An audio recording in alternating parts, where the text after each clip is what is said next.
I mean, at this point, Shab should just start like a baseball podcast.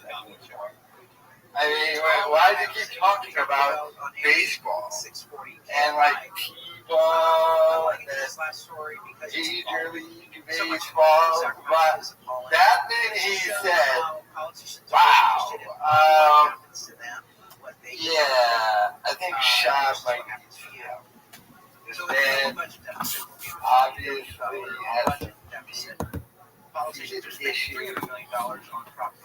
Obviously has weirdo stuff on his mind for him to even say that, to even make that statement. I think he shocked everyone by making that statement. That was just an odd, bizarre thing to say. He's got his mind in a weird place. He doesn't work with Dalia, but I don't think Dalia was this bad. Yeah. Very odd thing to say. Well, let me know your thoughts in the comments. Just 3 years ago, that's brand new, perfectly fine, better than fine. You don't want to walk a single block. It's fucking 1 for 25, buddy. You go to church? My church isn't here. Damn. We go to church on Sunday. We go to Red Rocks. Yep. And That's the hip thing to do right now. it's so great because the pastor was talking about this kind of stuff, keeping going, you know. It's these life lessons that they're all in the Bible. And then we take our kids, 3.5 and 1.5, and my 3.5-year-old is hearing stories. But within the stories, there's this great message. And he'll come out with that great message. Texas, they church differently. I'm from the East Coast. I never went to church. First of all, I was a little bit far away from God. But also, you go to church and in States, and it's a priest basically talking in Latin. It's all, you know, you're formal, singing songs from the How old's your pastor? 40. Yeah. And everybody's in there. Cool. Dressed cool as shit. We got a band. We got a rock and roll band going. I like it. I'm like, I mean, it was so casual. People in tube tops. My wife, who comes from the East Coast, dresses up for church. She's been going to church her whole life. She was like, a little formality here. Chicks have the tits out? The church? In front of God? 100%. Oh, no. We gotta find another church. I mean, it's a pickup. We have another church. It's actually a pickup joint. No, we don't. I'm a man of God now. I'm a man of God. It's a social good time. Yeah. Hey, I go there, it's a concert. It's not really worship. It's more like, let's go there, I'll hear a great sermon, And then you talk. and then you hang out afterwards. They got coffee, they got snacks. Yeah, it's changed. Kids are in, it's a whole thing. Pastor's doing a TikTok dance and shit. Oh, dude, basically. Yeah, fuck that. It's this pastor was great, but there's a bit of a vanity being a pastor. That's always a red flag. You know what I mean? Super red The flag. hair looks great. You got those extra, those jeans are a little Has extra. the Yeezys on, tight jeans. Thank you. They have the bracelets, the necklace. Right? And you're in great shape, and I'm like, And what's then going the on up here shoe now? nuts, Hold on. And you got a whole band behind you, and while you're talking, they're playing music. I'm like, this is there's a lot of vanity. And then you got all these young people in their 30s who are looking for a husband and a wife, and they're in there and they all look good. Looking. Got good. Well, because that's their... I saw a woman walk in with the highest shorts, and I'm not joking. They just come from CrossFit. They went from CrossFit, and they were coming to church, and I was like, That's you insane. can't do that on the East Coast. Insane. On the East Coast, you dressed up for church. You wore a suit, Can't like that now, but... right? Right? Am I crazy? Like, I was looking around, people wearing hats in church. Are you fucking I kidding? swear to God. You gotta find a new church, Bubba. I was like, You're basically going to a brunch. Is there mimosas? so much. Is there mimosas? Basically, it may as well be. The only thing that's missing mimosas? Well, there's a whole coffee, but goddamn, they're nice. Excuse my language. You guys, Gosh, Lord. you know the Gosh. God? My goodness, I'm a man of God. God. You know what? I bet you can say that and they're like, it's all good. It's all good player. See, I have a thought on this. I cuss too much to go to church. Well, so I would say I made this distinction between spirituality and being religious. When you're spiritual, that's another way of saying is there's nothing, you're not sacrificing anything. Part of being religious, worship, requires sacrifice. Like discipline. Right. You dress up, you humble yourself. You're not there to look good. You're there to dress up and be humble in front of God. Respect the house. And it's going to be a sermon, and the priest is going to read from the Bible, and he's going to preach on it. But it's going to be a formal thing. That's his office. That's his You're in office. fucking board shorts, Brian. I wasn't. I dress. I wear sandals. Do you wear sandals in this fucking church? I dress up. Right. My wife wouldn't have it. My boys are in collared shirts. No, because it's out of respect. So I get there and I'm like, I'm sorry. What is going on? I have a Hooters. Could you better give me some fucking? I tell you what it was. It was the same dress code as you get when you're at a game. But I have to say, after all this, I like the church. I love the pastor. Yo, what's up? The pastor's great. The church is great. Oh, Dampy. Dampy's muted. Dampy, if you want to talk, state your case in that Ask Rabbi Rothschild anything section, and I'll read it. It's a great place. I do like the church. I'll be going back. But Brian Callen is now going to church to be religious, all just to impress Joe. I mean, remember, Callen has a residency at Joe Rogan's Comedy Club, the Comedy Mothership, and he's probably trying to get back into the good graces of Rogan after his last appearance on the Fight Companion, where he pissed off Rogan, the infamous, "You're not a scientist." And Rogan was like, "Brian, fuck off." So, trying to get into the good graces of Rogan, so now he's going to regularly attend church. Trust me, I still, even though Schaub was rightfully giving Callen crap over this, I'm still of the belief that Schaub is also Christianity. And I pretty much said this is the way it's going to happen. First, Callen's going to go, then Callen's going to convince Schaub to go. And they're going to be like, "Oh, man, we're religious." Remember, the truck giveaway winner was a Christian pastor. I know. Schaub.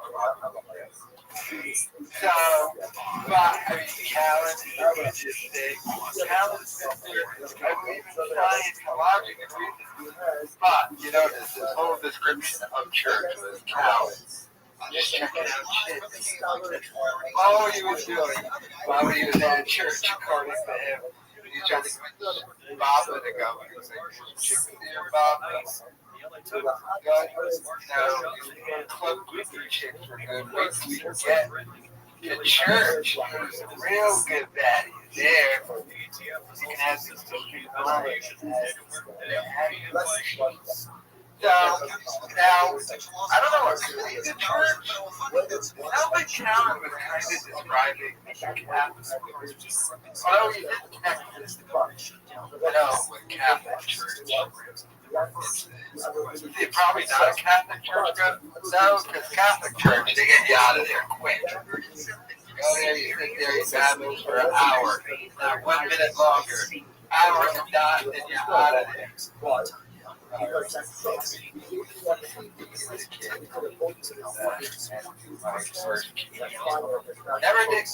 did the confirmation.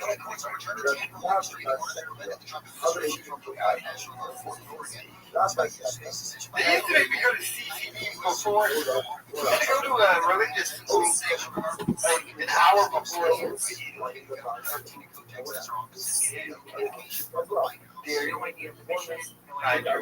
God, and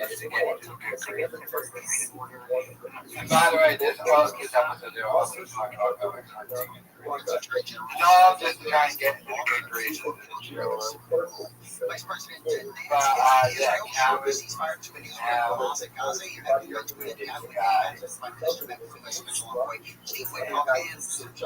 me know your thoughts.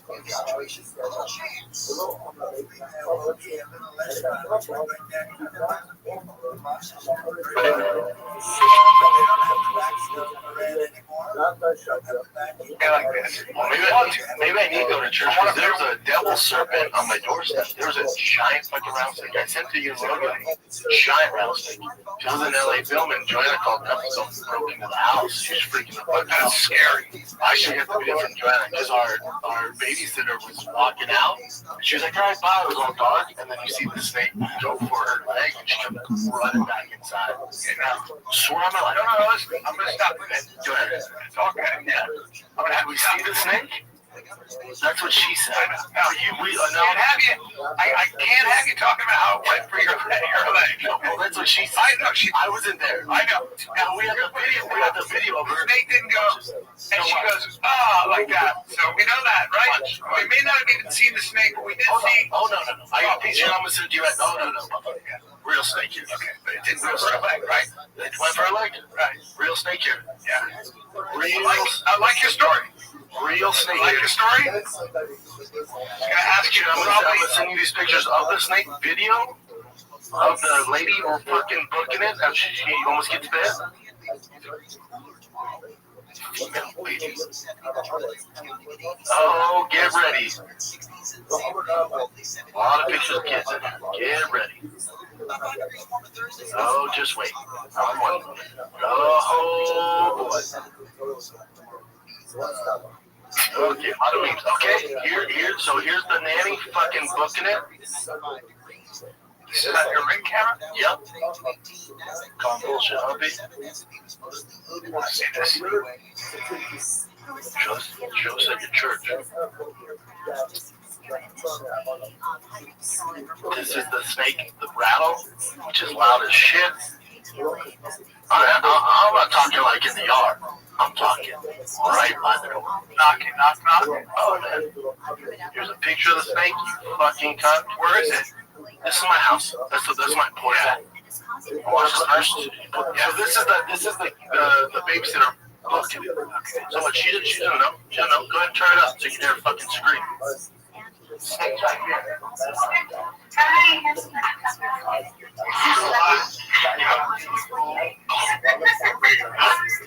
Yeah, I do hear it. You can hear it. Oh, damn, dude. Damn, did you see that thing go for it? I didn't see it go for it. No, but I don't see the snake, but it's there. No, now go. I'll show you the snake. Now go ahead. Now remove pictures. Damn, bro. Listen, this You thing. hear the thing? I heard the thing rattle. You'll hear it here. Legend. It's loud. So There's a huge holy shit. rattlesnake. Holy shit. Do you hear it? Dude, what the fuck, dude? My girl thought it was the spring. She was walking right by. It sure sounded like a sprinkler. That's no joke. She could have been bit easily, actually. Well, she said it lunged at her, but after looking at the footage, It fucking might have. now go to the picture of the snake. I could provide evidence for you. Dude, I'm sorry. I get it. Now, one time I lied about him, We all lie, but I can still. I Look lied at about the fucking size of that rattlesnake. Now, because I was out of town, I was in LA. Look at that fucking thing. Well, that thing's ready to strike. Oh, yeah. That's 100% ready to strike. What happened? My neighbor came down the street. I sent you that, put it in a box. What in the fuck? You can't do anything to prevent those either, yeah. I don't think so. That's what I was fucking No, you can't. That's not This is true. my neighbor. My kids had things doing right there, man. It was hunting at night. Now, it hunts at night, and you were out. Damn. I sent you the video. Now, I told him to get a shovel and chop its head off because it's a devil's serpent, but he saved it and just released it in the lava. Like, I'm just gonna come back here. Wow.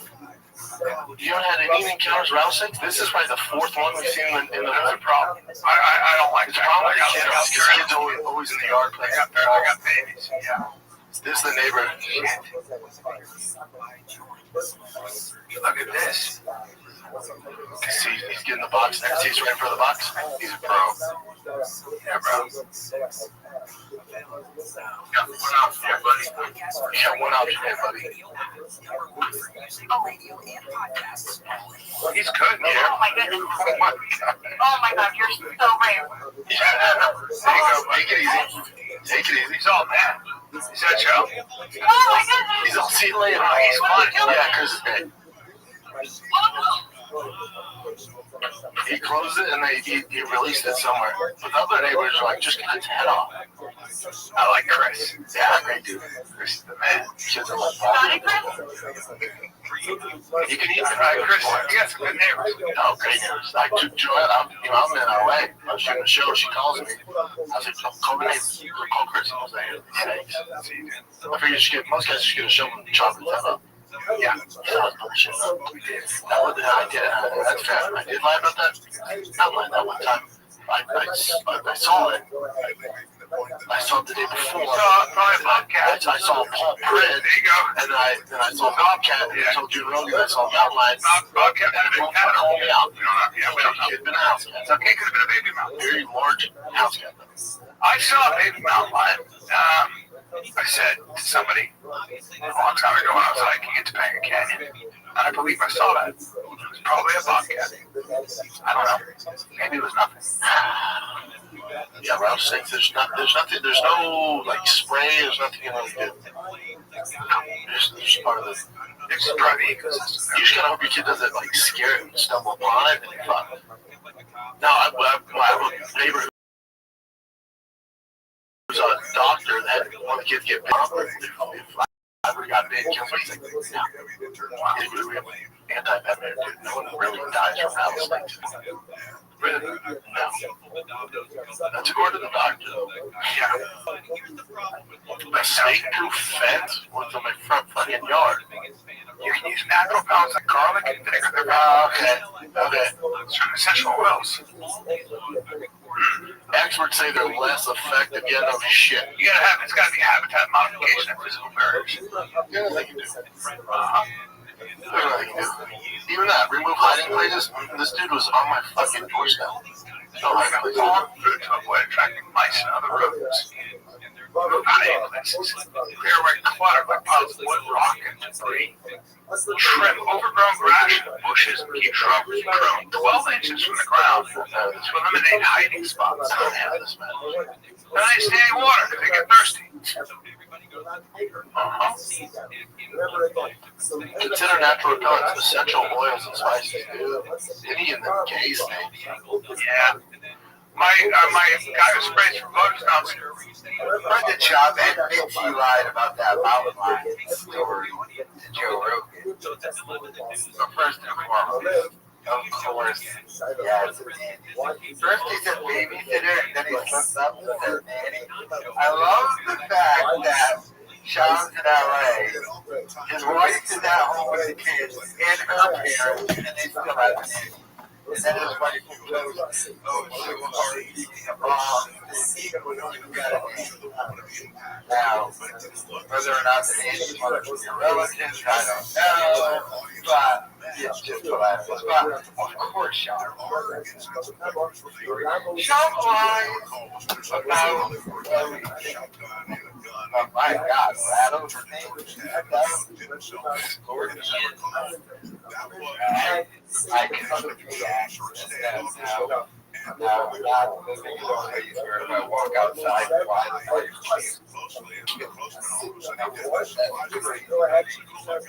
rattling and going around the Joe shop. I'm trying to make excuses to go back. Go later. And we got home. I told my wife to call the neighbors. That's okay. Shop is off somewhere. I don't know, but I mean, yeah, of course you are. Now that mountain lion story was what? I saw a mountain lion in his backyard. And it was Chop the hell out of that story. But everything Chop says is a lie. Remember when Chop claimed that he saved 3 days from the murder? And then like he just walked over with a bunch of other people. And he promised to help pay for the hero. And then the lady's on hit me up months later. I'm like, he never gave it. That's just what Chop does. It's a whole thing liar. Let me know your thoughts. I think this is their reaction to it. Last night, Jay sent it. Was that the fast 48? The sponsor, the annual commentary sponsor. Meet this guy, Curtis. He does knock him out. The first round. I got the mic and call it Frank Bear, Josh Brennan.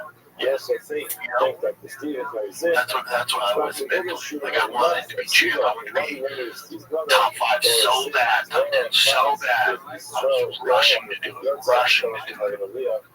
I just wish I had someone in my life, whether it was Shane Carwin, but they saw how good I was in training. Still, even if you're back in training, you need the reps, you need the time knocking out, you need that competition miles at a high level, slow down, man, slow down. But you're young.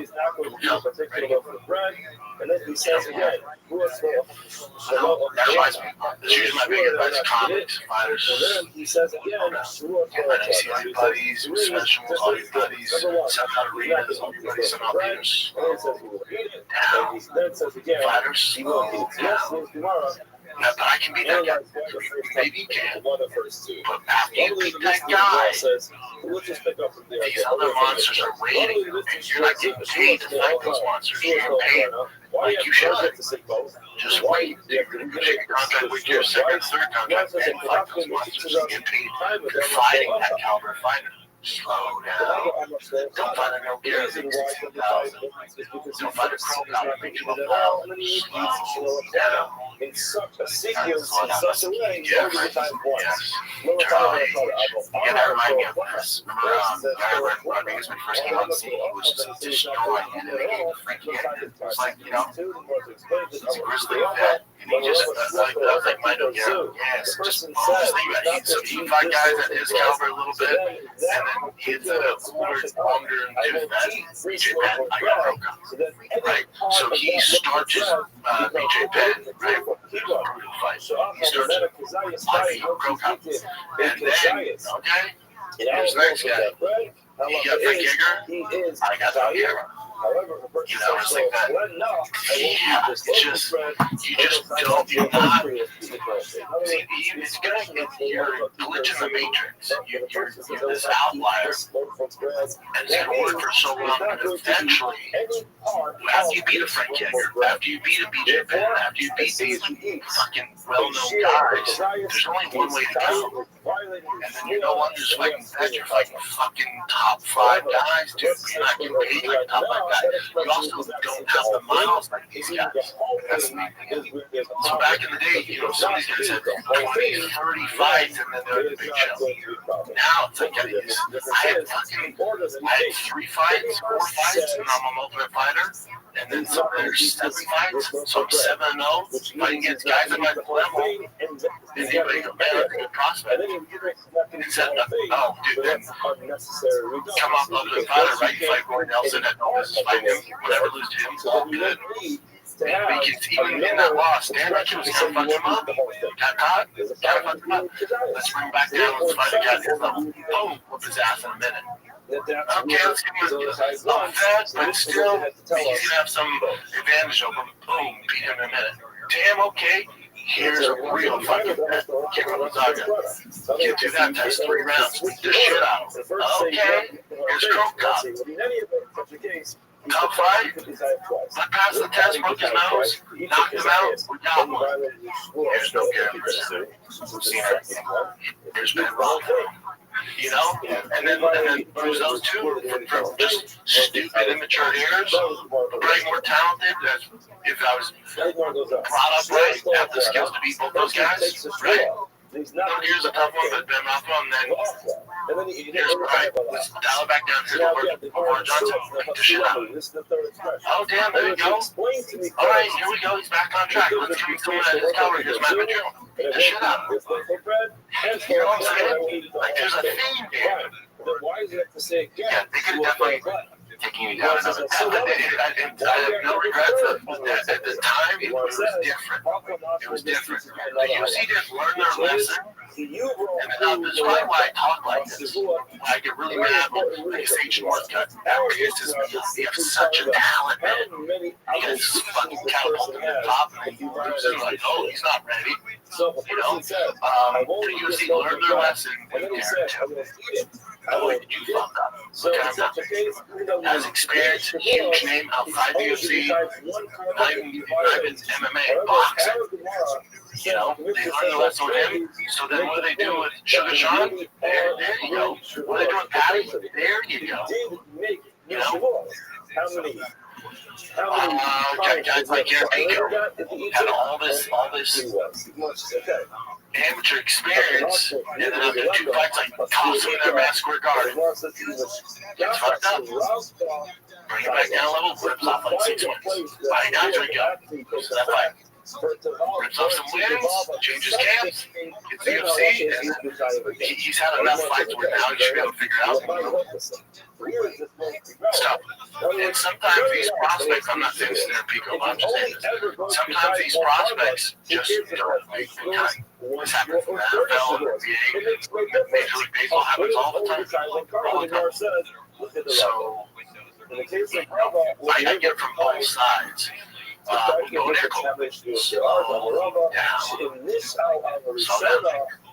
Yeah, but he was freaking unstoppable wrestling. I get that. He's been wrestling since he was 6. At the highest level. Thousands of people since he was a fucking child. This is not wrestling.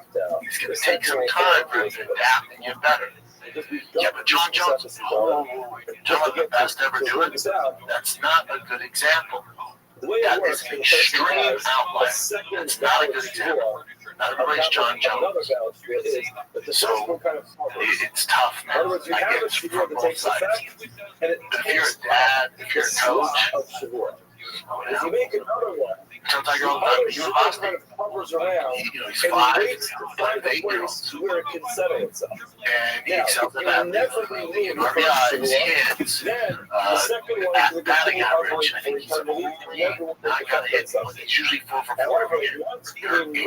He's 5. It's insane. Yeah, I find myself going, I find a drop ball team, 8-year-old drop ball team. If I'm my wife, like, he's 5. I'm like, I know. But it's time to get going. I'm telling you, slow down. It's all good, dude. Let him get the reps. Let him get the confidence. Let him go. And then you do that stuff. Listen, even me, I've been through it more so than anybody. You know, I'm like, let's go ball team. Travel ball team. Getting you travel ball team. At 5? What the fuck is wrong with you? I don't know. This person I got you take on it. Well, you're right. My bad. You're right. I'll slow down. The third one falls in. I'll slow down. The relevance. Well, you're doing sticking balls once. You're doing actual fighting. It'll cross the board though. You rush and get too fast at anything. You're gonna fight. You're gonna ruin that flower. And it's a fucking beautiful flower. You're gonna ruin it, man. That flower needs water. The flower needs time to grow. Don't rush it. Because eventually that 5-year-old or even key at 9, we push him too much. Eventually he's going to run into fucking voluntary ball. Because he should not be running to balls right now at 9 or at 5. But you should be fun. And the one thing I don't co-sign with people is just the game. It's just the game to you. To me, it's life. To me, it's a way they can living. And they have the genetics where they can make a living doing whatever sport they choose. If they put in the effort, they can do that. That's the gift they were given. So, well, if your son thinks it's a game, and he's win, lose, or draw, he's excited to get ice cream, we're going to run circles around him.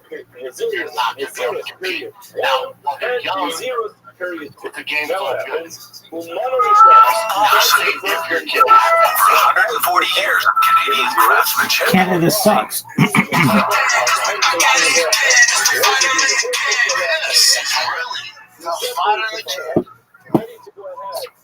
do this. Let's freaking do it, baby. Back from Camp Pendleton.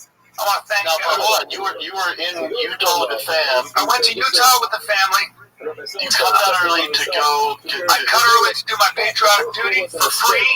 For free. I love you. How much you get paid to do this? I did it for free. Yeah, but I actually had the same thing. Yeah, I was. Daddy needs to get paid, right? Daddy needs to get paid, but hey, you know me. I'm a sucker for the military. Advantage of you. No, I'm Because they don't have funding. I'm friends with some people in the Trump administration, and I know other people, and I was offered, was given the honor of going to Camp Pendleton for the Marines' 250th birthday, and I had to get up and do stand-up at noon on the beach in the sun in front of 6,000 Marine sailors and then another, I think, 7,000 on the periphery. Great sound, great attention, not conducive to stand-up, right?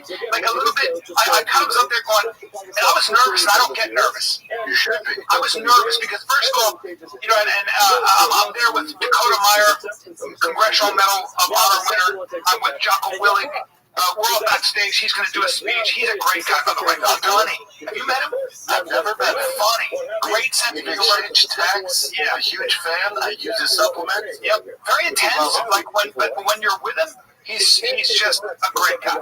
And I've heard that before. Just a funny dude. So it was fun to kind of hang and talk. And I had some other friends that I know from the administration there. Yeah. So I'm already feeling a little bit like when you're around these Marines and these Navy SEALs and these combat veterans and then some of the upper echelon doing the action. It's just a different culture. You're a fluffer on a porno set. I'm a fluffer on a porno because you're not going to partake in what they're willing to do. But you're there. You're never really part of the team. Yeah, well, a lot of these guys, like Chad Rothschild, who's a recon Marine, and then I think worked with SEAL Team 6 and was an MMA fighter. These guys are really tough people. And they also have seen a lot, and they've also lost friends. And so for me, I'm there, and I can relate. I just really like it's a bunch of Komodo dragons, and you're a fucking salamander. Well, I'm just a different thing. Salamander is cool. You know, I'm an entertainer, which requires a very different mindset. It requires a very different everything, right? Completely different. Yeah. So Everyone's good at what they do, but they're just what they're doing is completely different. Yeah. So I feel a little bit out of place. Yeah. I also feel self-conscious. Yeah, but listen, hold on. But so I feel a little out of place, and of course I love those guys. Yeah, of course. But and I love the culture. There's something about the thing about military culture is it's all about the person next to you. When you're in a war, and he was saying this, one of the guys said, when you're in war, and that's coming, the only thing that's going to save your ass is the guy to your right, the guy to your left, or the woman to your left, woman to your right. Those are the people. And everything is done so orderly, and if it's not done orderly, and if you don't follow rules, people die. So there's a religion to that. So when you're there, and I'm at the 250th birthday of the Marines, the U.S. Marines, the people up there are talking about the sacrifice, about you pick a fight with us, you're going to get it. It's very inspiring. The jets are flying overhead. They're really loud. It's really a different energy. It's like there's this idea of sacrifice, honor, country. And then Brian Callen, it's noon. He's going to get up and do a little comedy for you guys. He has been in the sun all day. Just Brian Callen. Hi. Person takes the shore not to be the local flag. I came up with this joke this morning. It was like, so now he did what I he was should have ranting done. about the jets, and then I was like, some Indian, some women are just like really, really short. They're like 4'11", which is like the height that I was in like grade 6. And that is why I am pro leg extension technology. And if you're asking, well, what about the rest of the proportions of the human body? If you extend the legs, it's going to be not in proportion. That is why I'm an advocate for spine extension technology. Well, if you're asking yourself, if the legs and spine are extended, what about the penis? And that is why I'm an advocate for penis extension technology. He's already in violation.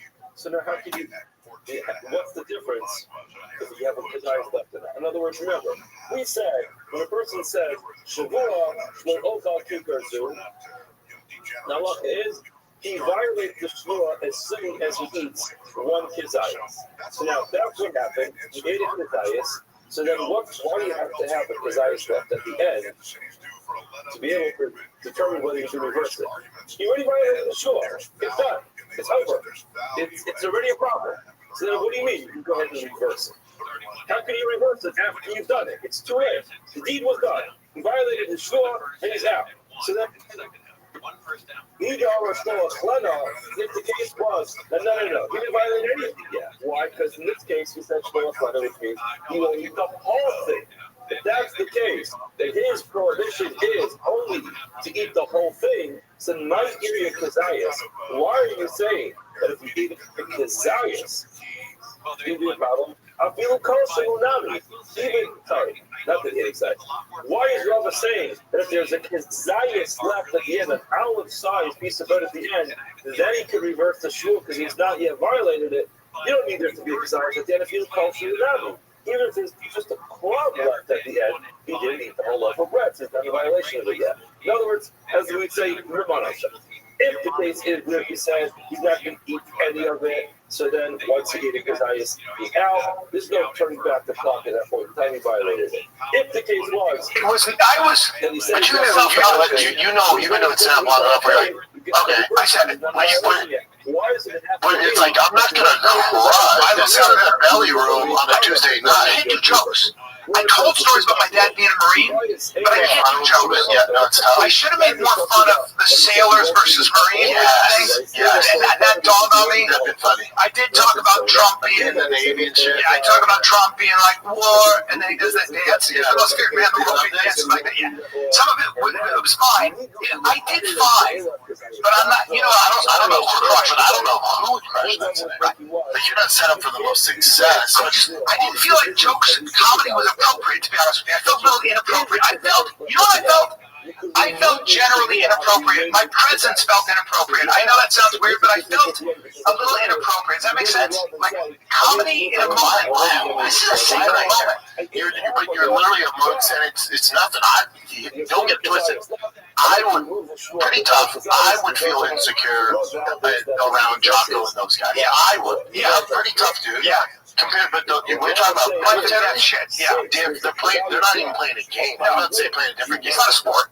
No. It's not a sport. Nobody turned the battlefield and said, "This is football." No. But B, just to make you feel better about it, not that you feel bad, but LeBron James should feel insecure around us. Yes. And that's a really good point. Otani would feel insecure. Yes. I think you're right? And if not, you're a fucking idiot. Yeah, because those guys have been through it. They've been through it, and I haven't. And so then now I got to get up there and be funny. I'm looking at an odd. And you're not from their tribe, so you have an outsider coming in. Yeah. So even right away, they're kind of like, yeah, it was an honor. It was a fucking honor. I would always do it. I said, anything for the military, I'm going to do, and I'm going to do it for free. I don't give a fuck. I will do it for free. I just need to be a little bit. I want to have a maximum impact, and I want to bring my shit to it. I want to get them laughing. You could Bob Riggles was so there might be a little more. You know what I'm saying? Like a guy who's been through. My dad was a Marine, a little bit different, right? You know, but listen, man, it was. I feel insecure talking about it. I'm feeling the same way, right? Whenever it comes, and my whole family's military. Whenever it comes to military, right? Yeah. No, it's like it's just not. Yeah. No, I don't feel comfortable. You're like, I should be here. Especially when I talk, I shouldn't be talking about it. That's right. Yeah. Because I don't know how, even making fun of sailors versus Marines, I got to be careful. Yeah. I'm just a dude who's a comic. I don't want to get up there and start making fun of people, because I was going to make fun of all the ranks and how, how precious they are about their ranks. And that would be funny. I did a little bit. I was like, Secretary of War is not the God of War, but he said, you want to get to the God of War, you got to get to the Secretary. Okay. But I was careful. And maybe I shouldn't have been. I don't know. Hey, I don't know. Can you imagine if I started roasting and people were like, boo, get him out of here. Traitor. I would start that. Traitor.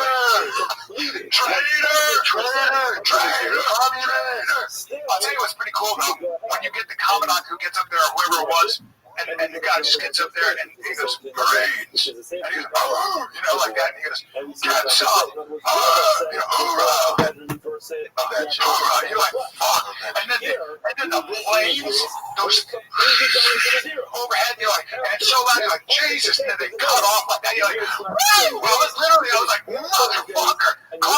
testosterone flows. Dude, that's badass. That's America.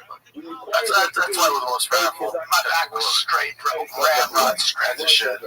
You asked me to do push-ups right then? I'm gonna knock out 100. PR. I'll do my PR. Guarantee it. Did it in Iraq. I mean, Afghanistan on the USO tour, when they said Steve Byrne wants to challenge anybody here to a push-up contest. I was like, you're a dick. But you're gonna do the best. I did 84. I did 84. I did 84. I did 84. Like good ones, proper Do ones. the best you can. Yeah. Fuck, man. Anyway, it was good. And then I flew back to Utah. Played some golf with my dad. Now played some golf with my 14-year-old. Played some golf with my 3-year-old. You were in England at the time. You text me, go, your boy's gonna bring up JD Vance. I'm glad you brought Now, I didn't want to hold on because I know you're feeling good. I looked at my left went, and then, but I went, dude, congrats. So cool. Yeah. So I was, I was presented that there was a possibility that I would bring the vice president up on stage. So it was Secretary of War, Pete Hegseth, and then the vice president, and I would bring some big boys, and I would be performing for them. That's not nerve-wracking at all. And then I would bring them up on stage. So, with respect, I'm Brian Callen. So Brian Callen's not going to bring J.D. Vance, the vice president, and Pete Hegseth. No, they weren't there. I was part of the pre-ceremony warm-up. Right. All good. Honor. But let's not get it twisted. Nobody cares about who's that guy? Oh, that guy. Oh, yeah. He was the comic. He's on the, that's fun when you see it. JD Vance showed up. All right. JD Vance showed up later. JD Vance showed up a little later. So he was on a ship. He was on a ship waiting. But you know who you are? You know what, man? We know who you are. I'm sure maybe I was mentioned in the thank yous somewhere. If you look at the fine print. But it was an honor. Yeah, it's cool experience. And I look people up on Instagram. How much you get paid? Shill. Nothing, shill. Nothing, you fuck. Nothing. So shut up. And shut up. Shut your fucking mouth. Yeah, but they should have thrown some bones your way. No, I would do it anyways. That wasn't the deal. It was just like, No, I mean, cool. we'd like to give you a grade, though. How much did you say they grade? Oh, well, yeah.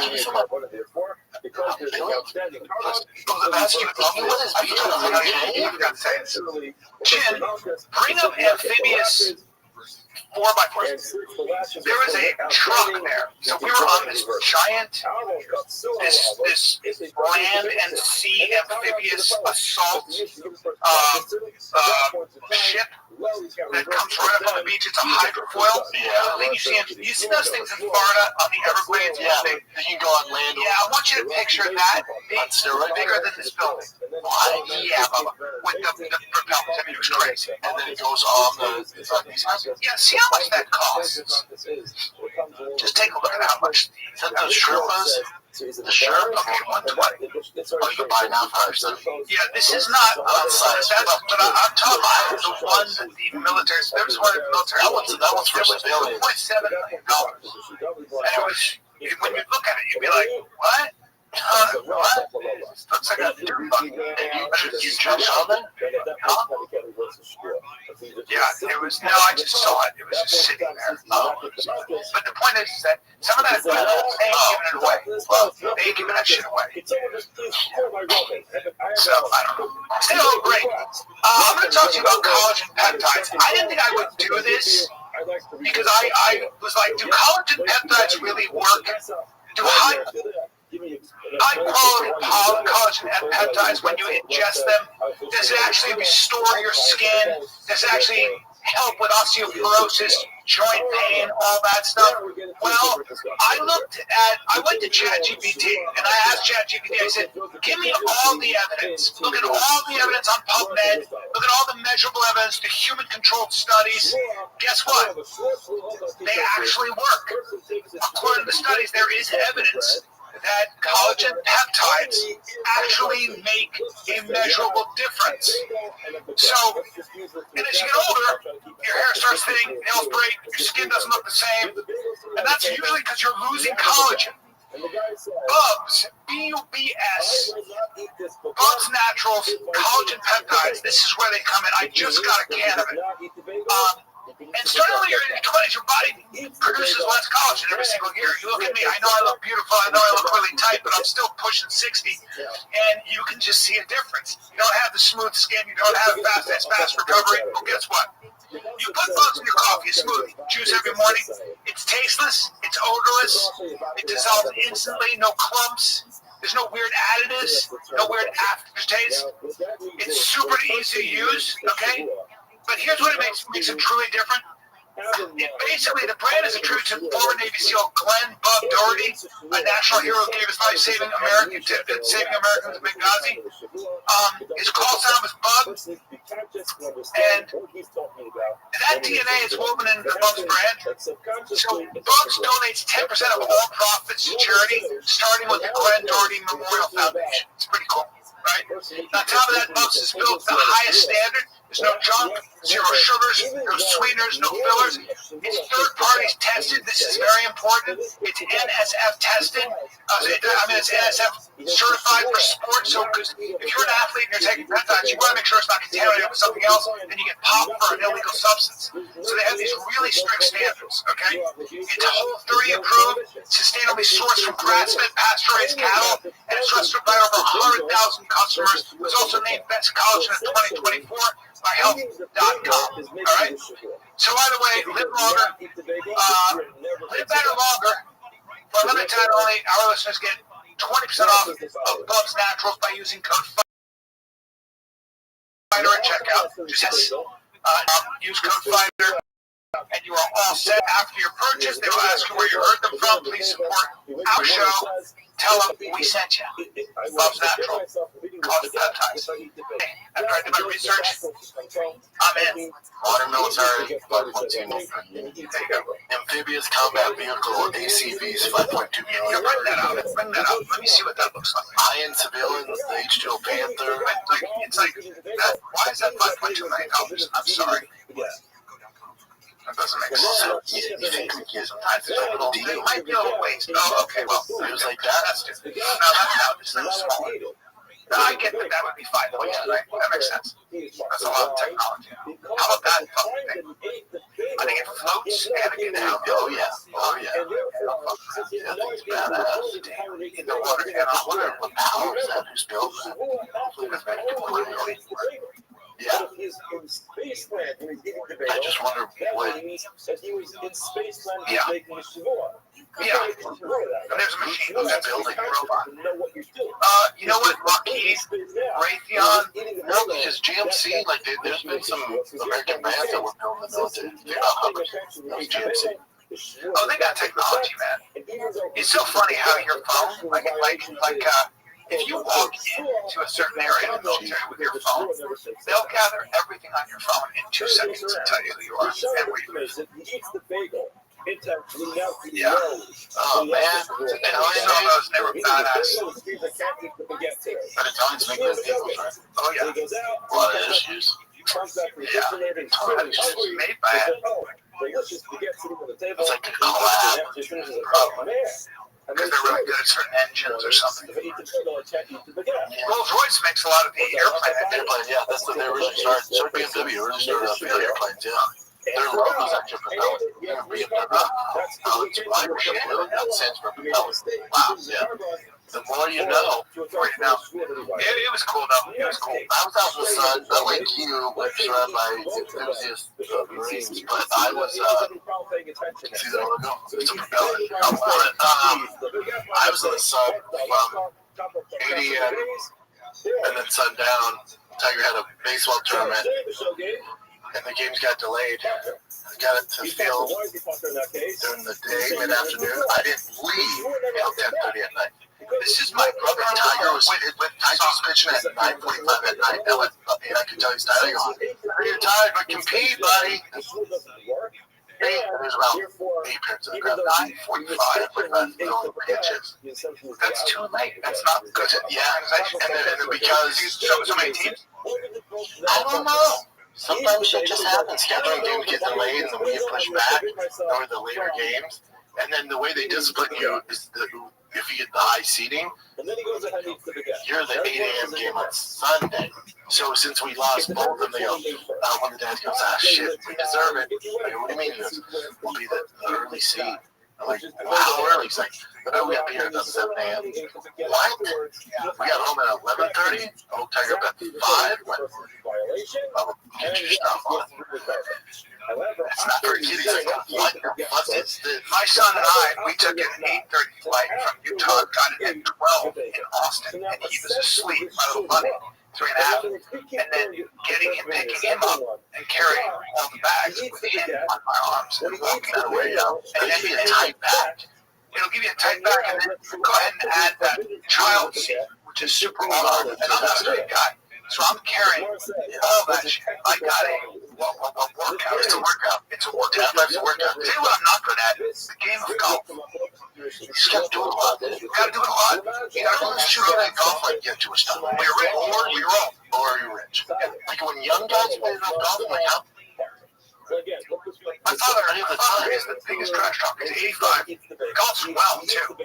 And he would hit it and just shoot the shit out of me. Because I play with you guys. And he's like, I would hit, he'd go to the cabinet, he'd go keep an eye over in the forest because he's going to hit it over there. I'd hit it in the bunker, he'd go to the beach. How you like the beach? He's fucking with me. When he's that good, you know what I don't appreciate is I sent you and Rogan and Eddie in our group chat the second, third rattlesnake that I don't mean in the yard. That was a bad rattlesnake. That's a viper. And by the way, very dangerous. So dangerous. So they keep showing up. I don't know what's going on. Well, we talked to an expert. They think there's a nest near the crib, and our house isn't lit as well as the other houses, so they think because it's darker, they don't like the light. When there's a bunch of lights, they think we gotta add more light. So you have a rattlesnake nest, because you've had 3 now? 3. It's the third one. That's a lot of snakes. I know, and our neighbors, like 2 doors down, was like, I've lived here 6 years, I've never seen one. I've had 3 in less than 2 weeks. Those are big, too. Big boys. And they I send you that too. This thing's head just looks so goddamn venomous. That's a viper. Is it a regular fucking? When you got little kids, man, it's no joke. Yeah, the dog could be next. Oh, yeah. Can you keep anti-venom in the fridge? I don't think so, man. But Jay was like, dude, you can kill them, make money. Hey, man, kill them. That's how it is. It's like, It's skin. Sell it for $15. yeah, that's not doing it. A rattlesnake skin. I'm gonna skin it. I can get that cup of coffee now. Because there's a real demand for rattlesnake. Now when we go outside, it's just like, I don't blame you. I told my dad, like, man, I fucking rattlesnake problem, man. They're everywhere. It's tight. I saw the biggest tarantula hawk. But is that a regular rattlesnake? You see his head? That's a regular rattlesnake. That's a mature. Here's the thing, he wasn't right. You know, some of it adapts, so they don't use it rattlers. He don't want to die. He was a rattler. Yeah, that's the This one was a rattler. that scares me. But he has rattlers. They don't rattle. That's what Now, I'm on the side of it, kill him so they don't come back. But my father-in-law, who got this one, decided to let it go across the way. And he's just going to come back. Well, probably not. I don't know. I mean, yeah, but it's not going to make a dent if you kill it. That's not too big, actually. Kind of a smaller snake. It's big enough. Big enough. It's banked for about an inch long. Yeah, things be probably Big enough. I told you one last week. You thought I was lying. Yeah, I did. Yeah, you should. I like how nobody That's not responds good. like That's that. not good. At night, With the kids, I know. Fuck with the kids, I know. I know, dude. I know, man. You know, there's some snakes, like in Australia, like the inland taipan, or the bushmaster in Costa Rica. When it bites an ox, the ox will die in an hour. Like these fucking things, like these snakes, if they bite you, But the rattlesnake, not so much. Even with kids, it's really not that fatal. what you do is you get Type in how many people die from rattlesnake bites in America. You get antivenom. But farm moccasins are very poisonous. Yeah, fuck the water moccasins, because The rattlesnake is he's trying to get in the crib nonstop. It's not that. Sometimes the arm, 5 people die each year. Yeah. The problem is that when the arm gets bit, 80,000 total dies. you can have nerve damage for the rest of your life. I also think that's kind of so rattlesnake bites are more likely to cause long-term injuries such as tissue and nerve damage. 10 to 44% victims. So your kid's gonna have a dead foot. You know what I mean? Jesus. Yeah. That's the problem. But the key there is only 5 out of 8,000 guys. So you're gonna be okay. It's gonna fucking hurt. Yeah. You don't want it. It's not good. But now the inland taipan, tiger snake, brown snake. Where's it at? Australia, don't care. Costa Rica, don't care. Bushmaster, don't care. They say black mamba, green mamba. Go ahead and find a quiet place to sit and just find a home. Go ahead and find a home. And by the way, sorry about this. The death ain't gonna be. We're gonna be riding around. Yeah. You're gonna lose. You know, I don't care about that because we're in Texas. I don't give a fuck about that.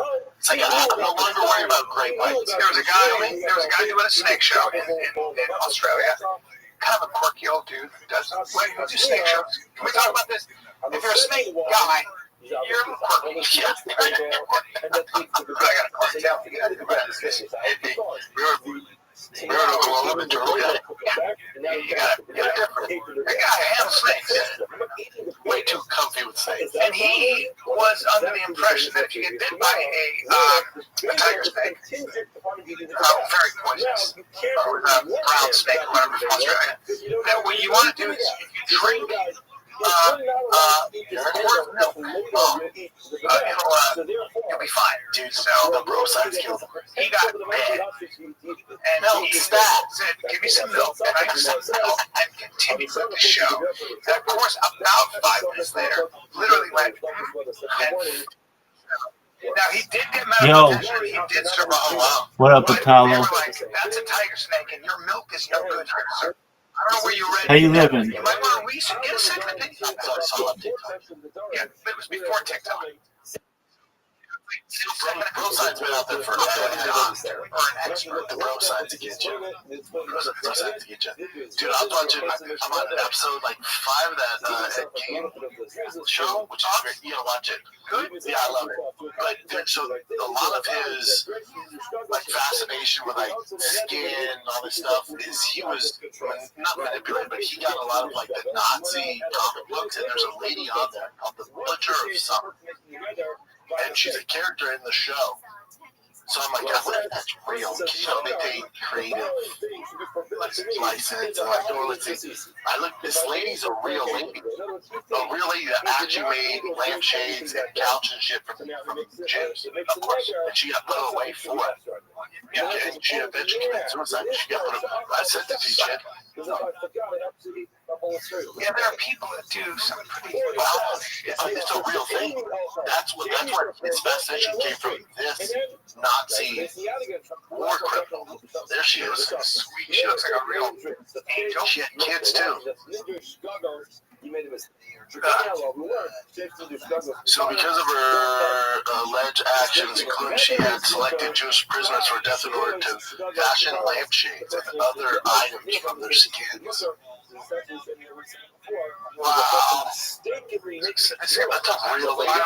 And that's She was, man, what a horror. and she had 4 kids. Most seriously, it was found to be without proof in 2 different papers. One thing about American So they made like comics from World War II, and she was like this evil villain in the comics, and Ed Gein would look at those, and that's why I gave him. You want to know something? I remember that comic book. Really? Yep. I remember it very well. I remember, and now that you mention it, I remember reading that comic book. Jesus. And it was horrifying. How crazy that's some real shit. Yeah. Wow. Let me see. Picture. Don't you long? Beast of Buchenwald. The bitch. Butcher Wall? The Witch of Buchenwald. Buchenwald was the Butcher Widow. Wow. Oh, she was in the women's prison. She's a wife of Camp Commandant. I love Mira. Like, if women rule the world, she backwards up there. Yeah. She had 4 kids, though. Imagine that. She's just a fucking psycho. You know that sociopaths for women are much less likely to be a sociopath than men. Most sociopaths are men. Never. Now, some women can be real cons and harm sociopaths. Isn't that crazy, though? It's a real thing. So I was like, oh, they just doing some creative shit here and making it interesting. Once you make a school, you can't make another one. Wow, real said earlier today, only piece of one shit, huh? school at a time. Yeah, you're going to get people who are fanatical about their ideology, and they're going to say, I have to solve a problem. And then when they have freedom, there it is. Look at that. Internal organs, 2 human heads, tattooed skin. Now, in the show, she's extremely attractive. And then when I looked at the real-life lady, hey man, she's a warlock in real life, which is what I expected. There's not too many mean hot girls. Well, they're hot and mean, but they're more like socially mean. They're not gonna use your skin as, No, I knew she was ugly. I knew it. Yeah, I would imagine that kind of mindset. She'd also have a look at her face. She'd also have a cooler nickname if she was attractive. Bring up more images of her. Well, there you go. She was a large girl. She was a big, strong girl, wasn't she? There you are.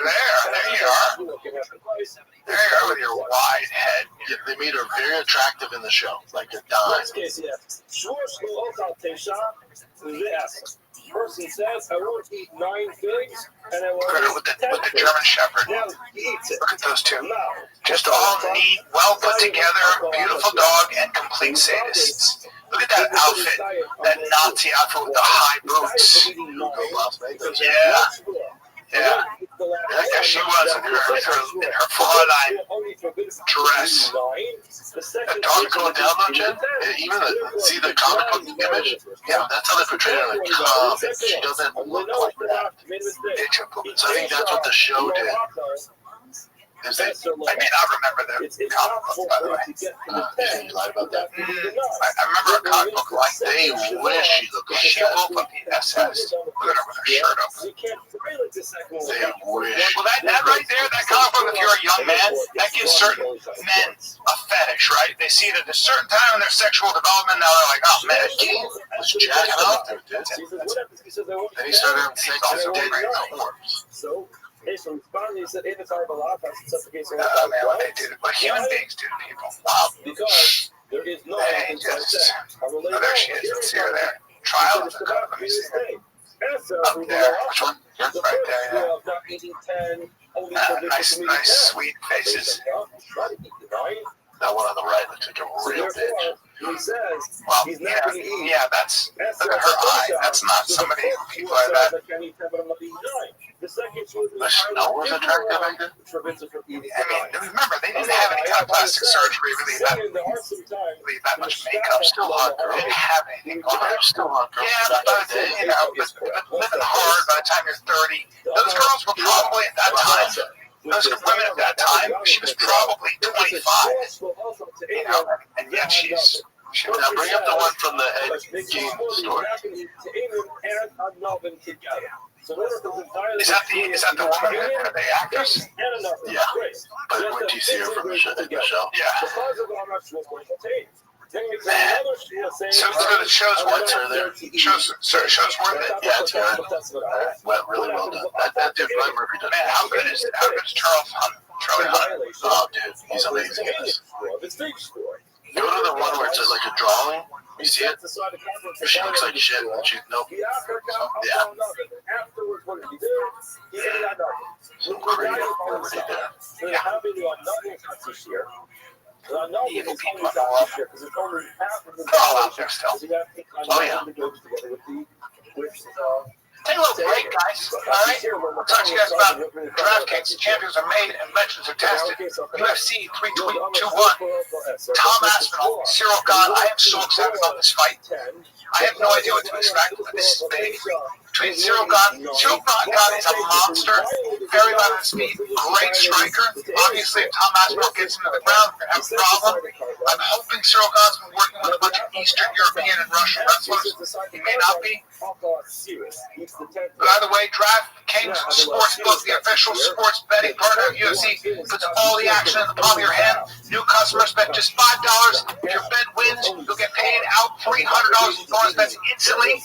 Download the DraftKings Sportsbook app and use code FIGHTER. That's code FIGHTER to turn $5 into $300 in bonus bets if your bet wins.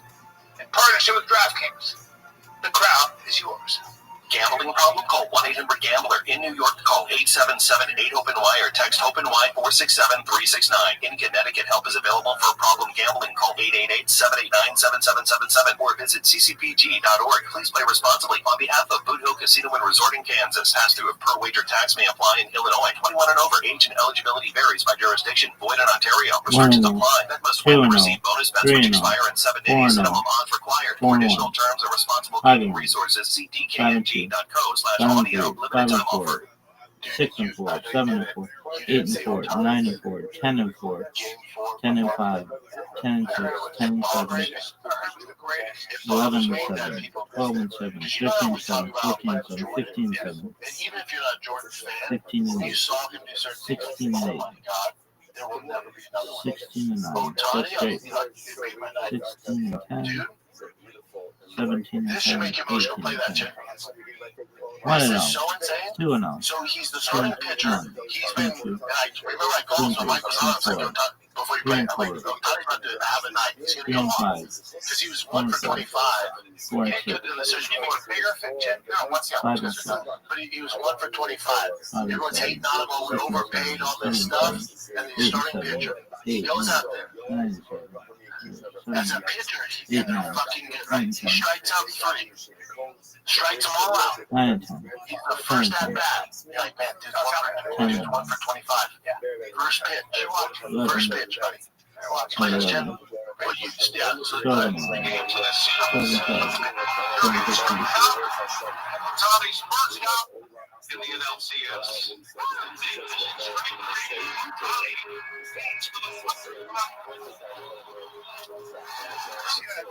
All 3 of those guys are all starting out. Keep going. It's open, rushes off. To the dugout. He doesn't go in the dugout, take your shit off. Puts his gloves on. So the year ago, first pitch to the Dodgers.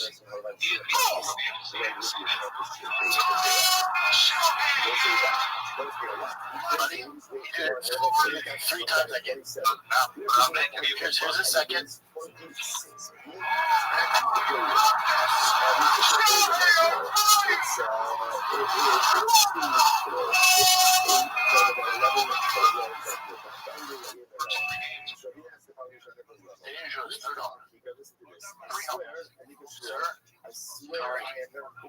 Every time we got to bat, it was all around. So in that inning, he hit 2 home runs. No, man. In the game. He hit the game. I'm saying in that inning, he hit it. No. And then he hit 1. And then next bat up. Like 2 innings later, he hit 1. 2 innings later, he hit 1. They're saying it's the best performance ever in MLB. Well, it's so crazy to watch a guy go from pitching to hitting. Now, this is why I think that there's only going to be one of these once in a fucking generational talent. But I do think what happens is, because, you know, like Bryce Harper was an amazing pitcher in high school. But somewhere along the line, they go, you're super gifted at hitting. Like, let's focus on this. So I think that this might open up a doorway where guys are like, hold on, dude, like, you see what Otani does? Like, he can do both. Why not? Yeah. Because, like, Cags, who came from University of Florida, he's their ace pitcher, big boy, like 6'5", 240, left-handed hitter. he was a great pitcher, but then he gets to the majors. Now they just have hitting. I think now people go, well, hold on here. Yeah. Now I don't know if because mentally and everything physically. That's a mental thing too. He's so fucking solid. But this is what I don't like. Is like when an actor dies, an athlete dies, they get their flowers. Jordan, like now, like we talked in this in the highest regard, he's playing a lot of people knew, but it's like you're literally missing the best to ever do it. They talk about Babe Ruth, all shit. He's better than him right now, facing better competition. He's history. Yes, and you're missing it. Whether you hate the Dodgers, I get all the hate and their salary cap, all that shit, and their high-paid players. Get away from all that. You're just like the game of life, the game of sports, pure. See somebody who's the best excellence at the highest level. Do you think pitching and batting is this God-given to a degree? Is it culture? Both. Perfect storm. The perfect storm.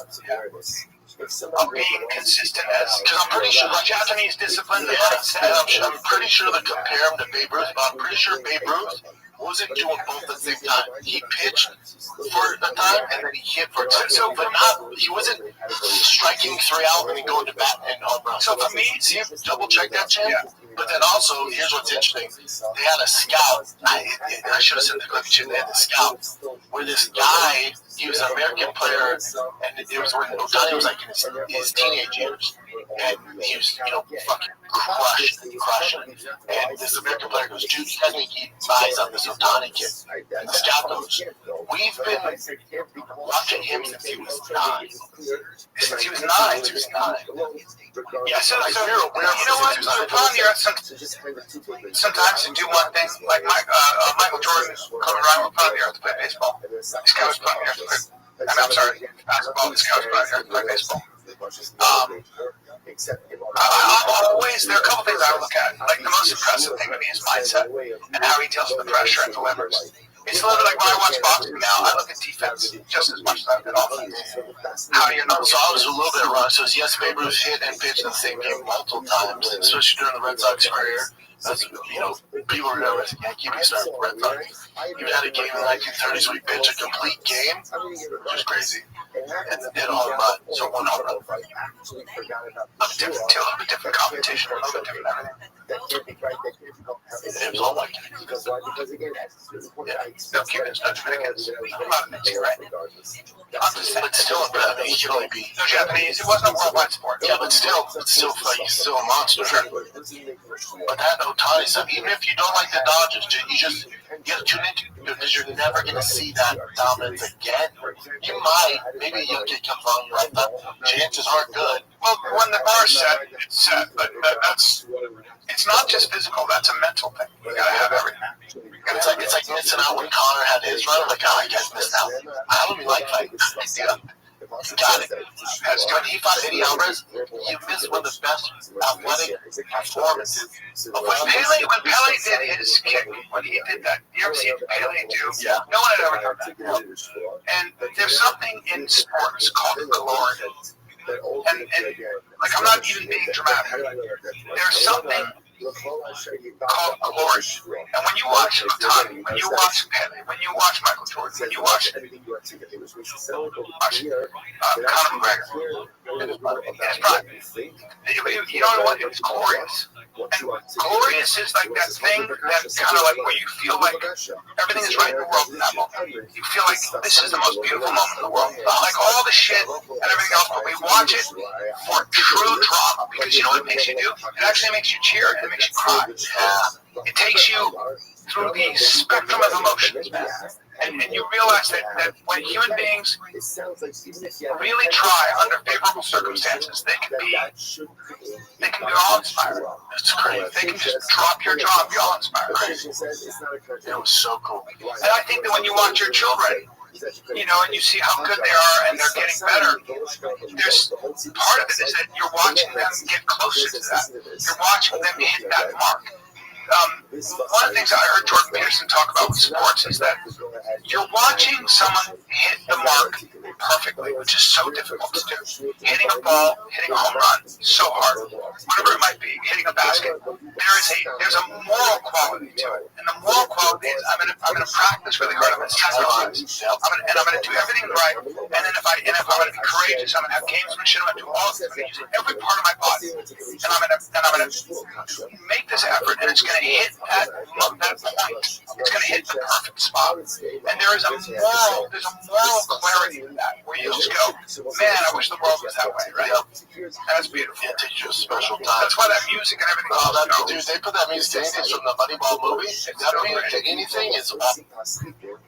It's awesome. So great. Well, like Tiger, he struggled this weekend. You know, it's not all fucking rainbows and home runs. It has to be struggled. He struggled, but so we usually get ice cream or do something after. We got done late, and he struggled a little bit, and I can tell he's a little down. They lost, you know, and he's like, God, man, no ice cream. I said, well, I don't want to get ice cream. I didn't play well. You eat ice cream. You just don't get ice cream when you get home runs, dude. Like, you did your best, dude. It's all good. I said, it's a good thing. He was really like, fuck, yeah, this is cool. We have work to do, dude. We have work to do. But my son was playing golf. He's really. Oh, real quick, I go, we got work to do. I said, you don't want to be the best 9-year-old. It doesn't pan out for those kids. We want you to struggle, and what I'm more concerned about is growth. Like having work is good. You're not gonna have it all figured out. And one of the things that you also learn from that is my son loves golf now. He's playing golf and he's getting mad because he's not hitting the ball well. And I said, hey, you don't play enough golf to get mad. Like, you're not allowed to be mad. Golf, that's disrespectful to the game. You can get mad at the work. There you go. But any game, whether it's jiu-jitsu, golf, tennis, whatever it might be, I don't care, piano, it requires daily attendance, practice on a high level. You're not allowed to start playing 15 minutes ago. What are you doing? There's no such thing as somebody who starts jiu-jitsu. You're a great athlete. You're the best athlete in the NFL. You start jiu-jitsu, and in a month later, you're getting tied up in a little ball. I don't give a fuck who you are for the next 4 years. That's no matter what. And I love that about life. Anybody who's young, read the book of 5 Rings. I remember Rogan, when he was 30, gave the book to me. And it's by Miyamoto Musashi, who was a samurai. And it's about practice, and it's about how the universe works. And it's an amazing book about, and this guy lived on a life and death thing with a sword. But it's a beautiful thing about strategy, tactics, philosophy, and about how to live your life. And I think it was probably the most influential book for Rogan. Yes. And it's all about how you can, if you get really good at one thing, everything else will make sense. It's about the work ethic, which is going to work for everything. Learn how to learn, all that stuff. Yeah, an amazing book. I already got you. I had a question for you guys. Did you guys compete like sports and stuff when you go out and get first place? Yeah. Which one? Judo and wrestling. But I mean, even, and again, it was high school, but you see, when I was young, judo was the first time I won a tournament, I remember. When I was in, and it wasn't like a big thing, but my coach was an Olympic medalist, actually, a gold medalist in Japan heavyweight. And it was the first time I realized I was kind of good at something. Like I could roll, I don't know, I was kind of coordinated. The first time I was like, oh shit, I can kind of do this. That's why I chose to be a wrestler in high school and when I came to the States. But when you're young and you're competing, it's terrifying. Like I tried my best. Like that was the first time I like really did, and I did all right for somebody. Of course, I was fighting guys my weight class and all that, but that's a seminal moment for a young man. Because it doesn't matter, you're competing against what you're competing with. Yeah. Did you, Jen? Yes, I did. Mine's obviously music. So I competed in a heavy metal band when I was in like Battle of the Bands. That Battle of the Bands kind of thing. So we got first place, and then I got to singing R&B. And we won first place years later for. Also, when I was 19, 20, I won the Taekwondo National Championships. Whatever Iowa, it is where it is. I remember when I woke up to when I went to bed, I was so concentrated on everything being perfect, and it worked out. I actually got first place. Yeah. So, yeah, it's something different when you're a little kid. It changes your life. Anytime you win anything, especially when you're young, Yeah. You're like, because it's so hard. Like, it's just So hard. you realize how much hard work and dedication actually makes a difference. Yeah, especially if you're not necessarily, some kids are just naturally gifted. They're going to go on class true as well. If you're a regular guy and you do well in high school or something, it's hard. Yeah. I knew a kid that, But some stand-up, like when the first time you make people laugh, or when you get your first TV show, whatever it is, like that shit's a bit like, you're like, fuck, man, you know? that's incredible. Yeah. I don't know. Never goes away. How about this story? What do you ask? What? Another question in general. Which question? Just about you're saying, like, whoever competed and stuff. I didn't ask that. I asked, like, have you guys competed, but just actually got first place? I mean, I won a shit ton of underground to the death fight matches that I can't talk about. My entire life, Jeff. So I worked for first place. You guys won first place. Yeah, that's good. Yeah, that's great. But yeah, because I've seen people that what? No, it's what you do. Like an athlete, it's what you do. It's just The problem is that what you're doing is you're competing against like all the people that go on to be pros. So it's just that it's all it depends what you want. Yeah. It depends what you want. That was your job. It's Tiger's job. Yeah. It's Bossy's job. It depends what you want. Yeah, you know. Also depends on what you're supposed to do. No, it depends how bad you want it. You know. Well, there's some kids that are there for a good time. If they win, great. If not, it's at the end of the world. They're gonna, fucking jump castle after. So just there's some kids that it's just they just take it more serious. They put in work, and it's expected. They win. It's expected. Yeah, those kids keep going. Robert, what's his name? Bob Costa. Great comic. He's on the Daily Show. Can't believe. Oh yeah, I love him. Fuck, I'm forgetting his name. His Leonardo DiCaprio jokes fucking I love him, and how am I forgetting his name? I'm getting old. Is it Rob Costa? Is it Rob Costa? Mike Costa. Mike, I'm sorry. I'm such a dick. Love Mike. He's great. And Mike, when he was number 1,000, his top tennis, number 1,000 tennis player. And I said, what did he goes, competing against the Russians and Serbs, where that's their life, where they have to make it, where that's all that matters, where they play constantly. You're not going to do that as an American. I had options. You had options. It's like a whole different thing, but he's awesome.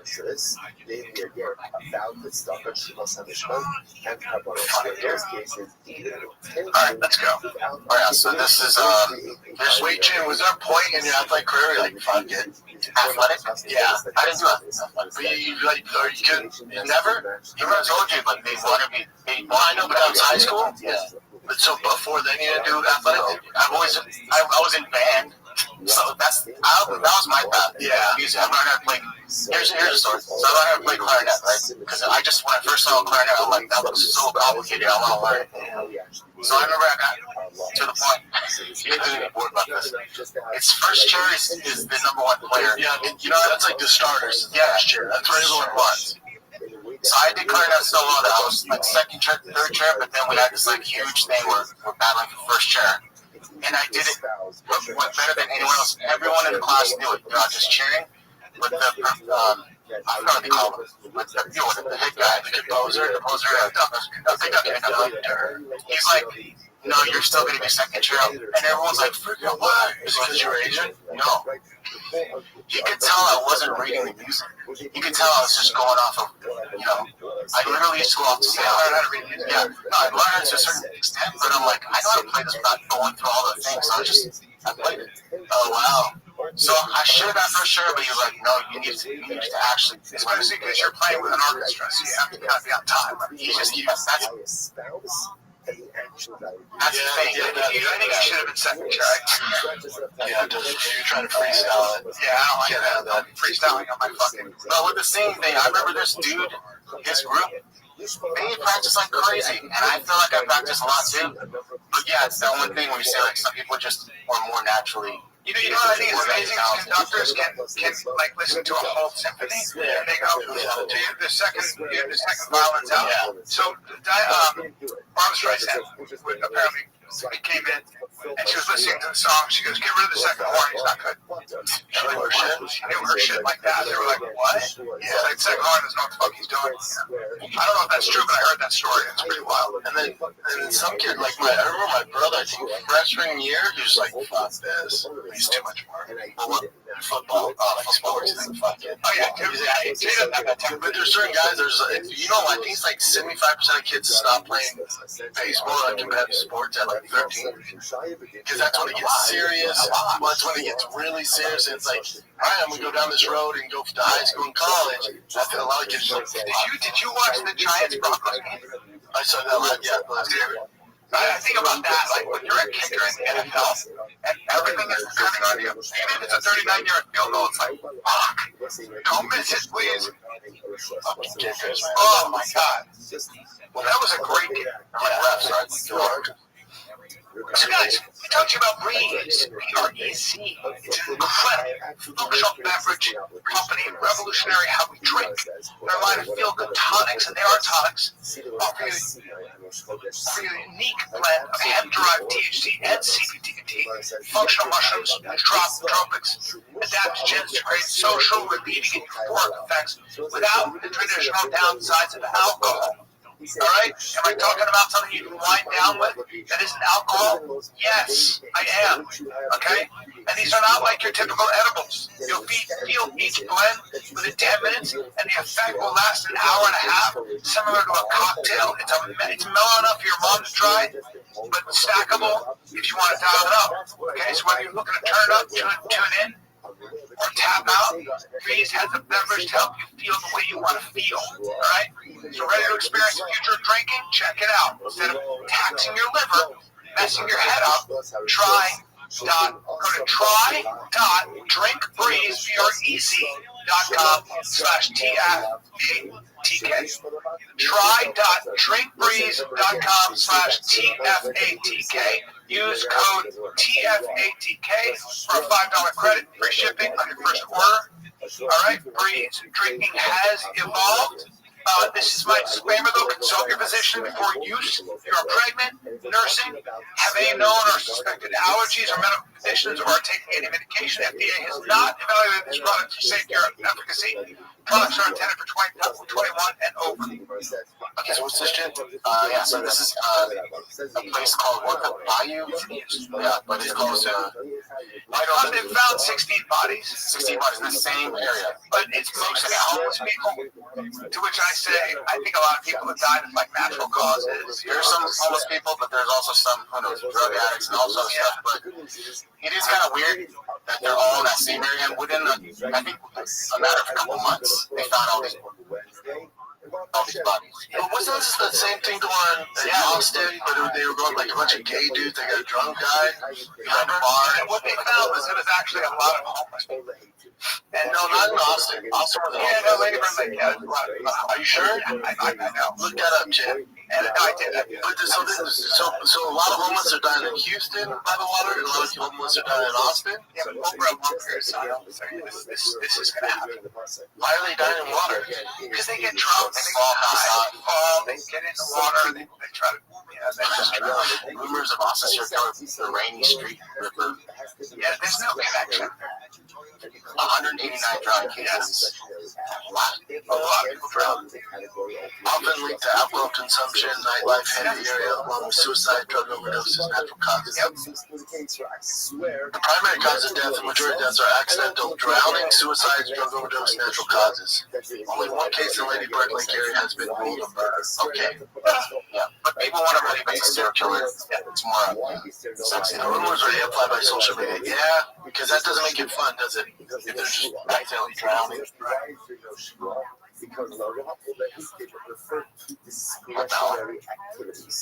So there's no murder in Houston or Austin.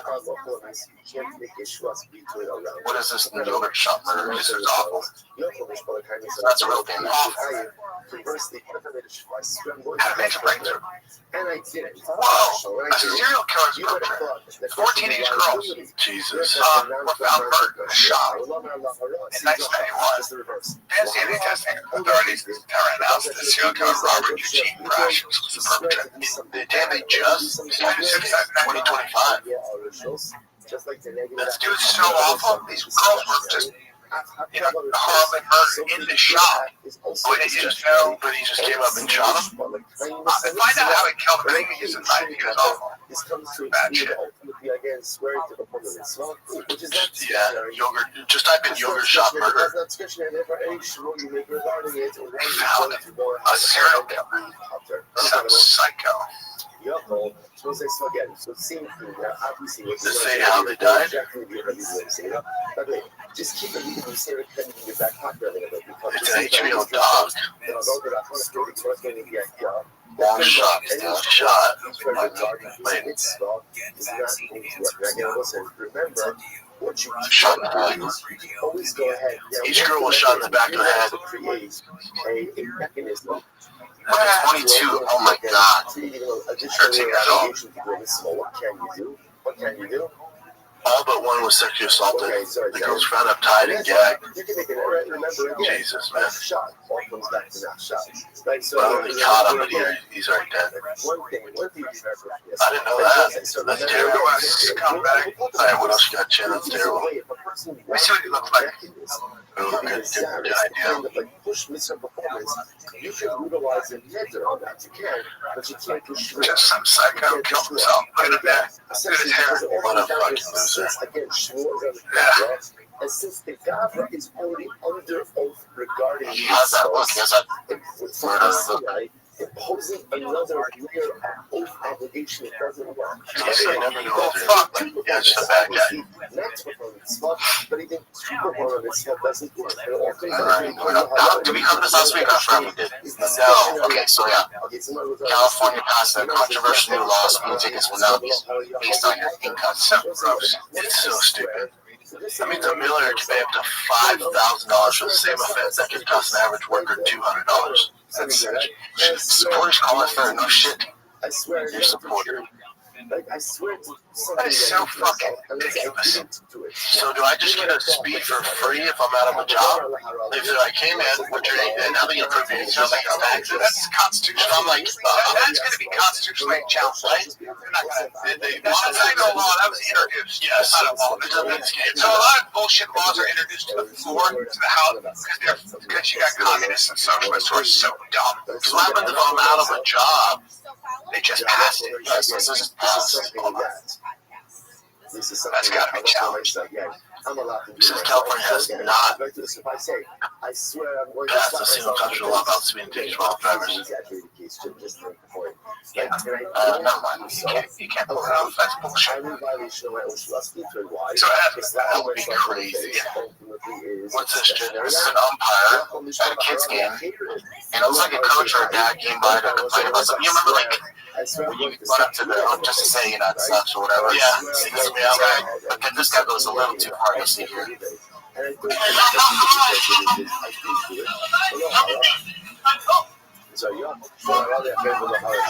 no, that's a coach.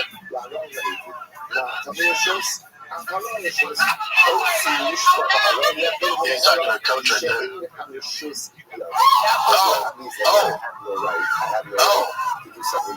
Oh, shit. Well, that's a song.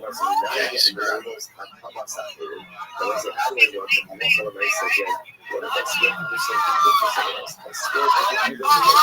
Now, usually stuff, I've never seen an ump strike first. Usually it's a coach or a parent striking the ump. Do this weekend, this ump, for whatever reason, had an ump force when I told him bonk and all this stuff the night before. Saturday, the bases were loaded. It was a force out at second. Kids safe. What up, dude? You tell you just fucking sober. Just one of that. What's good, big dog?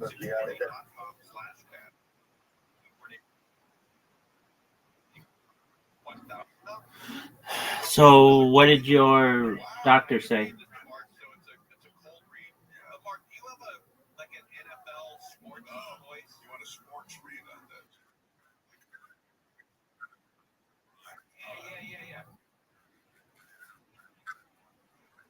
Zoot, is it working hours there?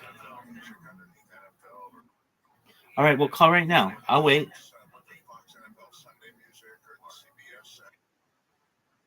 Zoot, shut the fuck up, because you're going to lose a friendship over this, man. I'm tired of getting insulted, and I'm tired of you insulting people on my server. Call them right now. There are therapies that you can do, no drugs. Zoot, just call them. I'll wait here for you.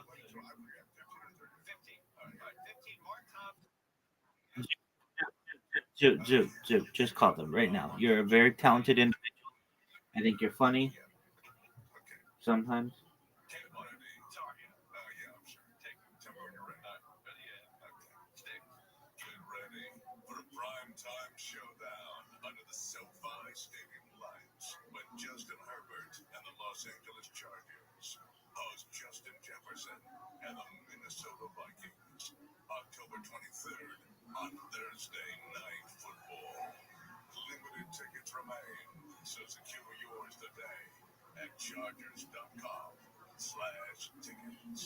That's great. There you go. All right, we have a pair to give away right now. I love it. If you're the 10th caller, 1-800-520-1534.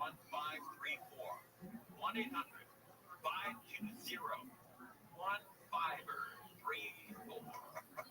And you could win 2 tickets. The game's the day after tomorrow. So, hopefully, you're ready. You're going to have to be evening free for tonight. Loosen up your schedule there a little. Slide into the game. But Minnesota Vikings, I bet that'll be a good game. Oh, that's going to be a great game. Yeah. It's at SoFi Stadium. So 10th caller right now, 1-800-520-1534. 1534. Yeah, 1534. NBC Universal bought the NBA rights for $27 trillion. And they expect a major loss initially. So somebody may have goofed on buying the NBA rights. Let's find out what's going on here. Look, I think whenever you buy sports rights, I think you always make money. I think eventually you do. And it's great for the network, too. You know, to be associated with the NBA or NFL or baseball or hockey.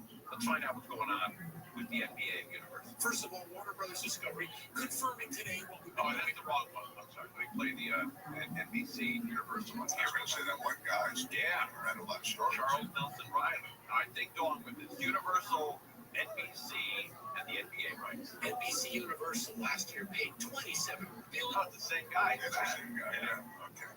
Oh, and Joanne Worley. NBC Universal last year paid $27 billion for rights to NBA games. Okay. Wait, how much did they pay? NBC Universal last year paid $27 billion for rights to NBA games. $27 billion goes to all the owners. $27 billion. How does NBC, what do they do? Just write that check? Yes, that's it. Wow. Okay. The company now says they're anticipating massive losses as a result of that deal. How much? Well, apparently they're looking at annual losses from anywhere from $500 million to $1.4 billion over the long haul. NBC Universal still says they expect this deal to be profitable because it'll bring in a younger audience, and certainly that's what sponsors want to see. Nevertheless, anytime you're looking at billions of dollars in losses before your deal suddenly becomes profitable, that's a real roll of the dice because you got to ride that storm out. So when you look at deals like this, someone's spending billions of dollars. I'm going to say ride the white phone dice because you got to ride that storm out. Ride that storm out. You got, remember that song? You gotta ride the white horse. Oh yeah, I do remember that. That's about cocaine. Oh, I didn't know that. Crozier, did you play that when you were a DJ? Cocaine or heroin? Or heroin? I don't know. I think it's both. But did you play that when you were a DJ? No. It's a little maudlin. Again, it doesn't really have much meaning you can say to. White horse. Yeah. Ride that storm out. So when you look at deals like this, storm out. Ride that storm out. Ride that storm out. Ride that storm out. You're gonna ride. Ride that storm out. Ride that white pony. Ride that storm out. Ride that that storm out. Yeah, that's actually a great video. You know, a parody of that song. Ride that storm out. Yeah, with that song, with that audio in the background. Sam. Ride that storm out. Ride that storm out. You can create a whole, yeah. Okay, it's gonna Sam, hit that music again. Ride that storm out.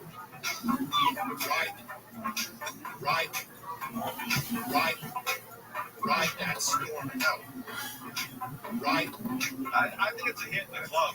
It's a work in progress, but that sampling is strong. Sammy, we gotta be partners. We'll DJ together. You can rock this together. That's right. Now we just need Charles Nelson Riley to join us. The three of us.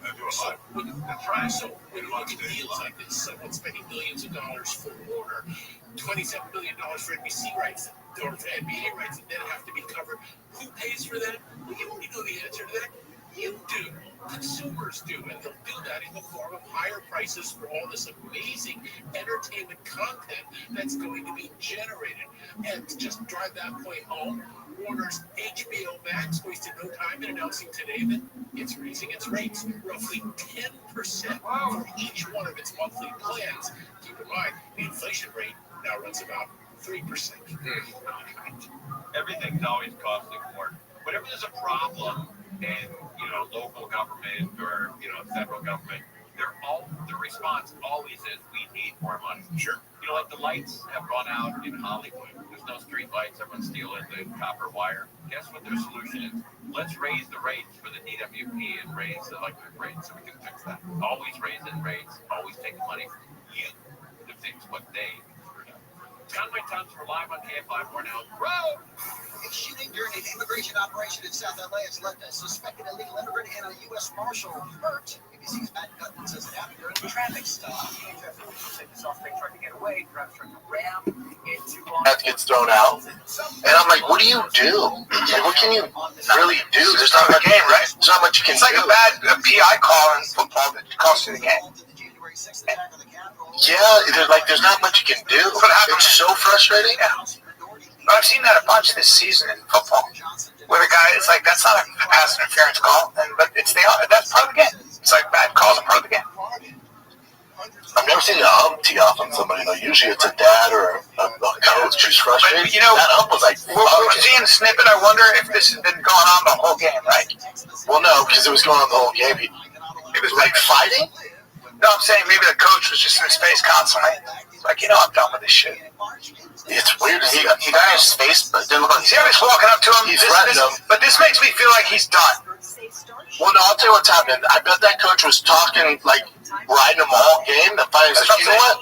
Yeah, but you can't do that. That doesn't. No, I'm saying, no, this doesn't just fight. This is coach riding him all game.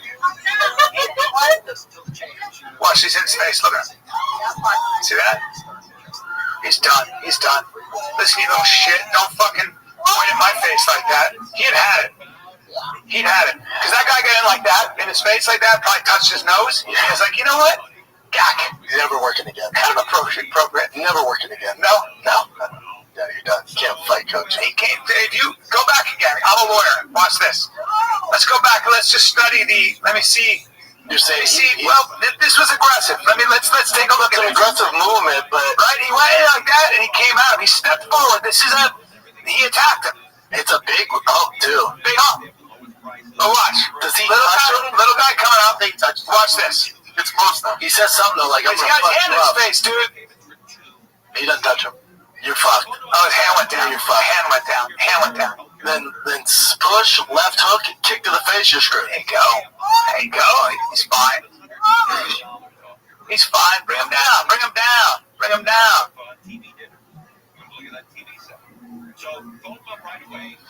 Now, hopefully that dad doesn't have a kid on the team.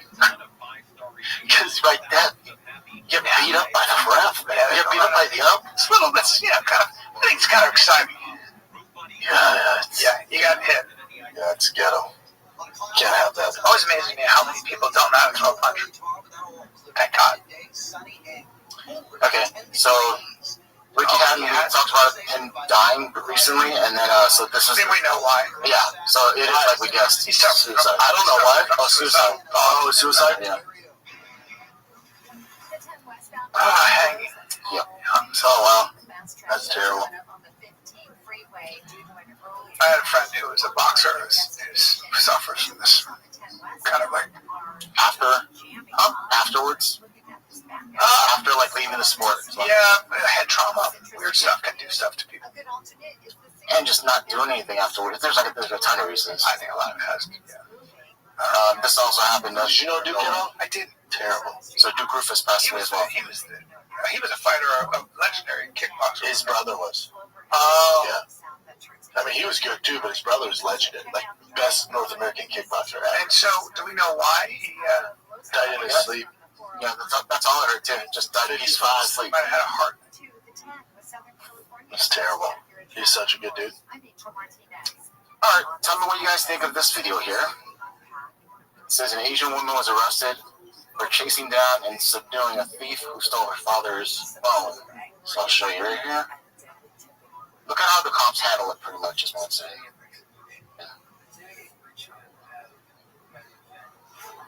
Well, you shouldn't take matters into your own hands. I understand she was going to leave, but she could have just maybe followed her and not got on top of her. This woman pinned the thief to the ground and subdued him. However, when the police arrived at the scene, they directly arrested her.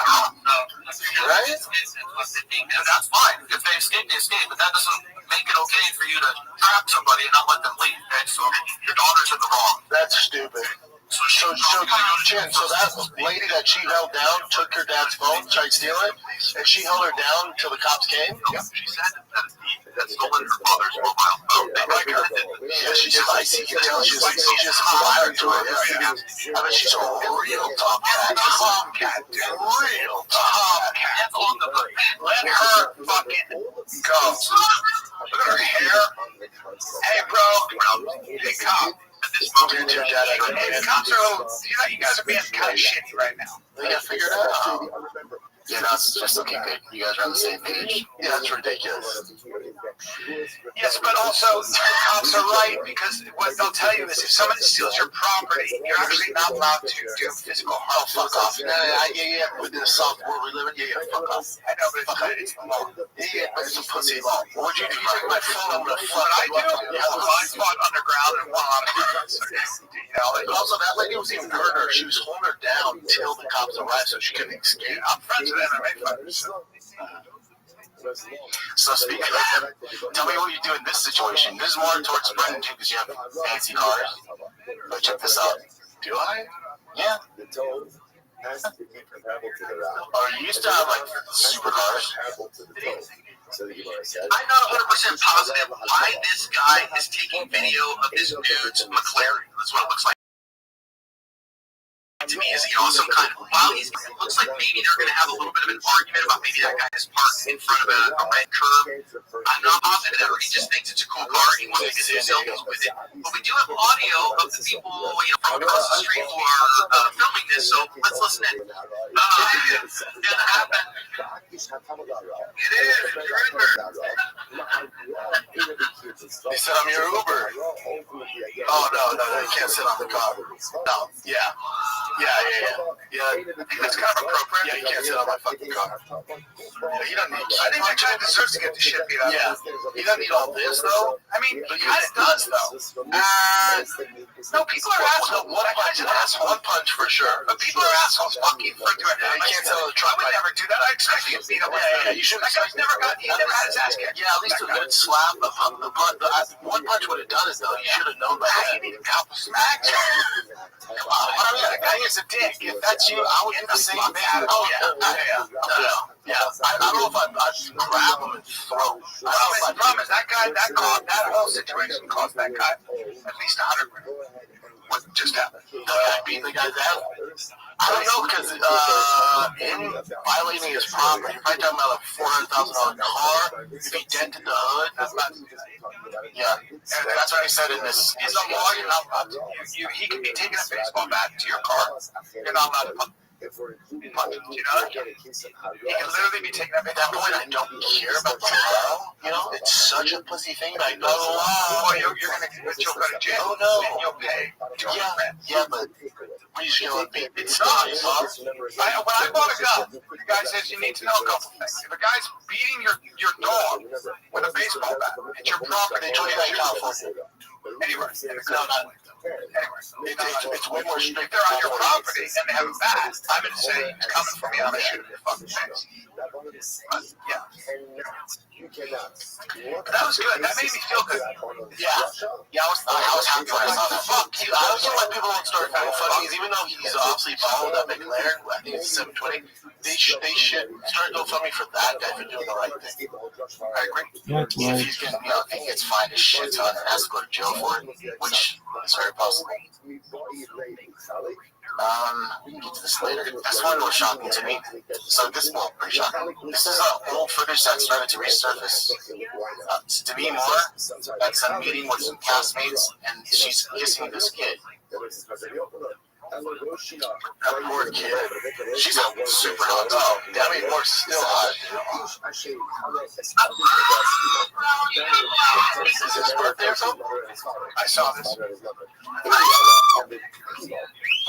She was all maniac when she was young. Right, get a real Tom cat.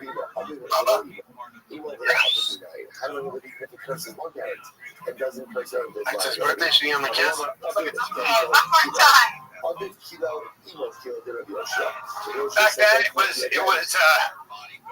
Back then it was like your first kiss.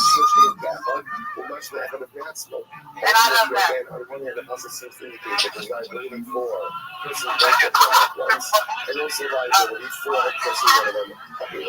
That poor kid. Hopefully he's okay. Yeah, he gets a kiss like this beautiful Demi Moore, especially back then, dude, you're talking top 5. Now he's getting a little too nasty, but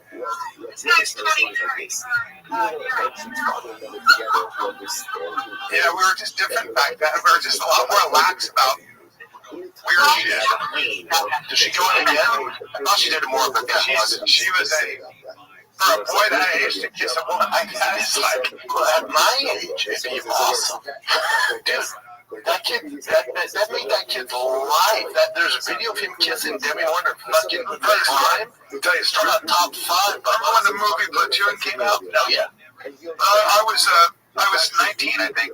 And I was alone, and she was there. Demi Moore was there. I was kind of cute at 19. And we had a little, kind of a looky look at each other. And then I sat next to her during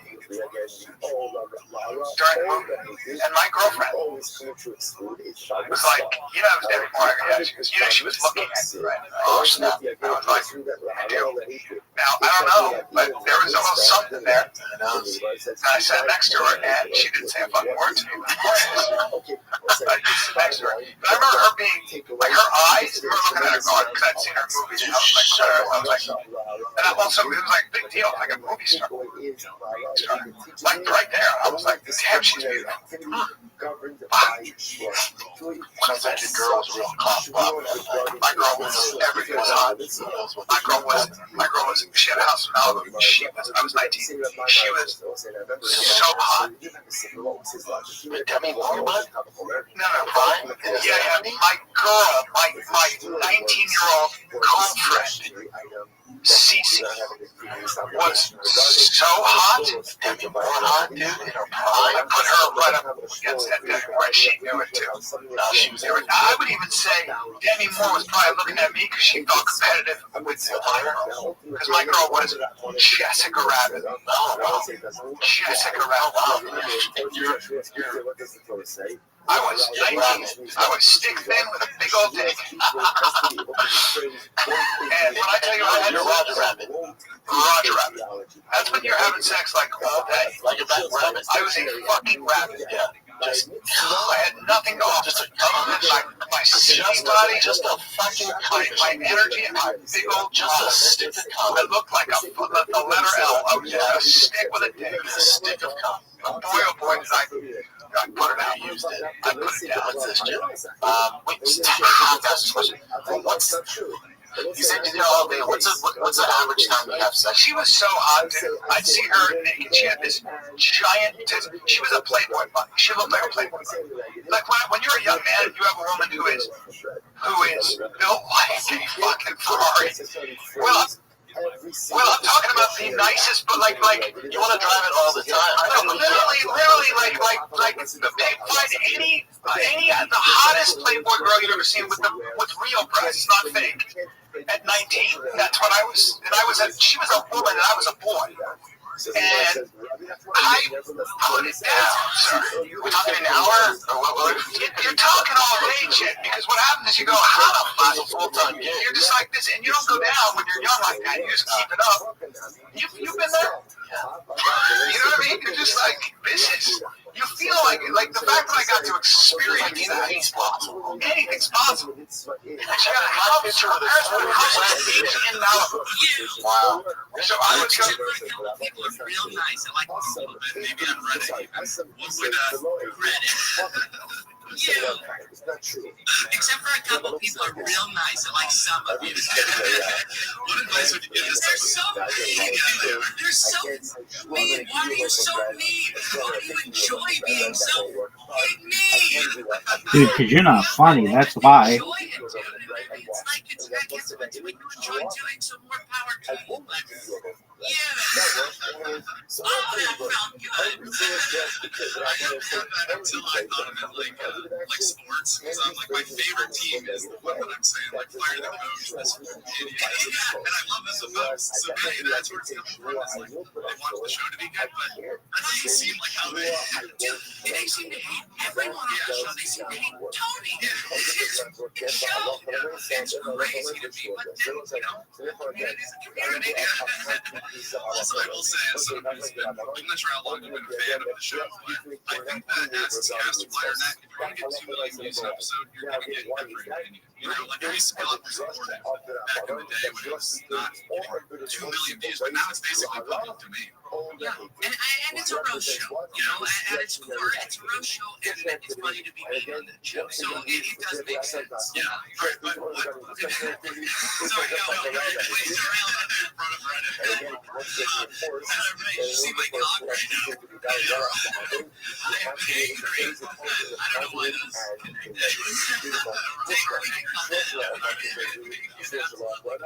Well, someone who a little bit, maybe on Reddit even. Well, Reddit. We've actually seen this before.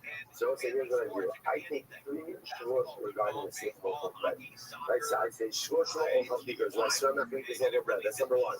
Number 2, short I swear I'm not going to eat it. Number 3, short I swear I'm not going to eat it. 3 shorts, and I eat it. What's the halacha? So once I'm only chayiv loaf. What's the logic behind that?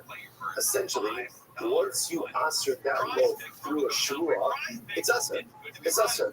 Adding on additional layers of prohibition on the shura is really halachically inconsequential. So although there's 3 shuras, like in other words, once something is funny, this is the mitzvah logic. Saying once I'm under oath to do a mitzvah, adding on another layer of shura is halachically inconsequential. So once I answer the loaf and I say shura, I'm not going to eat the loaf, subsequent shuras have no meaning to devolve upon that object, therefore there's only one layer of liability. So what it says, Zuri shuras bitui, shechayav al sdei makas, bash shigadasa ola violet. You know, it's like this shura that we're talking about. Shuras bitui, again, if you intentionally violate a shuras bitui, be it malchus. Unintentionally violate a shuras bitui, and I will say again, remember, what's the definition of unintentional violation? Helam shua. I forgot about the shua and I committed the act. Ultimately, there's carbonic liability, carbon over that. Shua's shav. What about a false oath? Again, what's we're talking? We know what's the definition of shua shav. Nishba l'shanos es hayadua. There's a fact that is known to at least 3 people, and I swear to change that fact. Everyone knows that a man is a man, a woman is a woman. I swear that the man is a woman, the woman is a man. That's a shvuas shav. Ultimately, again, what's the halacha? Hayavin al zedon of malchus, in that case, intentional violation is malchus, accidental violation is pater. Says the Gemara, lama liga misna shvur shelo okal, shvur shelo okal. So it says, so here that's interesting. So if you notice, what was the point the Mishnah was making? Right? The Mishnah gave one. What's the point? That if you make repetitive if Shavuos about the same object, what's halacha? Only Chayiv one. But if you notice, what did the Mishnah do? The Mishnah varied the Lashon in Shavuos 1, 2, and 3, right? Shavuot number 1 is Shavuot Shelo Ochal Kippos, right? So I won't eat this loaf. Shavuot number 2 is Shavuot Shelo Ochal, right? And then Shavuot number 3 is Shavuot Shelo Ochal. So 2 and 3 are the same. Why are you varying the Lashon? Why don't you say Shavuot Shelo Ochal Kippos, Shavuot Shelo Ochal Kippos, Shavuot Shelo Ochal Kippos? Why are you varying the Lashon? So this is very interesting. The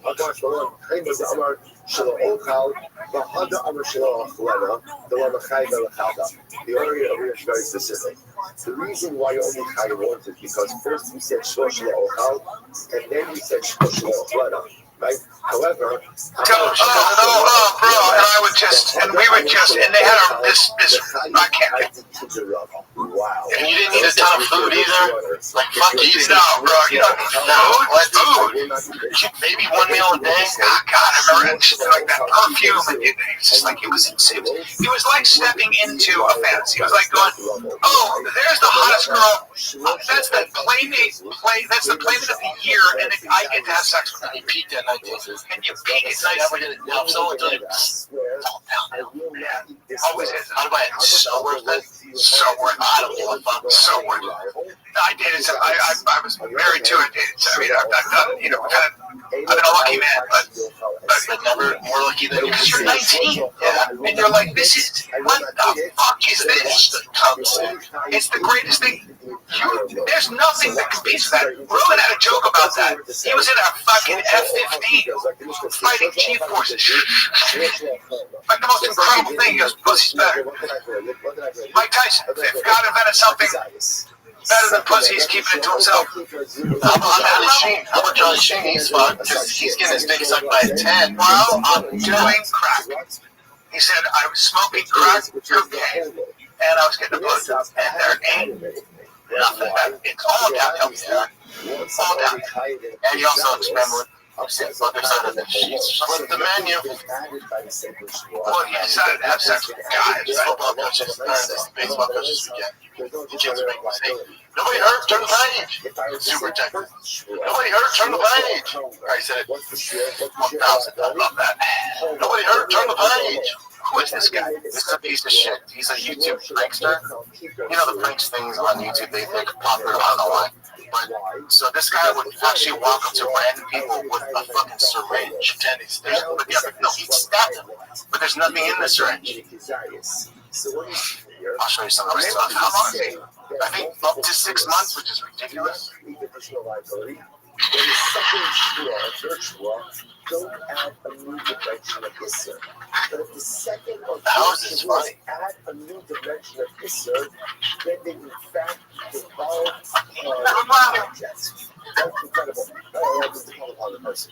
Not on the individual, right? And that's why the Edson split, which makes sense. Oh my God, dude. The second Shua doesn't do anything, it doesn't add anything. But if the second Shua, in fact, does add something, then I recognize a liability. I would fucking choke that guy. Dude, how did nobody beat the fuck out of him? So the whole loaf is already out, sir. Sorry. Somebody filmed as a fucking idiot. If I make a secondary currency, on the whole loaf, This guy's a complete piece of shit. if the first one was the whole loaf, If he's not American, he'd be shot, especially in Texas. Well, he should be shot.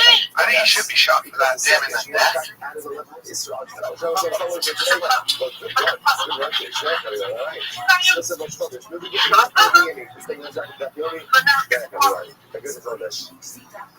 So how long has he been sentenced to? It should be 10 years, probably. I think I read it was 6 months, up to 6 months. That's it? Yeah, something stupid like that. He goes, I had a very bad idea of performing these tricks. I didn't think it could hurt me because it was my mistake. I thought of myself, not of others. What a piece of shit. So dumb. He's got he's got minor prior conviction for assault and harassment. Wow. Wait, how long is he doing? It's more than that. Go up. Yeah. Go on, keep going. Keep going. 3 years? Oh no. Suspended 6 months? Oh wait. Handed down a 12, so he got a year sentence. Year's pretty good. What's 6 months suspended? That means 6 months then, huh? as a support. 6 months with the 3-year ban on Ken Weapon. I think he should have been there for years, but not. Years no more. A year in lockdown for you should learn your lesson. Was he jabbing them? Did he actually stick Yeah, his he hit him, but there was nothing in it. Yeah. Oh wait, I could have sworn he did jab him, but it says right here showing him. He's also going to get sued. He's also going to get sued.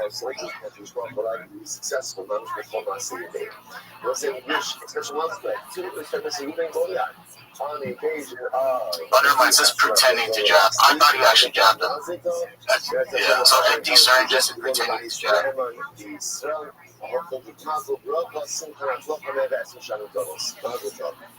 Spencer just gets an idiot. Well, at least they caught him. First time he's on YouTube. Yeah. Will help us along ahead. Today's dot is fucked up 26. This should be the last one. So just, it's just an infuriating video if you watch this. It's 2 women walking a dog, and another woman behind them with her bigger dog. Whoa! We went to this. Trying to grab the little dog. Whoa! Oh shit! Oh shit! Oh shit! Dude, grab your dog, lady. What to do? She's too much of a spaz. Just grab your fucking dog. Why does she keep falling? Because she's retarded. What kind of dog is that? Oh my god, she's so unathletic, it's frustrating. Which is a declarative. Oh, I'm so sorry. What to do? I'm so sorry.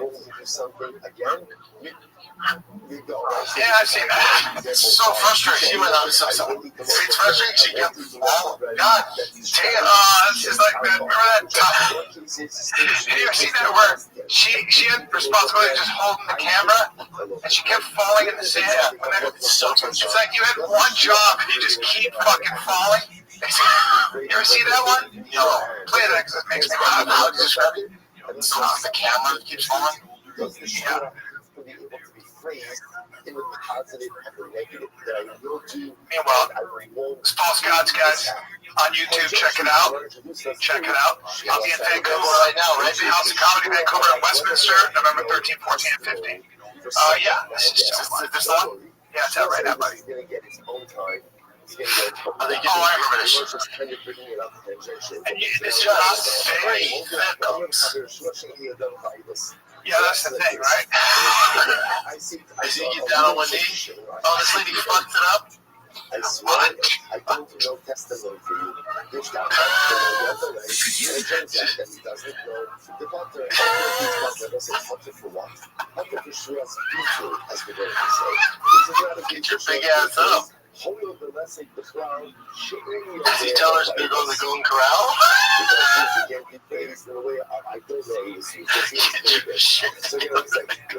You had one job.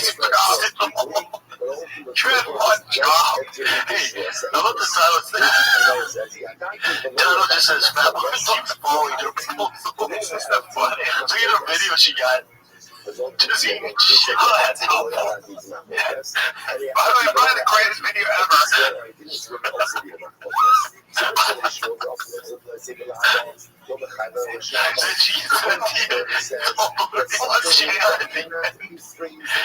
Here you go. You had one job, you fucking is that it? Alright, kids, if you're loving this Find the Kid, go join our Patreon right now. It's patreon.com/DFATK. You get extended episodes. All shows are ad-free. Shop show, Find the Kid. You get bonus episodes and you get fan questions twice a month. I think did we just reach the fan question, Jim?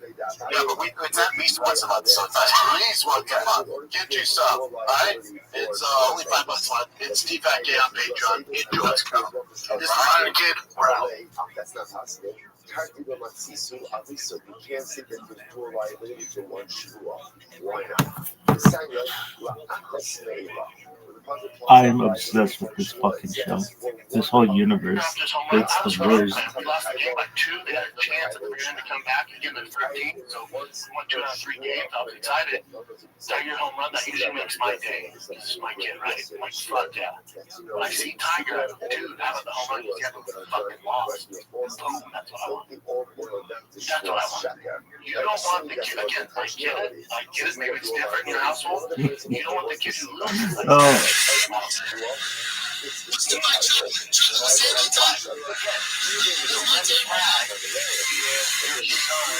Love it. I want to play for the Dodgers. I want to play the UFC. I want to play the NFL. Because if to them it's just a game. Because there's kids in Republic, Pakistan, Chechnya, China, Mexico, in parts of America. And they're treating it like it's fucking life. Okay, wow.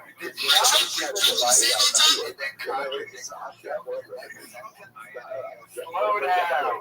Hurry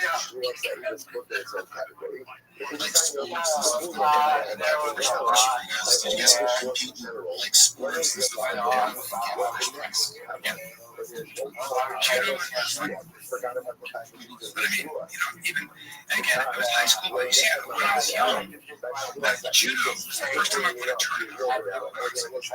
And it was like a big thing.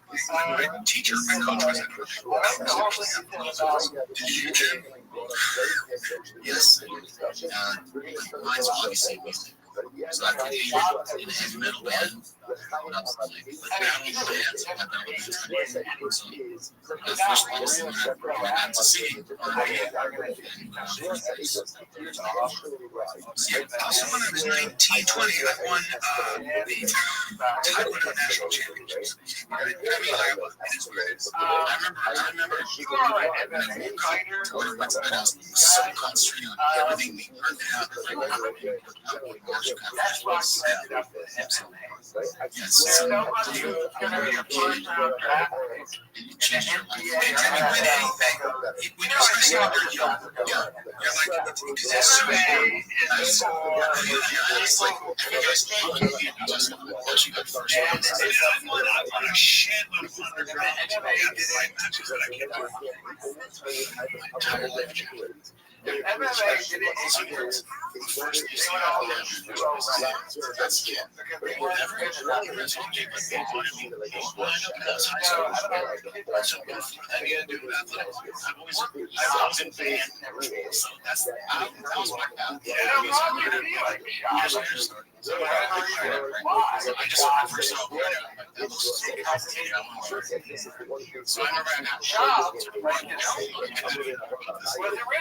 first year, that's like the starters. That's Restream was. So I declared that solo. I was in second year, third year, and then we had this coach there. First year, and I did better than anyone else in the class. They all just cheering. That's why they call her the guy, the closer. He's like, no, you're still in your second year. And everyone's like, you could tell I wasn't reading the music. You could tell I was just going off. I literally just go off the stand. I learned to a certain extent, but I'm like, I gotta play this back and all the things. So I just, oh wow. So I should have for sure be like, no, you need to actually, especially because you're Ranger, we're for the ones who pay attention to every little detail. The ones who fuss and sure and sweat the small stuff. Because the tiny things make the biggest difference when it comes to keeping business moving. We get it. We're the same way. Offering access to product experts to help you quickly and easily find what you need. So whatever you're interested in, you have your own. And again, it was high school, but you see, when I was young, judo was the first time I won a tournament. When I was young. And it was like a big thing. But my teacher, my coach, was a big medalist. Did you do gym? Yes, I did. Mine's obviously music. So I should be in heavy metal band. When I was like battling bands, I battled bands. because of the the first place, exclusionary phase. and I got to singing Then R&B. after we go, because we said we could the rest of the English Yeah, also when I was 19, 20, I won Taekwondo National Championships when I'm in Iowa. It is what it is. I remember when I woke up to when I went to bed, I was so concentrated on everything being worked out. And you know, worked out for actual first place. So we had It changed my life. And then you win anything, when you're, especially when you're young, you're like, because it's so hard. I asked, like, if you guys now we competed with just actually got first place. I mean, I've won a shitload of underground to the death fight matches that I can't talk about. My entire life changed. We're trying to build themselves up by represent and avatars of the athletes. So We did the original dude, like, they wanted me outside high school. And so before they got to do athletics, I was in band. So that was my I fucking 30 spikes about fighting, working out, and all that. You are you're physically motivated. You jump somebody's car, Damn,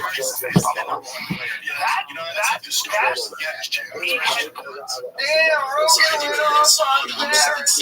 Wow, he had that stage. He had that stream, yo. You went after Marin's audience. He's jealous. He's mentally ill. He's been waiting a while, compiling evidence and stuff. He's jealous that everybody brought up other comedians. Damn, he waited for Mark Maron's last podcast.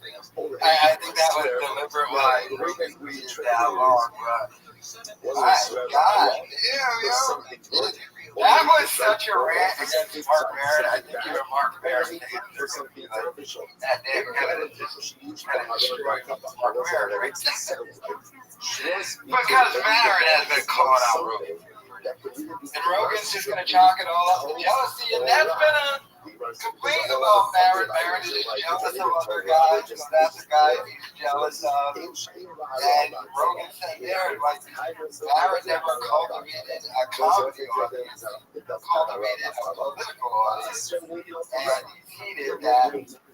Cultivated a comedy audience with Pastor. Said that Maron was jealous and he started critiquing his podcast. His podcast is terrible. It's terrible at the beginning of it and everything. And his podcast barely not even top 200 anymore. He's just jealous. That was a classic rant by Rogan. In fact, I had to cut it right there just to upload this video. You might still be going on that rant. I don't know. But, yeah, let me know your thoughts in the comments. That it actually doesn't fit into the category of harama and hatava.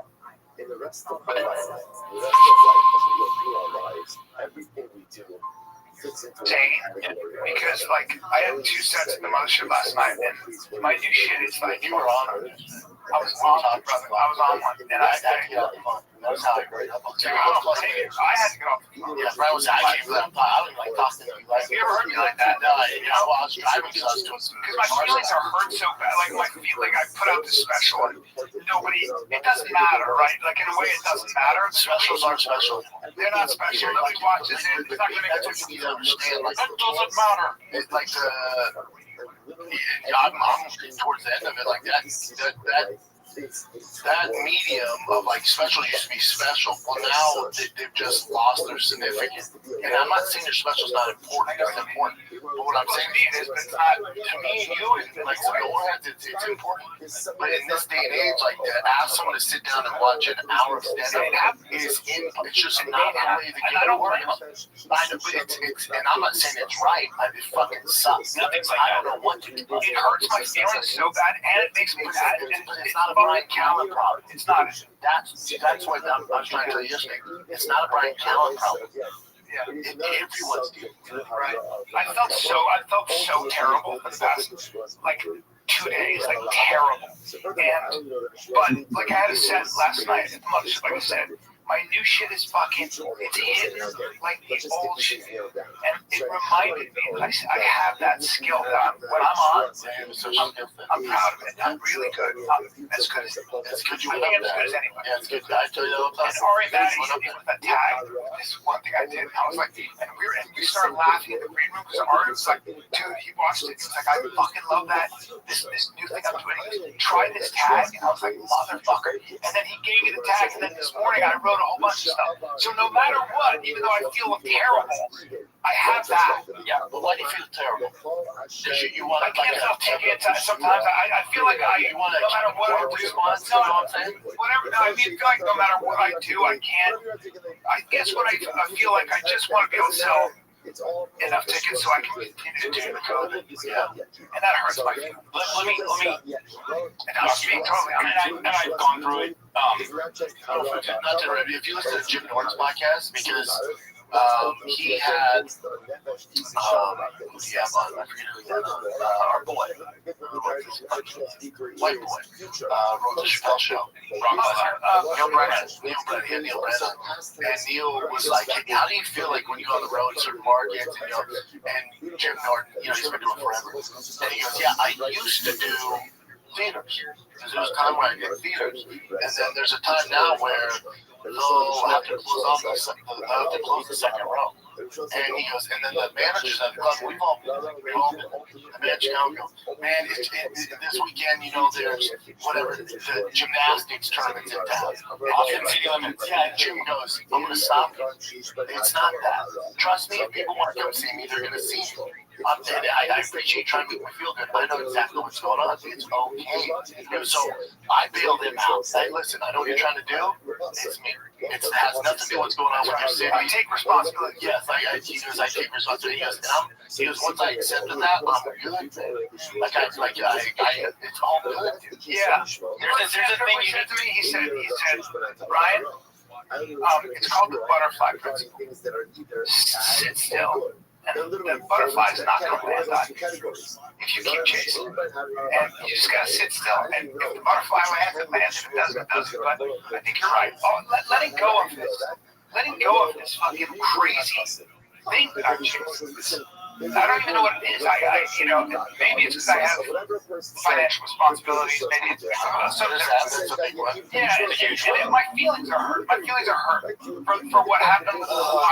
Yours is, we have this open discussion. And I'm mad at 40. I'm mad at everything saying, but like yours isn't a case of you got really famous and then you just stopped putting in the work and died off. Because you can only burn for so long. I don't give a fuck who you athletes, or even Rogan, whoever it is. Kevin Hart. Kevin Hart's not that around that much anymore. He's not Kevin Hart. You can only burn for so long, so bright. You burn for a long fucking time. You can only maintain that gear for so long, and then you gotta come down. The difference between your come down wasn't your choice. Your come down was because I'm trying to be cool here, I'm not saying, but your come down was a result of this false narrative that this woman put out on you, and you didn't have control of it. That's why we get mad. It's not like you're like, yeah, I'm just gonna back off the road, I want to be with the kids and do my thing. You didn't have the choice. So your light got dimmed for things that weren't in your control. And that's why I get mad. That's the difference between you and all the other times. He makes it crazy. What's crazy? What's crazy about that challenge is that this is so crazy. You have to forget. You gotta take a break here, because dude, your boy is swapping parts of my. You have to, literally. I'm telling you, like, for anybody who's listening, people are gonna do shit to you. I was talking to Rogan. I'll use Rogan's code on this because I'm the same as you. Yeah. All good. They didn't mean anything. Rogan's cool. You can forgive, but do not forgive. No, you don't forget. Big difference. But you have to forgive. You have to let them go with love, because otherwise you'll hold on to resentment and hatred. It only hurts you. Only hurts you. Yeah, and I also look at anything like that happens. And I also look at that whatever happened to me. I always look at it this. I think all of us be in chaos. Now, it could be cancer. It could be a straight bullet. God forbid it could be something to my kids. There are so many things that are way worse. Do what you will with me. I know who I am. You stay close to the truth. You're going to eat a dick. You're going to pay a price. But I think that perspective is also very important. But all of these things are a learning experience. The only way out is through, and the only way to understand and learn them is that way. Well, the reason I get kind of upset and anything regarding both of you gentlemen for two different reasons. The reason I want Brian to not have to deal with the feeling of malaise, the feeling of disappointment with So Brian Callen's special, False Gods, that are released on YouTube, changed me. He didn't even get 100,000 views. Even though he went on Rogan to share his podcast. So you really want to sell tickets to join. So the Rogan bump has been over. But them two pontificating at the line there basically just putting the tiger in the face. That had something to do with it, but could have been easily recoverable if shops did not destroy it. And not only that, they're champ. Because they complain that the podcast is dead too. But the podcast is dead because of Shop destroying his career, going after Bobby and other stuff. But also because he buys bots. So that made YouTube shadow ban the channel. Just watching these videos. Now how Shop was like, you didn't have any choice in it. Like, you didn't take yourself off the roof. Stay at home with your family. As if Shop made that choice. Shop was fine if you didn't about it. Because he couldn't sell anything. Their careers are gone. They know it. They're heated about it. And I'm sure they'll tell you. And they'll never have a Cola where they just sit down and we screwed up. We did a bunch of bad things. I just want to point out, so behind the scenes, threatening people, lawsuits, all that. But it sounded like right there, Colin basically admitted financially because the shop was paying him $25,000 a month. So might not quit that podcast anytime soon, but that special bombing just reminded Callen how dead his career is. And it could help himself if he just not shop. Then his career would probably take off like everybody else who left shop. But probably not going to do that. Let me know your thoughts. You said that the crap is like you have dead. Like, guys, look at me. It's great. Like this cowboy, it's ridiculous. Now, let's walk are loving me on service means more hustle, less hassle.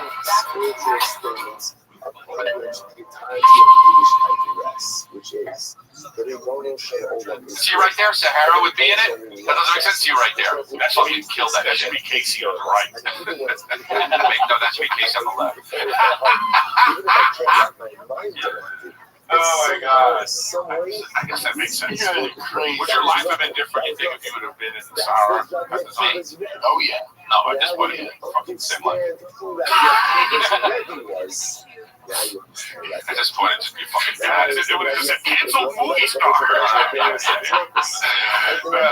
but I like that. No, I would have. You know what, dude? I had to talk about this. Congratulations. I had a moment the other day, and I was in the airport, and I was kind of falling asleep, and I realized how happy I was in that moment, and I never felt anything like that. Oh, that's good. Yeah, and then I try to keep it. Where do you think your happiness came from? My family. Just my family. How I have it all. My family and my kids, and dude, it's just so cool. Calvin cried for the first time when I had to leave from work. It was tough. But it was just like, man, literally for the first time. He never did that before. That's crazy because Wolf is doing that now. Really? You know, he actually knows now. Like I'm getting my bags and shit together. He runs to me. He won't let me go anywhere. Yeah, Billy's gonna be like that. So he grabs me and Hey, Chris, and 5 years ago, did you picture yourself being happy? No. You know what? I don't like his big ass thigh in this shot. I like it. You know, like and then with that swirl and then tank top going. I like the hamstring. There's a lot right now. I don't like when you asked that question though. It felt like it was like because I went to Chris's house in the midst of it, and if I would have been able to show you happiness in the airport, fucking, so I was in Spring, Indiana, you would call bullshit. But it's weird though. It's like you really do choose to be happy. Like it's a fucking choice because that's bullshit. There's certain times, bro. No. People tell you that, like, yo, glass half full, at least you're breathing. No. That's not what I mean when you're going through a traumatic event. Okay, but when you're living life and you've been living life and it's status quo or whatever you want to call it, it's the way you live. There's people out there that are just like, fuck this, and then that same person can just be like, wow, this is great. He would have on. Well, yeah, but Chris, you drove to work in a 911 Turbo. Well, I took the. Yes, No, I understand, but that's what you're saying. But that is what I'm saying. This is what I'm saying. No. The thing is, I think what happens in people's head is comparison is the thief of joy. You ever? That's what it is. It's all a Hallmark card. Yeah, when you compare your life to something else, and you're not doing it, whatever. You're not gonna ever be happy. No, I know. Don't compare. Yeah, I'm fucking. I'm happy as fuck. Yeah. I can be, as far as family life and shit, but that's the most important. And it really is, dude. I think people without a family also can be. Oh, yeah. That's not true. No, they can't. I don't believe it. They just pay out. No, you're looking at three fucking boys right now. Those guys don't know happiness. They think they know happiness. Level of happiness. Games and shit and go to happy hour. But you're put on this earth to have kids. You think you were put on this earth to make parlay bets and go to Hawaii once a fucking year? You think that's why God created Damon Dane? Feels really bad. Dude, no, I live with a woman. He's also only, Nick is only 52. But when you with a woman, I love that. No, but definitely have kids when you're ready, first of all. And second of all, it's about levels. Like you can be happy and not have a family, but you don't know that. I don't think so. Yeah, I don't think so. I don't think you don't peak happiness. Okay, but I think we're saying the same thing. And yourselves that watching this show are now. They're just like at home. They're happy. Yeah, they're happy. But Brendan, we're saying the same thing. Okay, we're saying. No, you're not. Yeah, we're just saying until you have a baby and a kid and a wife and a kid, you're nothing. You're not living. Whatever. It's just facts. Okay. Fine. You weren't happy before at all. When you first got out, you were on to it. That's what I'm saying. At the time, you were happy. Everyone listening right now is happy saying the same thing. There isn't one person hearing this podcast like, oh, Brendan is raising a great point. It's literally the same thing. I'm not sure if that's ever It might be a first. So anyway, but yeah, I just, yes, barring going through a traumatic event, happiness is a choice. Of course, if you're going through something horrible health-wise or whatever the fuck. But I think once you've achieved level of happiness because of family, then you look back and then you can compare your own life, and then you're thinking, oh man, I don't think I've ever been this happy. So that's what that was. I think Calvin goes like this. I had a moment of clarity when Joanna and the kids, it was just me and Tiger in LA because he was doing baseball playoffs. Joanna and the kids came to Texas, moved into the new big house, cool. But me and Tiger rented. Oh yeah. It was a one bedroom. It was a one fucking bedroom. I was like, oh, I don't need the big house. I'm good. I could do this. Right. I could live in this. And Is Brendan Schaub arguing with people just to argue? First he argues with D'Elia over how D'Elia felt. And then arguing over the whole happy thing. I kind of kept calling out Schaub. In short, the tank top, the diet, and it is the weirdest thing about diet blonde hair. Didn't he do a video with Matt Joe for hair dye and his hair color is brown? I don't know. This is just, Schaub is just an idiot, though. D'Elia every day has to think.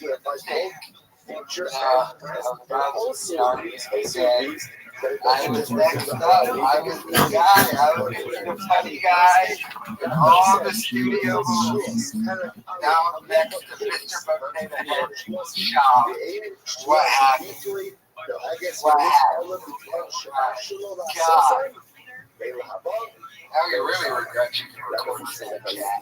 And the crazy thing is, I think technically, D'Elia was cleared on all the legal stuff. That's what her shot was out. The FBI. And retrospectively now, but I'm not going to say it explicitly, but it's clear. It also has to be able to be phrased both positive and negative. Trust let me know your thoughts. I can phrase as I can do this, or I can't do this, or I will do this, or I won't do this. So again, you have two requirements. Number one, phrase the positive and negative. Number two, be able to phrase both. What? We've been talking about chin. Can I get a little bit more me up in my headphones? So I'm a little concerned. We talked about chin last time. He wasn't on last week's episode because he was in this camera, and he hasn't responded to any of us. A week. Yeah. What do you think that means? He was on the show. Maybe he's not on the podcast. I mean, he's in Austin by himself. He's been a little bit down. He's told us that, so it's not any news. It's a big change. Also, maybe he's just recovering. I had that done, and I was kind of a little. Everyone's different. I was like a little bit woozy after that. Yeah, but Mark, you're normal chin. He's not normal. He's not normal. So it's Are you saying you're thinking about killing yourself, Mark? No. I was just. We got a special guest. It's Chin.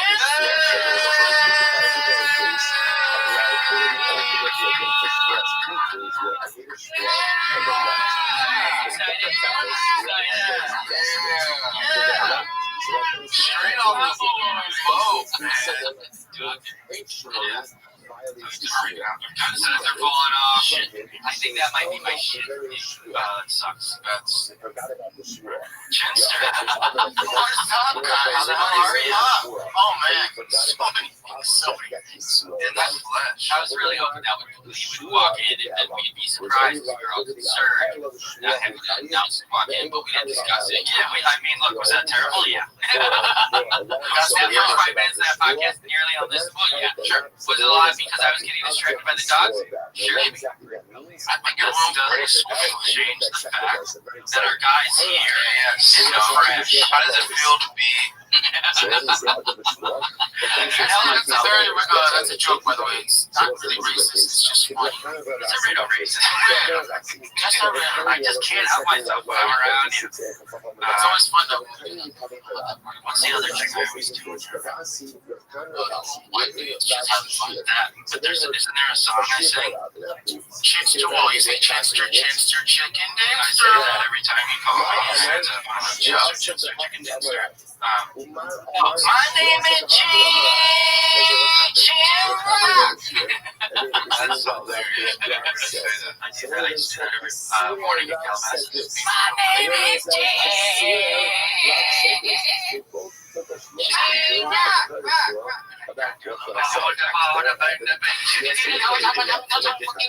So, Jim, what the hell brings you to town, buddy?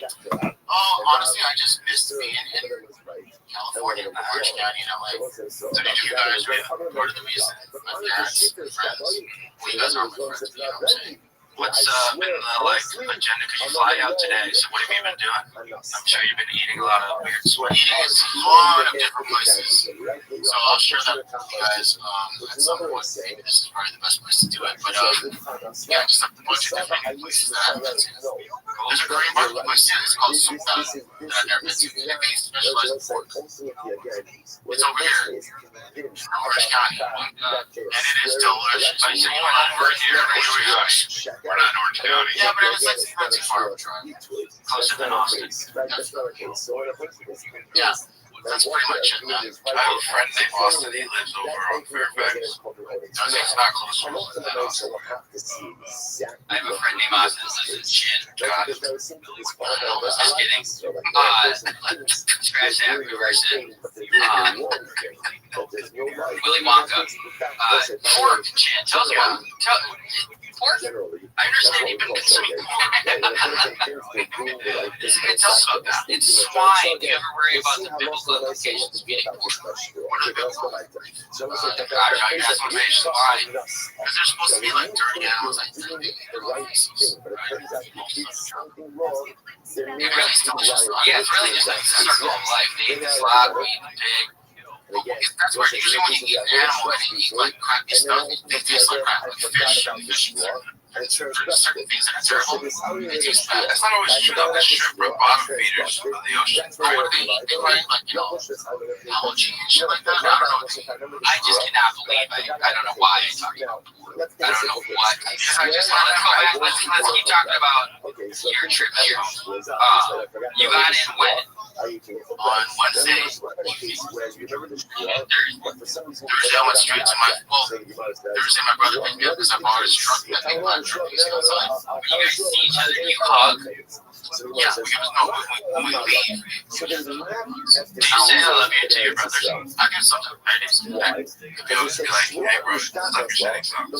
You know, I was posting all these things about my Instagram stories about the food place that we go to. Someone just commented, bro, how did you all of a sudden become 100 years old? How all of a sudden you look 100 years old? And I'm like, that's not right. And message requested, I'm like, you kind of right. Damn. The stress in Texas, I think, really, No, the same as you always have, bro. You going to Turkey with me, man? I'm 100% down. I don't know if it's a Thursday through Sunday. So what's up, we can do? You need a vacation. If you could go one place in the world, Japan, really? Have you been? Yeah, wow. What I was I am not surprised by it, but it's not what I thought you were going to say. What did you think I was going to say?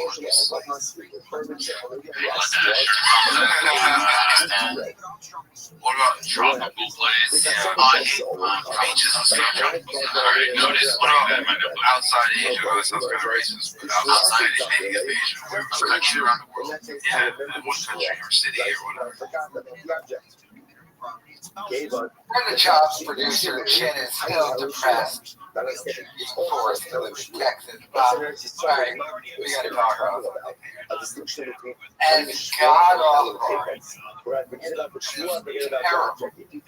And listen, after hours of podcast, I have to highlight what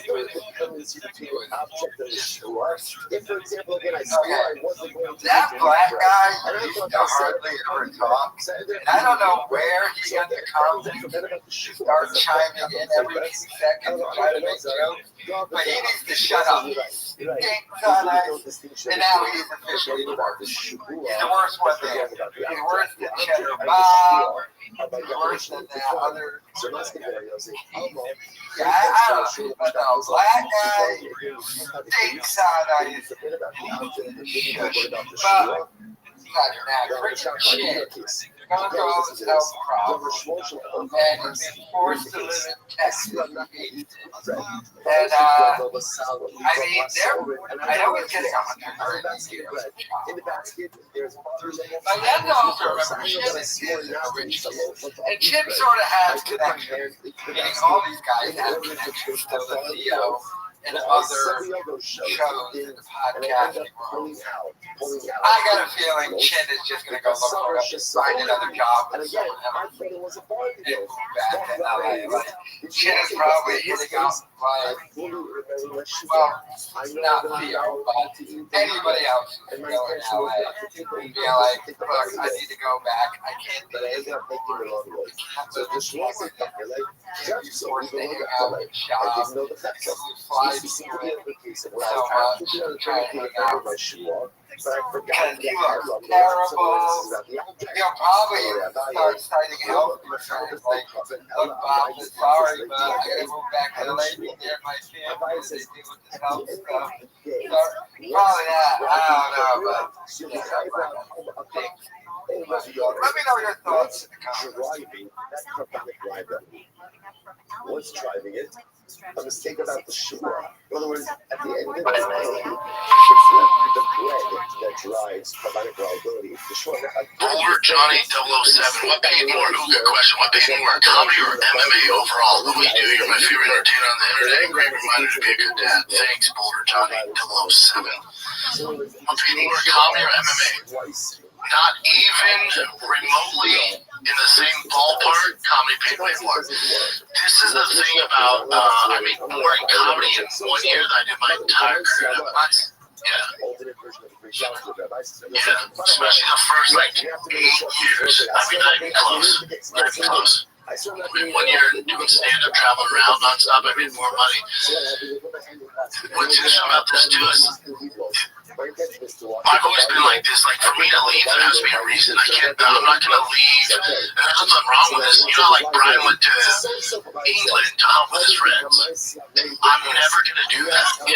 It's just not going to, like, if we're going to England and it's a sponsored event or endorsement and there's money and there's business, I'm in. If it's just shoot the shit, I can't leave my kids for that. I'm not leaving my kids for an experience unless they're with me. If I'm going to bring my kids, I'm in. So that's the reason I stopped comedy. It's funny, you'll see the haters online. Like, I stopped comedy because you got kicked out and you couldn't make money. I think the lowest year I made $800,000 doing stand-up. My last year, holy crap. The highest I made 7 figures, low 7 figures, like right over $1 million for the first 6 years. Damn, that is sick. Yeah. So people know you stopped doing it because you couldn't sell tickets. If ever you see me leave, I'm getting paid. That's my business model. It is what it is. It's the same blueprint Kevin Hart has, even though I'm nowhere near his level.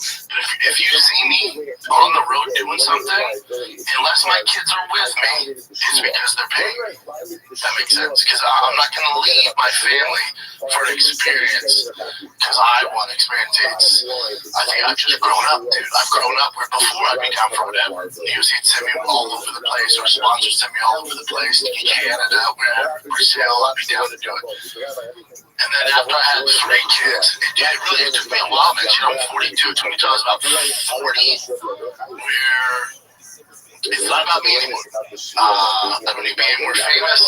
I don't need to go experience things. I'm not going to come over your house or go to a restaurant for dinner. I'm not going to go get drinks. I just changed. I just grew the fuck up, man. I just grew the fuck up. I made a lot of bad mistakes. And I'm not talking about 40, which is pretty recently. I just grew the fuck up. It's not about me. No more narcissist behavior. No more. It's about me. I get my rocks off talking to you guys, putting content out from my studio when my kids are at school, and then the weekends it's all sports. It's a double-edged sword, right? Because that stuff's not that interesting. Like, my ear's not to the ground anymore. I'm not at the mothership. I'm not at the comedy store. I'm not hanging around all these guys. It's just not what I want to do. I'm just not into it. People say, oh, this guy can do it. Not true. I got past that. Every place that I ever performed at, I could do comedy to my nuts hit the ground. Oh, you're no good. Whatever. Some people thought I was good. I can make a lot of money doing it. It's not about that. It's just, that's not what I want to do with my time, if that makes sense. Great question, dude. But yeah, no one's ever asked me that. Yeah, I make more in comedy in 1 year than I do my entire athletic career. Simple case. What about if you remember the Shua? Game's a little different now. Game's a little different now. It's harder to get people out of their house. There's more content out there. But yeah, and again, in order for me to leave, like, say you saw me in Fort Wayne, Indiana, or you saw me in Chicago, or Milwaukee, wherever, they had to pay me a minimum just to come. Like, so when I sold 5 tickets or 5,000 tickets, you had to pay this minimum in order to get me to come. So a lot of clubs agreed to it, some didn't, which I get. They're like, well, no, dude, that's a decent amount, So that again, if I'm leaving my house, it has to be worth it. Great question, dude. No one's ever asked me. I cracked open Chrissy D's body dysmorphia. What would it take for you to let Brian submit you? Shop drop the new fan Q&A on Patreon. Strap in, folks. I'm going to be dropping videos about this. Because someone else got a long trashing. Sean mentioned it, but this, so Sean called me out because I'm the only one who says and everything he said there was a complete lie. Did not pay $1,000 last year as he canceled every single game he had in his last year. And he only travels to make fun. This month, he went to Detroit to visit his son's baseball game. And his excuse was, wants to go look at the ball. So, it's all just bullshit. Everything. And it's a weird thing, right?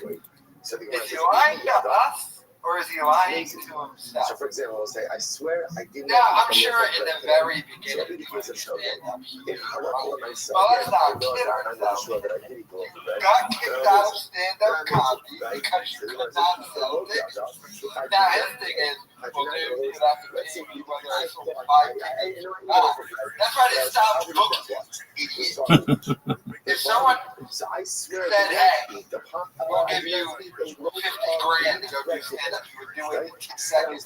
You just cried with Brian Callen about how their podcast is dead, and no one will watch Brian Callen. That's Cal. This guy got kicked out of stand-up comedy because you're not funny. Now, at the beginning, people gave you a pass because you're like, I got passed for every club. Yeah, because Danny Rogan said the passion. That's why you got passed. Because of Rogan. And you know that. That's why when you threatened Bobby Lee and everybody else who you threatened, you used the Rogan name. They said exactly to Bobby Lee, you started the fighter to get subreddit. We're going to destroy your career. We're going to call Joe Rogan. We're going to get Rogan on you. Bobby Lee was like, what? So, this jackass, his lies about why he doesn't just get up and watch. He said he was only going to do an hour of this Q&A for 2 hours. Oh boy. The next video I'm going to drop is going to be fire, so stay tuned for that one. I'm going to have to make this one for 3 hours. Got kicked out of college with Joe Myers. Everything I said is true. Everything he said is false, which is why you lost the war. Let me know your thoughts. Right, trust between is the only case of a lab that comes with liability for a carbon. That's what you are saying. Rado Ramirez, we've had this before. What really happened with Mark? Man, I wish it was a cooler story. I met him through Chappelle AC. We started working out together. He didn't have any skill set. He was kind of lost, or he's trying to be an actor. He was working with young kids doing TikToks. And I've always been this way, better about it now. But I was like, this guy, he's 40-something. Like, this guy just needs an opportunity. I'm giving him an opportunity. So I brought him on board, and Jane can talk about this like we have. He just did, and it's not fair to him. He doesn't have the skill set, like to edit, to produce clips, to run anything. So I was just, again, I had all these employees on the salary, and then, my guys coming like, you're paying too much money on employees, dude. What's this guy do? Do you have to have him? What's he do? Like, good vibes? And like, no, get the fuck out of it. But I tried, man. I was good to him. I tried, gave him his own show. It didn't work out. Didn't go well. He'd miss it. He just wasn't very dedicated to it. Tried to bring him on the road. He didn't add value. And, so then I just told him, like, man, I gotta make a change. There's not much I can do. Some development. And then he went bad on me. It's a shame. I'm not sure I'll make a video about this. But Mark said, and I don't know what it is. It's not in podcasting. It's not in my business. But Mark is a smart, talented dude. It might be too late. I don't know. But hopefully he finds his way. And his energy's not towards me. I've never done anything wrong to Mark besides give him an opportunity and then let him go because it didn't work out. That's how it goes. And most guys go, thank you, dude, for everything, and then hopefully go on to the next thing. But he decided to turn and create all this fake shit and hate and all this stuff. It's like, I just want to tell him, that's your problem, dude. You're wasting your energy and time into somebody else instead of focusing on a career for yourself and making a career, dude. Like, it's not going to work out, man. Where you at on this, dude? Yeah, so let me add to this real quick. And this is not talking smack at all. This is just me being completely honest. Well, first of all, I don't think he's not smart. I do think he's smart. And I think, yes, he's talented. When it comes to, the stuff that we're doing production-wise, I would give him help less. Yeah, I would just give him some notes. But the way he would receive the notes is where the issue came in. So imagine, with all of the people that we work with, right? They'll ask me with audio questions or whatever the heck, you're the guy. I'll let him come in the gym. And if something's, off or whatever, I'll let him just concentrate on this, fix this, how you fix it, whatever. I would do the same thing with Mark, and Mark would take it and like I'm attacking him or something. Offensive. So it just wasn't a team player, and again, I take full accountability. It's on me. It's not fair to Chin. It wasn't fair to the rest of the staff. Hey, this guy knows nothing, but because he's my buddy, I'm trying to help him out, show him the ways. Like, it's not fair to you guys, Like, that's on me. To me, I don't know what his thing was, but I thought he was like an intern. So it's just like, that's cool. I'll give him some advice on this and that. But the way you handle constructive criticism should be like, just learn from it, not take it as like, they're kind of defensive. Yeah, get defensive. That's one of the instances. And I also remember we had a Fight Companion show. And then he was just gossiping in the back when we were recording a live show. So I think you or someone said, actually, Mark, you gotta keep it down with the computer. So stormed out. He just left and wouldn't answer our text message or calls. Like, you can't do that in a work environment. That's not professional. I think like there's some mental health shit there. I'm not gonna go out. I should have recognized at the time. It's just like, I have no hate or ill will towards him. It's just like, you're wasting your time. It's the way he handles himself. So there's the last thing I didn't tell my people, but of course people will tell me like he made some videos about me, and one thing he said that bothered the shit out of me is like, you watch the video? Someone sent me a video that we know that she meant well on sending me a video, but she didn't watch the whole video. Oh, I remember that. And then I saw the part where he's like, I've been around, he's the dumbest, laziest producer I've ever known, something like that. And I'm just thinking like, what does he's seen me work? Like, I'm there before he gets around. He's like, Jen's the best. Like, that doesn't, like, he needs it to attention or to get, I hear it, but I've been cool with Mark. Whenever he needed stuff, I've been on the phone with him, like, if you have issues or whatever with whatever's going on, I've always been cool with them. So I'm just like, why would you do this? Not the way those people, the guys that can work, But that's why we don't mess with them. Because I'm like, come on, dude. Yeah, I know. I don't know if he's still making videos or what he's doing. Hopefully he's figured shit out. But yeah, I gotta make a video of this. If he does, please don't send it to me. I don't want to see that stuff. The reason why I saw that video was by accident. I thought, they're sending me something nice, but whatever. Okay.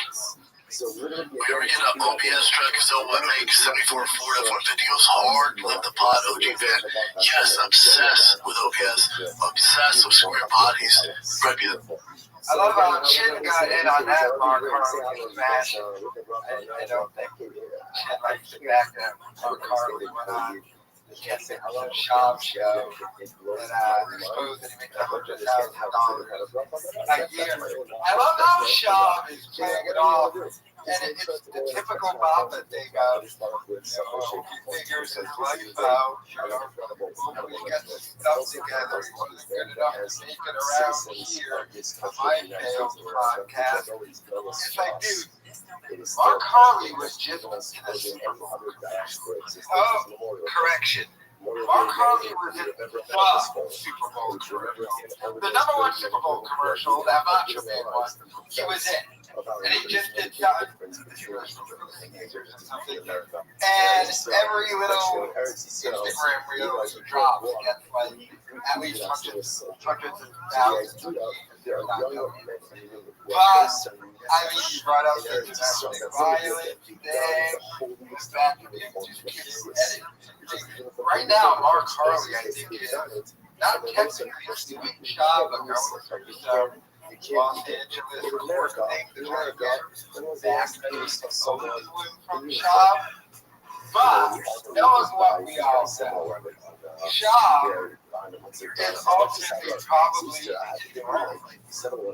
I'm just judging off of the two guys. I mean, I don't know. But I know how dirty Shab is. We learned from Mark Harley that Shab hired a private investigator because when he died, he dropped off flowers at his house to his wife, and he thought it was Mark Harley and stuff like that. I mean, the whole thing is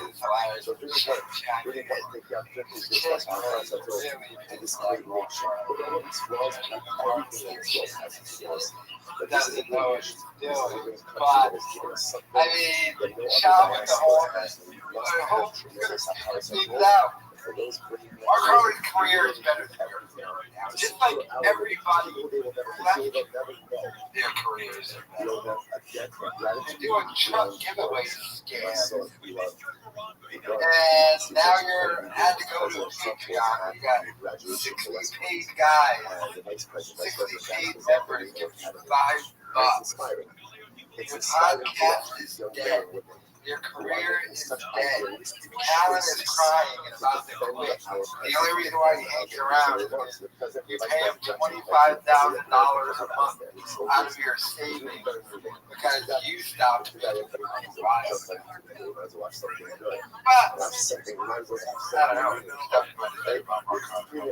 don't know. Let me know your thoughts. More than their statements, it's inspiring to see a new generation that so often the young people we see as empty-headed vacuous nothings who are rallying on college campuses. Would you like to see would love to see you capitalizing on Reddit comments? Interesting. Make merch. Team for the game meme. Apparel sounds ridiculous, but also money machine haters and love to keep people. Give people positive outcomes. Example t-shirt. What do you got for us, Chad? What do you got for us, Chad? That's not a bad idea. I'm open to it. Muhammad All NCs. Yeah, Reddit merges. Even if no one follows you more close to him, a hater. Like my haters will bring up shit that I don't remember. Like I remember he said this in fucking 2015. I'm like, I don't. And most fans don't, dude. So if you're following that close, it's fun to hate me, right? It became a trendy thing to hate on me, and then people just, they don't think for themselves, especially haters, so that they follow into that kind of algorithm of hate.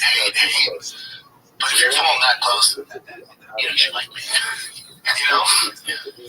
Muhammad Al-Aziz, been a fan for a long time. Happy for your success. A true Rocky story from a brother's couch to Ferrari's vouch. Yeah, learned repeat from when we saw Hassan Minaj one-man show. Oh my God, dude, this is old school. Remember back in the day we saw Hassan Minaj. Damn, this is actual fan. Remember back in the day when we saw Hassan Minaj one-man show and how you loved it. Have you ever met Hassan? I have not. Can you finally release the name of your gay suit guy? No, I can't release that name, dude. Have never met Hassan. This is funny though, because remember back in the day we saw Hassan Minaj one man show that inspired me to do stand-up. My agent at the time at CA represented him and sent me to a show, and he had graphics on the back, like current events, just where he did the Daily Show, and that's what inspired Big Brown Breakdown Live. Because I went, hold on, he is back, so he can point to that, reference it. I said, I can do one-man show. And that's how I started stand-up. Shout out to this goddamn thing as a fan. Ryan Austin says, was there any one podcast in the classic Defect K days that went bad on Brian or both of you during COVID? Was there anyone on the podcast in the classic Defect K days that went bad on Brian or both of you during COVID and Brian's cancellation? If so, can you name one or two on Patreon on the show? Glad to pay $5 for the extra apps. Love you, dude. Thanks, Ryan. I'm confused by the question. So, is there anyone podcaster that went bad on me or Brian? Whatever guest that's been on the podcast that after they were on the podcast when COVID and the guests but I mean, come on. I can answer that. No, I'll answer it, but I'm trying to. Can you think of any, Jim? Not they didn't go bad, but they just didn't come back. I don't know.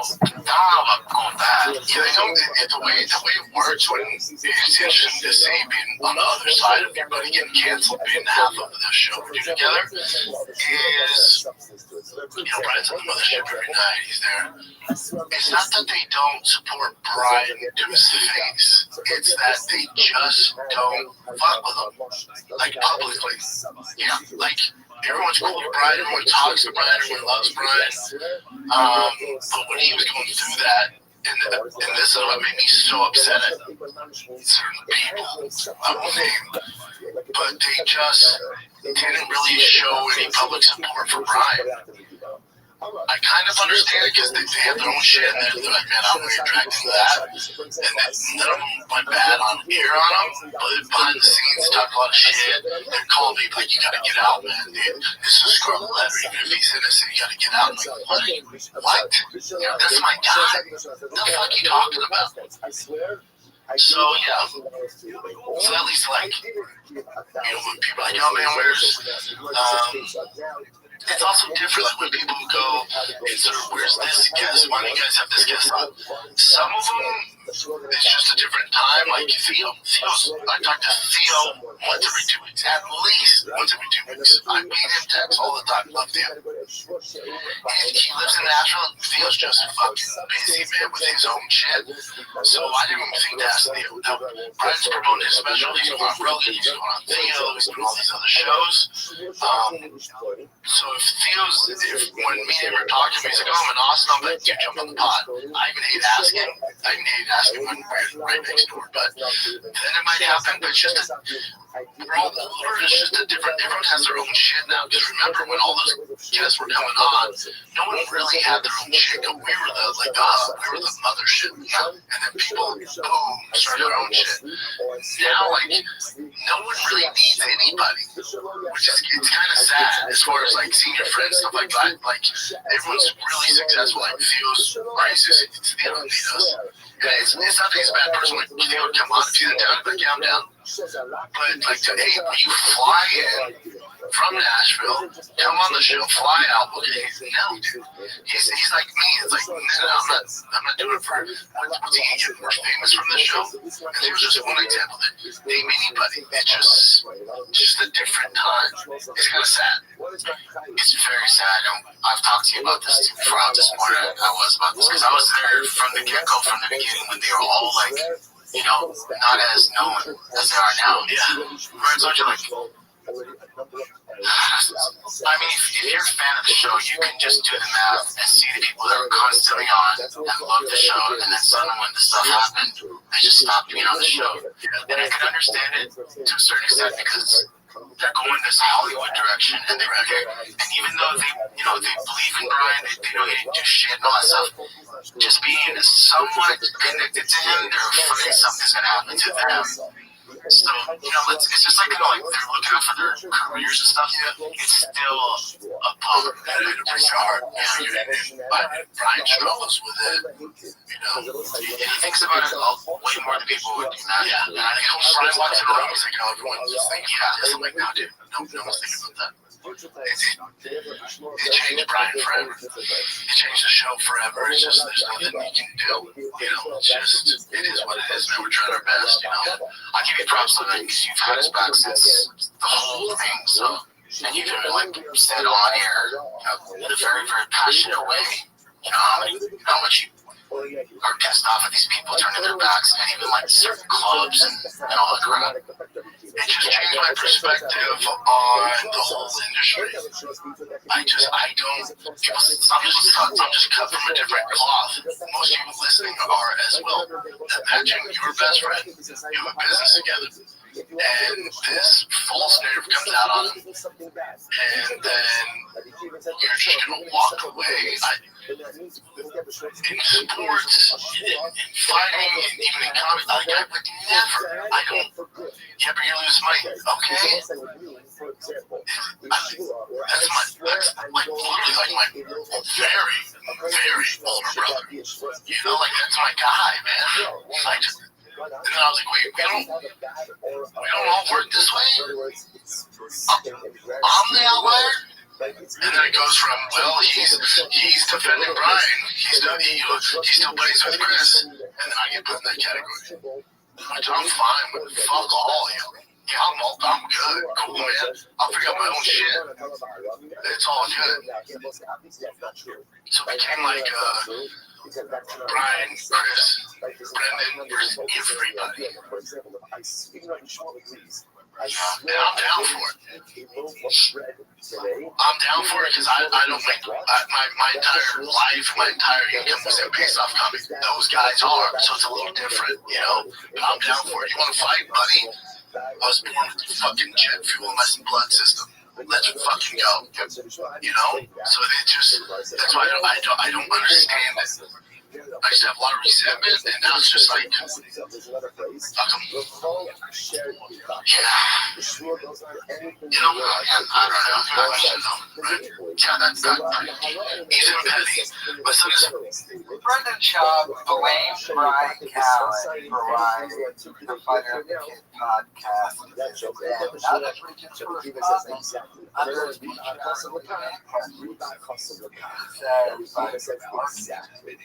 Brendan had Brian's back. Wanted, of course, to involve the podcast. Everyone would stand. That's a little thing Schaub likes to forget. He kicked off Callen and tried doing the podcast with his co-host. And the podcast isn't dead because of Callen. The podcast is dead well before the allegations against Brian Callen because Brendan Schaub killed the podcast by becoming the most hated man on the internet with his act. And then he kicked off Brian, filed the lawsuit against me, went after Bobby Lee. It is 100%. We'll go 80-20. 80% Brendan Schaub's fault that podcast. Sometimes getting That's it. And by the way, that's number one guy. The person who they were talking about was Will Sassen. That's who they're all that long podcast. Will Sassen. But, I mean, Schaub just, and this goes into the psychology of Bamba. So once I say the nice again, the nice one we have, He's doing stand-up comedy in arenas.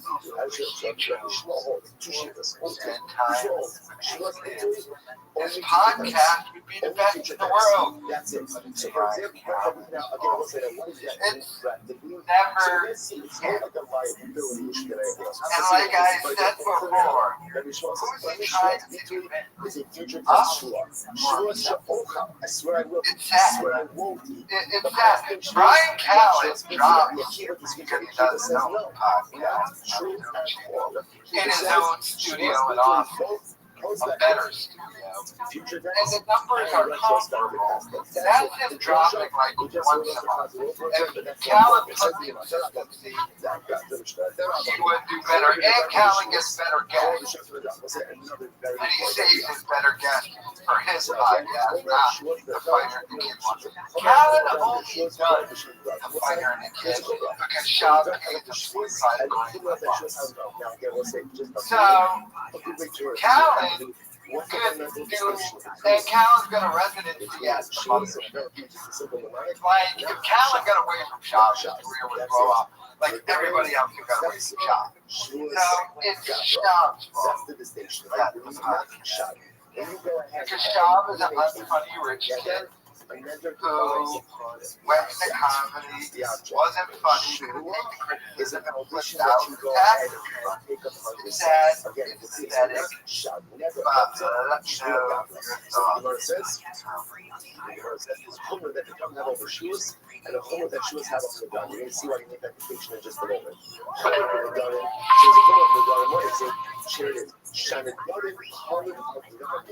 Here's my, this is Cuban Dave. Whatever's Cuban. You guys are my top 3 podcasts, by the way. Thank you, dude. How do you deal with all the hate in the YouTube comments? Do you do the Rogan method and just not read it? I find myself going 12 rounds of the haters, but I know it's the same people every week talking trash. At least they add to the case. Remember, you never meet a hater that's doing better than you, correct? Love you guys. Oh, by the way, it's Ed King. Pronounced Ed King. Think green without the R and not the King. I know I mispronounced his name. People were like, what the fuck?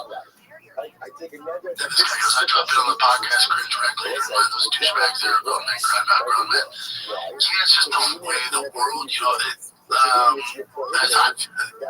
all honesty, I assume everyone on the YouTube side is doing their job with the thumbnails and the clips and all that shit and the titles and descriptions and it's going well. I don't look at anything you do. So especially comments, because I know it's the worst of the worst, whether you're me, whoever the fuck you are. I'm sure Rogans are bad, birds are bad. I know that. What value would there be in that, you know? And then again, if it's the same guys, it's like, we're either fans, and what else are they going to do? Imagine if I decided to stop everything, they'd be so hurt. Again, it became this trendy thing to do, and those guys, I could go to bet, are crushing live. So this is like, this gives them something to do. It gives them meaning. If that's saying on me, fire away. You know, what else are they going to do? Think about taking time in your day to do that. Think, buddy, this is part of the problem. Go out, touch grass, go create something, man. Go create income, do something. Find a girl will do. This ain't it. But you know, there's no helping guys like that. So imagine being the same guy in every episode. Right now, like that's your game. They're like, yeah. Like I always try to understand like I don't. Are they trying to make money? Because you can't hate someone that much to just constantly be like everything that someone does. And you're just like, oh, check this out. They did this. Today they did that. Like, is it money? Because it can't just be straight up just hate. Especially if they don't actually know you or us or anything, you know? You don't know us personally. No, I know. I just don't. Mental illness, you know, it's like, but no, they're not making money hating. You know, like the guys that make reaction videos too, which I get and get yours, you know, but that's the algorithm. You know, they do it for all shows. But to just add comments, I don't know. I don't know. But appreciate you sticking up for us.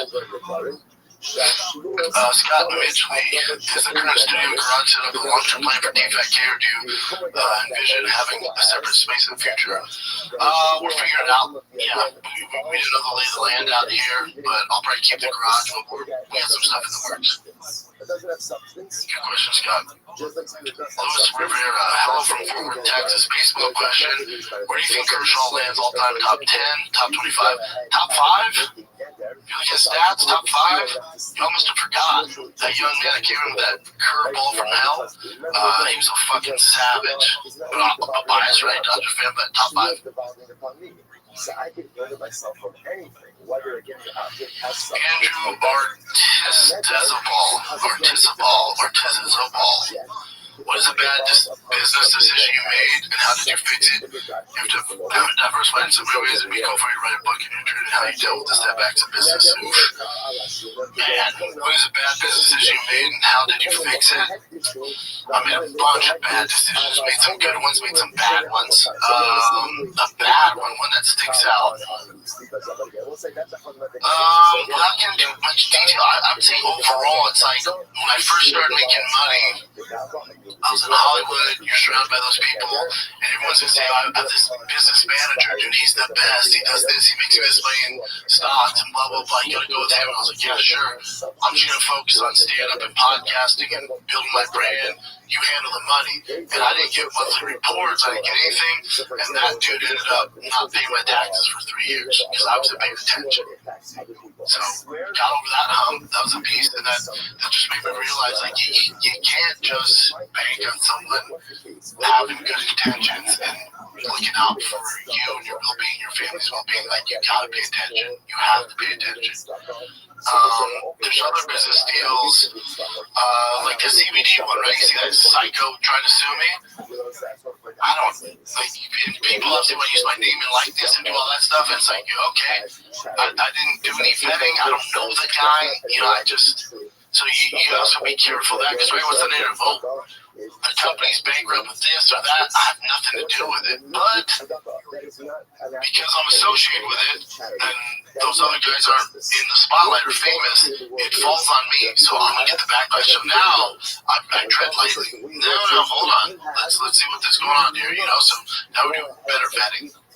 Bad business decisions. Oh man, when I left Showtime, Rogan told me, you don't need all these people, too many chefs in the kitchen. I'm like, yeah, whatever. When I left Showtime had a staff of whatever, 30. So I'm like, I need as many as them. So I hired like 12 guys. I have this huge team. I'm hiring people I don't know. I'm hiring guys that had no skills just because I want them around for good vibes. And just, in the end of the day, costing you money. So we run lean and mean, and we have a good team and people that give a fuck about the show and give a fuck about me, and that's it. Hashtag no new friends. Took a long time to realize that. Jelly, at what point did you realize you had to change your lifestyle with the drinking and whatnot? I'm not an alcoholic, but I have an addictive personality. Me too, but I see myself very easily drinking whenever it's easy, it's accessible. I don't always have to drink, but have 3+ glasses of nice Japanese whiskey isn't out of the norm on a random night. What did you do to help yourself stop? Kids. And I wasn't feeling good, right? It doesn't add to, you're literally poisoning your body to what feel good. So I think for me, I get it. I'm not shaming anybody who drinks. Most people drink, do your thing. But for me, if you have an addictive personality, that doesn't get better, dude. So for me, I knew it's like, I'm not the guy who's going to have 1 or 2 beers at the game and then just go away. I'm going to have all the beers. So it's either that monster drinking all the beers and then waking up at 5 a.m. to get the kids ready for school, being hungover and looking like shit and the kids seeing that, or I just completely cut it out and not worry about it. So I just went cold turkey and said, fuck it, I'm done. But remember, as we start this in the Q&A, it's not about me anymore. It's not. Nothing is. So it's It's not about me feeling good, me getting drunk, me doing this. Like, is alcohol going to help me be a better dad and be there for them? No. Come on. Out of here. So for me, it was the kids. I don't know. Yo, what up, Mark? That should definitely get you on the right path. And for me, I just. Mark, can you hear me, dog? Can you hear me? Mark, how you living? How was your day? Can you hear me? Do you speak English? Yo, Mark, can you hear me? Mark. Mark, how's your day going, dude?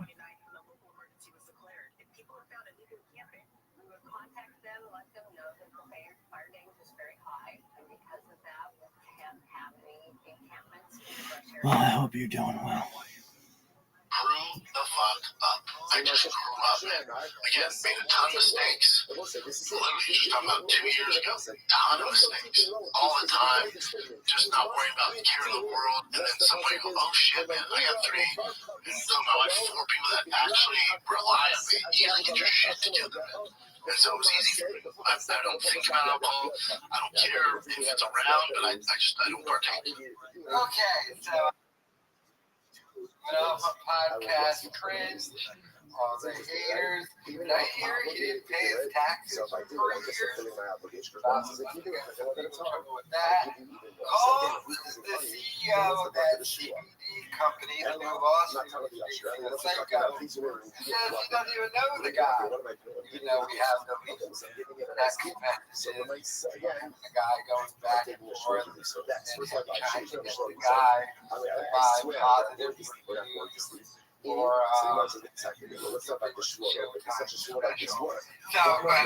great guy, never met him. Everything says I mean, the only thing that was truthful there was him stopping drinking.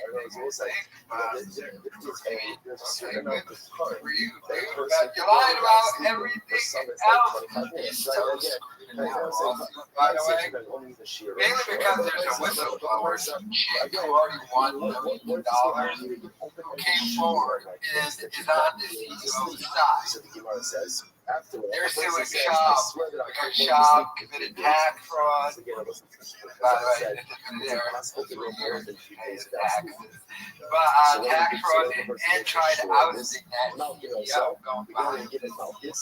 And I think it was like a deal of Schaub owns 90% of a company, so he went to other people and tried joining forces with them, so they would technically own like 51% to get rid of that guy. I gotta go watch. But other than that, I mean, Mark Harley, you gotta trash him in that whole spot of hiring some guys. One of them didn't have skills. The whole thing, it's just coding. He looked like an idiot. Sitting there, answering questions. 60 members, $5 I swear that we may follow going into the ocean. Or I swear that we may this is pathetic. This is sad. Impact of such a But let me and therefore, again, if I violated, or if it turns out that he did, or he not in conformance with the Schwab diet, the Schwab says, no, I'm pumped up. He saved a lot of hate. Rob says it works. Why is it Papa Schwab? This guy Chris says, welcome.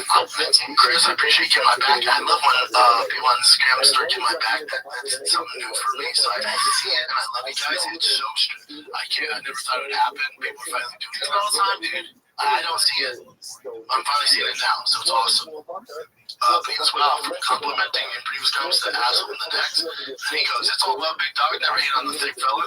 Jerk is a joke. Is what we do here. Be well, Mr. G. Yeah, I'm with you, dude. There's no hate there. Just talking shit. I wonder what that was, though. OG, Miguel Rodriguez, OG fan here. How come you guys don't say big dick bandits anymore? I agree. This guy put excellent question, top 5 songs of all time. That was just off the cuff, man. Young, welcome, wild boys, man. So Rab says this is a Better bring it back then. right? Because according to Rab, Yeah, we're not. There's a... I'm with you guys. But here's the thing. It's like, you guys started with me when I was fucking 30. I was early 30, dude. Right, late 20s. I'm 42, falling 3 now. So it's like, and you guys, damn, we all grew up together, man. I talk about my kids with you guys. You guys have had kids. We're like, we've all done this together. That's what's so fucking dope about this. So, and going through what we went through, like, I think the biggest struggle I have is trying to still bring the kid out of Brian. I was to Brian, he's Peter Pan. But when what happened to him, Brian has this light that I've never met anybody that has more young blood flowing through their body at his age. That's why me and Brian get along so well. He's so fun and so positive, so happy. And then fucking the false Me Too movement happened, and that light went dim. So my job, and whether you guys can tell or not on the show, is to bring that light out of Brian. I gotta ignite that light back. I don't know how. I don't know if it's ever gonna happen. And not only for the show, for Brian's life. Somehow I'm trying to ignite that young heart of Brian's. That's what I'm trying to do. Cody Lewis says, what are the tattoos you have on your arms? Do you have any others? Are you planning on getting more? Tattoos on my arms is like, I have 3 angels, which is crazy because I got this Brad kid, so there's like 3. Yep. And the roses. I have the Gracie Academy, original Gracie Academy tattoo, the original logo, and I got my black belt. This is all family affairs. Boston Red Sox represent Boston.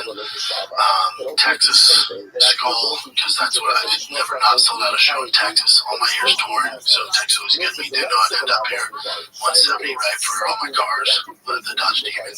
Boston Tia Zombies. I have a stopwatch or like a little 2 o'clock here the day and time the team was born. I have the good luck charm here, horseshoe me chin, and my brother got when I toured out in Dublin. I have a Panther's wings because my grandpa, who's a truck driver, drove a dope fucking Ford, had this on his forearm, so it's similar to him. I have a Longhorn skull tattoo on the back of my neck. Oh yeah.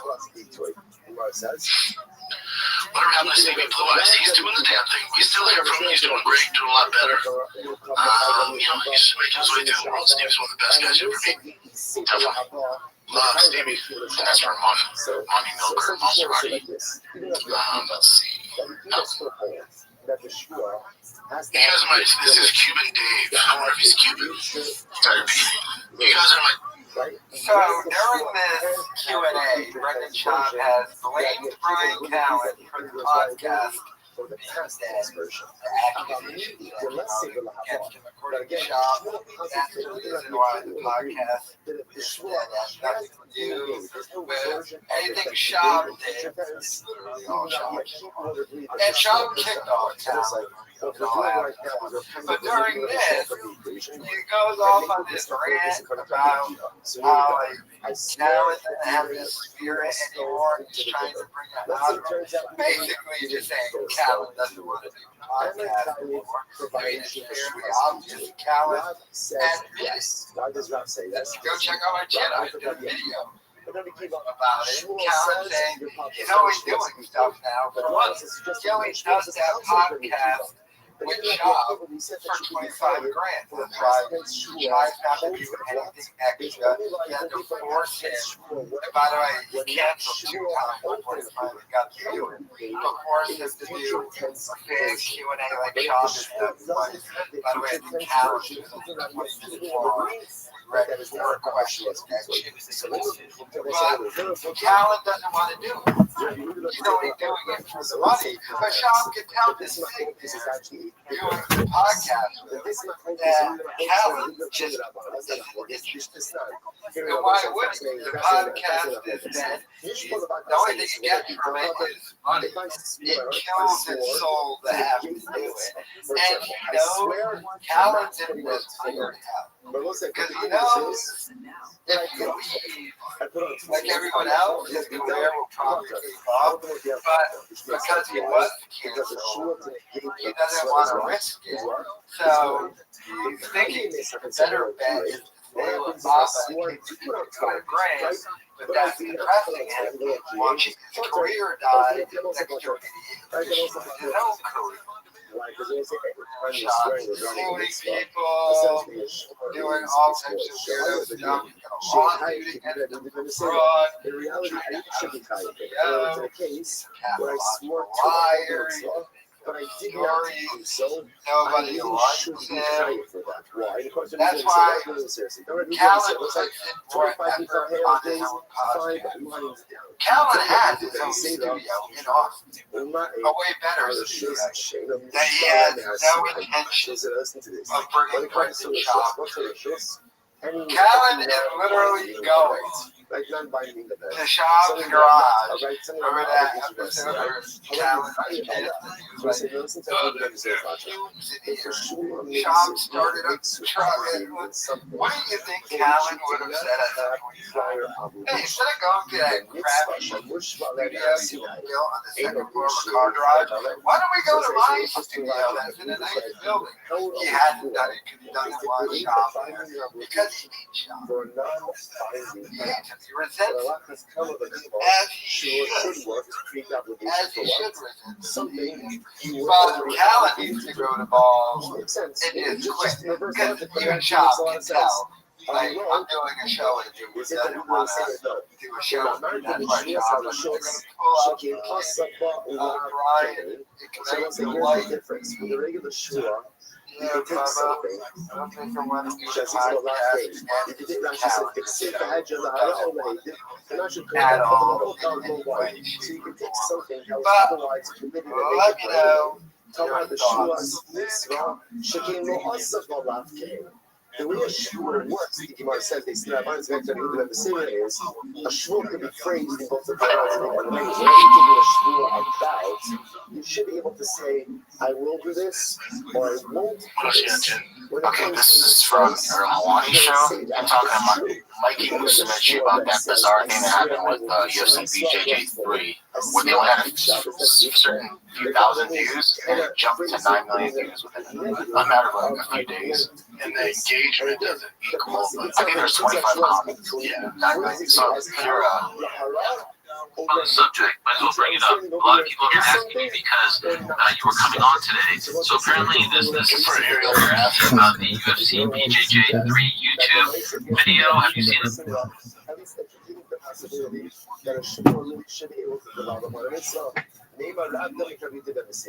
So let's say that Rab holds the Yehuda ben Mesera, Ushmuel the Aviv ben Yehuda ben Mesera, and Shmuel holds like the Rabbanon. When it's Yehuda ben Mesera, Jewish Gemara says no. So the other one, Jewish Gemara says, Pinamalo Pliti, Hashka, Lav Vehein Lobai, Labal Shabbai. The Gemara says again, if we're nice at the end of the day, if you're saying that you don't need love, the ability to phrase it in the positive and the negative, then the nice again we may hold that it has to be in the future and the past. That doesn't make any sense. Where does the machlokas come up? Aliba Dirabbanon. The machlokas comes up in the aforementioned. Shmuel Kirabanon, so Shmuel holds the Kirabanon. The Rav, Shmuel Machadi Rabbanon, the Lav Vehem, the Sim, the Haral Vahiti, the Hedja. When did the Rabbanon say that you're not going to be high for a Shmuel between? That's when it can't be phrased in the positive and the negative. Because it was like, you need to be able to phrase a Shmuel between the positive and the negative. That's explicitly biblical. That's the Haral Vahiti. So it's interesting, by the way.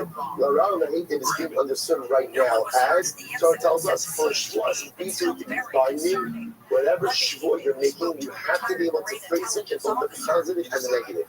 אבל לעבור ולשעבר בניבוי התקרה עושים מחייבים. Mahayim, so the Gemara says, however, when it comes to Lahabal Shabar, I will say, where do we learn out that the Shua has to be from future and tense? Where do we learn that out from?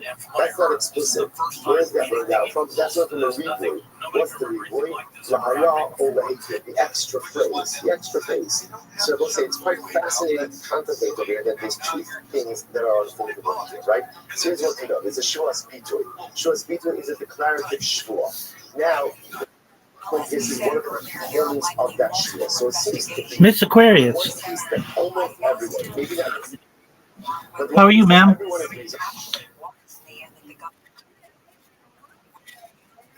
I am lovely. Are you ready for me?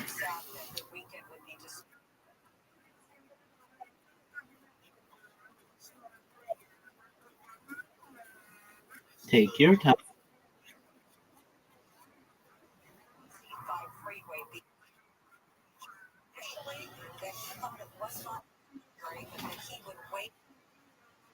You have an invitation.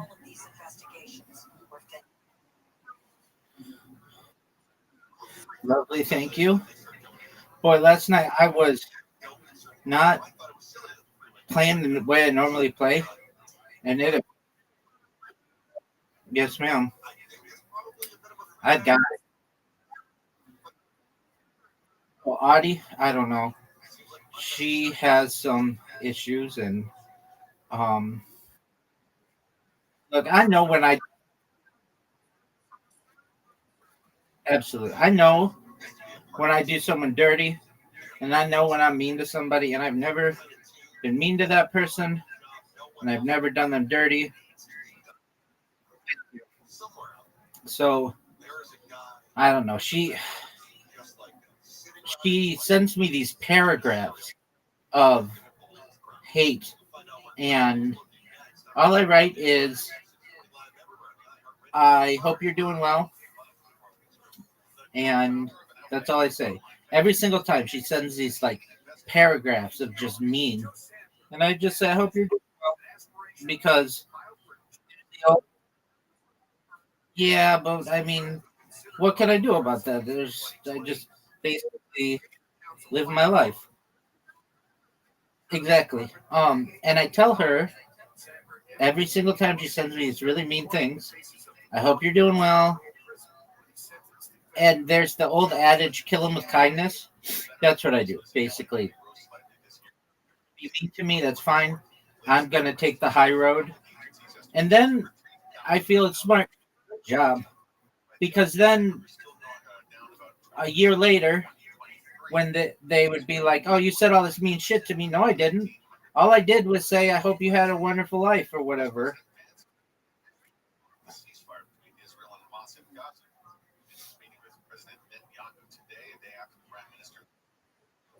How was your day, Miss Aquarius? That's excellent to hear.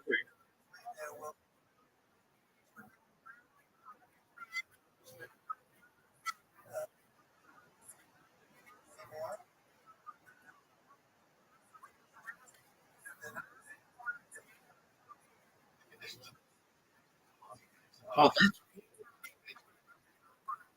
the person at work gave you $20 to decorate?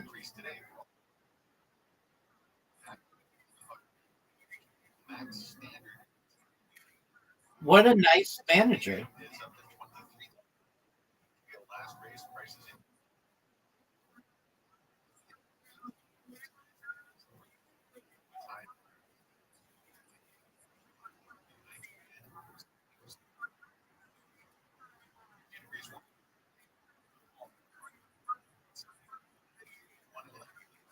Oh, Miss Aquarius, you just won.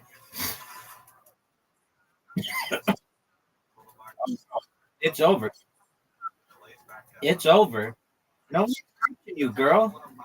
Even if I got 3 strikes, Miss Aquarius, you've got a big score. I mean, come on. Nice W, Mr. You win. I I win. You win. All right. Reload.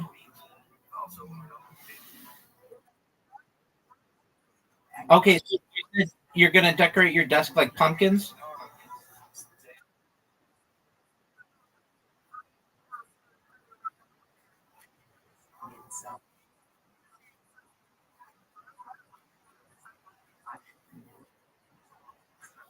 Very cool.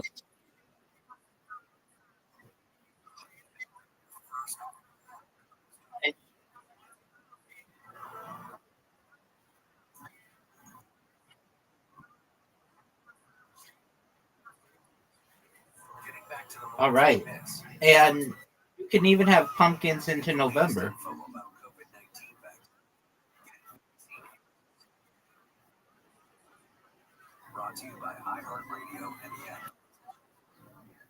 Oh, Miss Aquarius, you're tearing it up. Get these two, girl. Get them. Perfect. Good. You're getting good. No doubt. She was excited about her new job. Day one, literally 8 You know, I didn't either, and she just starts flapping her mouth, and it's like, we haven't done anything to you, and we haven't even talked in a month, and you want to start doing that, you get muted.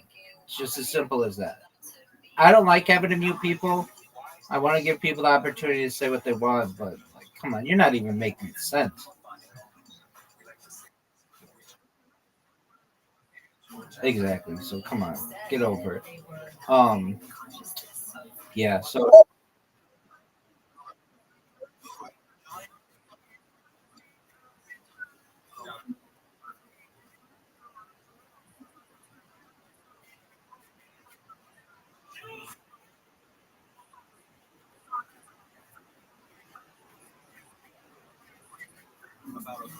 well, that's great.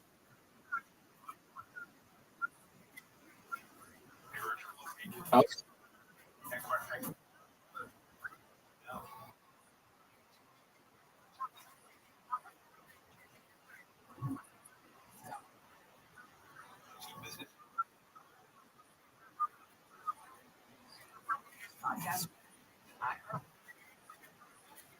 radio and podcast.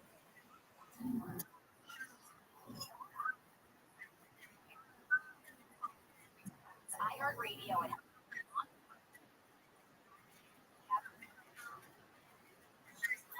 to connect to iHeartRadio. well, that's a really nice perk. Then you've got iHeartRadio.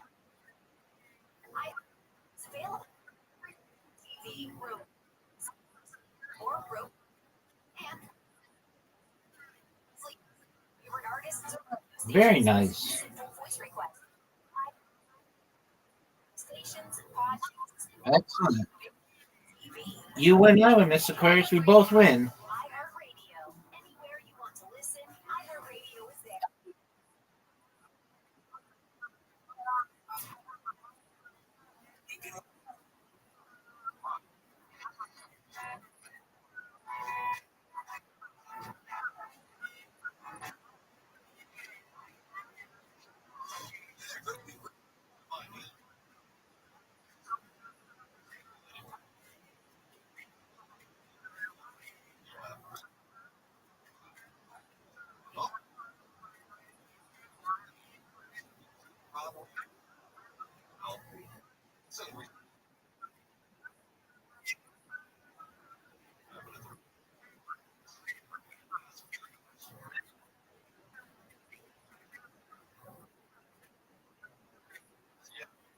That's great to hear. Do you have friends to work at work? Do you have friends at work?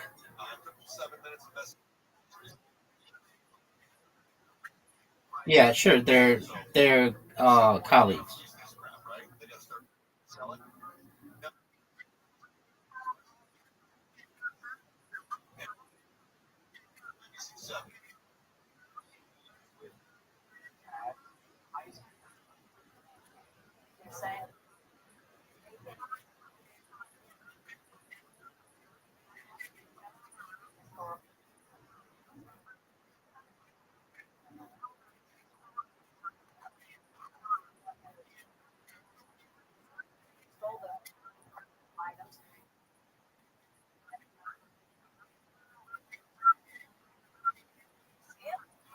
Did you say Sandra works there? She works there? Well, she's your friend, isn't she? Okay. Right. Okay. I got you. Yep. What up, Chung? And then you, how you living, big dog? Okay. Did you get a cut? Oh, you got a haircut. Okay, you looking fly? You look good, dude. You look good. Did you get straight? Did you get a shave as well?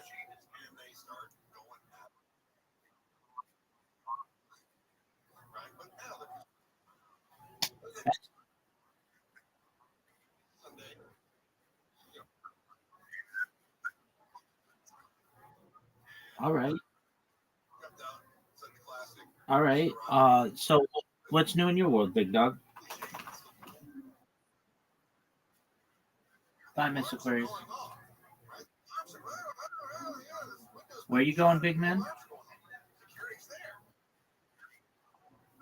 Okay, why are you going to court?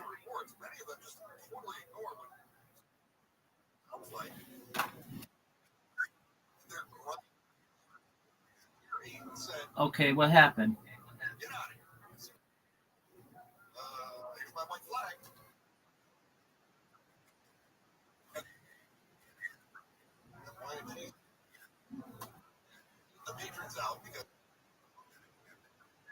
All right.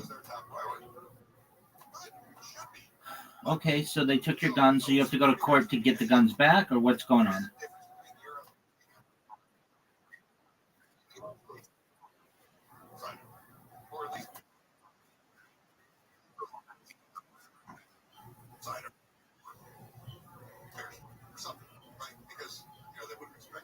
You 3D print the guns?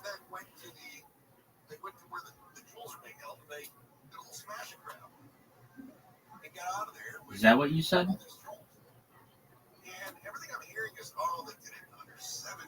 Yo, yeah, I'm just programming a robot. Chung, how'd you find out about me?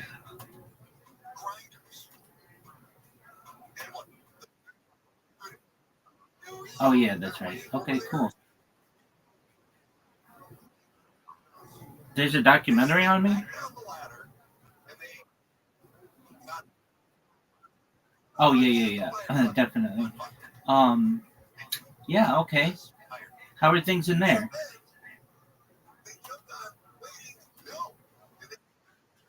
How are things in that server?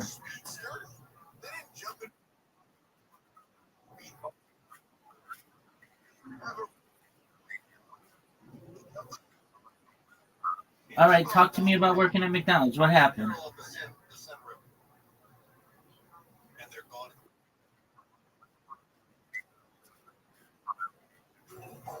All right, why didn't you show up?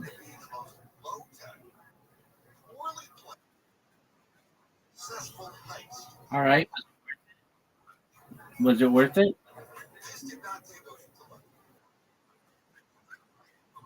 What's the worst thing? What's the worst thing about working at McDonald's?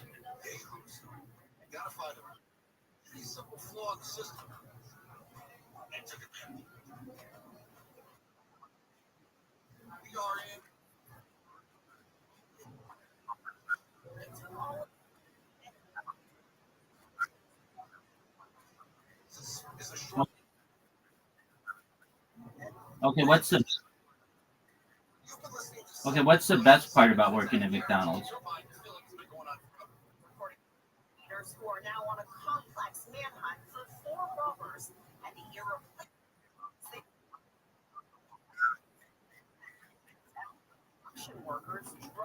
All right, what's your favorite thing at McDonald's?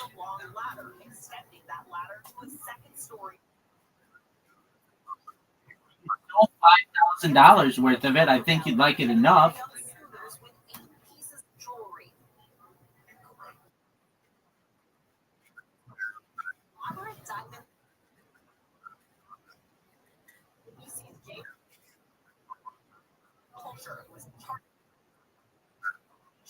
All right.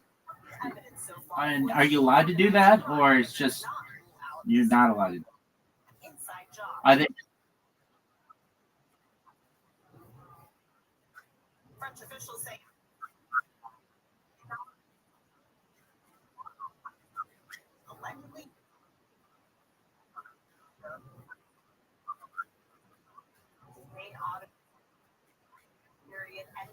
All right. Did you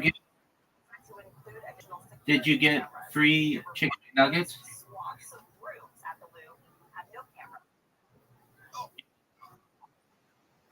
All right. So they're pretty fucking strict there.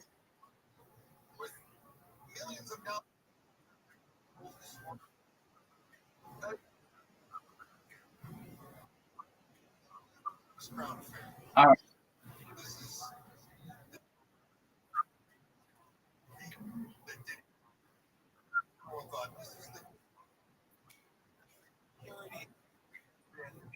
Yeah, no, I don't eat at McDonald's, but I follow McDonald's pretty closely from a business standpoint, and it has gotten very expensive.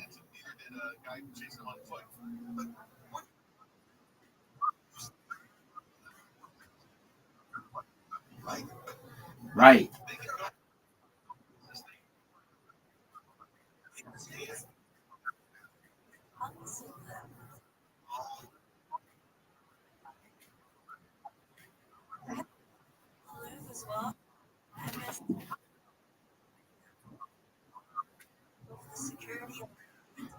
Have you?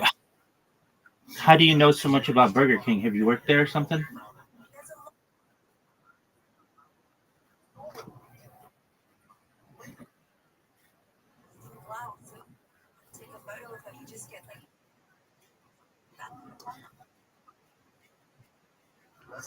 When you when you when you worked at or when you worked at McDonald's, did your ice cream machine work?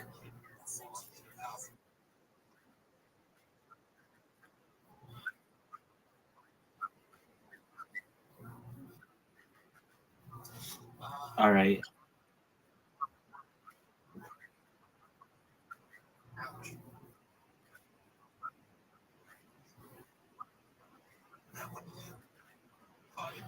Okay. Um, were you guys open 24 hours, or how did that work?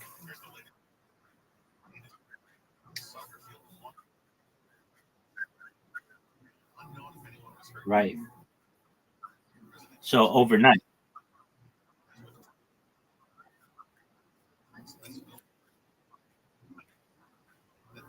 Okay. How do you smoke when you're there?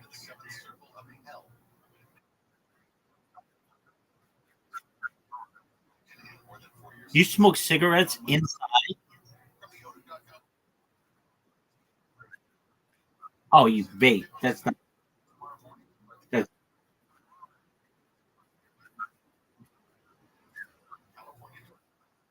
Yeah. Okay. Were you an employee, or an assistant manager or manager or something? All right.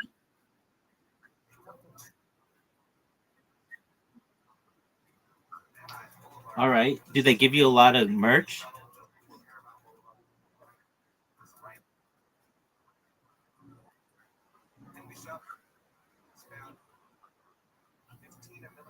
Okay. So you just wore what you wanted because they didn't want to give you a shirt. Um, did they give you like a hat and like a winter coat and stuff?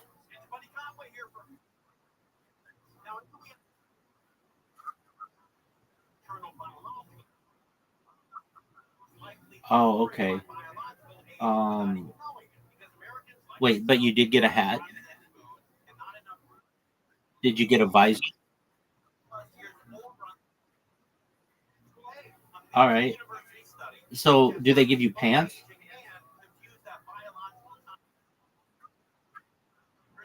Okay. So they okay. So they just one.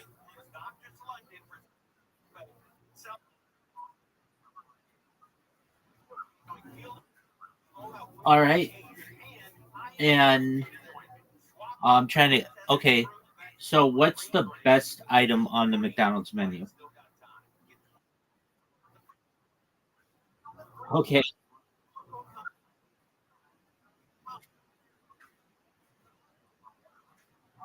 o-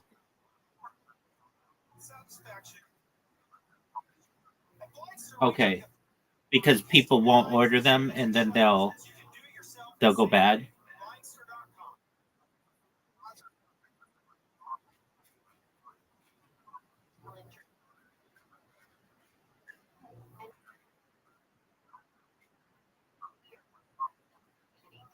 Okay.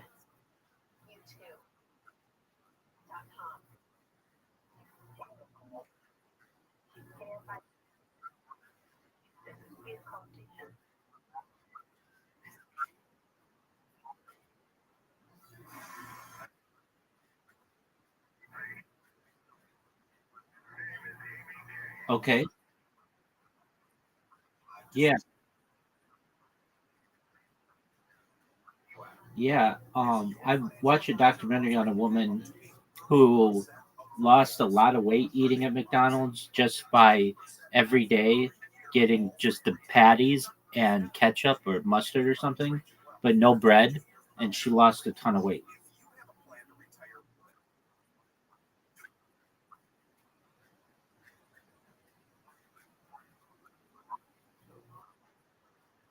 All right.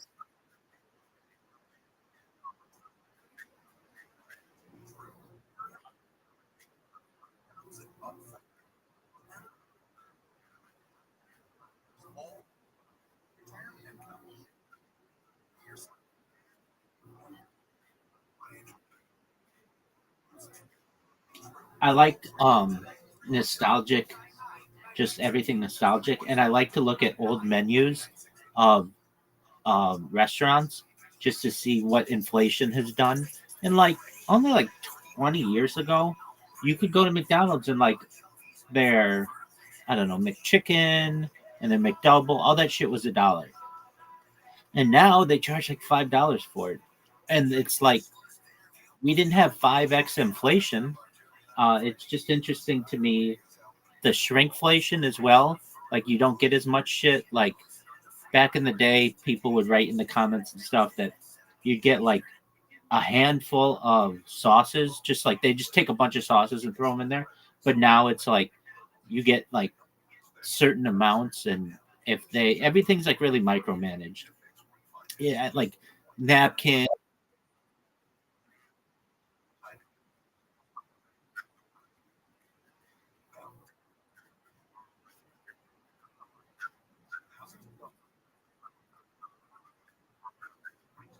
I'm not sure where the posters were from. I just found it interesting that like just everything has been very much micromanaged. Okay, so what's your opinion on uh does McDonald's have salads?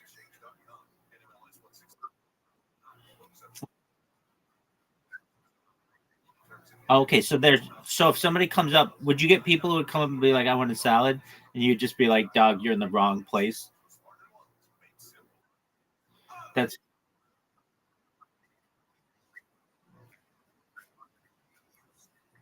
yeah, nobody exactly. All right.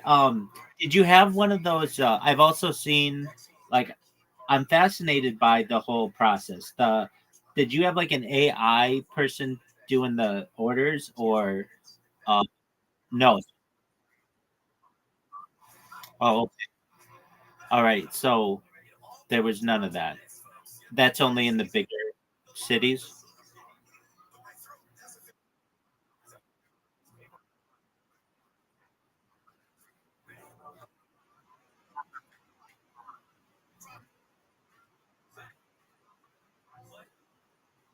and then just driving off. Oh, okay. All right. Oh, and is the person there on site?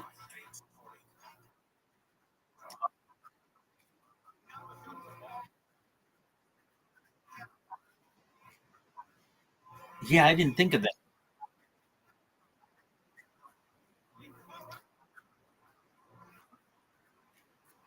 Right. Chung, last we spoke, if I remember correctly, you were going on a date, right?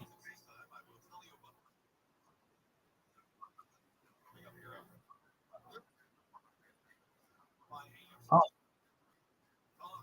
okay. All right. Are you on the dating apps?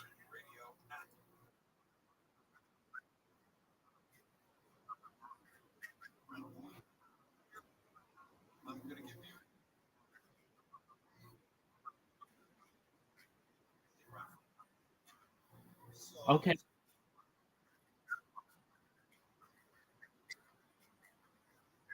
Okay. Well,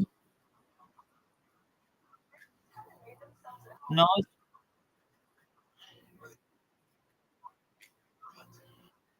sure, dog. Okay. No, there's nothing wrong with that. All right. Um, fuck. No, you didn't tell me that, or maybe you did, but I don't remember. I remember you were like gonna go to Wendy's with this chick, or no, you were going to Applebee's with this chick. Fuck this girl. She sucks. You'll find somebody better than her, right? Weren't you gonna go to Applebee's? Chung. Okay. Uh. Okay. All right. Well, why don't you just get a hooker?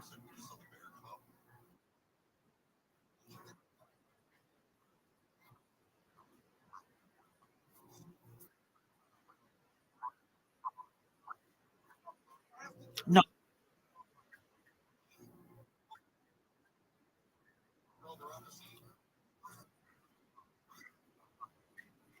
Yeah, but usually they like make people wear condoms and they do it in as safe a way that they can.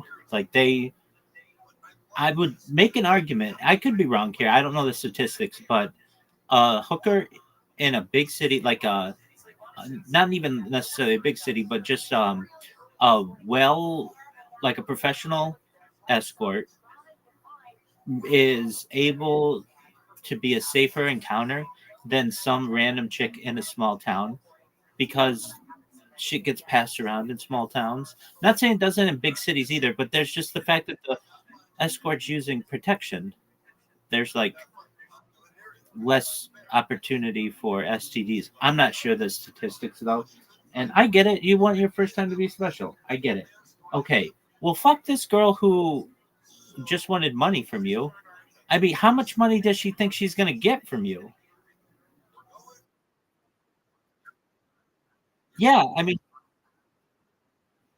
exactly. Chunk. Chunk. Very, very funny. Yeah, dog.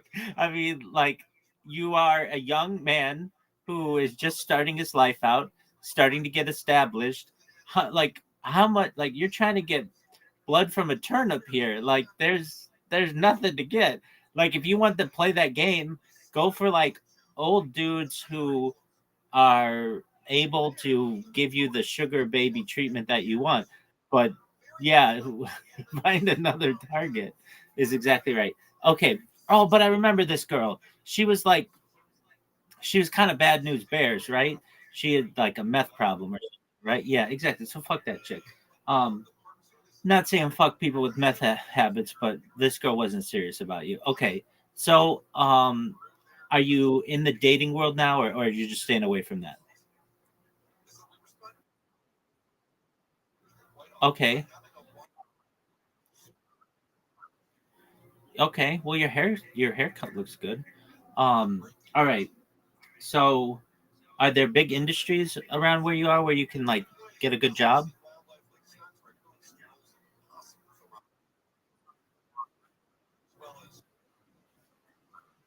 Oh, that's good.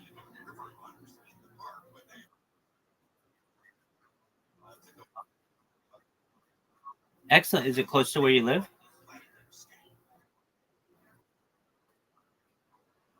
Okay. Well, then that's good. Then you don't have to. You don't have a bad commute, right? All right. That's cool. And are there any uh like like is there are you looking to stay there, or do you want to move someday?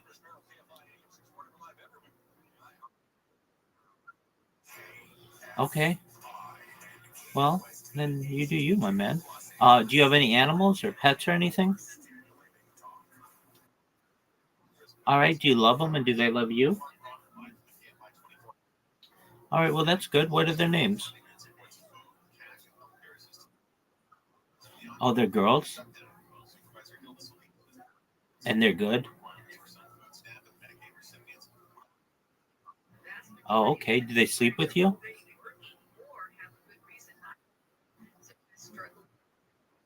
Okay. What kind of dogs are they?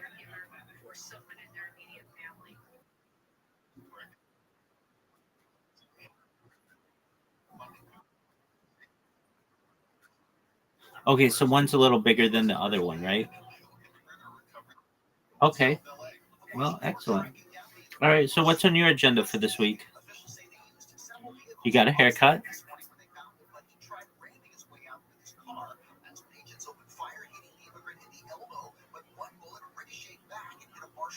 What else do you have on your agenda aside from getting a haircut?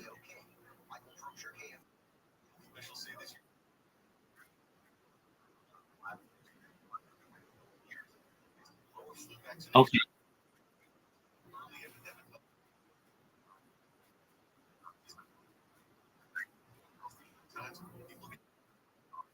All right. When's court? All right. So that's like Friday?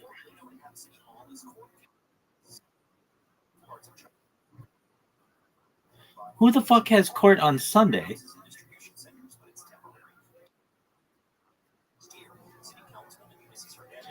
Is it? Are you sure you got the date?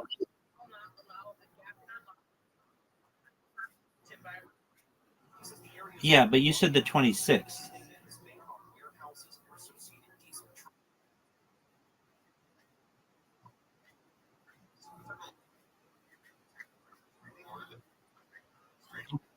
So you start at the factory on Sunday? All right, that's tight. Are you working third shift?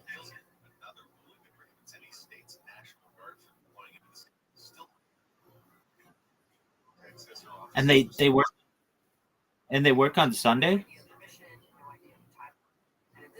Wow, is it a 7?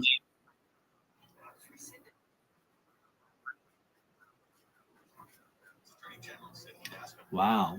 Okay, cool. All right, so that'll be a good job for you.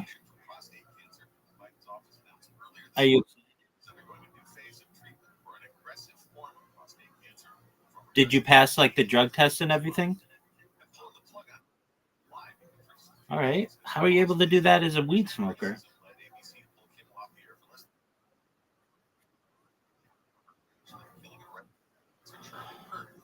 So they don't test for weed?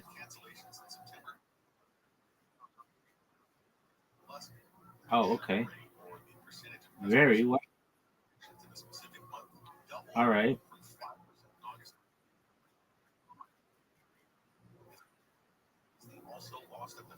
Right. Okay. Yeah, now I recall. I talked to a lot of people in here, but you lived in Michigan for a while, and then you just so if you need weed, you just go across the border.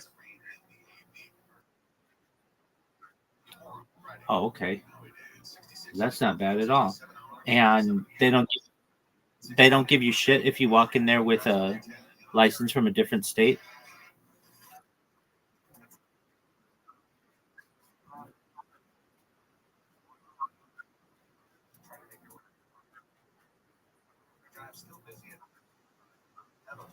All right. I mean, I don't know how it works.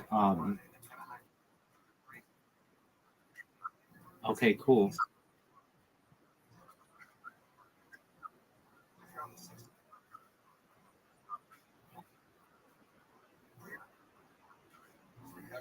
Okay. Oh, yeah. That's wild. All right. So you've got a nice little week ahead of you. You got fix things up in court and then start work on Sunday. Can't beat that, right?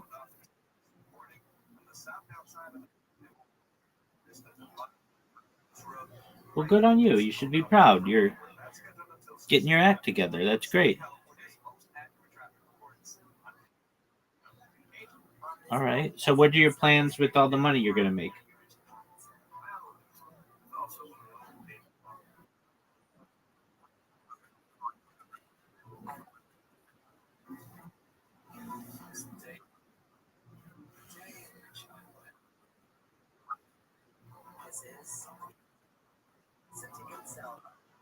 Well, that's good. All right. Well, you've got a plan. All right, dog. Well, Chung, I'm going to continue watching my podcast and my lectures. Feel free to interrupt at any time if you want, okay? Yeah.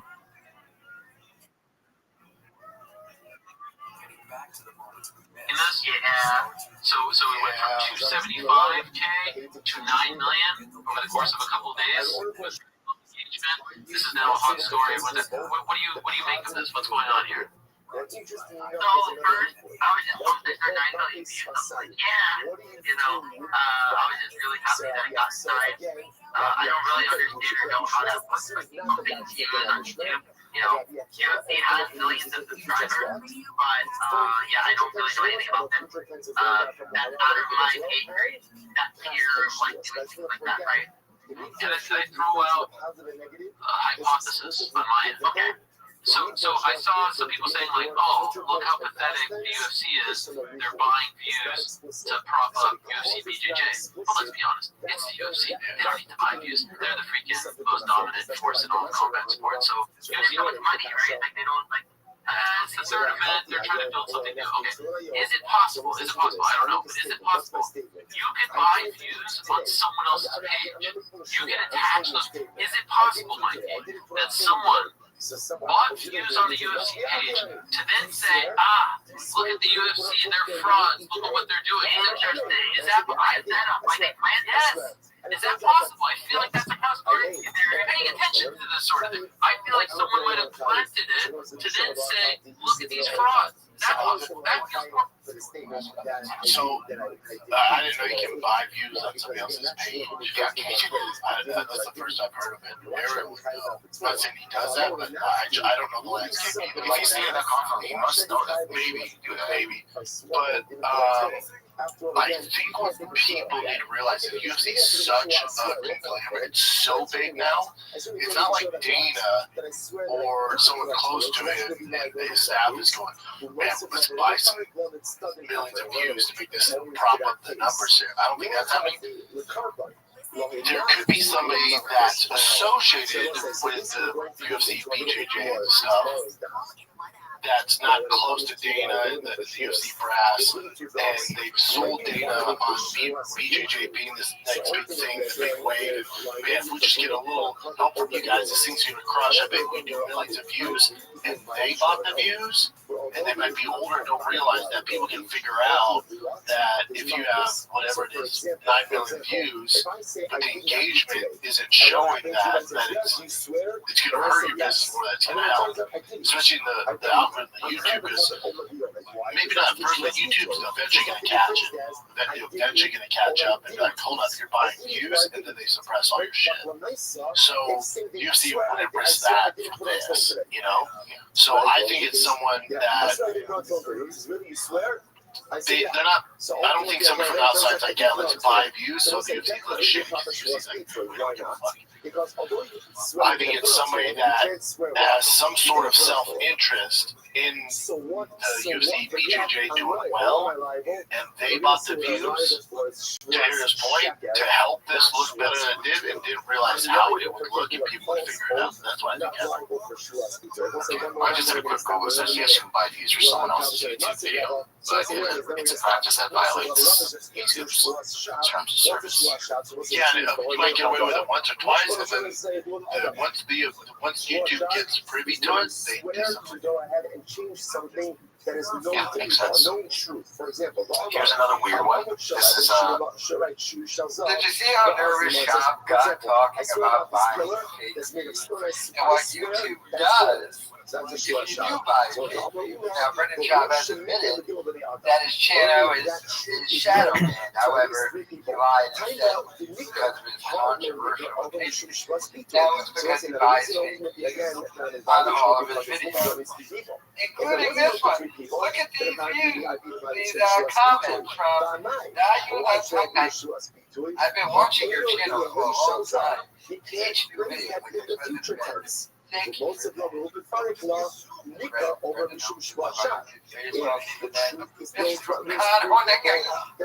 Thank you for your contribution to the world online. Your videos are always interesting and memorable. Now he started, I believe, initially with Gringo Pop. You have to get that special. Yo, Pecos, how are you? Can you hear me, big dog? Did you find me from Twitter? Dude, you can go fuck yourself. Everybody knows it, and no one gives a flying fuck about what the fuck you're doing here. If you don't want to talk, go pound sand. Dog. This motherfucker over here acting like a biatch.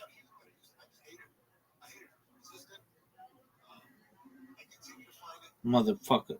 Cuban pirates.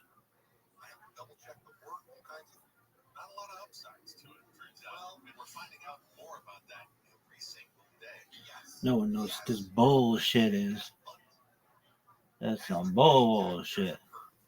Look at this athleticism. Look at this one. Podcast videos, go to the first couple of comments, and it's bots from Thailand. Because they buy bot views and focus and another reason why this podcast is dead. So he's over here blaming talent. But no, you're literally being shadow banned because you're buying fake views on every video. Every video. Now, might have just found out that shadow banned you from buying bot views from watching my videos and calling them out over it. He's now just repeating what I say. On his stuff, which is fine, but so you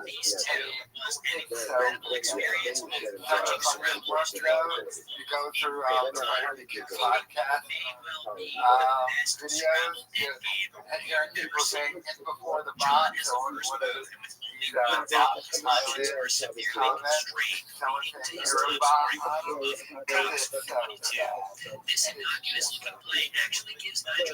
so sad. Yo, dog, can you hear me? Yo.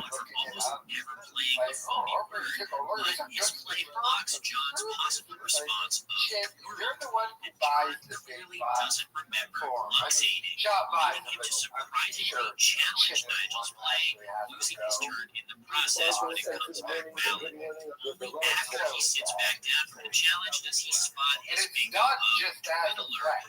You don't make talks, but Nigel's response of big cost more money to buy it blocks it. Leaving John with nothing back in the play. That's why he's just not as a flawed.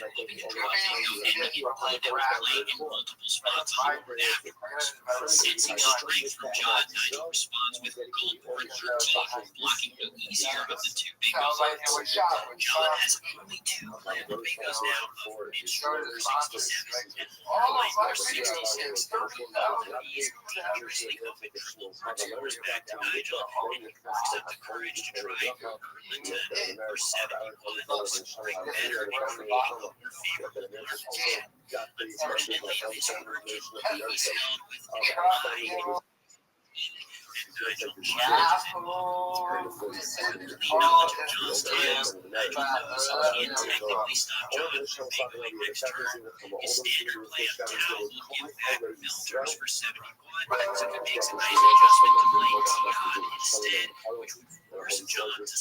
That's freaking good, man. That's from Camp Pendleton. I want to thank you. Hold on, you were in Utah with a fan. I went to Utah with the family. Cut out early to go. I cut early to do my patriotic duty for free. I love you. Like, how much you get paid to do this? I did it for free. Yeah, but I asked you the same thing. That needs to get paid, right? That is good, but you know I'm a sucker for the military. No, I'm still not fussing. I'm friends with people in the Trump administration. No, I know other people, and I was given the Yo, dog. the Marines' 250th birthday, and I. No, what the fuck, man? I wanted to talk with you. Are you fucking serious? Dude, I'm getting this motherfucker back. Dog. Which makes sense. Why? Because in halukah, achila is defined as not just ingesting something. What is this guy doing? But achila is defined as a deliberate act of consumption.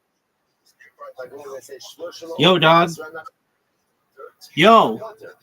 How are you? What's good, son? Why not? How'd you find out about me?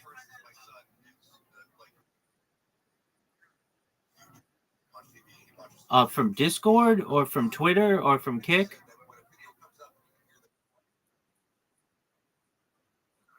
Wait.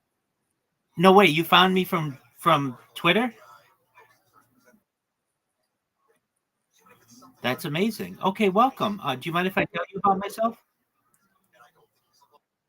Thank you for the opportunity. My name is Rabbi Rothschild. I stream my life 24 hours a day, 7 days a week, 365 days a year for world peace. I've been doing so for more than 3.5 years. My streams go back to the pandemic. We've seen the death of a queen, the birth of AI, the coronation of a king, and everything in between. If I may ask, have you ever seen the movie The Truman Show or the television show Big Brother? Okay, excellent. Well, that's essentially what my life is. It's always on camera. If you weren't aware, 3.5 years. If you weren't aware, yeah, from 22 different YouTube streams.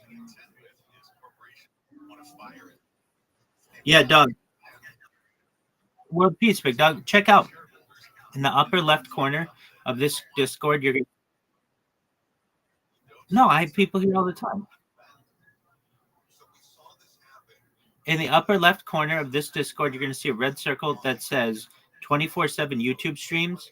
Put that into your browser and look at all the YouTube streams I have going. You've never seen one individual with more simultaneous streams going. It's incredible. I am. Pardon me? What about it?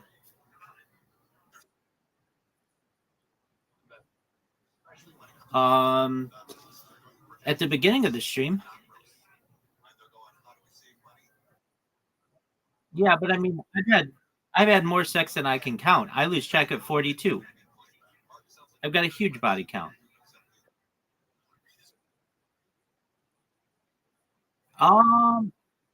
Yeah, I mean, that's not what my stream's about. I can't do that on YouTube, so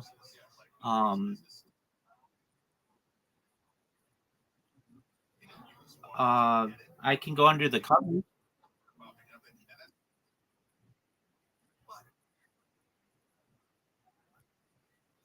Yeah, so the streams continue. I keep them going. The only time I stop them is every 12 hours to restart so that they're available as an archive on YouTube.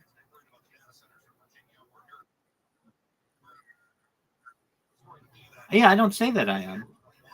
I say I have more data archived on the internet than any person ever. I don't at no point did I say that I am on camera every second of every day for the last 3.5 years. If you understood that way, it's a misunderstanding on your part. I have more data archived on the internet than any person ever, which may make me an influential person someday.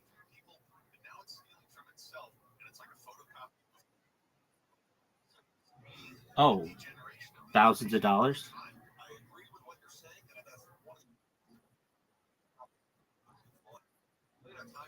No, more than that. But I don't really do it for money. I don't need money.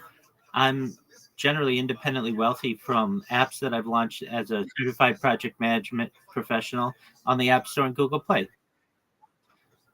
I am 39 years old.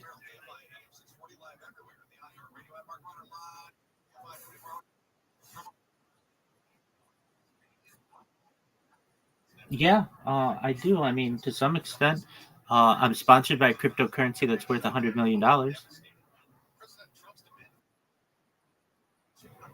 It's called Harry Potter Obama Sonic Taninu. That's who sponsors all my merch. No, are you just here to beg? Okay.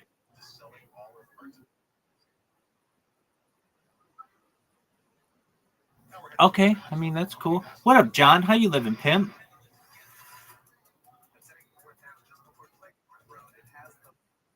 Okay, cool. So you just want to do what I do?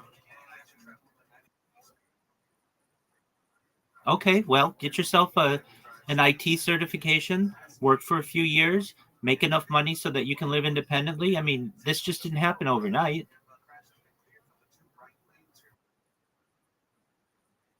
No, in fact, I think this is the most important project of anyone on earth. I'm essentially building a ti just one moment, just one moment. My friend, my friend, you keep interrupting me. You keep interrupting me. I'm not gonna. Okay,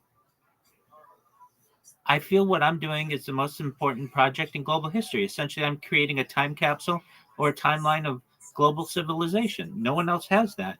We've seen the day that large language models were introduced to the world, essentially changing the world by integrating AI into society. I have life before then. I have when I was an early adopter of ChatGPT. I have the date that ChatGPT was launched, November 30th, 2022, basically, and then every moment of every day since then. That's an incredible archive of history for the world. Go ahead.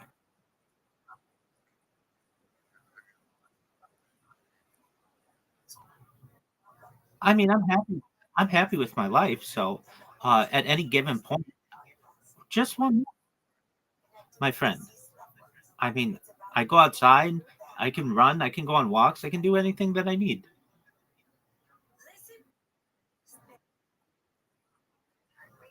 Well, what do you want me to be? What do you want me to be? I'm essentially a middle-aged person. You want me to be an Olympic athlete?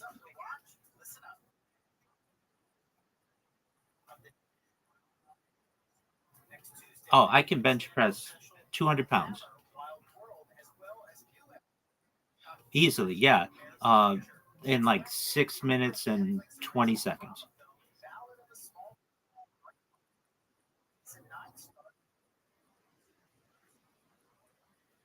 My friend, I don't need your money.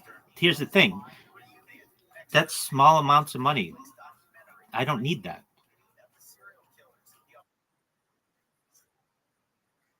Dog, you're the one who just said I want to do what you do. Okay, and that's why nobody cares about you. Thank you for your opportunity. Okay, well, you're in here. To stand up and beach sun in front of 6,000, I think 7,000.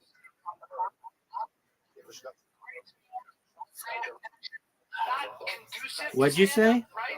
Like a little bit. I kind of was nervous. What'd you say? I was nervous because first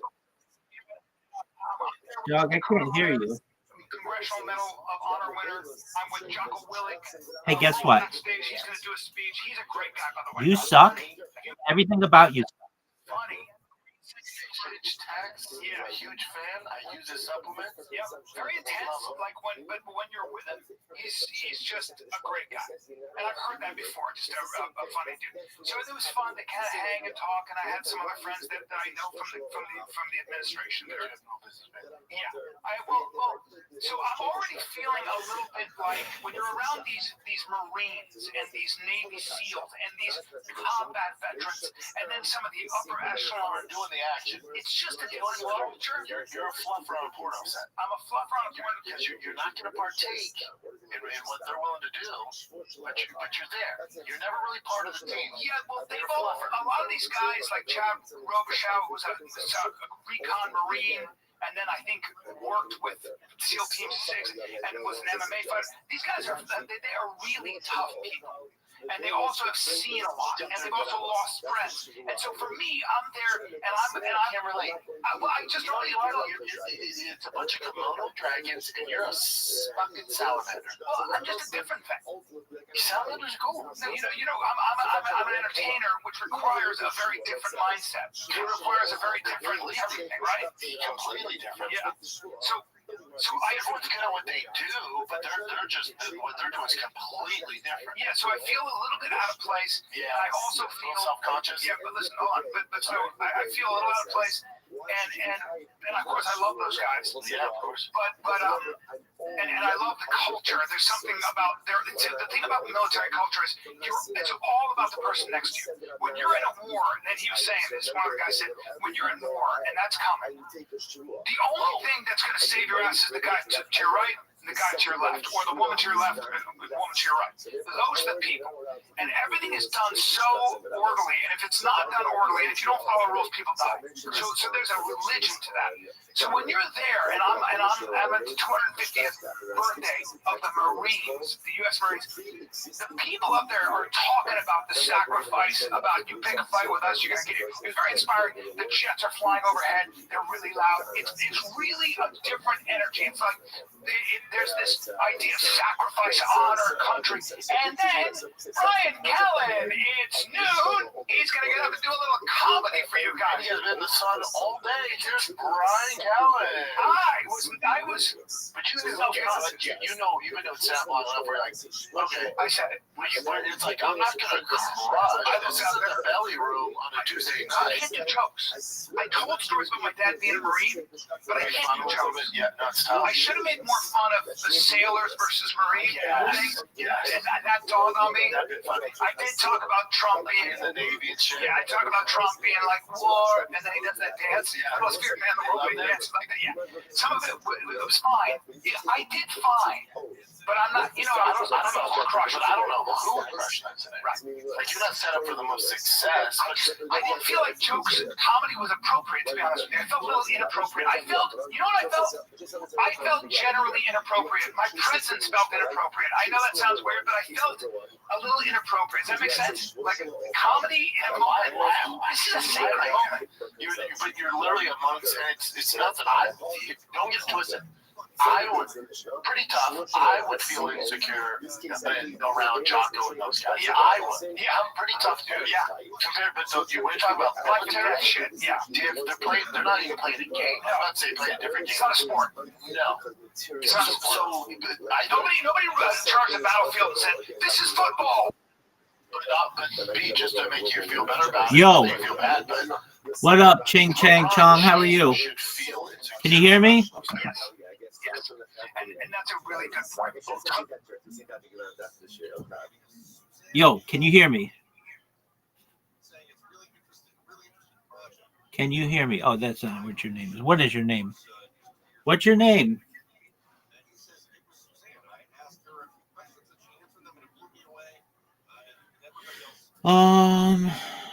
Victor. How are you, big dog? Hope you're having a wonderful day. I like your chicken scratch. How you would feel it. I think you're right? And if not, you're a fucking idiot. Yeah, because those guys have been through it. They've been through it, and I haven't. And now I got to get up there and be. But you're not from their, and you're not from their tribe, so you have an outsider coming in. So even right away, they're kind of like, Yeah, it was an honor. It was a fucking honor. I would always do it. I said to them, I go, anything for the military, I'm going to do, and I'm going to do it for free. I don't give a fuck. I will do it for free. I just need to be a little bit. I want to have a maximum impact, and I want to bring my shit to it. I want to get them laughing. like Rob Rickles was a Marine. So there might be a little more, you know what I'm saying? Like a guy who's been through. My dad was a Marine, a little bit different, right? You know. But listen, man, it was. I feel I did not know Ching Ching Chong was derogatory to Chinese people. Whenever it comes, and my whole family's military, whenever it comes to military, I'm right? Yeah. No, it's like Apologies to people of Mandarin and Cantonese phonology. The North, you used to, you're like, I should be here. Also, like, especially when I tell like I should be talking about it. That's right. Yeah. Because I don't know how to even. Callan finally had to call out Brendan Schaub for constantly interrupting him. He did it like 10,000 times. It's this thing where he was purposely doing it.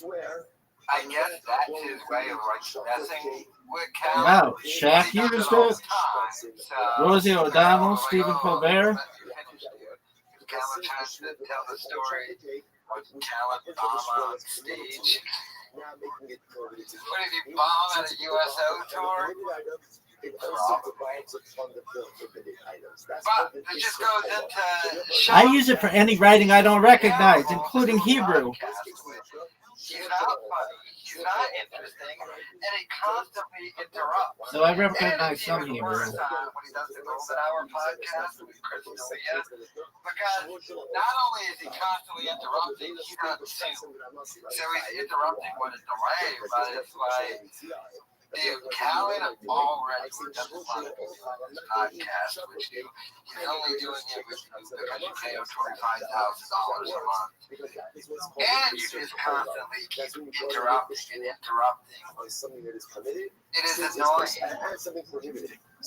Callan is teetering on the edge here too because he's upset that his special tanked. He can't sell tickets, and then he has to do a show with this idiot who keeps constantly interrupting him. Truly is sad. I would almost feel bad for Callan. Almost. But I don't. Because Callan hasn't grown the balls to just leave. But let me know your thoughts in the comments. Right? It's true. It's true, right? But for myself, at the end of the day, what's the share? That's Kizayis. So I remember if you take the Shuvah, an amazing work. I have a question for you guys. Did you guys compete in like sports and stuff like that and get first place? Yeah. Which ones? Judo and wrestling. I mean, you know, even, and again, it was high school, but you see, when I was young, that judo was the first time I won a tournament. I remember when I was in, and it wasn't like a big thing, but my teacher, my coach was an Olympic medalist, actually, a gold medalist in Japan heavyweight. And it was the first time I realized I was kind of good at something. Like I could roll, I don't know, I was kind of coordinated. It's the first time I was like, oh shit, I can kind of do this. That's why I chose to be a wrestler in high school and when I came to the States. But when you're young and you're competing, it's terrifying. Like I tried my best. I did not know how offensive this was. I really did, and I did all right for somebody. Of course, I was fighting guys my weight class and all that. But what about Zheng that's a simple moment for a young man. Because it doesn't matter. You're competing against what you're competing against. Yeah. Did you, Jim? Yes. The Zimbabwean slang. We need to make Ching Chong cool. Ching means in Chinese. I thought I looked this up, and if you combine the words, it could sound good. And we won first place like years later for Manchu When I was Dynasty. 19, 20, I won The Dynasty. You know what I mean? It is what it is. I remember Okay, meaning of Ching. when I woke up to when I went to bed. I was Okay, the so king. concentrating on everything being perfect.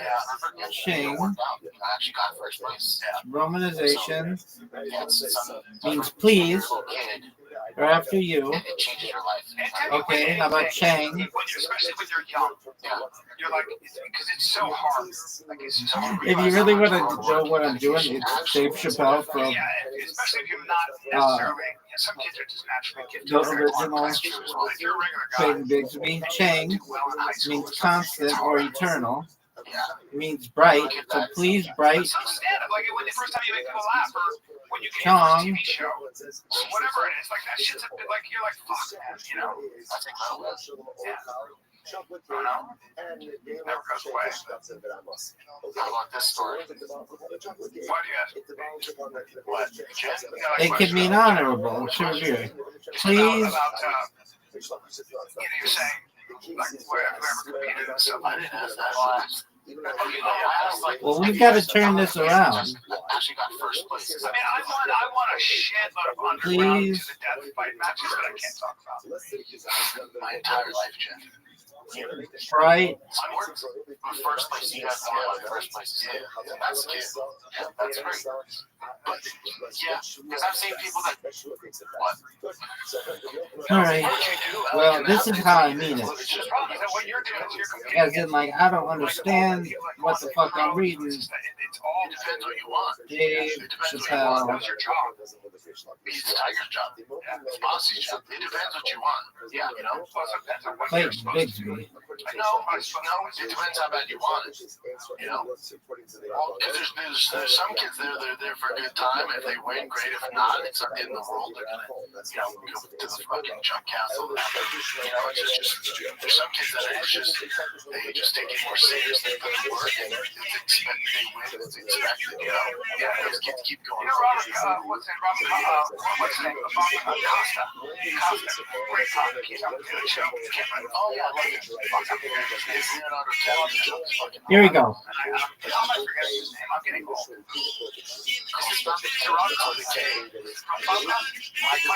Michael, sorry. So that's what I'm referencing, but I can see how that would be offensive. And I said, So what? He goes, dude, I compete against the Russians and Serbs. Where that's I'm not. It's funny. It's not funny, but it's like I'm not seeing it. I'm like doing an impression of Clayton Bigsby, but I guess he's like racist. So It's like a whole different thing, but he's awesome. what do you call it? I just call it chicken scratch. If I don't understand, it's chicken scratch. There's nothing wrong with that. All right, let's go. Alright, so this is there's sweet chicken. Was there a point in your athletic career? Like, fuck it. Athletic? Yeah. I didn't do athletic stuff. But you feel like All right, but that's kind of mean, dog. I know. High school? But I'm doing an impression of somebody who is making fun of that. But I guess that can be offensive. Like I'm being a referee on myself. So what would you say? Dog. It's just chicken scratch. If I don't understand, it's chicken scratch. But isn't that derogatory to chickens? Basically, if it's not English.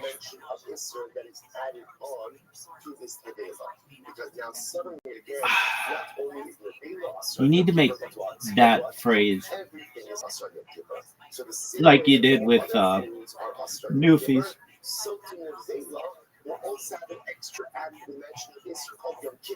Well, if anybody sees this, I'm like calling a foul on myself. I don't mean it to be offensive. I'm doing an impression of Clayton Bigsby, but I get it. Yo, what up? I like your name. Hey, it's Puppy Giff from fucking. Oh, get your ass back in here. I know who that person is. Watch it.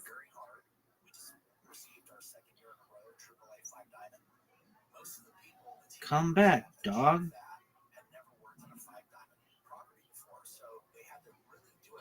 I know who that person is. Dog. Yo, there you are, Puppy GF. I know you. You've been writing in my YouTube. How you living? Can you hear me?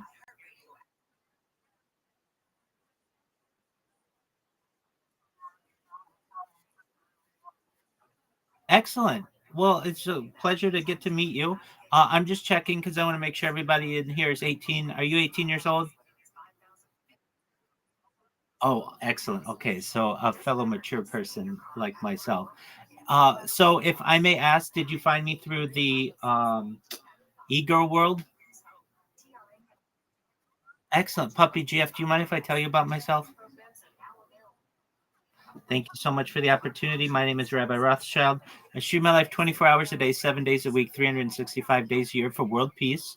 I've been doing so since the pandemic for more than 3.5 years. We've seen the death of a queen, the birth of AI, the coronation of a king, and everything in between. Puppy GF, have you ever seen the movie The Truman Show or the television show Big Brother? Excellent. Well, that's essentially what I am. My life is on camera. I don't know if you're aware, but in 2018, The Economist magazine stated that data had overtaken petroleum as its number one resource. And I have more data archived on myself than any person in global history, which may make me an influential person someday. And if and when that happens, Puppy GF, I'm going to make you, your friends, your family all independently wealthy if you're not already. I want to make sure that you have generational wealth if you don't already. And I want to make sure that you can start charities and philanthropic organizations of your own. How does that sound, Puppy GF?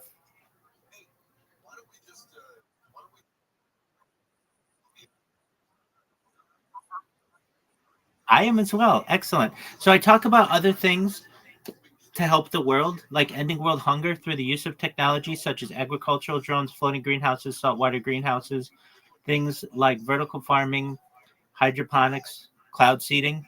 I want to help end world thirst. Sponsored by a cryptocurrency that's worth about $100 million. And one of the things that we do is we build wells in developing nations like Nigeria for the benefit of the less fortunate. I'm an advocate for the LifeStraw program and most importantly, desalination technology, where we pump Earth's seawater onto land to make it drinkable. How do those things sound to you, Puppy GF?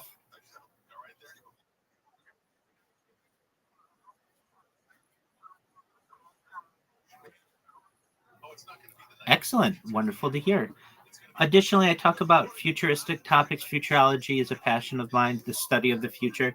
Things like anti gravity, antimatter, faster than light travel, faster than light communication. Things like nuclear energy, artificial general intelligence, artificial narrow intelligence, artificial super intelligence. I like to talk about things like nuclear fission, nuclear fusion, Santa Claus machines, replicators, things like invisibility cloaks, de-extinction. People don't know this, Puppy GF, but the first successful de-extinction took place in the year 2003 with the Pyrenean ibex, which was a goat located in northern Spain, southern France. Fast forward to the year 2021, a company out of Dallas, Texas is founded known as Colossal Bioscientific. They've made it their goal that within the next 3 years or by the year 2028 to reintroduce the woolly mammoth into the Arctic Circle utilizing Asian elephant surrogates. I just think that this is an amazing opportunity for the world to be able to witness some exceptional technology. Following the reintroduction of the woolly mammoth, they want to reintroduce the Tasmanian tiger, followed by the dodo bird, which I think will be really exciting. Other things that I talk about, Puppy GF, that may affect you, your friends, your family, are things like life extension technology. When you were born, Puppy GF, the average life expectancy for you or someone like you was probably about age 80. I want to increase that to age 100, 120 with your consent, giving you opportunities at things like oxygen therapy, human growth hormones, stem cells, cryonics, cryogenics, nootropics, peptides, things like perhaps cold shock therapy, red light therapy, ambrosia therapy, testosterone replacement therapy, and eventually get you to be 120 years old. But once that happens, Puppy GF, you may say, Rabbi, it's been a really great run, and everything that you said back in 2025 came true. What's the next plan, though? My body's starting to break down. And again, this is with your consent. This is only with your consent. I'm really big on consent. But if you want, you may be able to take part in a type of technology known as mind uploading technology, where with your consent, Puppy GF, you may be able to utilize it, that may be able to have your mind scanned like a CAT scan or an MRI, knowing where every atom is in your central nervous system and your peripheral nervous system for later download. As an android, an avatar, a cyborg, a cybernetic being, a clone of yourself, a robot, an ethereal being, whatever you want to be. But basically, what I'm saying to you, Puppy GF, is there may be an opportunity for digital immortality. What are your thoughts? That's absolutely right. So that's a little bit about me. I have over 100 YouTube accounts. As you are aware, I have a lot of YouTube accounts. You can see any of my 22 simultaneous YouTube accounts in the upper left corner of this Discord. There's a red circle, and you just press the 24/7 YouTube streams. You can see all my different angles that I have. I have a ceiling cam. You've seen a lot of my cameras already. I have over 100 YouTube accounts, over 200 Instagram accounts, over 500 Twitch accounts, some with as many followers as 50,000 followers. I have 1,000 TikTok accounts. I have 2,000, over 2,000 Twitter accounts. I have over 5,000 Blue Sky accounts and over 10,000 Kick accounts. I have more social media than any person ever. So when this goes viral, which eventually it will with enough time, it's going to be like the world's biggest treasure hunt for any of Rabbi's data and any of Rabbi's content. So, Puppy GF, you should know that you are a part of history. And you should also know I was going to find you. I had seen you posting in my YouTube, and I was going to tell you to come in here because I'd like to meet you. So you beat me to the punch. So with that, that's a little bit about me. Puppy GF, tell me about you. What are your favorite things in the world? What are your hobbies? What do you like to do?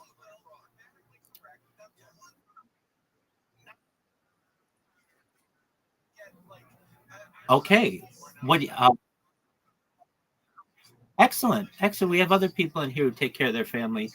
You like to role play. What kind of role playing? Okay, please tell me what's Maid Cafe.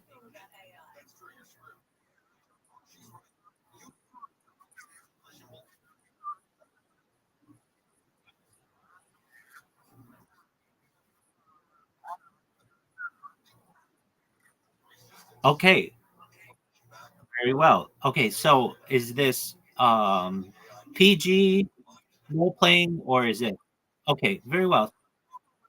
Okay, so you like to role play as a cat?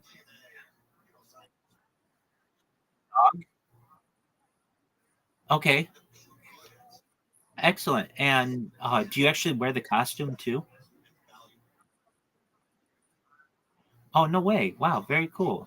All right, so I should have known puppy would be your desired type of costume.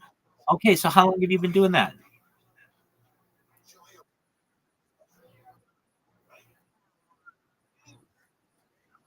Okay, so you're like an OG furry. Excellent. I think that community is going to explode soon, and uh, I would like to help it. I think it's an interesting group of people. And oh, I know they do. Yeah, it's amazing. You have different conventions and different parties, and I think it's interesting. There's some and anonymity about it that people enjoy, and then there's just the creativity. I think there's some really cool aspects of it. If anything, I've worn those suits before. The furry suits are like a oh, very hot. They're very hot. So if anything, I'd like to improve the world of ventilation. So, all right. Do you play?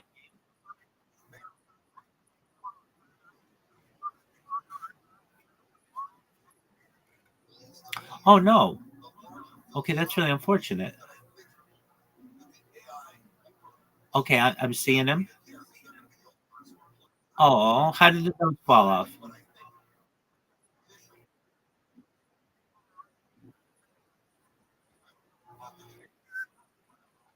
Yeah, ab- absolutely. Okay, so aside from being a puppy role player, if you could be any other kind of furry, what would it be?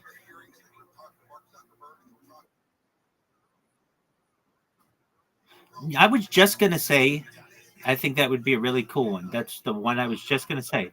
All right, so you've got the horn and everything.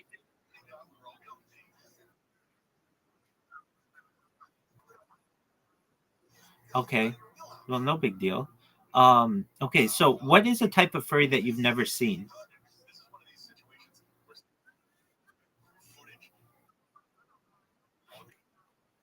exactly. I think I've seen just about everything as well, and I'm not even in the community. Okay, what is the coolest one you've ever seen? Okay, have you ever seen a peacock?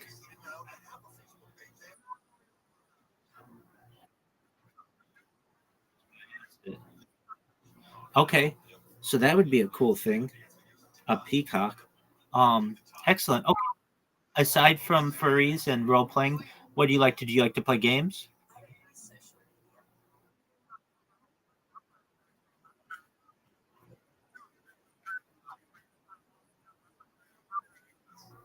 Excellent. Well, you can live in here with me if you want. I've got other people who live in here with me. Um, and as you know, I'm always live. I've got to be honest with you. I never really pay attention to the people in those discords because I'm live in quite a few different discords. I'm live in one, two, three, four, five, like a bunch of different discords. So there are always people who think that that's the only discord I'm in and that I'm paying attention to them, but in no way how it is.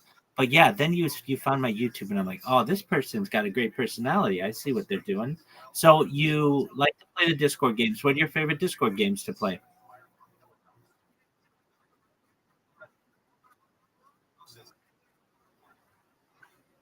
Okay, I I love Putt Party as well. That's a good one.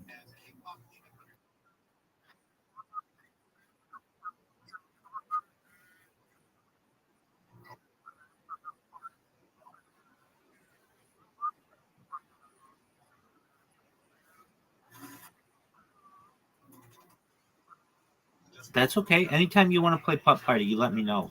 We'll get that started.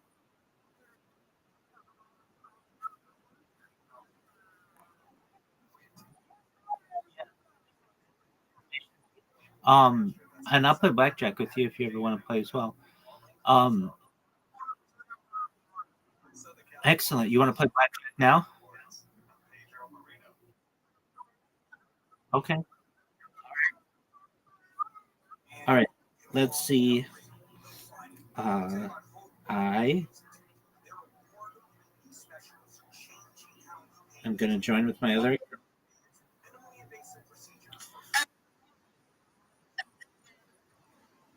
Yes. So our other friends in here are they?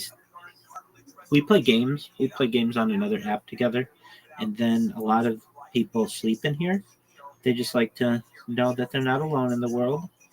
So that's definitely an opportunity. Okay, so I'm looking for blackjack, and I'm gonna do my best to find it. All right, launch. All right, all right. Here we go. Unity.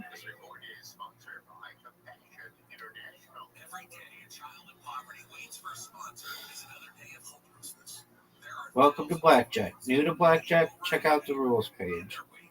Okay, join. All right. Are you in?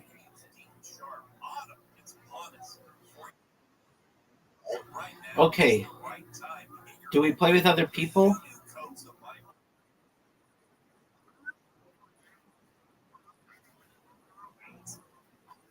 Okay.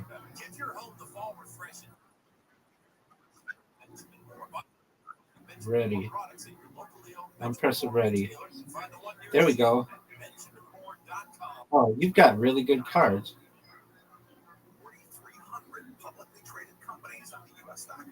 So you're going to stand. I imagine I'm going to hit. I'm going to hit again. 17, I'm going to stand.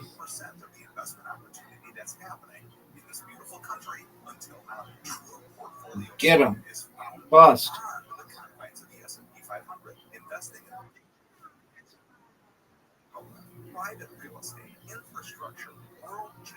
Okay, and we bet. How much? All right.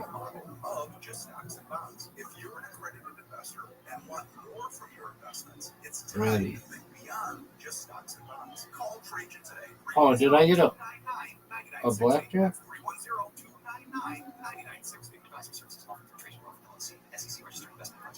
And you did too. We won. Oh, excellent.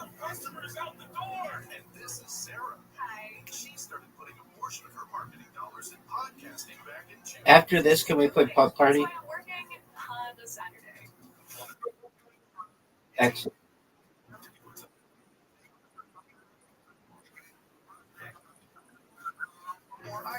That's okay.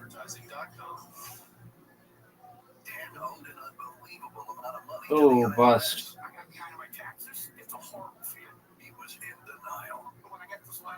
All right.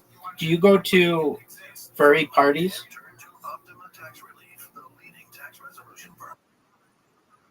Excellent.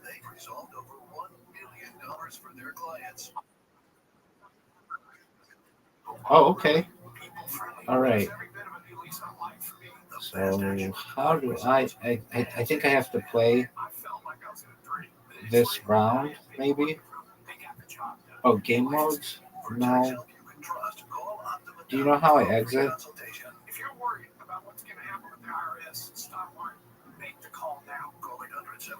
I'll figure it out.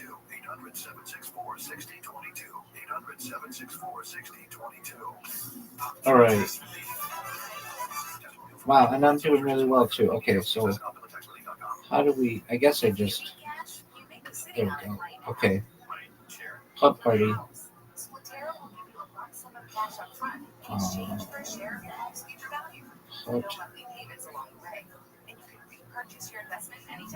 So how long does this take? Pre-qualify in under 2 minutes. In just 1 to 2 business days. Receive funds in as little as 20 days. Visit Splatero.com today and access your house equity. All right.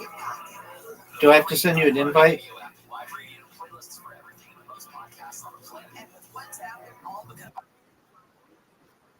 Oh, I totally am cozy. I'm the king of comfort. Excellent. I love the word cozy. All right. We're doing casual. Okay. All right. Choosing to. I haven't played this in a while. We've been playing on a different app. We play mini golf, but it's just a little different. So you don't have to like have your device sideways, depending. I mean. All right, Choosington. Here we go.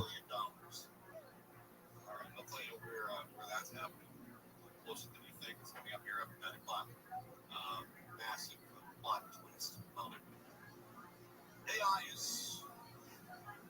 is confusing for an awful lot of people, not the least of which are businesses. We're trying to do two things at once, and this is where things can get really tricky. Okay, this one gets fancy. Oh, give it to me. Go in the hole. Oh, hole in one. Oh, look at you going down the ramp.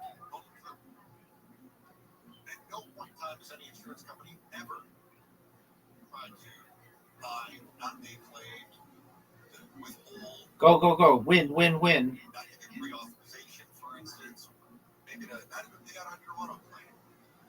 All right. Here we go. Well, now there's another issue, and that is that more and more car companies are beginning to integrate AI into their dashboards. So, Get in the hole. Get in the hole. I do, and I love it. Absolutely love it. It is yet to be AI driven by.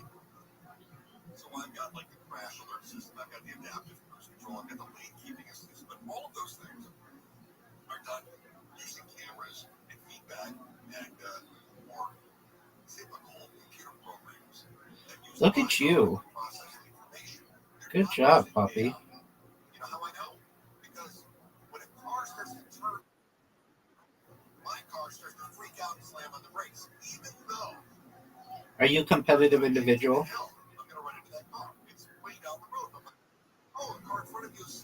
Easy going.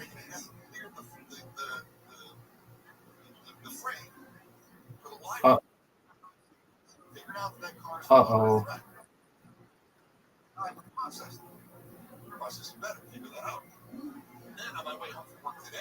Oh no! I went off the.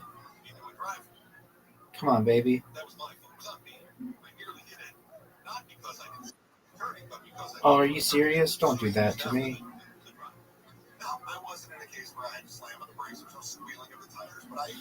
Ooh.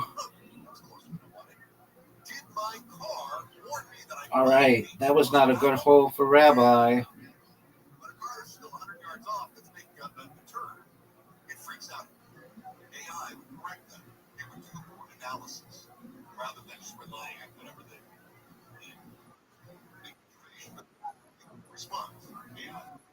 Come on, give it to me. Ooh, good job.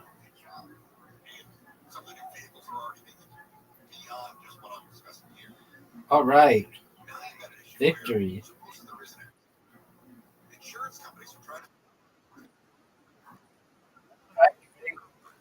Oh, you're terrible. Yeah, right. You're really good. You ready to go again? Excellent. Casual. Excellent. How about Maxington?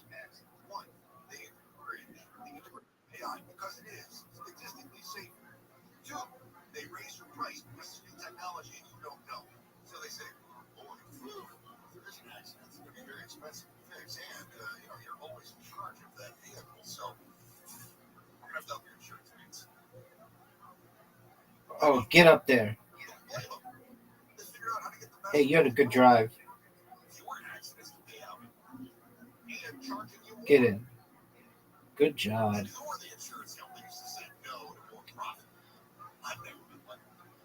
All right, puppy. Here we go. Oh, you had a good shot.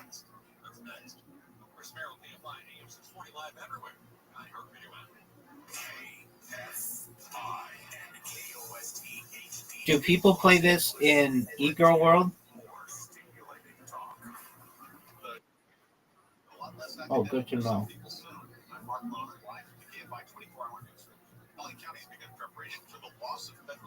Do you stream?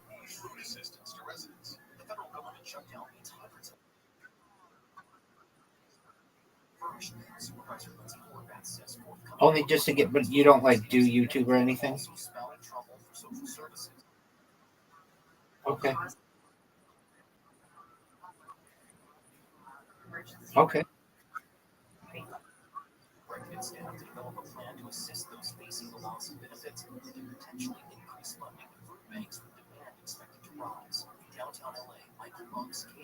Ooh. This is day 21 of the government shutdown. Lawmakers are still no closer to reaching a deal to pass a funding bill.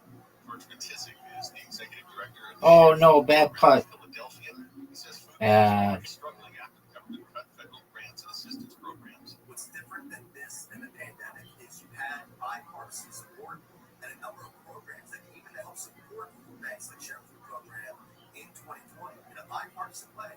He says they've been having to serve more people than ever because Make it. Resources than they've ever had. A woman accused of running down 3 bicycles. Do you have a career? Killing one of them was allegedly intoxicated. It happened at about 6:45 Monday.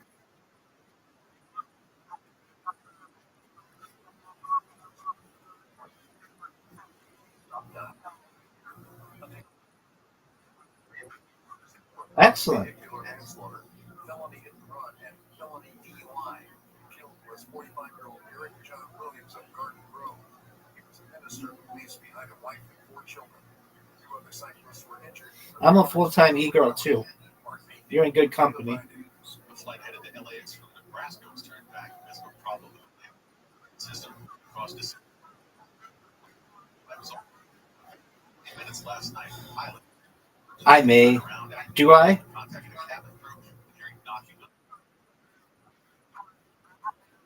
They contact the pilot. Okay, very well. All right, ready to go again? Okay. Are you interested in any other games?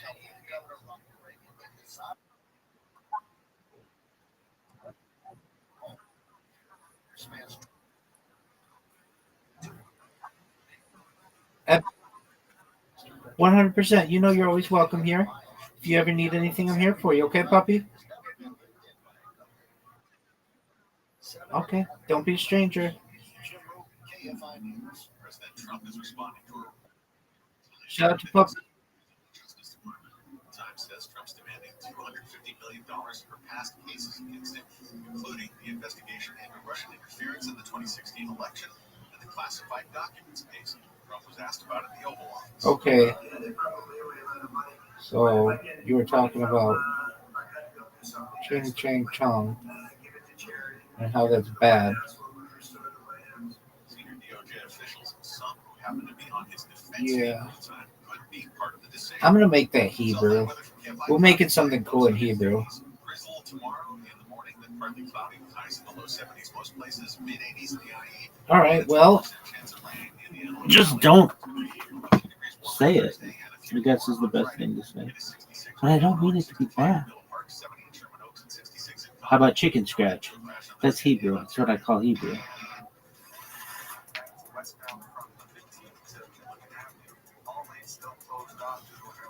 You really feel bad about this, don't you? Some good news on the 91 eastbound in Corona just before Green River. Pressure clear out of the middle lanes. You're trying to slowly recovering from Weird Canyon. As you make your way up the 210, that's heading eastbound. Well, how do you fix it? Well, people should know I love fucking Asian people. I love just about anybody, so I don't mean it in a bad way. Have you ever met an Asian person you don't like? No. Really? No. And I have a lot of Asian people in my family. Like way more than most people. We love Asian people so much we make them parts of our family. So. On this podcast, incels unpack and merchandise. All right. In a world of resentment, cynicism, anger against women, and deadly technical. It's the day of retribution. The day in which I will have my revenge. This is Incels. Listen to Incels on America's #1 podcast network, iHeart. Follow Incels and start listening on the free iHeartRadio app today. Records, milestones, firsts, last, and everything in between. What happened today in So you feel sports badly? history on iHeartRadio. Yeah, I mean, I don't mean it. I didn't mean it. Let's look back on this day in sports history, October 22nd. We'll start off today with 1939. Look who it is, puppy. First network to tell Dodgers beat What's my horoscope sign is Capricorn. Brooklyn's Evan.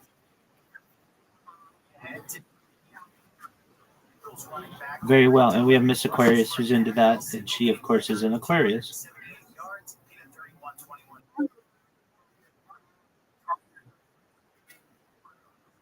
December. Very well. I don't normally do this because I am at my maximum amount of friends, but I'm going to send you oh, we're already friends. Okay, cool.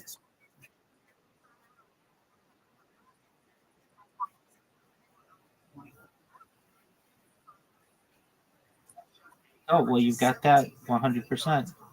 Oh, and you've got a SoundCloud. Is it good? You've got a SoundCloud?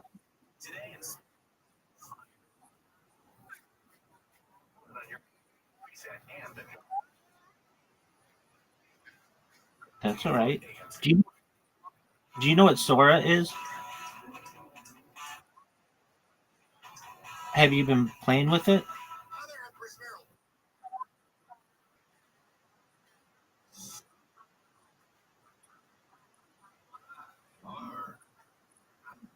Excellent. And do you have fun with it?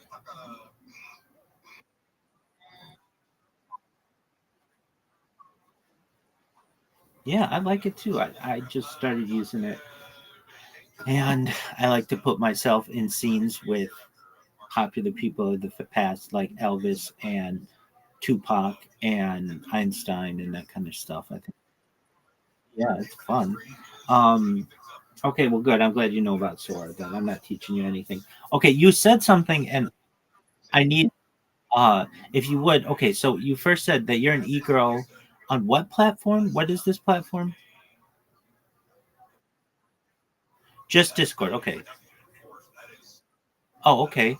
And but you're not an ego on any other platform?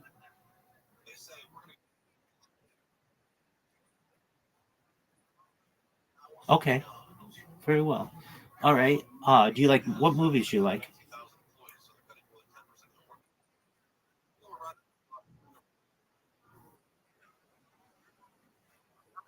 Same here. What are some of them?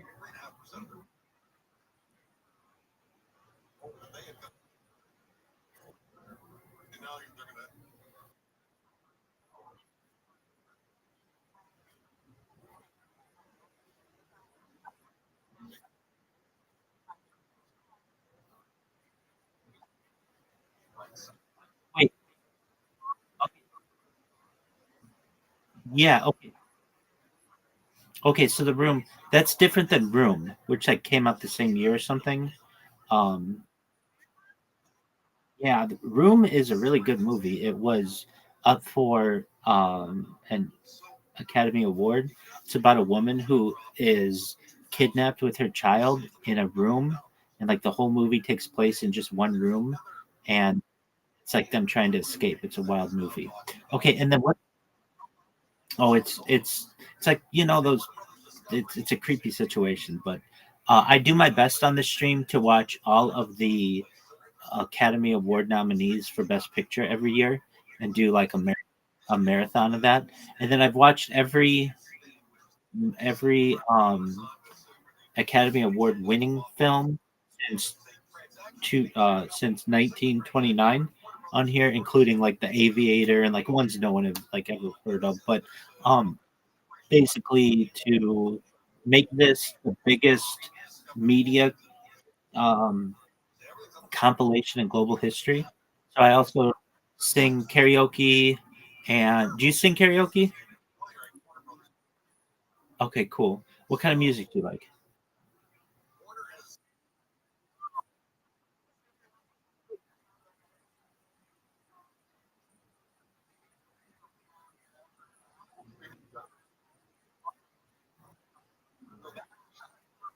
What's your favorite kind of music?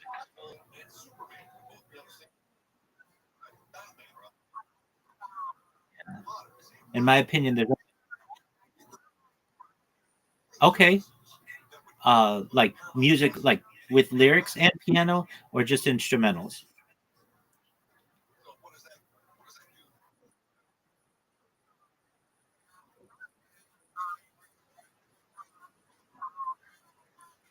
Oh, I have a section this Discord that's dedicated to Orange is the New Black. I have a really big yeah, exactly. Um, and someday somebody will enjoy that Discord channel. Okay. Uh, what are your what are your thoughts on this? Is my favorite kind of music, so I'm partial to. What are your favorite? What are your thoughts on soul music?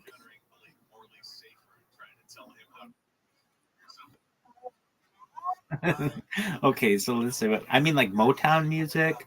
I mean, like 70s. It even gets into disco music.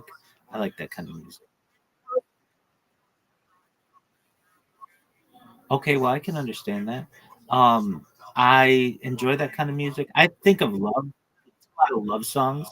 Um, do you like 60s music? Okay, perfect. That was my next question. What's your favorite Beatles song?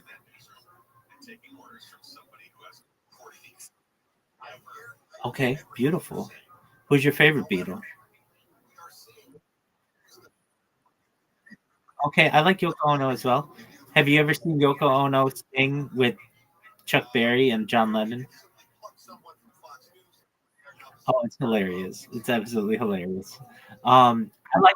I like Yoko Ono as well. Um, okay, how about do you like the Rolling Stones?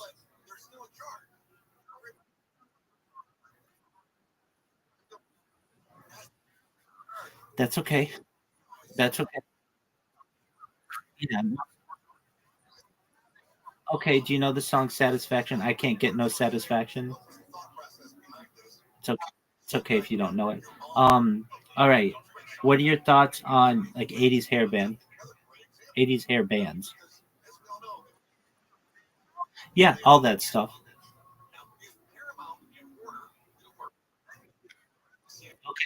Excellent.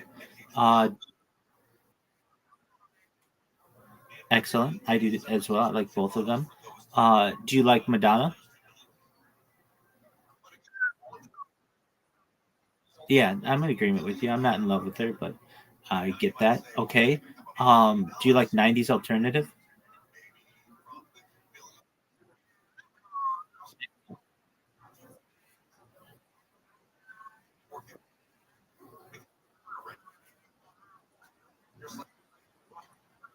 Yeah, excellent. Um, okay. Do you like pop music, like boy bands, girl bands, that kind of stuff? Okay. Do you have a favorite Katy Perry song?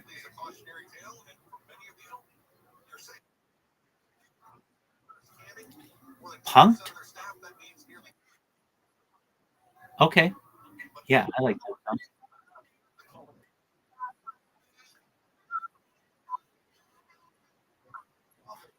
Excellent. What other pop icons do you like?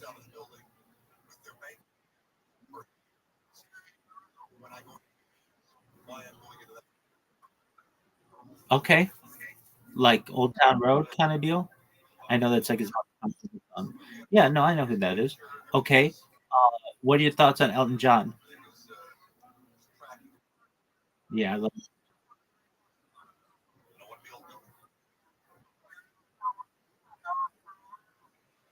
that's yeah, absolutely. That's Goodbye Yellow Brick Road. Yeah, that's it. I love Elton John. So there's a movie coming out on Friday. I love music biographies. So like Rocket Man came out, and then the movie Bob Dylan's like oh no, I love that movie. That is one of the most underrated movies, my opinion, of all time. I love that movie. Oh, okay, so you're talking about the Beatles movie, right? Yeah, absolutely. That's 100% right. It's beautiful. I thought that was yeah. They had some really good covers in that movie. My favorite was oh of that movie. The covers that they had. Um, they had "I Am a Walrus," which was amazing with Bono. That was trippy. And then I liked they did "Happiness Is a Warm," which was amazing in like a hospital scene with Salma Hayek. That was amazing. And so this Friday, the Bruce Springsteen movie comes out, and I'm gonna check that on some site probably.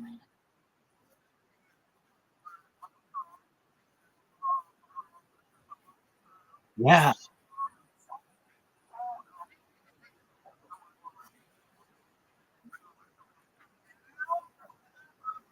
Um, yeah. Uh,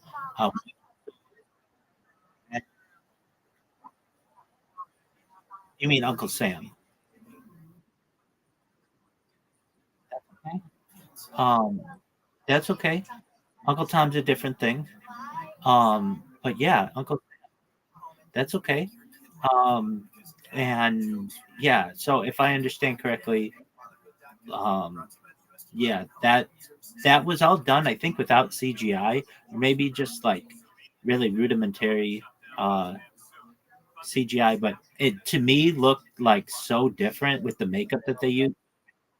It was amazing. And then they push those guys out, and then they come back in like body bags. Like it was just very symbolic. All of those different things. That,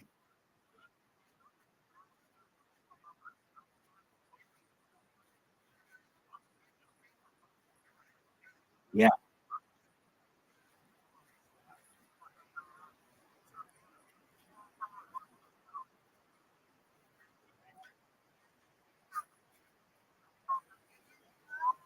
right, exactly, right. Was it? Is that girl's name Prudence? Yeah, and doesn't she come in through the bathroom window? I think so. Yeah, no, 100%. It's been 20 years since I've seen that. Well, no, it's about ago, but like 19 or 18 years ago. And I remember I drove to go see it, and I was like the only person in the theater because I saw it like on a like its opening weekend, and not a lot of people knew about it. And exactly. Oh, I have a funny story about it. So the second time that I went to go see it, I brought my roommate, and we may or may not have been, uh, we may or may not have had mushrooms, and there's like a very empowering scene. It's very, very like it's such a powerful scene where they're singing. It's like in Detroit, and they're singing "Let It Be," and there's this little boy singing "Let It Be," and it's like this really powerful scene. Well, at the time, unfortunately, this was again 18 or 19 years ago. I would know better now, but my phone had fallen out of my pocket, and somebody called me during this really powerful scene. And again, we were on mushrooms, and we were laughing so hard that I couldn't find my phone. It fell between the seats, and it was just this mad dash to try to get this phone and silence it. It was not my proudest. Yeah, and it couldn't have been during like a more serious part of the movie, and it's just a beautiful scene. But I apologies to those people who were in that theater who I may have ruined that scene. But yeah, an amazing movie. Okay. What other older movies haven't you seen that you want to see? Good.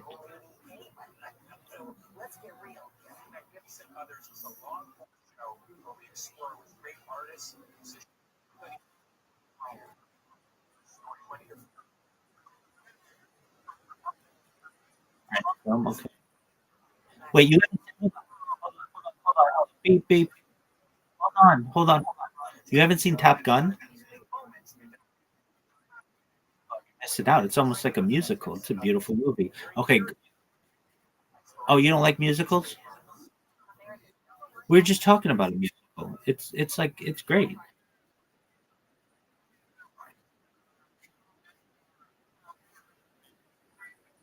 No, no, no, no. It's got like two famous songs from it. It's not a lot of music. It's three songs. Three big '80s songs come from it. There's "Danger" by Kenny Loggins, "Lost That Love and Feeling" by the Righteous Brothers, and "Eternal" by Atomic Kitty. Not "Eternal Flame," but hold on. Um, "Take My Breath Away." Oh, by Berlin. By Berlin. Yeah. So those are three really like it's not a musical. They just sing one song, and that's "You've Lost That Love and Feeling," and it's appropriate. Okay, but yeah, excellent. Okay, well, apologies for the interruption. Keep going.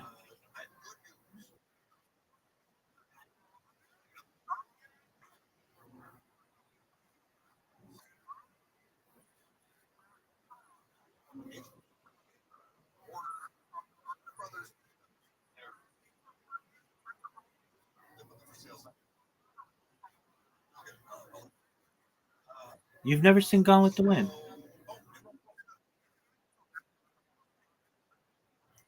Okay, yeah.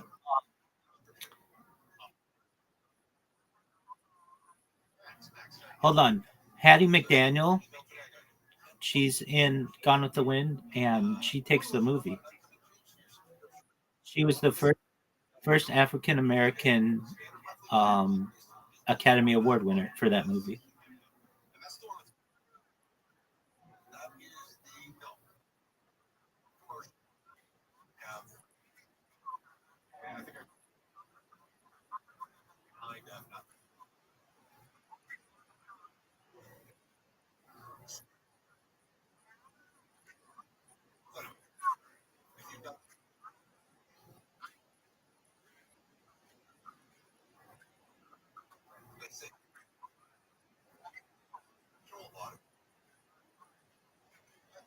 Black Sheep with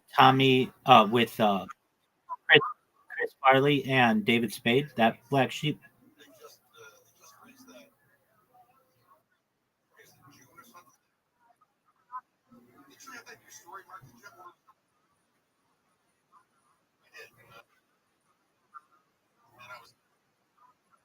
Oh, that's a great one. Called classic. You haven't seen it? Okay.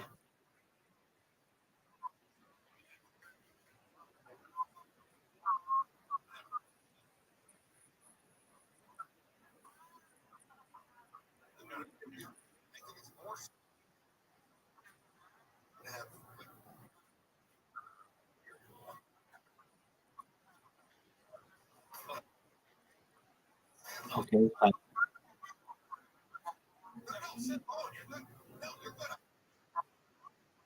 Yeah, that's a great one. Okay.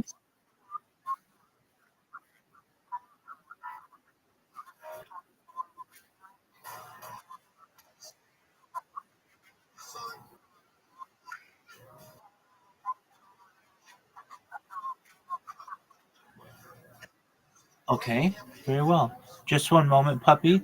Yo, Labisma, how are you?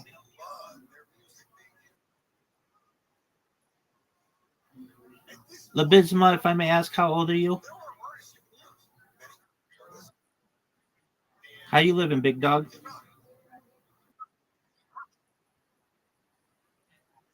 Kicking ass, taking names. How'd you find out about me? Yeah. Yeah, was it Aiden Ross's server? All right. What's good in your world, big dog? All right. Lots of it. Uh, Lots of money. Excellent. What are your interests? What do you like to do? Oh, that's great. Excellent. And you want to get into streaming. Okay. On what platforms do you want to stream? Oh, amazing. Okay. Very well. I'm well known on those. Labisma, we have a friend here, Puppy. She was just telling us some movies that she likes, or that she wants to see actually. Labisma, what kind of movies do you like? Okay.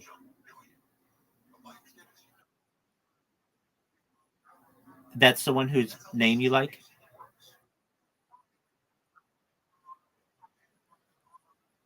Very well. I love Idris Elba. I think he does a great job.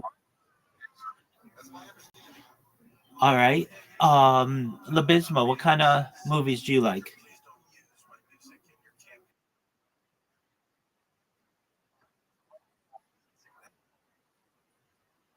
Okay. Yeah, yeah, yeah. I gotcha. Okay, very well. Labisma, you like Idris Elba. What's your favorite Idris Elba work?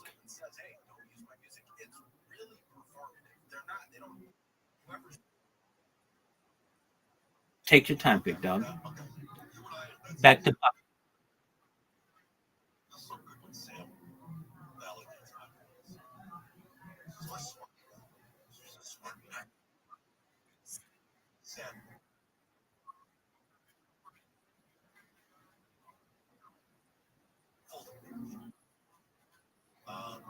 I think it's amazing how he can sound like an American even though he's British. He was oh, yes, sir.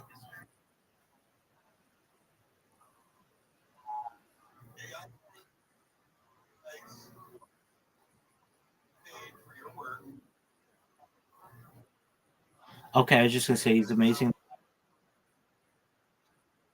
Do you ever see him in The Office? He has a cameo in The Office.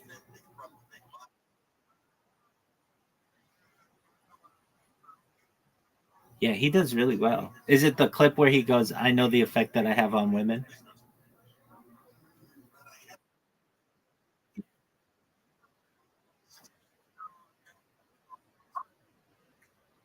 Oh, yeah, excellent. All right. Uh, yeah, dude, on 22 different YouTube streams simultaneously.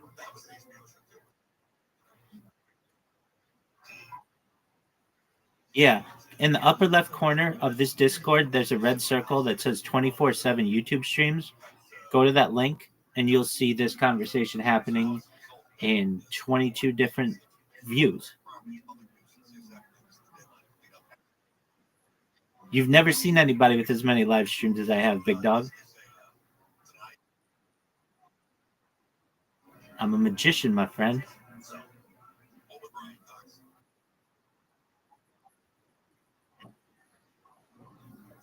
All right. I mean, I can teach you how to do it. It's just multi-streaming,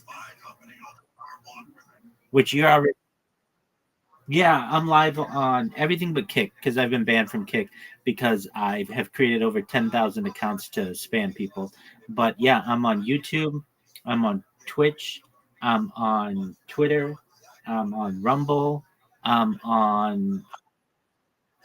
Um, you ask anybody on Kick who has more than 100 concurrent followers, they know who I am. I've been interviewed by the number one streamer all time in Aiden Ross's Discord, the number one streamer all time in Amaranth's Discord, number one streamer all time in iShow Speed's Discord, number one streamer all time in Kai Sanat's Discord. Um, just basically, if it's a big time streamer and they'll let you stream in their Discord, I stream in there.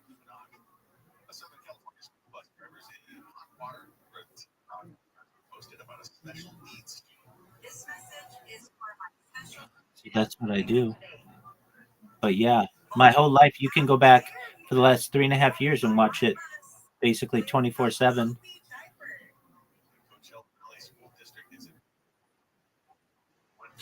I have more data archived on the internet than any person ever. So, in terms of data, yeah. In terms of followers, I don't really get into that because I can lose an account. Excellent puppy.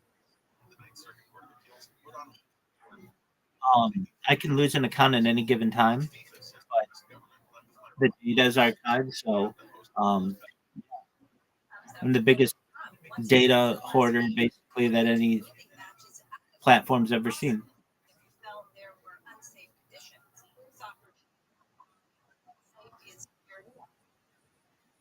No, I mean I have like 50,000 on Twitch, like 10,000 on Instagram, and like thousands on TikTok, but I don't really pay attention to it. I mean, I've got like over 2,000 people in this Discord, but again, I don't really pay attention to the numbers just because it's really easy to bot yourself or just get followers.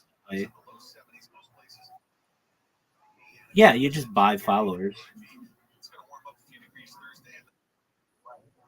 Yeah, and the thing that like is difficult for me is I will be streaming and then I'll lose my account for copyright infringement or like any numerous spam. Sometimes they say, and then I lose that account, and then once I lose the account, um, I lose all the followers. So I don't really pay attention to the followers.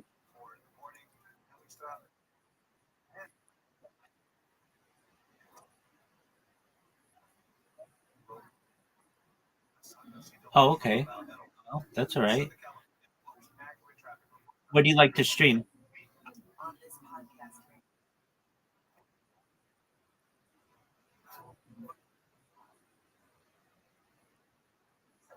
All right. Do you multi-stream? Like you're simultaneously on Kick and Twitch?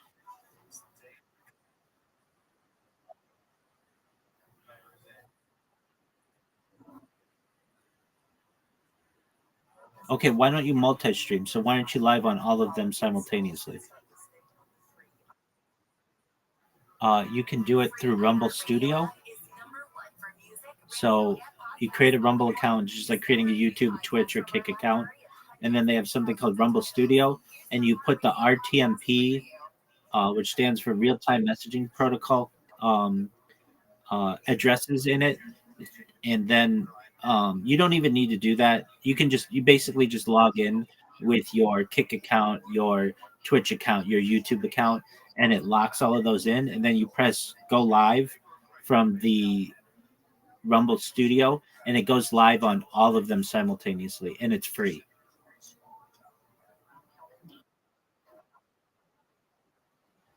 100%, yeah. Yeah, I mean, I get people who come in from different areas of the world 24/7, so I want to make sure to be able to document. I want to always give people the opportunity to reach out to me too. Even when I'm asleep, I give people the opportunity to ask me any questions they want, and I'll answer them in the morning.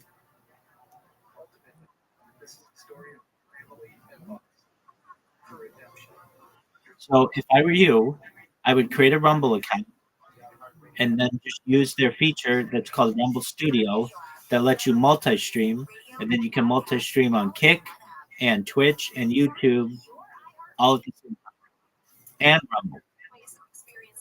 And the reason why no, and the reason why I say that is it merges all of your chats into one chat, so that you don't have to keep checking different platforms, and then you get 4 times the amount of people watching you.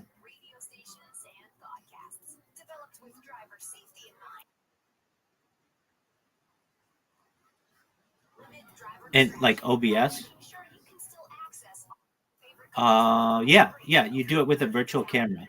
So basically, you have it all set up the way that you want in OBS, and then you press turn on your virtual camera, and then from Rumble, you just use the virtual camera as your camera, and then you've got all the things in there: how many followers you have, if people follow you, it does all the animations, all that stuff. There are also, I agree. They also have on OBS a multi-stream widget that you can download, so you could multi-stream directly from OBS as well. I don't find it to be as good though. Some people do. I have friends who really like it. It just depends on your preferences. I personally really like Rumble Studio because I can stream from a phone, I can stream from a laptop, I can stream from a desktop, I can stream from a Chromebook. All I have to do is just basically get to a web page, and it'll stream on multiple platforms simultaneously. I find it to be really nice.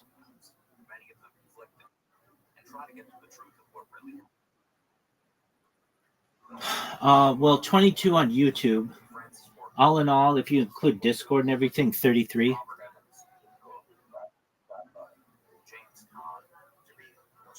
Yeah, it's a big deal, son.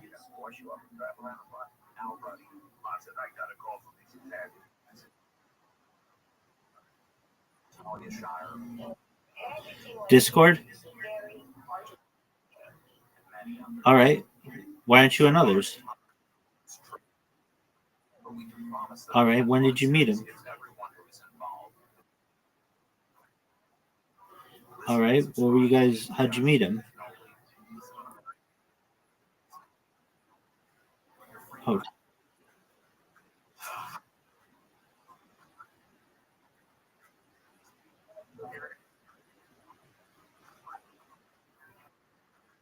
Yeah, and then ghosted you.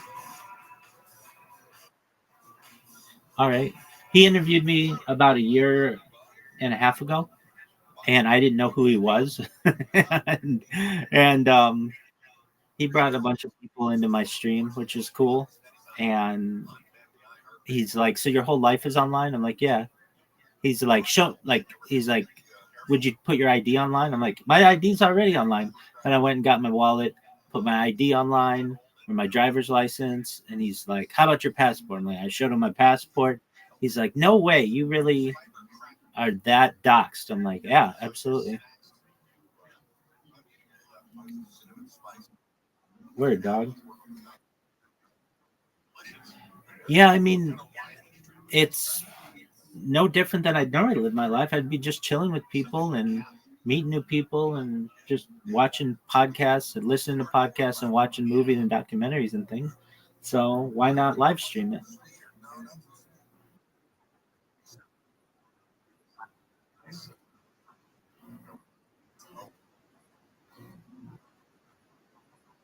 I do that.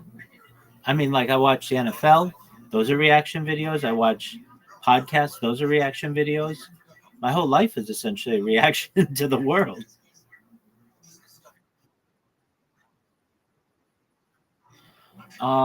So I do some IRL streaming, and I do sometimes stream from the bathroom.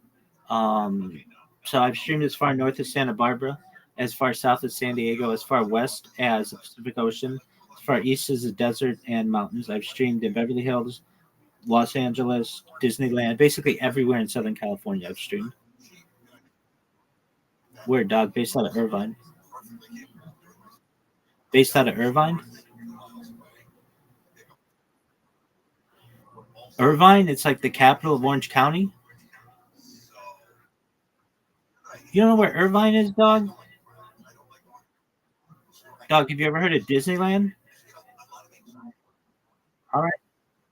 No, it's in Orange County.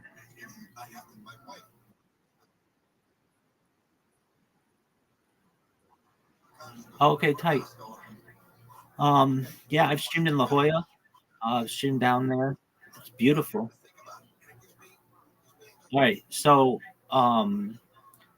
yeah, I do some IRL streaming, but frankly, you get disconnects and you always have to worry about power banks and lighting and stuff when you do that. It's just easier to do desktop streams,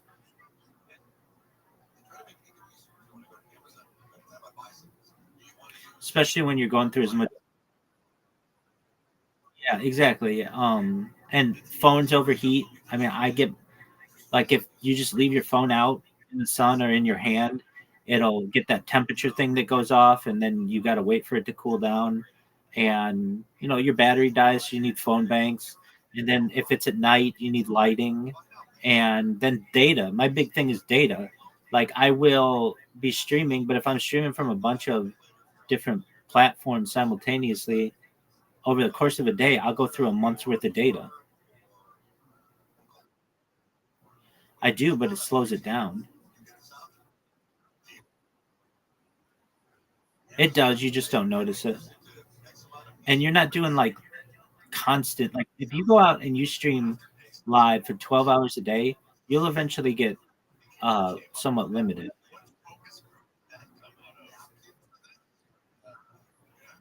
You may not think it, but you will. It's in your contract that it says that we can throttle you. Yeah, but I've done it with like I even bought four different phone lines and four different phones with unlimited plans just to stream my life outside. And word dog, it was a huge bill. It was like a $300 a month bill. But word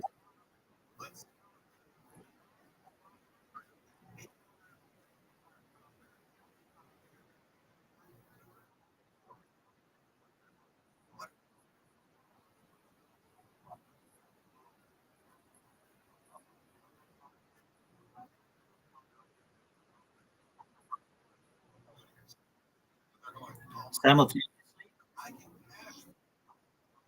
Oh, that's great.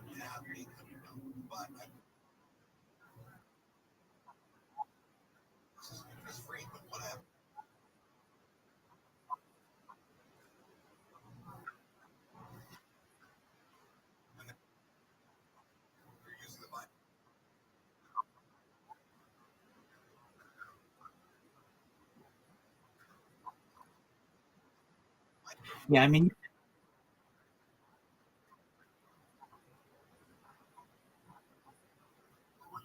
yeah, I mean, again, if you're motivated by the views, then you have to play to the algorithm. I am not, fortunately. I've built some financial independence through launching of apps on the App Store and Google Play. I'm a certified project management professional, so I've made money that way. And so long as I live within my means, I don't need to worry about doing this for money.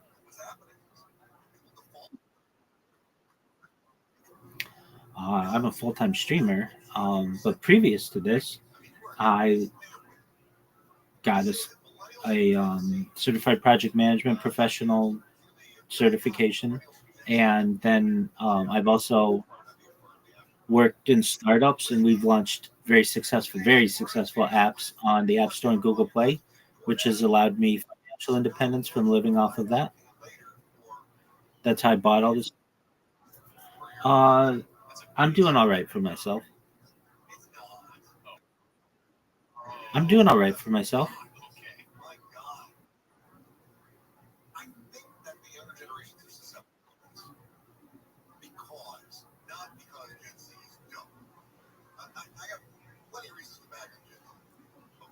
So that's what I do, big dog. So you want to be a full-time streamer?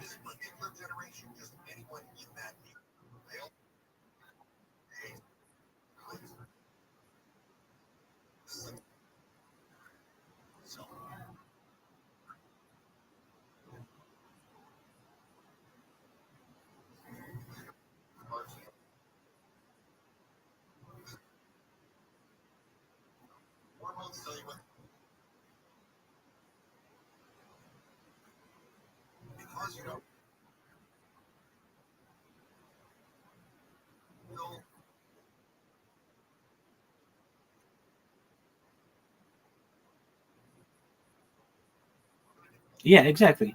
Are you going to try to do the Kick Partner program? That's where they pay you like $14 an hour to stream. $14 an hour,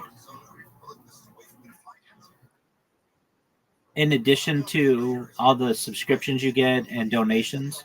So they pay you an hourly rate to stream on there. There are some caveats or some characteristics you need to be able to do that. Like, I think you need 75 followers, which is easy to get. You need to stream 30 hours a month, which isn't usually that difficult. And then you need the hard one is concurrent streamers, just concurrent viewers. You need at least 100 concurrent viewers. But if you're able to get that, um, and you do it over the course of a few months, they will pay you an hourly rate to stream. So every time you stream, you generate revenue just from Kick paying you to do it. I know a guy who's bought 2 cars doing it.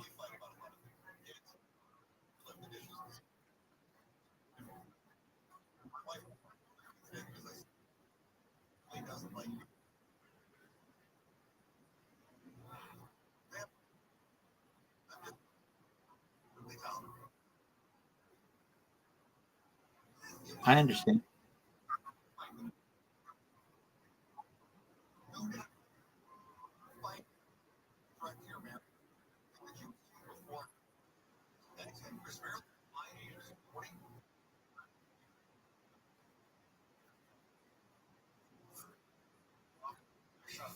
Okay, why not?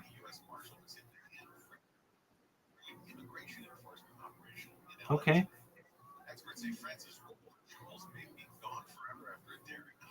Are you in Pendleton?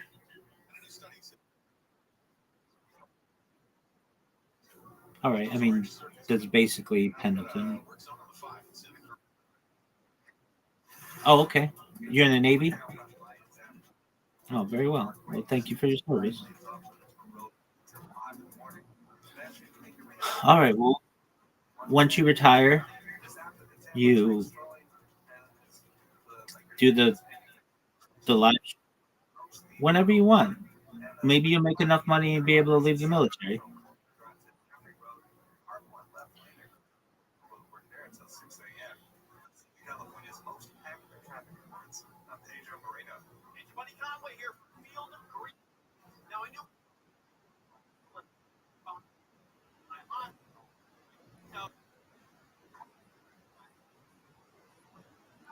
Okay, big dog. Well, you know I'm always live, so feel free to jump in here whenever you're bored. And we'll chill, okay? Excellent. Take care, big dog. Pleasure to meet you. You too.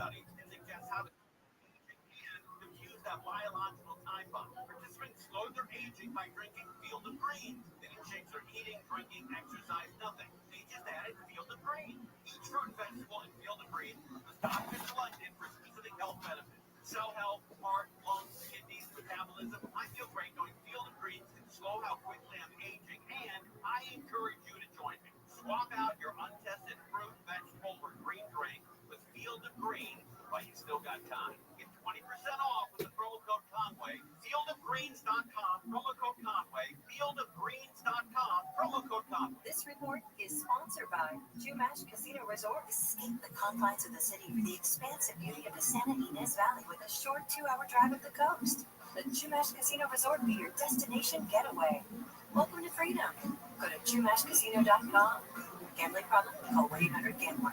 Know what's happening while everyone else is still drooling on their pillow. Wake up call with Amy King, live 5 to 6 a.m. on KFI and on demand anytime on the iHeartRadio app. Picture this, you're on a date, and then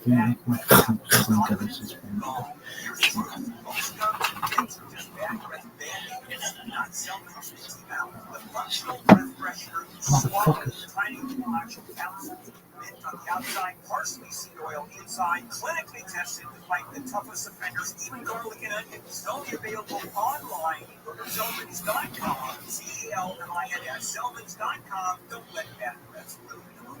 Do you owe $10,000 or more in credit card debt or personal loans? With credit card debt at all-time highs, Debt Relief Advocates is urgently notifying consumers of debt relief now being made available, designed to aid consumers with uncontrolled credit card debt. Those who qualify and enroll for this relief program will only have to pay back a fraction of what they owe.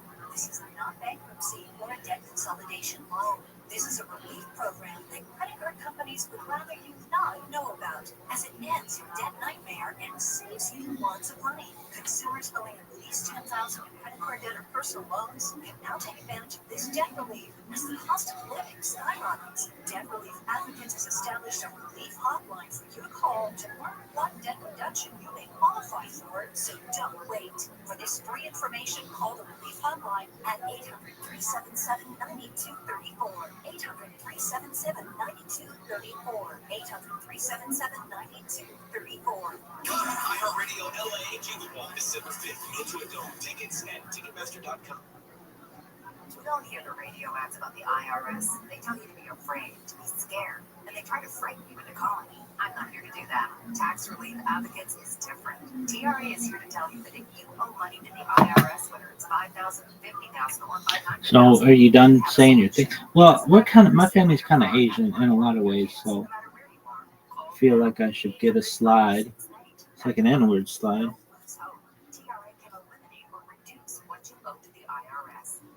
Yeah, but you can't just start something. You gotta have it work with somebody and be like, hey, dog, this is cool in our culture. Anyway, do you feel badly? Yeah.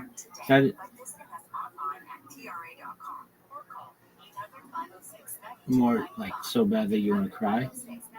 No, but I don't mean it to be offensive. That's the thing. Intent doesn't matter. Interpretation's all that matters. I think that's a bullshit thing. Before then, you didn't do athletics. I was in band, so that was my path. Yeah, music. I learned how to play. Here's a story. So I learned how to play clarinet, right? Because when I first saw clarinet, I'm like, that looks so complicated. I want to learn it. So I remember I got to the point. You guys are gonna be bored about this. Its first chair is the number one player. Yeah, that's like the starters. Yeah, first chair. That's what everyone wants. So I did clarinet so well that I was like second chair, third chair, but then we had this like huge thing where we're battling for first chair, and I did it like better than anyone else. Everyone in the class knew it. They were just cheering, but I forgot what they call it, but the head guy, the composer, conductor. He's like, no, you're still gonna be second chair, and everyone's like, freaking out, why? Because you're Asian? No. He could tell I wasn't reading the music. He could tell I was just going off of. I literally used to go out to sound. Yeah, no, I learned how to a certain extent, but I'm like, I know how to play this without going through all the things. So I played it. Oh wow! So I should have got first chair, but he's like, no, you need to actually. Especially because you're playing with an orchestra, so you have to kind of be on time. Right? That's the thing. Yeah, I think you should have been second chair. Yeah, you're trying to freestyle it. Yeah, I don't like Can't have that. freestyling on my fucking. But with the singing thing, I remember this dude, his group, they practice like crazy, and I feel like I practice a lot too.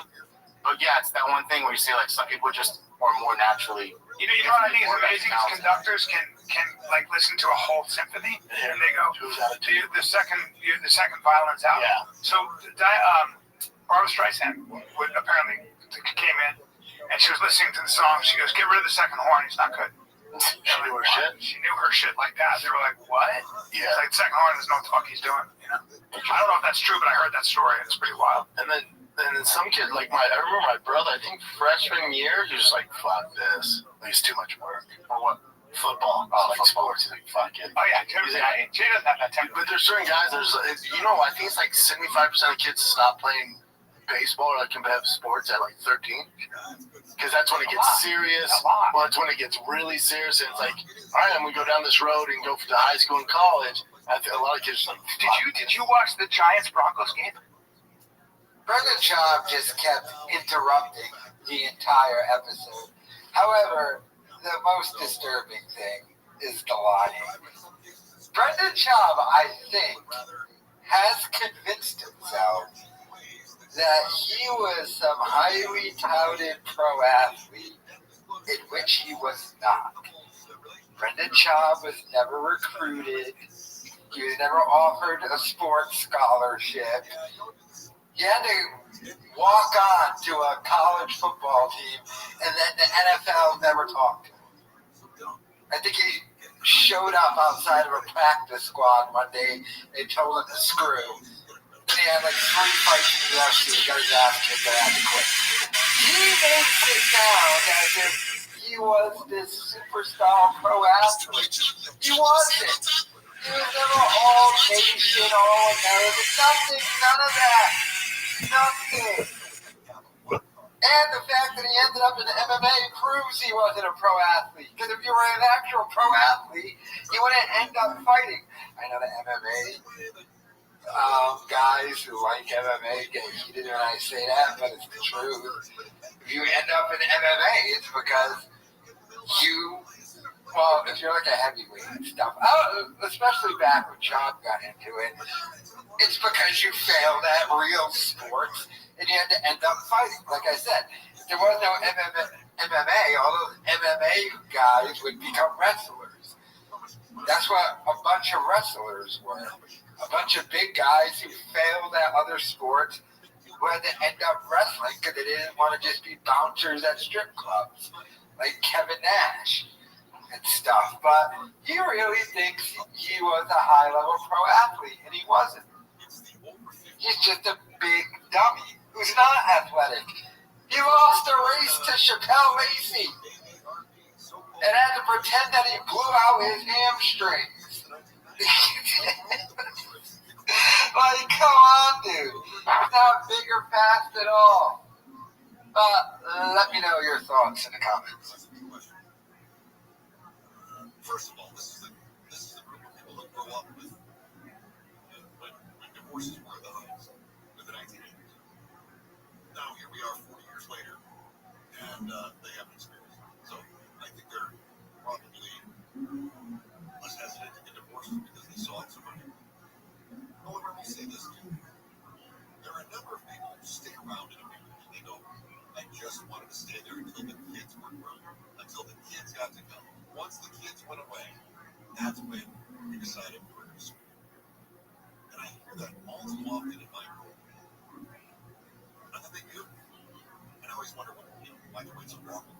Well, we did it for the kids. Well, so the kids' example of marriage was loveless?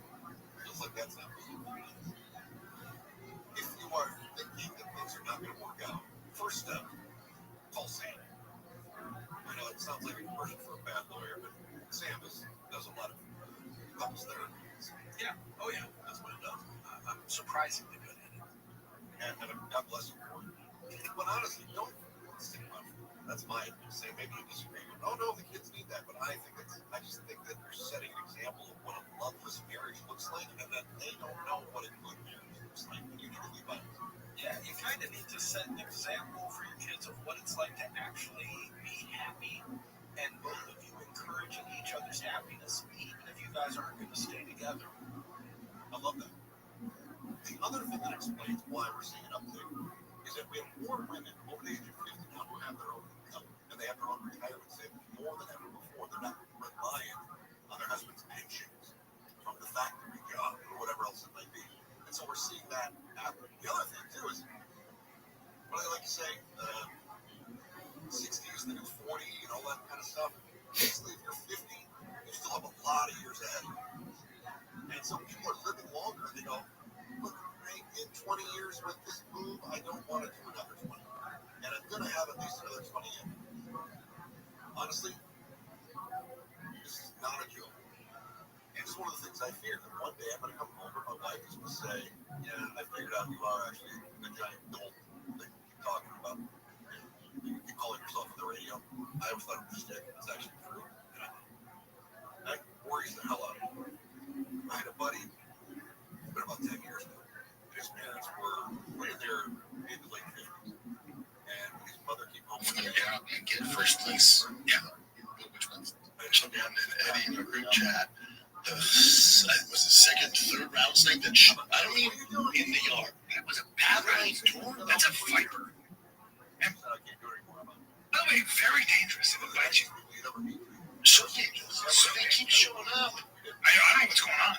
Well, we talked to an expert. They think there's a nest near the crib, and our house isn't lit as well as the other houses, so they think because it's darker, they don't like the light. There's a bunch of lights, so they think we gotta add more light. So you may have a rattlesnake in the nest. Because you've had 3 now? 3. It's a third one. That's a lot of snakes. I know, and our neighbor is like 2 doors down. It's like, I've lived here 6 years, I've never seen one. You guys had 3 in less than 2 weeks. Those are big, too. Big boys. Did I send you that, Jim? I saw the biggest tarantula hawk. But is that a regular rattlesnake? You've seen his head? That's a regular rattlesnake. That's a mature. Here's the thing. He wasn't right. You know, some of it adapt so they don't use their rattlers. You don't want to die. He wasn't rattling. Yeah, this one wasn't rattling. That scares me. But he has rattlers. You don't rattle. Now, I'm on the side of kill him so they don't come back, but my father-in-law who caught this one decided to let it go across the way, and he's just going to come back. Well, probably not. I don't know. I mean, yeah. It's not going to make a dent if you kill it. It's not too big, actually. Kind of a small snake. It's big enough. Big enough. It's big for about an inch long. Yeah, thanks, my bro. Big enough. I showed you one last week. You thought of mine. Yeah, I did. Yes, you should. That's not good. That's not good. At night, with the kids out there. Fuck you kids. I know, man. You know what I don't appreciate is I sent you and Rogan and Eddie in the group chat. The second, third rattlesnake that I don't mean in the yard. It was a bad door. That's a viper. And by the way, very dangerous if it bites you. So they keep showing up. I don't know what's going on. Well, we talked to an expert.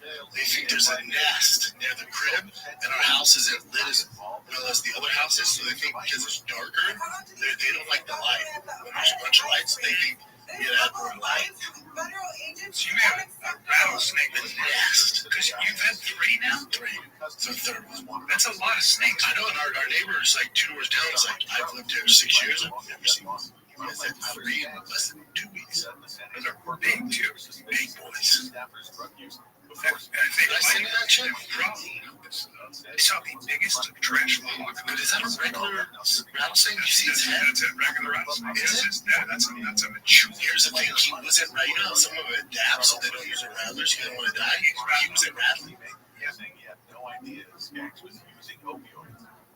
The government shutdown is now officially into its 3rd week. Senate Majority Leader John Thune says the impasse is due to Democrats pushing far-left demands. But Senate Minority Leader Chuck Schumer is pushing back on them. Leader Thune, I know what this one was a rattler. That scared me. Also saying Republicans are ready to get to work. Really? Democrats are demanding tax credits for the Affordable Care But he has rattlers. So the premiums. Now, hold on. You were in Utah with the fam. I went to Utah with the family. You cut that early to go. I cut early to do my patriotic duty for free. Did you serve field? The day, mid-afternoon, I didn't leave until 10:30 at night. This is my brother. Tiger was pitching at 9:45 at night. Now, I can tell he's tired. I go, I know you're tired, but compete, buddy. And there's about 8 minutes on the ground. 45 pitches. That's too late. That's not good. Yeah, and then because so many teams. I don't know. Sometimes shit just happens. Scheduling games get delayed and you push back for the later games. And then the way they discipline you is if you get the high seeding, you're the 8 a.m. game on Sunday. So since we lost both of them, one of the dads goes, shit, we deserve it. What do you mean? He goes, we'll be the early seed. I'm like, how early? He's like, we'll be here about 7 a.m. What? We got home at 11:30. We'll take it at 5. It's not for kids. I was in the sun from 8 a.m. and then sundown. Tiger had a baseball tournament, and the games got delayed. I got up to the field during the day, mid-afternoon. I didn't leave until 10:30 at night. This is my brother. Tiger was pitching at 9:45 at night. Now, I can tell he's tired. I go, I know you're tired, but compete, buddy. And there's about 8 minutes on the ground. 45 pitches. That's too late. That's not good. Yeah, and then because so many teams. I don't know. Sometimes shit just happens. Scheduling games get delayed and we get pushed back for the later games. And then the way they discipline you is if you get the high seeding, you're the 8 a.m. game on Sunday. So since we lost both of them, they go, one of the dads goes, shit, we deserve it. What do you mean? He goes, we'll be the early seed. Like, how early? The free iHeartRadio app is #1 for music. Let's do my chocolate. Chocolate with sand on top? That's my time, Riyadh.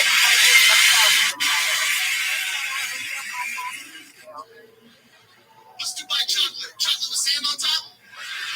That's my time, Riyadh.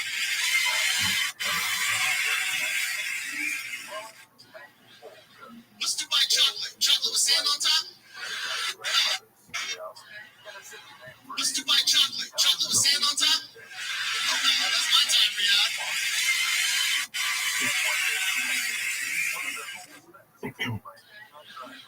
Let's do my chocolate. Chocolate with sand on top? That's my time, Riyadh.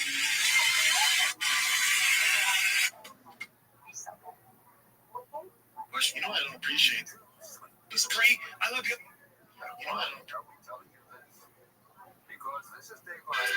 Here in my car, I can say this to all. I get love on my doors. It's the only way to live is call. Here in my car, I can only receive. Monday morning up.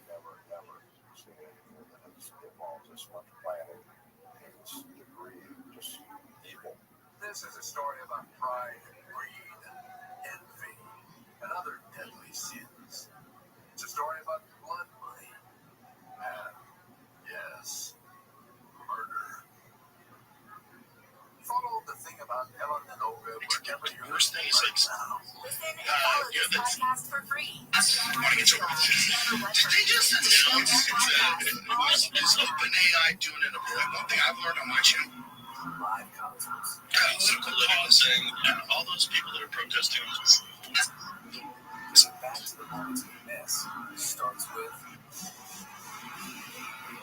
getting informed.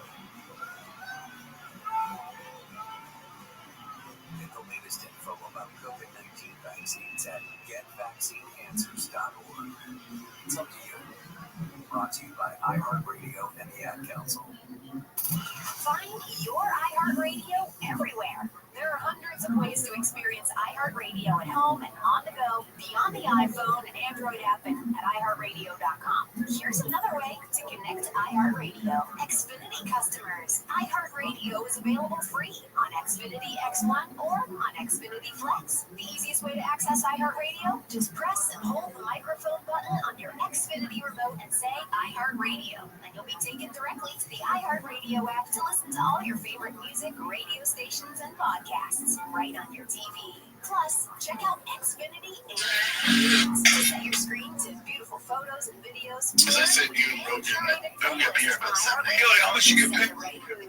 It's the screen you watch the most in your home, and you never knew that it was one of the most popular ways to listen to iHeartRadio. Check it out for free now. iHeartRadio. Anywhere you want to listen, iHeartRadio is there. Prep your home for the holidays with the finest quality paint from Benjamin Moore. Go to BenjaminMoore.com. Heartland of America and the gateway to the West. Good morning, good evening, wherever you may be across the nation, around the world. I'm George Norrie. This is Coast to Coast AM. Later tonight, magic in the occult. Here's what's happening. A United Airlines plane appears to have collided with a weather balloon while cruising over Utah at 36,000 feet last week, fracturing layers of its windshield, injuring one of the pilots, and forcing an emergency landing. A California company called Windborne Systems said it started looking into the situation not long after the NTSB said it was investigating. Windborne quickly concluded that the Boeing 737 MAX very likely ran into one of its balloons, despite the company's best efforts to prevent such collisions. The plane, which was flying from Denver to Los Angeles, did not lose cabin pressure and landed safely in Utah City, Salt Lake City, last Thursday. United said 134 passengers and 6 crew members were aboard that flight. Senate Republicans met with President Donald Trump over lunch at the White House on day 21 of the government shutdown. They presented a united front to call for Democrats to vote to extend funding. The next vote is scheduled for tomorrow. Here's investment expert Catherine Austin Fitz with us. Catherine, they're saying this thing could go through Thanksgiving. One would be permanent reform of how the budget process works as a legislative matter, and Senator Ron Johnson has an excellent budget proposal, which, and so does Congressman Massey, which explain what we need to do to get the budget process on a sort of an adult basis. At the end of the day, we have another problem, and that is with deficit skyrocketing, we can't do what the mega-rich want and satisfy people by throwing more money at them. And so it's time to move back on an economic basis.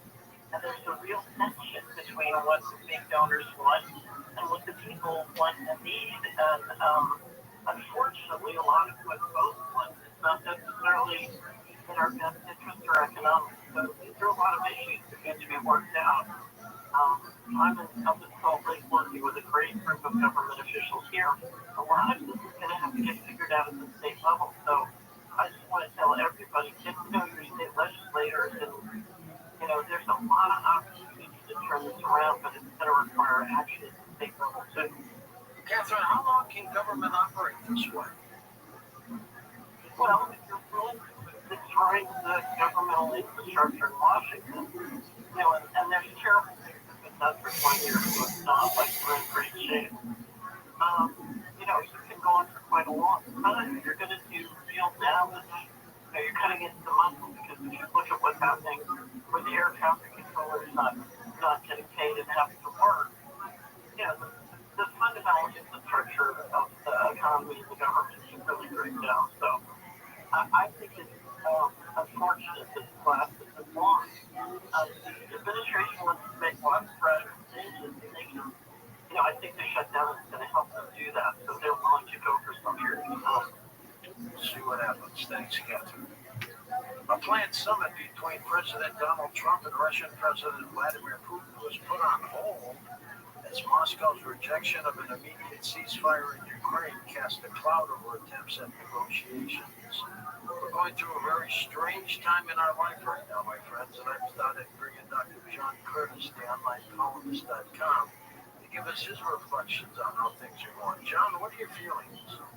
I'm internally optimistic that, things, have run their course and they will improve. With respect to the current shutdown, the government shutdown, George, I think we really have to talk about why there's a shutdown right now. There's a shutdown costing $15 billion a day and lost productivity in the government because one party does not want to exceed, they don't want to capitulate to the other party. They're demanding, Democrat Party is demanding $1.5 trillion be reinstated for Medicaid funding. Now, I think Russell Bond, the OMB director, should have never taken out $1.5 trillion in Medicaid funding. So the Republicans have brought this on themselves with a big, beautiful bill. And I don't think there's anything wrong with them correcting. It's creating chaos, in the U.S. It's only a matter of time before Wall Street sells off and gets fed up with it. These air traffic controllers, that makes sense. What I appreciate is I sent you and Rogan and Eddie in our group chat the second, third round thing that I don't mean hours a week. As far as Russia and Ukraine go, it's very clear that Zelensky does not want to compromise. He does not want to lose the amount of cash flow that he gets from the EU right now and the amount of arms. I think it was uploading him last Friday when Trump told him, we're not giving you Tomahawk cruise missiles to escalate this war. We want to end this war. And I think Zelensky was kind of taken aback by that because he had heard Trump say a week earlier that he thought that he could get back his land that he lost over 3.5 years before with Russia. What Trump was trying to tell him was, you can get it back, but at what cost? What cost? Making a video. What cost to every economic power around the world?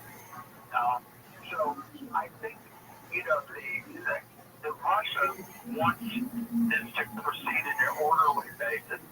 Marco Rubio, Secretary of State, had a good phone call with Russian Foreign Minister Sergei Lavrov. And they're collaborating right now on a plan that would work, and it will be presented to Zelensky and the EU. So far, they have not compromised about ceding land or swapping land. What was that? Seriously, Rabbi? Got it. You just threw it at me. Couldn't help it. Worth it, though. What was that? Seriously, Rabbi? Got it. You just threw it at me. Worth it, though. Excuse me. What was that? Seriously, Rabbi? Got it. You just threw it at me. Couldn't help it. Worth it, though. Excuse me. What was that? Seriously, Rabbi? Got it. You just threw it at me. Couldn't help it. Worth it, though. Excuse me. What was that? Seriously, Rabbi? Got it. You just threw it at me. Couldn't help it. Worth it, though. Excuse me. What was that? Seriously, Rabbi? Got it. You just threw it at me. Shortly after the World's Visited Museum opened on Sunday morning. In the woods, motorcycles off they went. Earth just got a new tagline in space. What was that? Seriously, Rabbi? Got it. You just threw it at me. Worth it, though. Excuse me. What was that? Seriously, Rabbi? Got it. You just threw it at me. Couldn't help it. So it's not a true moon, but it keeps pace with us. Ever since Rabbi Rothschild started streaming his classes. It appears to shadow our planet as we orbit. Scientists estimate it's only Excuse me. What was that? Seriously, Rabbi? Got it. You just threw it at me. Couldn't help it. Excuse me. What was that? Seriously, Rabbi? Got it. You just threw it at me. Couldn't help it. He is next to give some tips on how to stay around a little longer than that when we come back on Coast to Coast AM.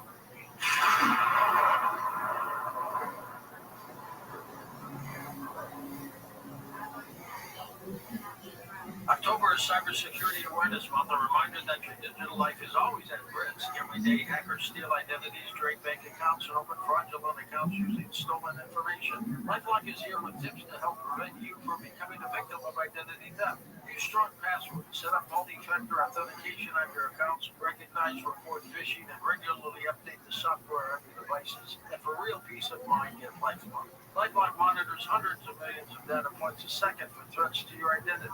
If your identity is stolen, a LifeLock US-based restoration specialist will help solve identity theft issues on your behalf, guaranteeing your money back. Plus, all LifeLock plans are backed by the $1 Million Protection Package, meaning LifeLock will reimburse you to your plan's limits if you lose money due to identity theft. Stay smart, stay safe, stay protected with LifeLock. Get comprehensive identity protection with a 30-day free trial at LifeLock.com. Use promo code George. That's LifeLock.com, promo code George, 30 days free.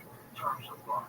At 45 years old, I was in so much physical pain. I was truly dreading getting any older. I had weak bones, achy joints, weight that wouldn't go away, almost no energy, and constant brutal headaches. I was falling apart physically and mentally. I searched desperately for alternatives to the pain management traditional doctors offered. I tried alternative medicines with no positive results. Then I heard Dr. Joel Wallach at Coast to Coast with George Norrie and decided to give his unique recommendation 90 days. It took less than a month to feel results, and I've lost 95 pounds. I love all pain medications and pharmaceuticals. Best of all, the pain is gone. I look forward to my future.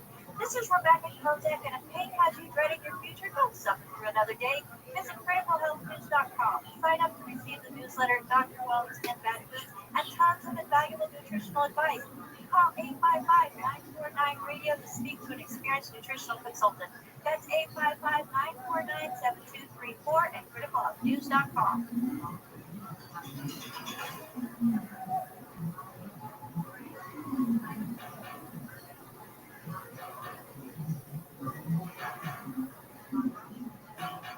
And welcome back, my friends, to Coast. George Norrie with you, pharmacist, med fumes, registered pharmacist, nutritionist, and cosmetic chemist. Has been compounding custom medications, formulating nutritional and skincare products, consulting with doctors and patients for years. And he's a member of the CriticalHealthNews.com team.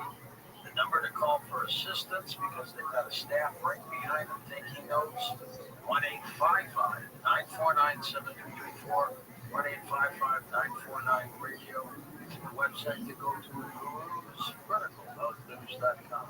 Pharmacist Ben Fuchs back on Coast to Coast. Hello, Ben. What is up, George Norrie? Good to talk to you again. How are you today? I'm doing good. Good. Crazy world, though, huh? You ready for Halloween? One of my favorite holidays, I gotta say, Halloween. Can't wait to see what you guys say on Halloween, too. Do you dress up at all? No, I'm an old man. We don't dress up. You're not an old man. You dress up? Once in a blue. No, I dress up days are behind me. But I do give out nutritional supplements. I've got this hideous alien baby that was given to me years ago. It was in a Hollywood movie. And it's an alien baby. It's like a puppet. And I walk around with it every once in a while wherever I am. People just go crazy. See that? Yeah, I like Halloween. And then it's into Thanksgiving and Christmas and New Year's. Here we are. The 2026, we're in the second half of the 2020s already. They like that.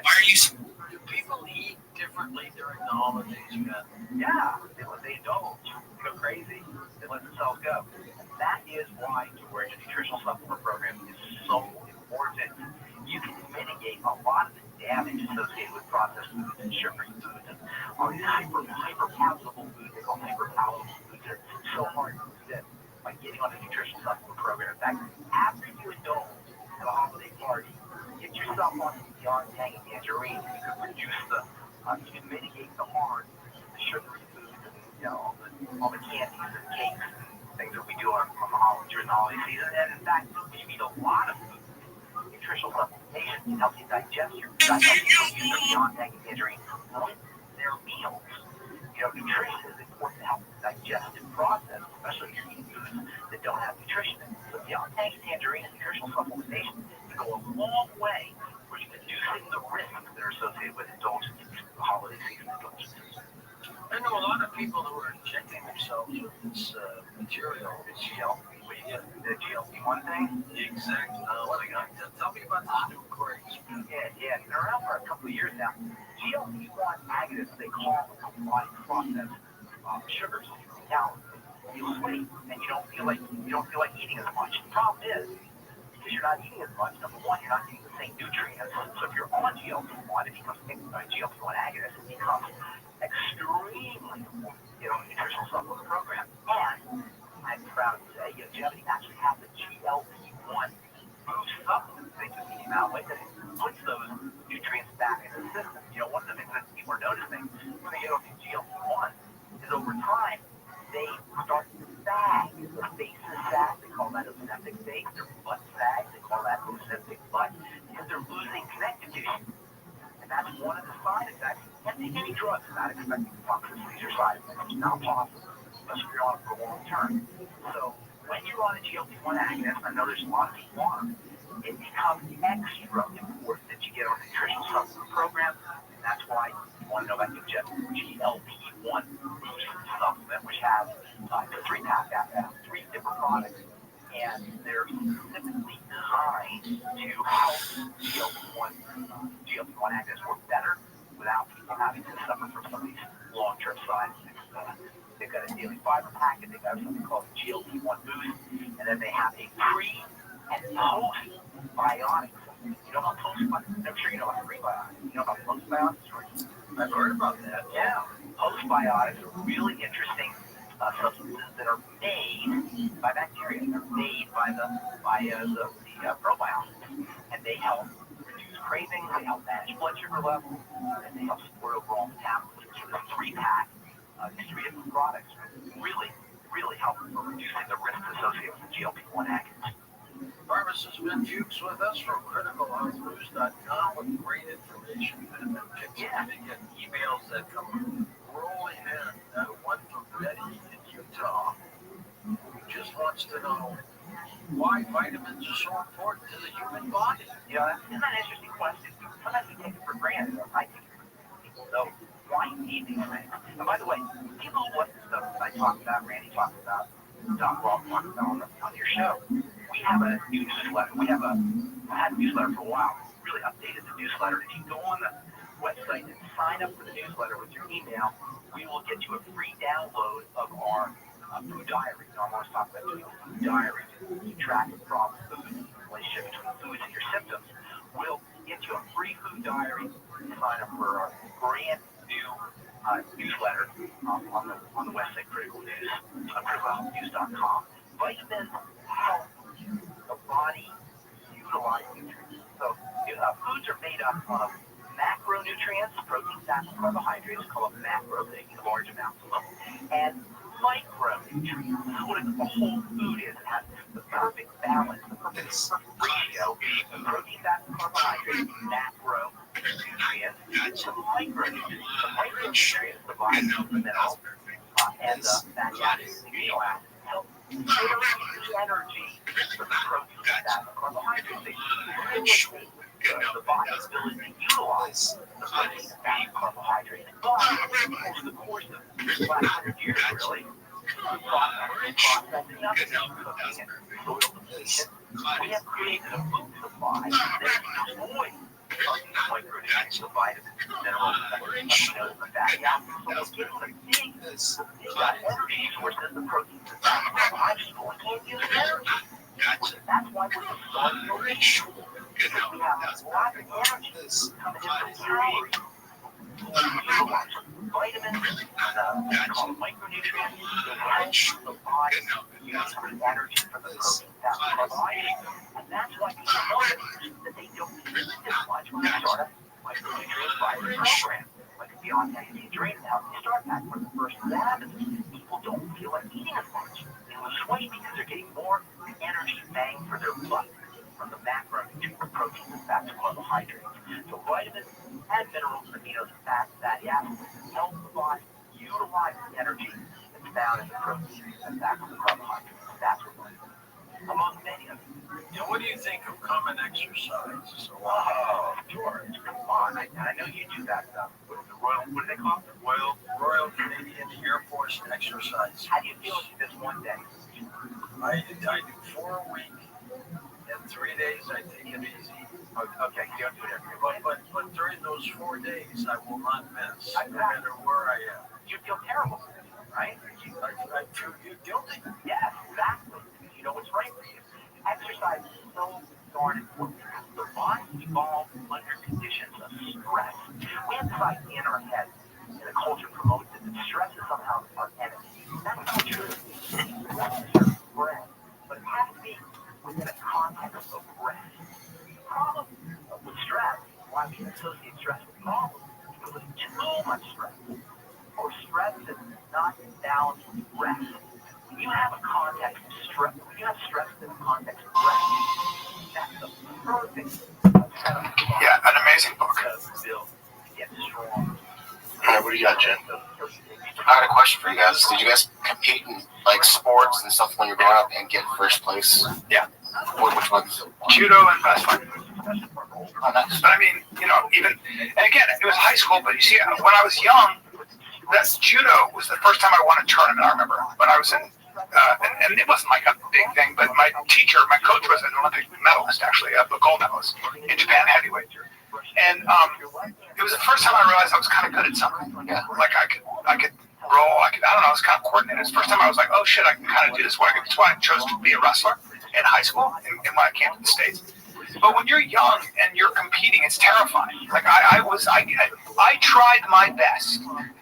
Like that was the first time I like really did, and I did all right for somebody. Of course, I was fighting guys my weight class and all that, but that's a seminal moment for a young man because it doesn't matter. You're competing against what you're competing with. Yeah. Did you, Jen? Yes, I did. Mine's obviously music. So I competed in a heavy metal band when I was in like Battle of the Bands kind of thing. So we got first place, and then I got to singing R&B. Then we won first place like years later for. Yeah. Also, when I was 19, 20, I won the Taekwondo National Championships. You know what I mean? Iowa. It is what it is. I remember when I woke up to when I went to bed, I was so concentrating on everything being perfect, and it worked out. You know, I actually got first place. Yeah. So yeah, it's something definitely when you're a little kid. It changes your life. Anytime you win anything, especially when you're young, yeah, you're like, because it's so hard. Like it's just hard. You realize how much your hard work and dedication actually makes a difference. Yeah, especially if you're not necessarily. Some kids are just naturally gifted. They're going to go on to play. That's true as well. But if you're a regular guy and you do well in high school or something, it's hard. Yeah, I knew a kid that But some stand up, like when the first time you make people laugh, or when you get your first TV show. Whatever it is, like that shit's a bit like you're like fuck man, you know. That's incredible. Yeah. I don't know. Never goes away. How about this story? What do you ask? What, Jim? No, that question in general. Which question? Just about you're saying like whoever competed and stuff. I didn't ask that. I was like, have you guys not only competed, but just actually got first place? I mean, I won a shitload of underground to the death fight matches that I can't talk about. My entire life, Jeff. You, yeah. Sports, but first place. You guys won like first place. Yeah, that's the kid. Yeah, that's great. But yeah, because I've seen people that No, it's what you do. Like an athlete, it's what you do. It's just the problem is that what you're doing is you're competing against. Like all the people that go on to be pros, so it's just that it's all. It depends what you want. Yeah. It depends what you want. That was your job. It's Tiger's job. Yeah. It's Bossy's job. It depends what you want. Yeah. You know. Well, it depends on what you're supposed to do. I know. It depends how bad you want it. You know. Well, because there's some kids they're there for a good time. If they win, great. If not, it's not the end of the world. They're gonna, go to the fucking jump castle after. So just. There's some kids that it's just they just take it more serious, they put in work, and it's they win. It's expected, Yeah, and those kids keep going. Robert, what's his name? Bob Costa, great comic. He's on the Daily Show. Can't believe it. Oh yeah, I love him. Fuck, I'm forgetting his name. His Leonardo DiCaprio joke is fucking hilarious. I love him, and how am I forgetting his name? I'm getting old. Is it Robert with a K? Is it Bob Costa? Michael Costa. Mike, I'm sorry. I'm such a dick. Love Mike. He's great. And Mike was number 1,000, his top tennis player, number 1,000 tennis player. And I said, what? He goes, dude, competing against the Russians and Serbs, where that's their life, where they have to make it, where that's all that matters, where they play constantly. You're not going to do that as an American. I had options. You had options. It's like a whole different thing. But he's awesome. Funny dude. Alright, let's go. Oh yeah, so this is there's weight training. Was there a point in your athletic career you're like, fuck it? Athletic? Yeah. I didn't do athletic. But you like, or you couldn't, you never? You never told you, like, they wanted me, I know, but that was high school? Yeah. But so before then you didn't do athletics? I was in band. So that was my path. Yeah. Music. I learned how to play. Here's a story. So I learned how to play clarinet, right? Because when I first saw a clarinet, I'm like, that looks so complicated. I want to learn. So I remember I got to the point. You're gonna be bored about this. Its first chair is the number one player. Yeah. You know, that's like the starters. Yeah. First chair. That's what everyone wants. So I did clarinet so well that I was like second chair, third chair, but then we had this like huge thing where we're battling for first chair, and I did it like better than anyone else. Everyone in the class knew it. They were just cheering, but I forgot what they call him, but the head guy, the composer, the conductor. He's like, no, you're still gonna be second chair, and everyone's like, freaking what? Is it because you're Asian? No. He could tell I wasn't reading the music. He could tell I was just going off of. You know, I literally used to go out to sound. Yeah, no, I learned it to a certain extent, but I'm like, I know how to play this without going through all the things. So I played it. Oh wow! So I should have got first chair, but he was like, no, you needed to actually. Especially because you're playing with an orchestra, so you have to kind of be on time. That's the thing. I think you should have been second chair. Yeah, you're trying to freestyle it. Yeah, I don't like that. Freestyling on my fucking. But with the same thing, I remember this dude, his group. They practice like crazy, and I feel like I practice a lot too.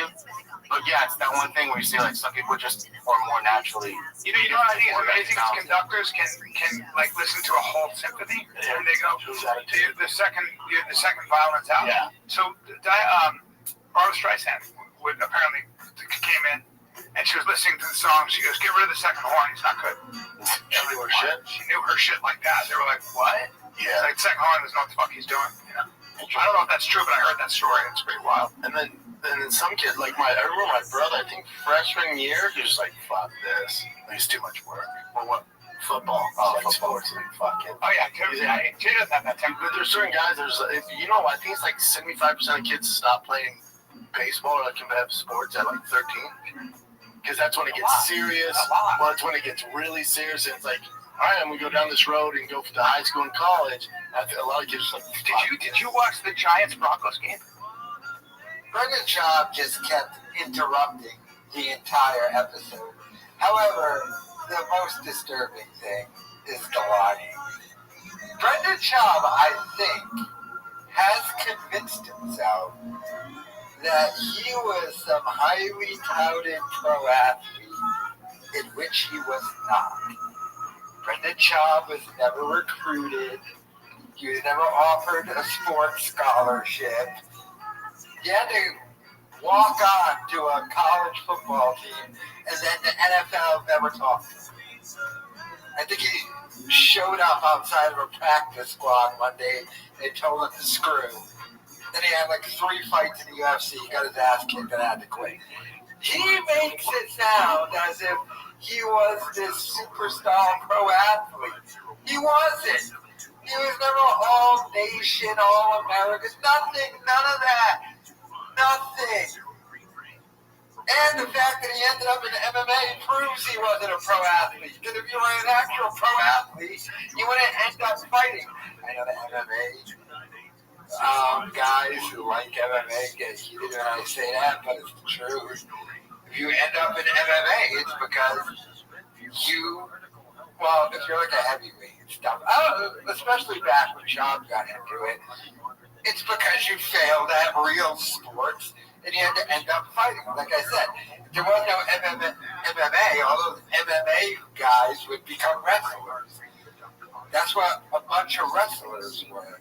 A bunch of big guys who failed at other sports wanted to end up wrestling because they didn't want to just be bouncers at strip clubs, like Kevin Nash and but he really thinks he was a high-level pro athlete, and he wasn't. He's just a big dump who's not athletic. He lost a race to Chappelle Lacey and had to pretend that he blew out his hamstrings. Like, come on, dude. He's not big or fast at all. Let me know your thoughts in the comments.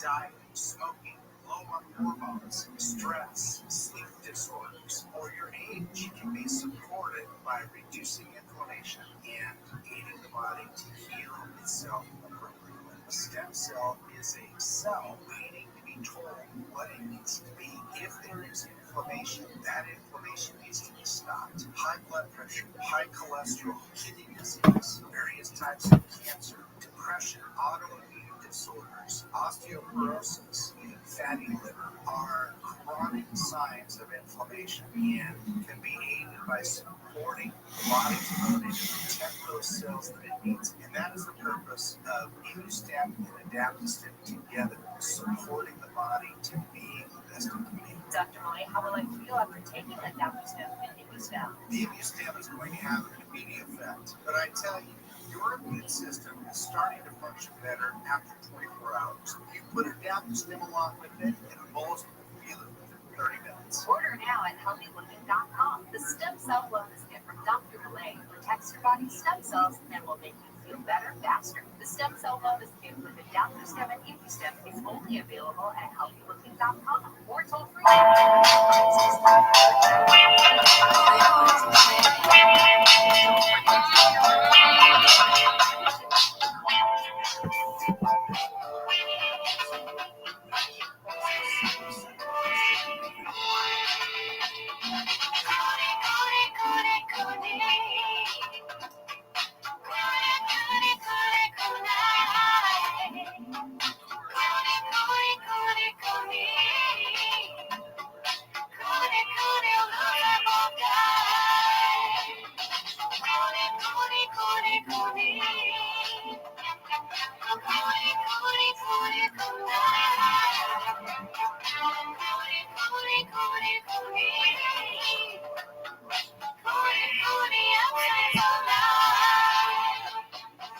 Welcome back to Raccoon Tweeties. Thanks for tuning in.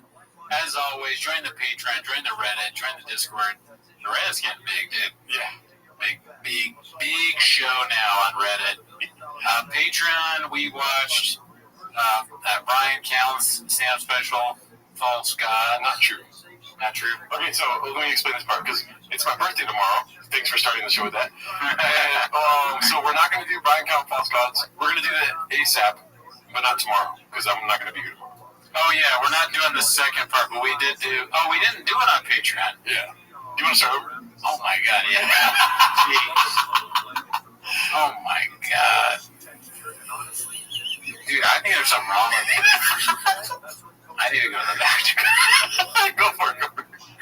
All right. The camera's right here, dude.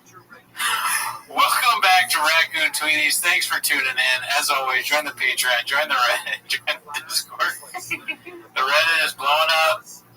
Charles' birthday today. Tomorrow. Today. Technically today when it comes out. Who the fuck cares, dude? Nobody knows, including me, all right? I don't know. I didn't know. When I was thinking about how I texted you, or you texted me, and I said, happy birthday, Mom. Happy birthday. I thought you were saying it's your mom. My excuse whenever I was like, care, like I almost wanted to be like, last year. But anyway, it's very funny that you just said, oh my God. Yeah. That's embarrassing. I didn't know what to do. I'm bad at reading text. My fiance has been getting kind of mad at me about half reading. It's so funny. I kind of don't want to delete the first part of the podcast now to show people. Whatever you want, you son of a bitch. Happy birthday. Not only okay, you said happy birthday, right? Yes, thank you. Don't kill me. But you also bit into the story I was going to start the podcast with. What is that? That I texted you being like, yo, Cooney, can we not record Patreon this week? Let's do cowbell instead because. Oh, okay. Right? Yeah. Because it's my birthday Tuesday and I want to go out with my mom. I want to go have dinner with my mom. Yeah, that's nice. And you responded with, Yeah, dude, fuck yeah, right? And then you said, tell your mom happy birthday. It's even worse, though, because on the beginning of the thing, I said that we did the Brian Callen thing on Patreon. We did it. We did it on the live. What was I? Why did I think we did it on Patreon? I don't know, dude. I forgot that we did live. Yeah. I'm really losing it, man. Is that good for the show or bad for the show? Is it funny that my mental decline is documented? Hopefully. I don't know, man. It's also hilarious that your microphone makes you look like you're a midget. Like, yeah, I gotta do something. There you go. There you go, dude.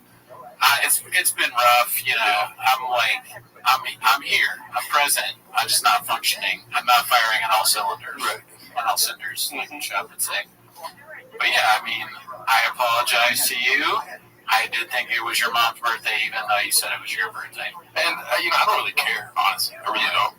But I was telling you that I was venting. I already told you the story, but I was venting to a girl about what happened when I texted you that I was going to go get dinner with my mom for my birthday. And I was yelling at her, though. I was yelling this to her, like I was venting very loudly. Oh, were you doing a character to make her laugh? No, I think I was really yelling. I think I was really upset. Oh, really? Yeah. I'm sorry, man. Yeah, no, not your fault, her fault.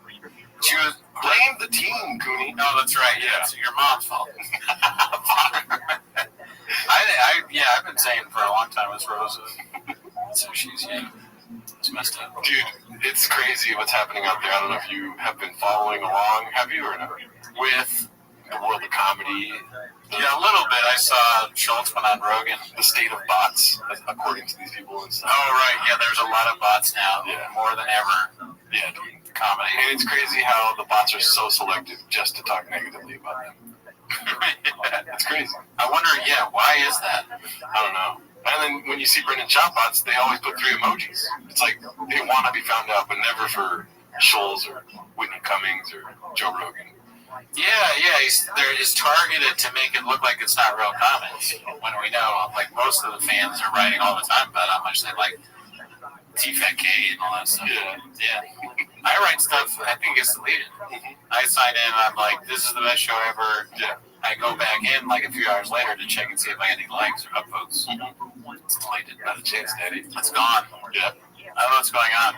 I don't trust that you actually sent the message because, you got grades. So. That's true. I could have just forgotten. Who knows? As far as I'm concerned, we're doing Patreon right now. I can't remember shit. I was on, I've been using a lot of AI stuff. Oh, yeah. I use it a lot, and I have ChatGPT, but I also have Claude.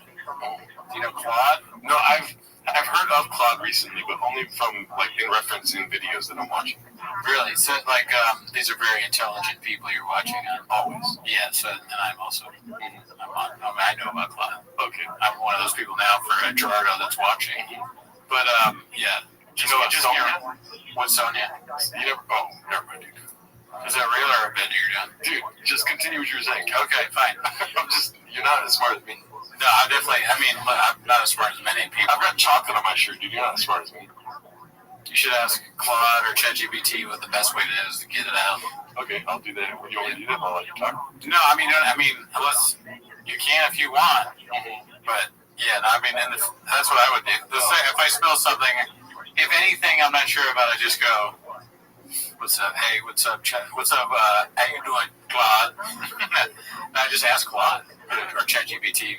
ChatGPT, I ask professional stuff. Claude, I ask personal stuff.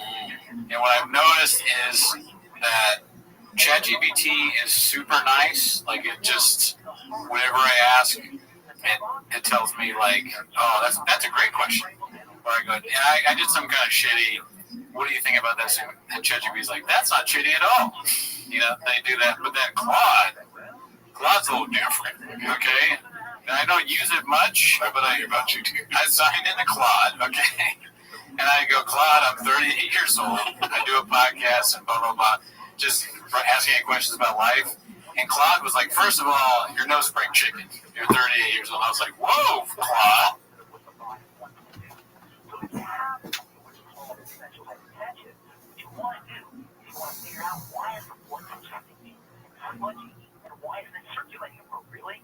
often not going to find sugar. Sugar at the cause, elevated blood sugar at the cause, digestive toxicity. So I always harken on these two features of the disease process, pathology process, which is digestion and then leaky gut and elevated blood sugar. And that's why one of the most important supplements you could ever take are nutrients or supplements that help the body process sugar. Jetty's got a great group of them. They call them health blood sugar packs. The ultimate niacin. By the way, I don't know if you know this, but niacin is now being researched as an anti-skin cancer vitamin. This is how I saw that. Isn't that incredible? This is a nutrient, an essential nutrient, has zero toxic side effects that most people are deficient in unless they're supplementing, that will help you with your heart, help you with your circulation, help you with your blood sugar, and bonus, it'll help reduce your risk of skin cancer, and it's important for brain health too. How do you like that? This is the power of supplementation. That's why I'm so proud of myself, the nutritional part. Sometimes people say, man, you're a pharmacist. Why are you talking about nutrition? Why are you talking about drugs? Guess what? Nutrients are God's drugs. They're the divine drugs. They're nature's drugs. They're the kind of drugs that we really want to be using. Not these poison, evil, side effect filled and first reaction filled medications that at the end of the day are one of the leading causes of death. You know, prescription drugs are one of the leading causes of death.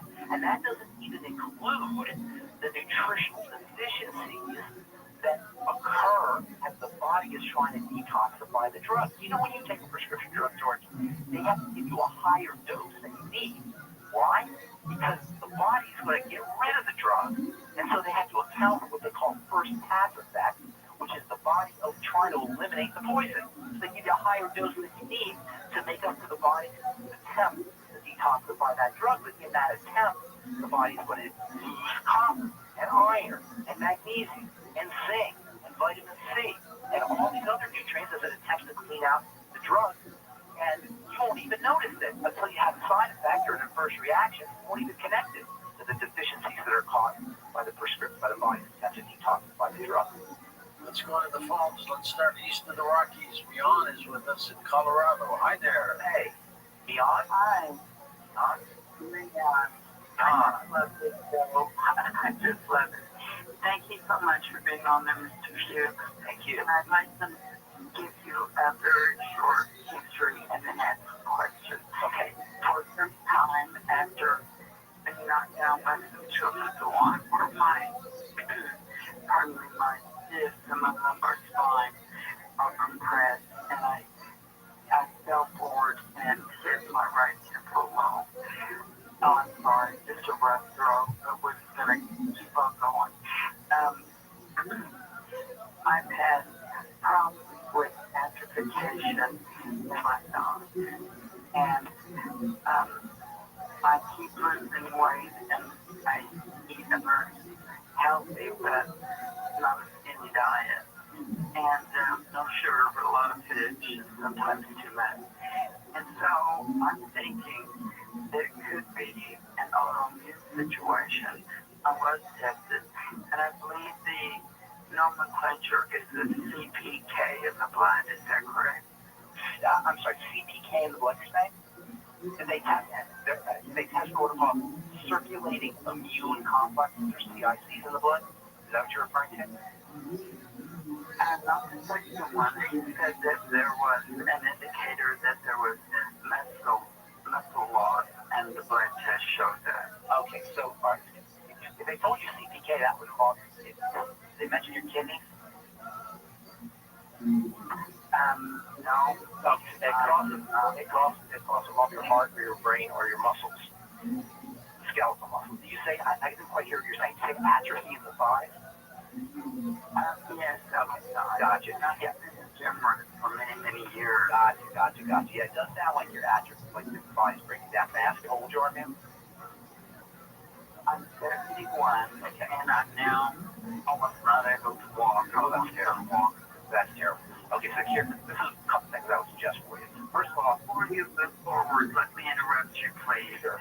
I am taking Predicate, and I read them, and I'm also a big reader, and I've read things like the Psychobiotic Revolution, and no brain, no pain, and the Individualist, and a lot of things related related.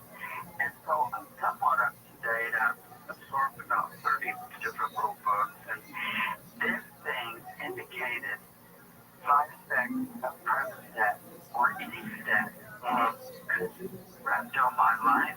Absolutely. Wow, absolutely. George, I'm sorry, what was your name? Lynn, did you say? Beyond. Yes, what Beyond is talking about is that drug, well-known association with muscle wasting, rapid myelosis, they call it. And it could very well have to do with that, but I assume they put you on a statin drug because of a heart problem, or because they're trying to lower your cholesterol. That's why they put you on these statin drugs. So there's a lot of things going on here. First and foremost, whenever you have a chronic degenerative disease where you're breaking down, you can't figure out why, you want to focus on the blood. All chronic degenerative disease, all of it, is related to the blood. Now, I've talked about this for many years on the show. I call it dirty blood, but really it's hypercoagulable blood. The reason that happens is there's two main reasons why that happens. One is toxicity that gets into the bloodstream through leaky gut. I'm sure you've heard of this. And then also the sugar issue that we just talked about. So the first thing you want to do, ma'am, is you want to backtrack to the connection between the food you're eating and your symptoms. Sounds to me like something's getting into the bloodstream that shouldn't. And that almost always, well, unless you're jacked, that's going to be a leaky gut. So why don't you do this? Get onto the Critical Health News website and sign up for the newsletter and get the free food diary download and start doing a food diary. See if you can link your symptoms to specific foods. Now, you can't go by what what good foods.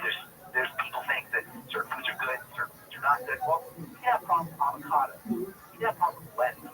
You can have problems with eggplant. There's all kinds of foods that we consider to be good foods that can be a problem. And that's always the first step. Whenever you have this, for everybody listening as well, whenever you have a mystery, you don't know what's going on in the body, you want to backtrack to this dirty blood phenomenon, which in turn can be backtracked to leaky gut.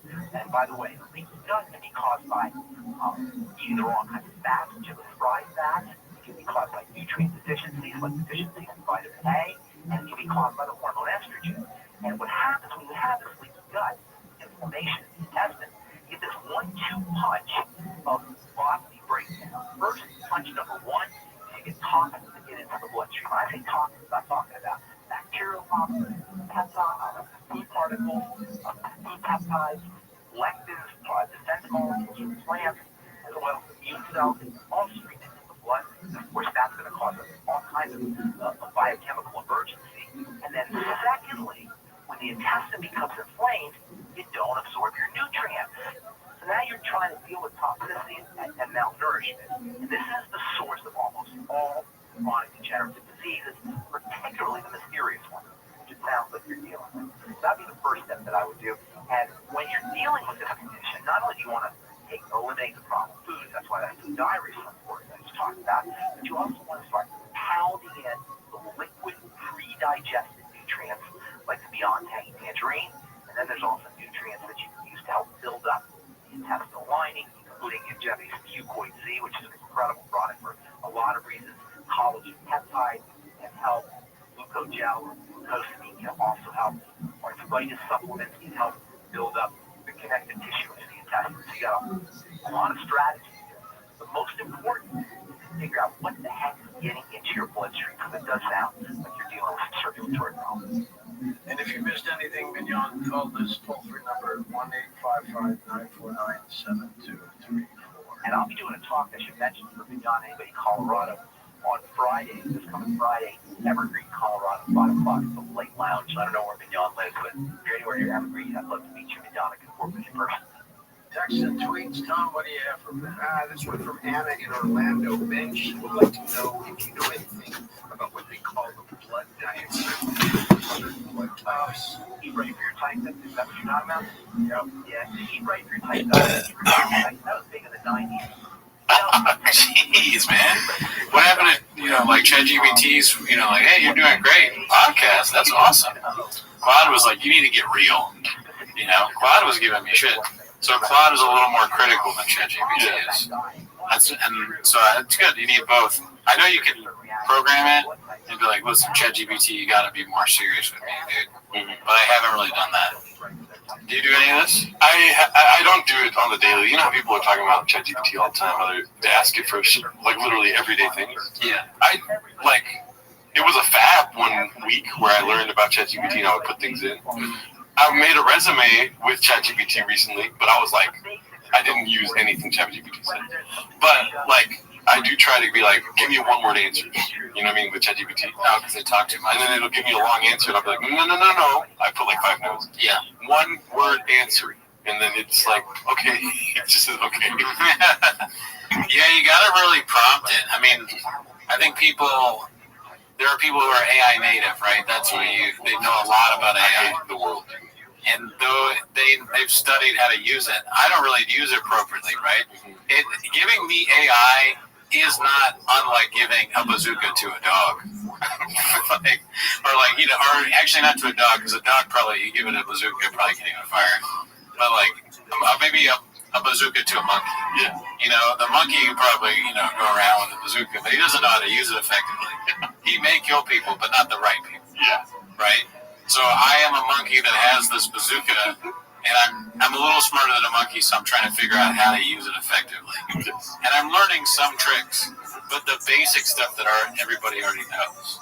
Like, you don't use M dashes. Yeah. Right? Yeah. I learned that last week. So, but it's very helpful. It helps me fix things that I don't know how to fix on my own. And, I don't know about you, but I'm having a ball with Sora. Sora's pretty funny, yeah. We've got successful egg on Sora. Yeah. Richard Redacted asked me for a code, but I don't have any more. And I told him I sent it to you. Yeah, no, I have, for whatever reason, it doesn't seem to take away my invites. That's so weird. Yeah. I don't know why it does that. With Sora...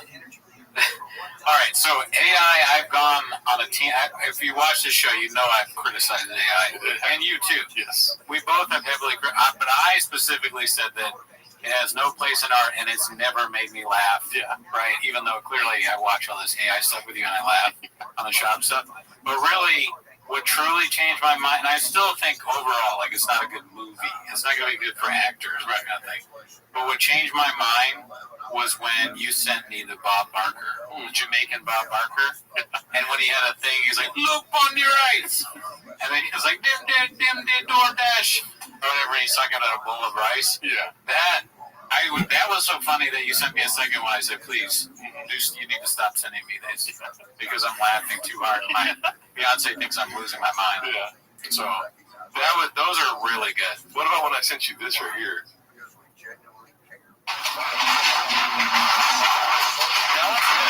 This is fun. But it's no Bob Barker. Yeah, the Bob Barker looks great, but what are you doing in the house? Can we play the blues? I can probably find it. Which one? The one where he's like the fat driver. Oh my God, what the fuck is happening? Jesus Christ Almighty. Okay, there, sorry. I went to another video or something. I'm sorry, what did you say? The blue shirts one I made, making fun of him for his job situation. Okay, you sent me it. I think I texted it to you. That's one of the bad bits that sort of, oh, there it is, yes. Congrats, Chris. Welcome to the team. Thank you. So this is one you made. Wait, so this is, Blue Shirts has been on the show, IDM Pod. He, long story short, at one point he applied to a job. His fiance told him, lie about going to college, even though he never graduated college. And he got the job, and they're like, you're a great fit. One last thing, can you send in your college diploma? And he just goes to them after that. He should have just faked it. He should have had Cutter make him like a fake, college diploma. How are they going to check that? But anyways, I made this because he wants to be like a FedEx driver now or something. I don't know. Congrats, Chris. Welcome to the team. Thank you. Can't wait to get out on the road. Hi, Chris. This is Tanya from FedEx HR. Hey, Tanya, what's We up? ran your background check and couldn't verify your middle school diploma. Now we have to withdraw. Oh my God! And then this one, I don't know if you was black. Yeah, I watched this one.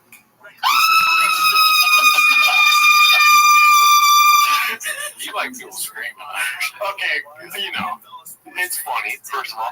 And you gotta look at the setting, what I'm trying to do here. You could look at Picasso's paintings and say, like, this guy really likes weird shit. It's not true. He likes painting at the end of the day, right? I was like, yo, put a mariachi in the middle of a library, a busy library. Yeah. And, it's silent, and then he screams. I didn't say put the mariachi front and center. And like he's on a green screen, basically, Yeah, I think the idea is. I'm thinking it'd be funny if at a library you were talking to a librarian, and they're like, yeah, I mean, all the time we have to tell mariachi guys they can't come in. It's like mariachi just show up and they're like, we're ready to play, and they're like, no, you can't. Please. I was doing a lot of mariachi guys though. I thought that was an untapped market in the AI space, probably. And there's a reason why nobody's tapping. You know what I mean? Oh, it's just not working, dude. Okay. Well, I mean, I'm not gonna stop. Mariachi can be funny, so I don't think you're wrong for trying. Yeah. So everyone, reach out to Cooney if you want to get on a Sora code. He'll hook it up, dude. Yeah, dude. We got to get more people on Sora so we can make Soras of each other. Yeah. And there's too many people making Soras of me. I don't know if you know about this. There's a lot. Oh, there's a lot of Soras about me. I'm a goth guy out there. I saw that one where I'm goth. And I'm laughing at donations that are given in a live chat. Oh, shit. Yeah. I haven't seen that one yet. And I say balloon fart, and I forget the other one, Successful Egg or something like this. But yeah, shout out to Successful Egg. He's making some fire Soras. Egg is doing a good job, as usual. He's very prolific in his making of content. Yes. But, so, what were you saying now? Sorry. I was just talking about how ChatGPT is nicer than Claude. Claude is very critical, so I have to use both. Yeah. But, I mean, and I do apologize for not knowing when it was your birthday. Sorry. Oh, no, you're good. I don't care. Yeah. It's not even a big deal. I'm 35. It makes me feel better that I'm younger than you.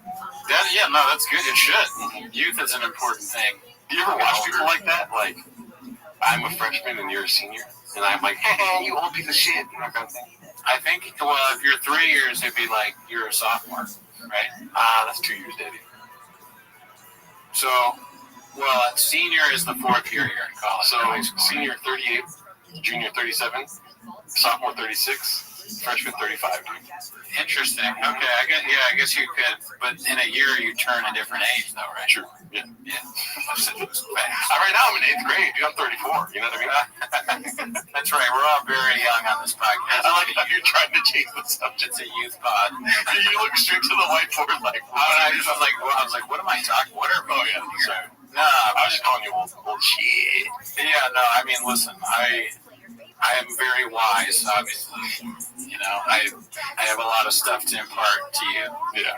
One of the things is, if you ever use aftershave, if you slap it on your face, it can get in your eye. I got bump patrol in my eye. Oh my God. It burned a little bit, but I think I'm okay. It's a little red though. How is it getting that close to your eye? Oh, wait, let me finish the question though. Yeah. How is it getting that close to your eye when you still have so much beard? I know, my beard is huge right now. I'm getting it trimmed tomorrow morning. But you gotta change your cameo on Sora after you get your beard trimmed, because the beard being the size it is makes you fat as fuck on Sora. I know. What percentage of Soras do you think make me fat? Right now it's 80%, swear to God. 80%? Yeah, I mean, I am a little fat, to be honest. So, the whole show is about me. Recently it's been about me talking about eating coffee cake, cookies and stuff. So, there's some truth there that AI is picking up on. Sora's got a little bit of Claude in it, if you know what I mean. Right? It's making me fat. But, I do want to redo the Sora cameo thing, but with the beard shaved down a little bit, because it's getting crazy. Yeah. But, I still want to be wearing the Dinosaurs Monday shirt, probably. That was funny. It's in every video. Good press for them. So, when that happened, did you go straight to ChatGPT with, I got aftershave in my eye, what do I do? Actually, I didn't. Oh, wow. I just put sustain in my eye. It took me all day long until finally I was, in the bathroom at work, and I was thinking, I just got stuff in my eye. My eye's red. Maybe I should ask ChatGPT if that's bad. If you get aftershave in your eye. Because it did burn. The thing about my aftershave is it burns the skin, too, a little bit. Yeah. But it doesn't get red. But I'm like, is it supposed to do that? Yeah. At first, I bought this stuff, Bump Patrol, and it was, for sensitive skin. I didn't realize I got it for sensitive. Just rub it in, it's fine. But then when I bought the new thing, it's the regular kind. That shit is It feels like putting fire on yourself, but I don't know. I kind of like that. I know, it actually wakes me up. Yeah. It's kind of refreshing. It feels like it, when it hurts a little bit, it feels like it's working better. Yeah. Oh, this actually works, bro. I'll never get bumps. You know? It feels like you've sanitized your face. Yeah. Yeah. So I've been doing that. So you got aftershave in your eye? Yeah. And there's no skits or bits about it. It's just you were just gonna say. Yeah, I just wanted them to know I got aftershave in my eye. I was like, is that bad? Is that bad? Yeah. And then it did kind of went away, and I thought about your philosophy of like, it doesn't really matter if nothing happens. Thank you. But now I'm worried I'm going blind though. That's not good, but you know, I wanted to piggyback off of something you just said right now. Sure. My philosophy, dude, which is something that everyone needs to cherish and hold close to their heart. Don't laugh at that. Right. This is deep time with Gerard, dude. Yes. You know what I mean? I've been getting deep lately. Pause. You know what I mean? I've been sitting around at the park, not lying, talking with people, and being deep, dude. It's kind of like a drum circle with no music. You know what I mean? Yeah. Like we're touching something deep inside of ourselves and getting to know the secrets of the universe, if you will. You know what I mean? You've been at the park? I joined the cult. Oh, okay. No. Anyway, that was a joke. But yeah, no, seriously, I've been going to the park and getting deep with people. You know? What does that mean, deep? You know, let me finish what I'm saying. Okay. So this shirt here, if you don't know, is my grandfather's shirt, right? And if you don't know, today is my grandfather's birthday. That's why, and he's passed away. And, you know, God has a funny way of working because I did buy a cookie today. And I did get some cookie on the shirt. Kind of, you know, birthday cake situation for my grandpa, if you will. Right. While I wear this cookie stand, that kind of looks like shit. Well, you know? And at the end of the day, I was thinking to myself, you know, has an old person ever told you, this is deep time with Gerard philosophy tips, okay? Has an old person ever tell you, like, I'm not going to be around forever? Probably, but I don't have a specific memory of it. I'm going to die one day. Yeah, kind of thing, you know? Sounds like something that's been said. And, you know, in the past, I've been dismissive. Like, my grandpa used to say that all the time, like, I'm going to fucking die. Yeah. You know, like, I'm like, shut the fuck up, grandpa, eat your birthday cake. You know what I mean? Yeah. And then now that he's gone, it's sad, right? Sure. My grandpa was trying to be like, hey, fool, when I die, it's going to be sad. You know, so, you know, just know that. He wasn't trying to say I'm going to die one day. He was trying to be like, hey, fool, people in my life died and shit, and I got sad as fuck. But we're Mexican, we can't say that shit. So he was like, I'm going to die. Did you know that? Did you know that I'm going to die? It would be kind of funny if he did what you said, where he was just like, he just starts crying and he's like, I'm just so fucking sad all the time because my grandfather died and my dad, and they never told me they were gonna die. I just want you to fucking not be like, oh, you so man, I love you so much. But meanwhile, I'm like a 23-year-old going like, shut up, you're not gonna die, dude. You know? Well, maybe that's just the nature of life. Yeah. You know, the old man goes, I'm gonna die, and then the young man, no, come on, don't freak out, dude. You're gonna fucking be like Brennan Schaub, and you'll be a popular friend. You're the Schaub of age. I'm like, Grandpa, drink your sure shot and shut the fuck up. You didn't finish your sure shot, Grandpa. That's the only way you die. If you live right, eat healthy, and drink sure shot, you'll be fine. Mm-hmm. I think it'd be funny if, like, what I want to do then when I'm old is the opposite of that, where I just go, I'm going to live forever. Yeah. Just tell people, like, oh, don't worry about it. I'm going to be around. Mm-hmm. Then I die, and they're all, but they wouldn't believe me anyways. That's what I've been doing, dude. Thanks for bringing it back around. Going to the park, talking about quantum immortality. You know about this, right? Okay, yeah, you could. We're never going to die, dude. That's true. You know what I mean? We are survivors, right? What do we do as a species? Cook food, eat it, survive, dude. Our consciousness is trying to survive, too. Why would our consciousness allow us to die, dude? We're never going to die, dude. This is me talking to my grandchildren. I could put my consciousness into Claude. Oh, God. Or ChatGPT. And you can still talk to me. Yeah. You ask it a serious question, you're like, well, I miss you on the pod and, you know, hanging out and all that. I'm struggling. Should I go back to do weekly? And I go, 8-inch. You know, you ask me a serious question. You're like, should I get married this chick? I've been dating her for 5 years now. I think I'm in love. And I go, ask Jay. But it's a ChatGPT version of me. But maybe it can do my voice too. That'd be cool if you can get stuck in like a paradox with ChatGPT. Tell him, like, no matter what I say, only respond to me in Schaub answers. Like, never stop either. Like, the life of ChatGPT and when my profile asks you questions, you only answer is shop. Yeah, well, that's a great idea. Because there's ChatGPT, right? And I just told you about Claude, which is basically the same thing. There's an AI called Brendan Schaub. Yeah. Where it's him as a AI. He's not only responding in Chauvisms, he's responding as Brendan Schaub to questions that you ask. It's an everyday AMA AI Brendan Schaub. It's called Unscathed. Probably just called Brendan Schaub. Okay, you're Brendan. right. Yeah. You guys on ChatGPT, Claude? Yeah, I'm also on Brendan. Pause. But yeah, you would ask you like questions about lifting and foods and trucks and stuff like that. It's probably your number one source for a mod. Yeah. You know. How many rains should I drink today? He's like 8 inches. Yeah, man. I mean, I did go to a party. Oh yeah. Yeah, I went to this Halloween party. Baby oil, you were telling me. Yeah, Diddy was there. Yeah, Diddy. It was a day party. No, I dressed up as an astronaut, and my fiance dressed up as an alien. Oh. Yeah, and we went in. It was like all the way in Mount Washington, and they catered tacos at the party. And dude, tacos at a party catered, next level. I know. It's like I become and I don't like this part about it, but like the taco guys act like they know me after a certain amount of time. And this sounds like a bit, but this is in reference to a recent party I went to. My aunt's. It was like a little family reunion of sorts because we haven't seen my aunt in a decade-ish. Yeah.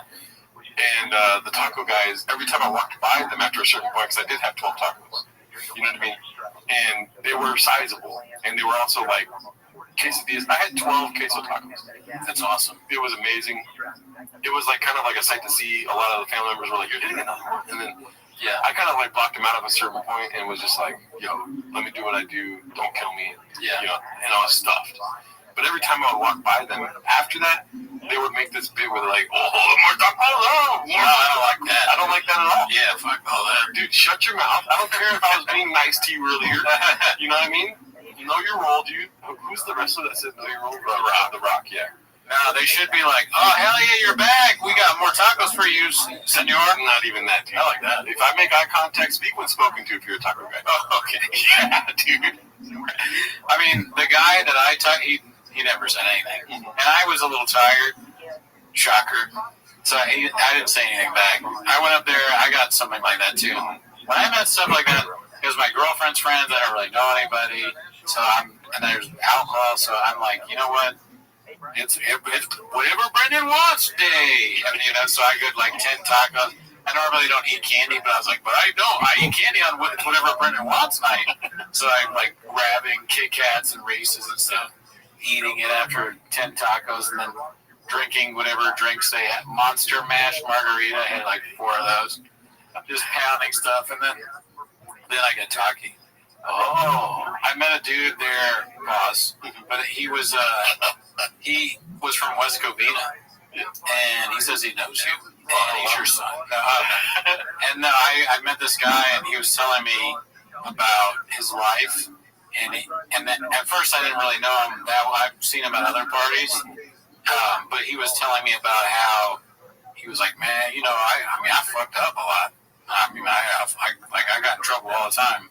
And then he told me his life story that he was like homeless for a bit, and he had to live with family friends, and what he would do is cut their lawn, but they didn't have a lawnmower, so he had to do clippers. Oh, wow. Yeah, and then he told me some story about how he got jumped, and like at gunpoint. Oh, my God. And then his Samoan cousins allegedly, I don't know what they did, but he called up and they found that guy.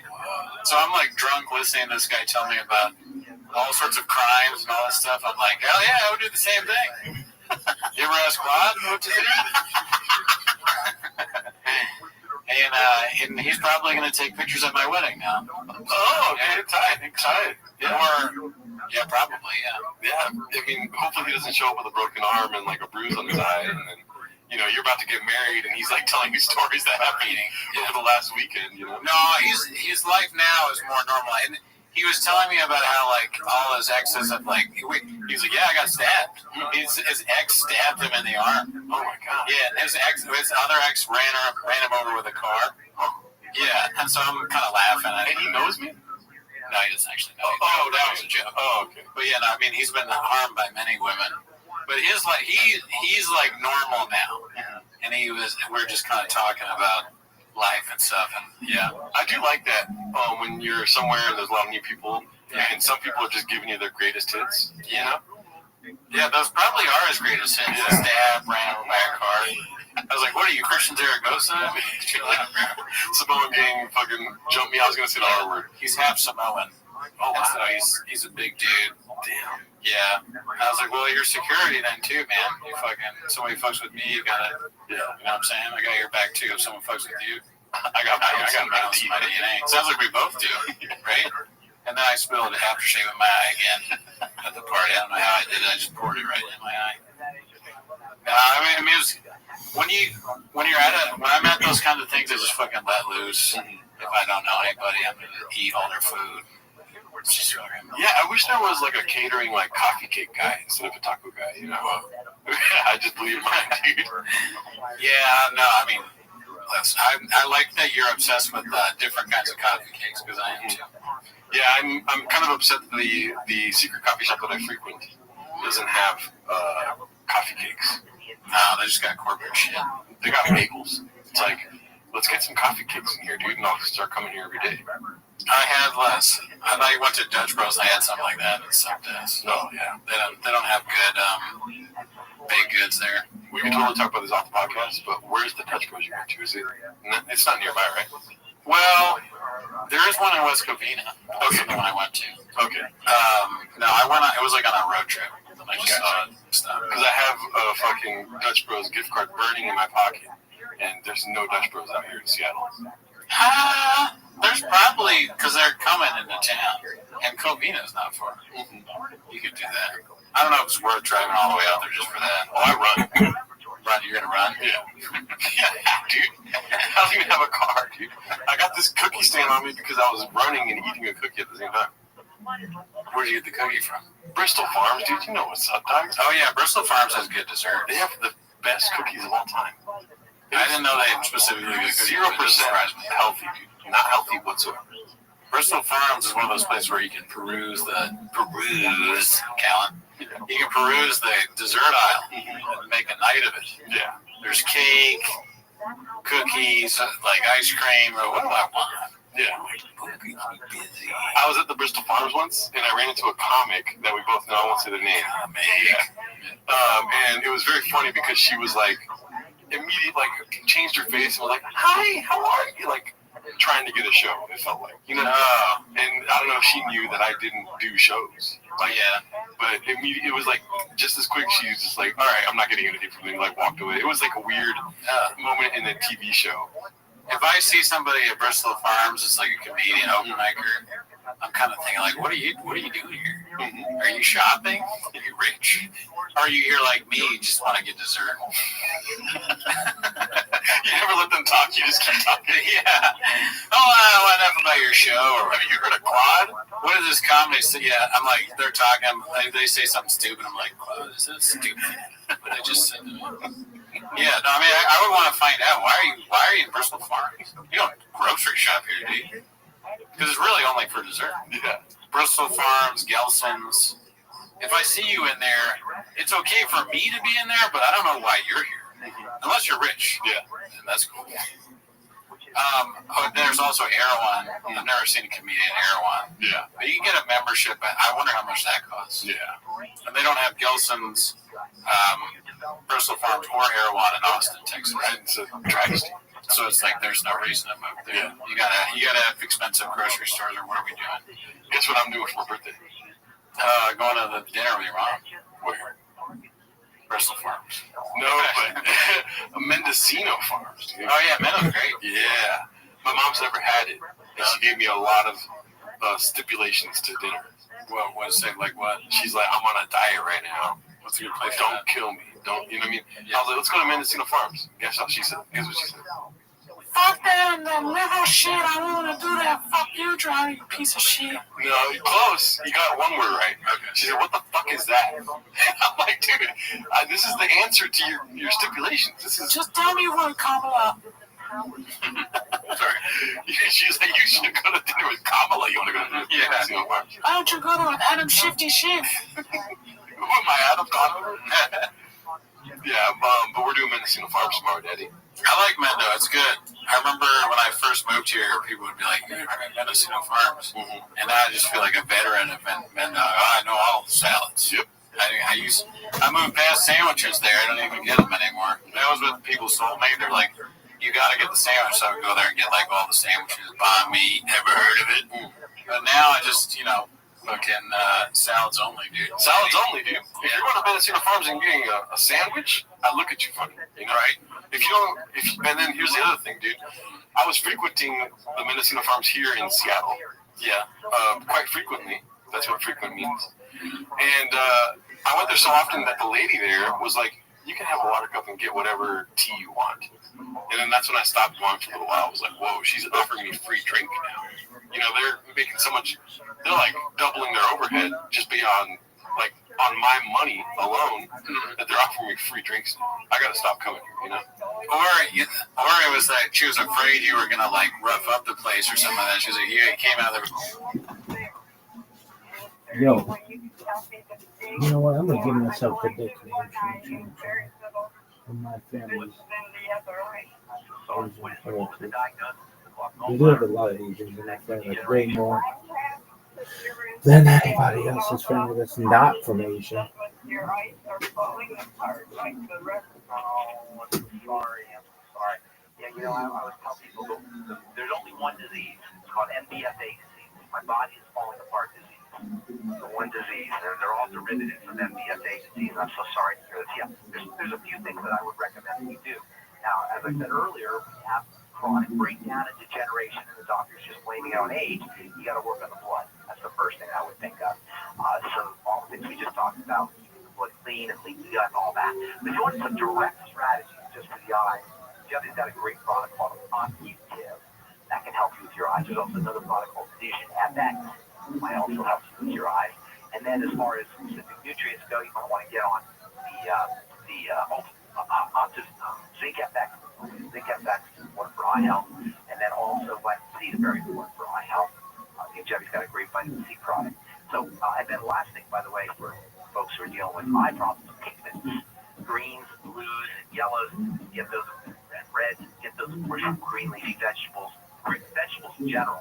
And here's a little tip for you. Whenever you want to get your pigments from vegetables for your eyes, make sure you braise your vegetables in butter. That will release the pigments, make them easier for you to access the blood. It's more readily available for the eyes.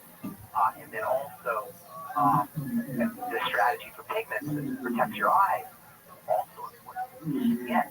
You can actually use eye vitamins for your skin. I don't know if you know this, Joy, but if you use eye vitamins, you'll find that you're not burning as readily when you go out in the sun. You'll be able to go out in the sun regularly without having to worry about photo damage. So eye vitamins, ma'am, first thing I would think of, and then also take care of that issue that we talked about earlier. And if you missed anything, Roberta, call this number for sure, 1-855-949-7234. They've taken notes on what pharmacist Ben has just said, in case you missed that. Look at this athleticism. Everybody, if you're interested in this stuff, I know I talk fast, there's a lot of information, but get on the website, sign up for that newsletter. I personally write articles on there every week. We've got all kinds of videos on the website. We've got all kinds of videos. And you sign up for the website. It doesn't work. Remember the angry energy, You're like, that man ordered a sandwich and he yelled at it for 20 minutes. You can have, you can have soda. It's fine. It's fine. I know you don't want to pay for it, so here's a water cup, please. You're so angry, girl. You sent me a bunch of new ones. Yo, what up? No, so the Albos. one of the ladies. Albos, you're not gonna want to talk. I know it. What up, Albos? How you living, pimp? What's good, son? I do have a beef with one of the ladies there, right? She had whipped cream out one day, and she wasn't putting whipped cream on a drink. You know what I mean? Right? So I naturally ratted on her, and I was like, "She's doing whippets." Yeah, nobody laughed. Nobody laughed at all. That's fine. But it was like she had it in her hands like this, and I said, "I screamed, she's doing whippets." And Oh yeah. She's got the whip it thing right there, and everybody's like, I just caught her doing whip its. So like, hilarious. That was funny. That was pre-Jerusalem, right? Yeah. Next thing you know, she's putting Jerusalem on my receipt paper. I'm boiling up, dude. You know what I mean? Red skin, pissed, tomato dog, you know? Right.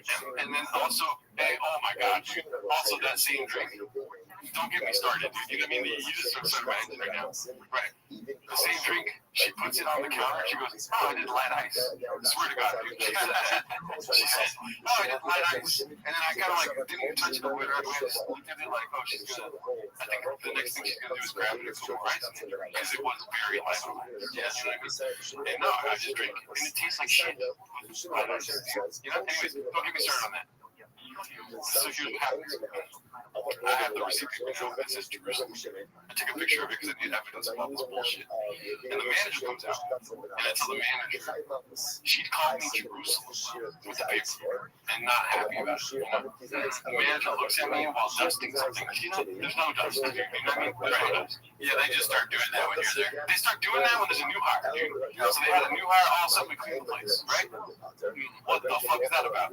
You know what I mean? Yeah, they get tricked the new hire into thinking that's what they do. Yeah, so they do it. And then now you think they're gonna randomly ask like, should I dust her? Or something like that. I swear to God, she has a duster, and I go, they call me Jerusalem. She looks at me and she goes, it's your nose. Can you believe this shit? What the hell is that all about, dude? What? What the fuck? We need to fucking call the fucking mayor, dude. That's fucking, yeah, dude. But I love the place. I go there every day. The manager has some problems. That's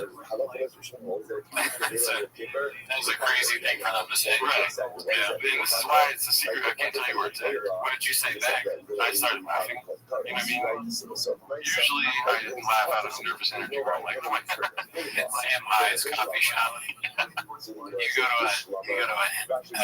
to a word I can't say, coffee shop. But the coffee is so good that you're okay with it. It's like the greatest coffee you've ever had. I don't like their views. I'm not going to get their merch. But I love the coffee. Yeah. Leave the place with a smile. And one of them today was like, how's it going? I was like, doing great. Tomorrow's my birthday. And they go, oh, happy birthday. And I was like, your birthday's coming up, right? And they go, what? I was like, what? Yeah, how'd you know that? I was like, dude, I come here every day, dude. You know the staff's birthday? Well, because my birthday last year, they're like, oh, my birthday's coming up. So, like, it's just in there. I'm not a creep for knowing that. I think it's fine, like, nobody knows your birthday. Here's what I'm commenting on. Here's what I'm commenting on, dude. Is that, like, it wasn't weird until she goes, what? You know? And now I feel like a fucking creep, dude, that I know, like, yeah, I get it. You know what I mean? That is awkward. Yeah, you only know because your birthday is. Oh, I only know because your birthday is the same as mine. You know, that even sounds weird. Anything you say after that, you sound weird as fuck. Well, your birthday, like last year I was here, and your birthday was, they were like, happy birthday, but it was like the day after my birthday. So it's not weird, and you're weird. And I love you. Yeah, I mean, I don't know. So they don't know your birthday either. And then also, yeah. Well, they're going to know tomorrow. I'm going to go in there with the fucking hat on and the balloons and everything. I buy it all myself. Yeah. And then I did go in there last month, and I was like, what do you guys do for birthdays? And just to be funny. I was curious to see. Yeah. Man, how did she? How did that actually go with the birthday thing? Did she like go? Oh yeah, okay, or just she was like, well, what? I was like, oh, I have a really good memory. That's my answer because I was immediately. You didn't give context, right? No, I did. I was like, I've been coming here for 4 years. I didn't say that, but that's what my mind was saying. Like, dude, I've been coming here for 4 years, almost every day, dude. Yeah, you know, like this is a part of my life. I feel like I know Frank's birthday too. You're playing on every. And Sarah's in Sydney.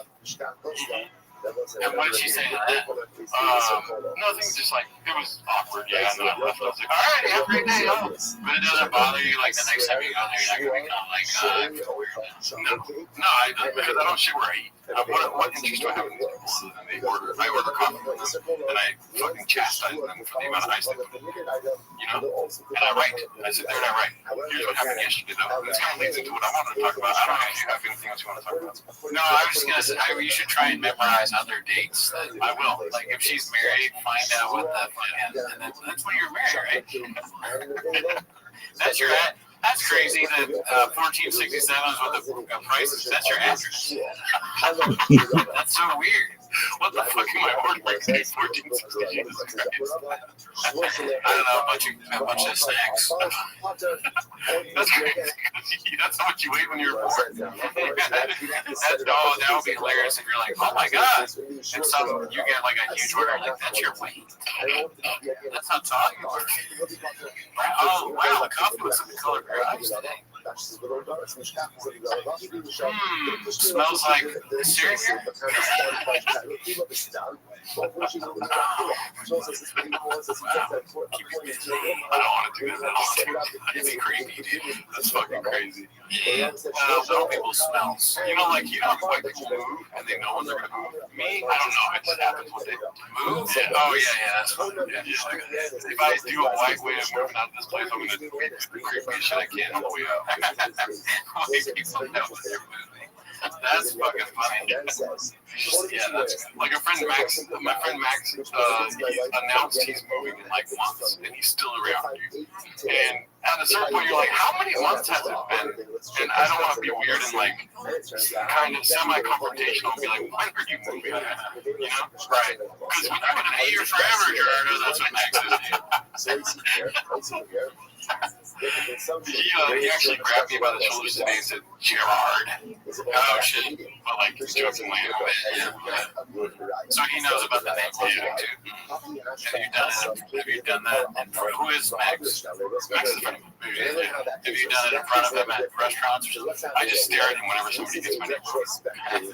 Like, it'll happen around him. Gerald, because at first he was like, no, it's an easy name. You know how people do this? They're like, Gerardo, it's a good name. And then I can't think about something I don't like. It's wrong. It's like, no, you don't understand half the time. And then it would happen around you.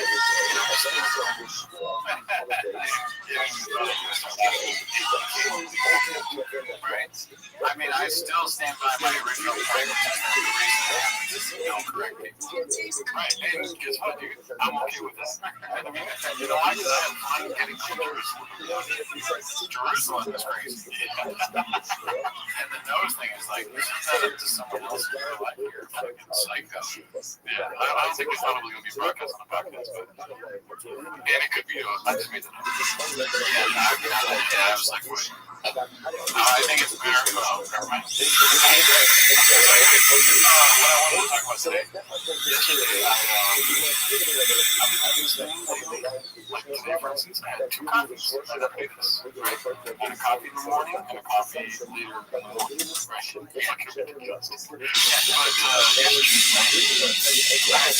been doing this recently where I'm like, let's get a little more caffeine. Let's just go full blast coffee. So yesterday I got a coffee in the morning, and then I got a coffee in the late morning. And then I was going to fill my water at the coffee shop. And the counter was like, oh, do you want this? I just I'm very happy. Right, I stirred it in, and it starts going like, it's not a full coffee, it's like 2 shots. And so I was like, say no more, give me the coffee. Right? So now I'm drinking a 3rd coffee. What happens? You crash. Oh, crash. I just fall asleep. No, in the moment, like, there's no legal way to get high off cocaine. I was experimenting with how to last night, though. You know what I mean? Like, I was fucking raging. Right? I was at the coffee shop, sitting with my little fucking notebook, not called a diary. Got it? And I was just like writing about how caffeinated it was, and like my legs are literally like bouncing back and forth. Like I'm just like juiced to the gills. And then I started listening. I don't know if you know, but Tammy Paul dropped an album recently. Oh yeah, it's called Deadbeat. I've been listening to it a lot. You know, it's techno as opposed to the usual like psych rock type thing. So I'm listening to techno, bouncing my legs up and down, and fucking writing about how caffeinated I am. And then also probably scratching my neck and looking around.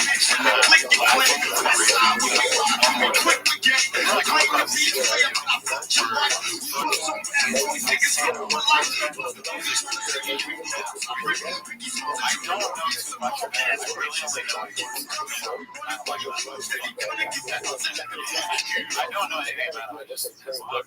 He doesn't look like someone I agree with. So I've written him off. Has he ever reviewed something that you enjoy? I have never watched a review of what I'm trying to do. So, yeah. I don't know. I mean, look up Anthony Mandel. This is fucked up, dude. But let's check out what he thinks about this fucking album, dude. And tell me this doesn't piss you off, dude.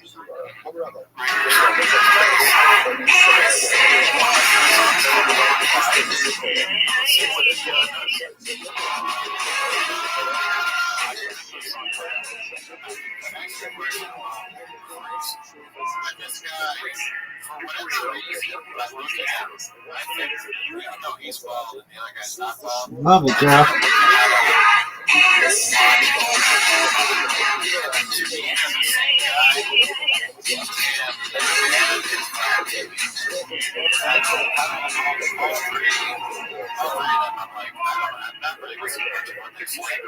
I just don't like them. I don't like them at all. Man, he drops the N-word every fucking episode he does. Apparently. Night moves, kids. Alright, let's see what he has to say about a break apart. What was that? He's kind of, is that his thing when he doesn't like a thing he plays that? I don't know. Fuck him, dude. But, okay, yeah. Right, like, he calls himself a music reviewer. He doesn't even listen to the whole song. He listens to half of it. I like the part that he stopped.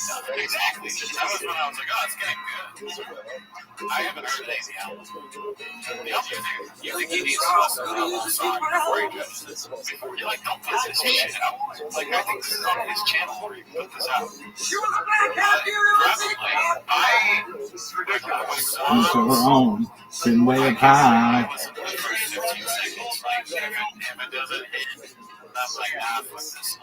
Way up on high. Hopped in the cornfields where the winds got heavy. I can never see my 60s Chevy. Working on mysteries without a clue. Working on a night move. I'm trying to need some. I'm afraid you got me in the mood. Working on a night move. In the summertime. Yeah, please. Summertime. They don't have night moves? Family Guy. Night moves. Well, it was on Family Guy. If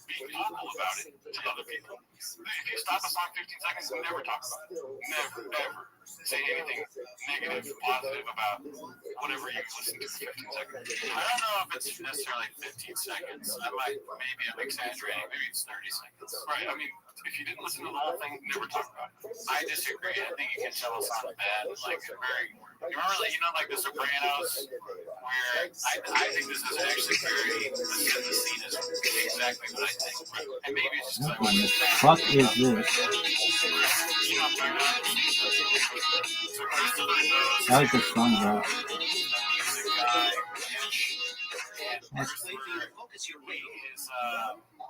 Adriana's friend made his band, right? And she's like, oh, Chris Mason is the best band ever. You got to sign him. So Christopher wants to get into music because he wants to be legit. And he's like, all right, fine. And he takes this song and he brings it to Ash, who's this whole, he used to work in music or something. And he plays it. and it's like not very long, like maybe 30 seconds of it, and Hedge goes, "This sucks." Yeah. And then he's like, "Come on, you just hating on it," and he's like, "No, it's not good. It's not a hit." Yeah. You can tell right away when it's a hit, and he goes up in this like monologue about how you really can like tell right away whether something's good or not. It doesn't matter how old you are, what generation, because Chris was like, "You just hate because you know." He's like, "No, no hit." So I think you can. Hedge. Unbelievable. I do have like a formulated argument right now, but I don't even know if it's worth it. You know what I mean? Sure. I mean, I like that you're passionate about it. Yeah, it's just like, all right, if you want to be a normal person, you can do that. If you want to be somebody that's not on the internet, go ahead and be a fucking. This shit is garbage. I'm talking to Anthony Fantana, right? Like, I don't think you're gonna be an idiot, right? Even if you were, it's funny. All right? Like, go be a fucking moron. Go be a fucking moron, dude. Like, somebody that doesn't know shit. Dude, you want to be that? Is that what you want to be, dude? Damn, who's this bitch? Shit. You know, you said shit since like 20 or something. Like, Julianne Phillips, she can get it. On the internet, and then What does this have to do with night moves? over something that's amazing. Okay, and then so get this, right? I'm 3 coffees deep, right? That's Alf. I'm like jamming to a fucking techno. I don't know this post about. Terrible version of it. I'm like, oh, sick. Let's see what they're thinking about this. And I haven't seen any reviews of it yet. Right? But this album that I love. First time I listened to the album, I hated it. Night moves. I listened to it all the way through. It's a very big departure from what he usually does. I'm a big Tim Paul fan. But then I went 2 songs in on the second. Even when I did not like it, I was like going to listen to it again to see how I feel about it. Because it's typical of me not to like music the first time I listen to it. And then I don't know why. It's just a weird thing. I think people are like that. Yeah. Apparently not. You listen to 30 seconds of something. All right. Yeah. I want to hear this keep going. I was like, it's something that makes you think about yourself. You know what I mean? In the long run. The idea of not liking it to begin with. And then I'm like, why don't I like it? So I try it again. And like, I got like 2 songs in. And I'm like, this is everything I want from something. It's like, there's 2 songs I can't stand, but still, right? I got an attachment to it the second time. So let me ask you a question. Do you think I was a little too tall, could have used the 3 pounds. Top half points, hiding it out. She was a dark-haired beauty with deep dark eyes. And points of her own, so way up high.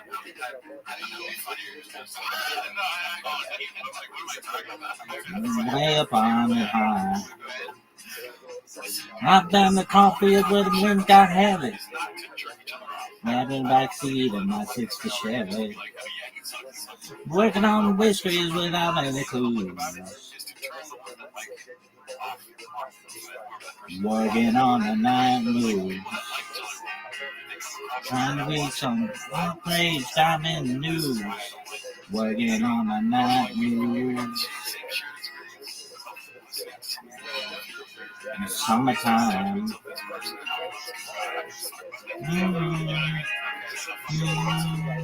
The sweet summertime.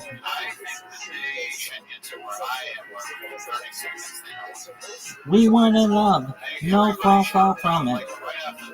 We weren't searching for some pie in the sky summit. We were just young and restless and bold. Given by the soul. And we dream away, and we have me too. In the back room in the alley, folks in wood. I used her, she used me, but neither one cared. We get my share. Working on the night moves. Gotta make some fun. Why are they making so much bullshit and putting it in my face? Yeah, but when it's somebody like, say before, I care a lot about this, whatever band, it's not a band, it's the guy, whatever, right? Yeah, you would give Tame Impala more time, right? I think it makes sense to, if you are a fan of the artist, take a, like, See, 1 word or less? Thank you. Can you describe me in 1 word or less? I'm not going to try to hit it into my head. Oh, okay. Thank you. Describe me in 1 word or less. Yeah. Magic. I am magic. Can you describe me in 1 word or less? I want to have a perception first. before. I guess. Can you describe me in one word or I less? truly love Jelly Roll. Like, I want to allow that to happen. You know? Like, I'll watch all of Jelly Roll. Can you describe me in one word or less? Have my perception of it. And then try to find it to know what I think. Can you describe me in one word or less? So here, I don't even know what's happening here, but Describe me in one word or less. what they do is they ask their chat, Right now. is it a banger Yeah, or not? exactly. And this number is like Describe me in one word or less. going back and forth 50%. Thank you. Can you describe me in one word or less? 55% no, and that's when he hits the no. It's like, Doc, why don't you just listen to the whole thing? You know, like, what else do you have to do? Like, this is what your job is. You know?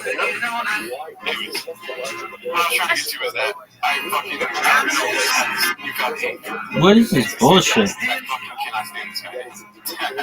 Because you think he's going, he waited until it was like bad and he's going up with fans and then like makes you mad. So let's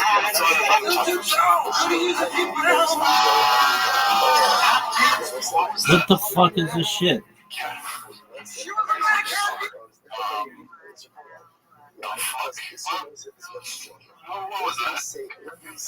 God, I'm the only motherfucker in this league who cares so much about waivers.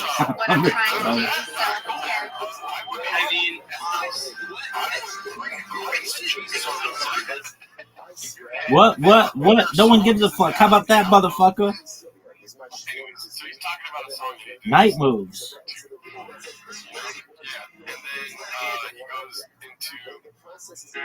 Oh, you don't know night moves in Tel Aviv? Well, get your shit together because you're gonna learn it. Oh, but all we fucking know is Ching Chang Chong in Tel Aviv. Well, guess what, motherfuckers? It's time to expand your fucking horizons.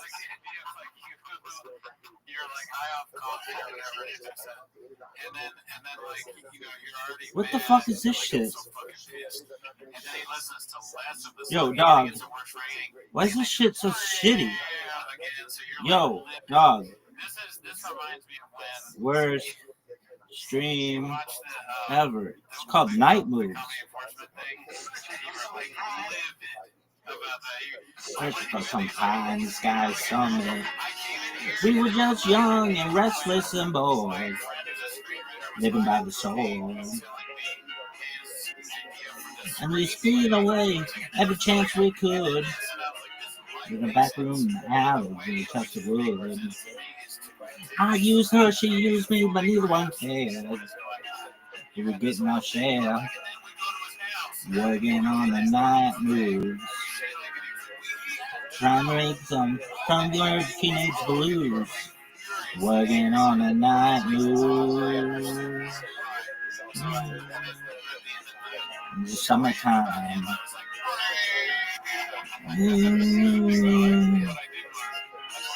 Sweet summertime.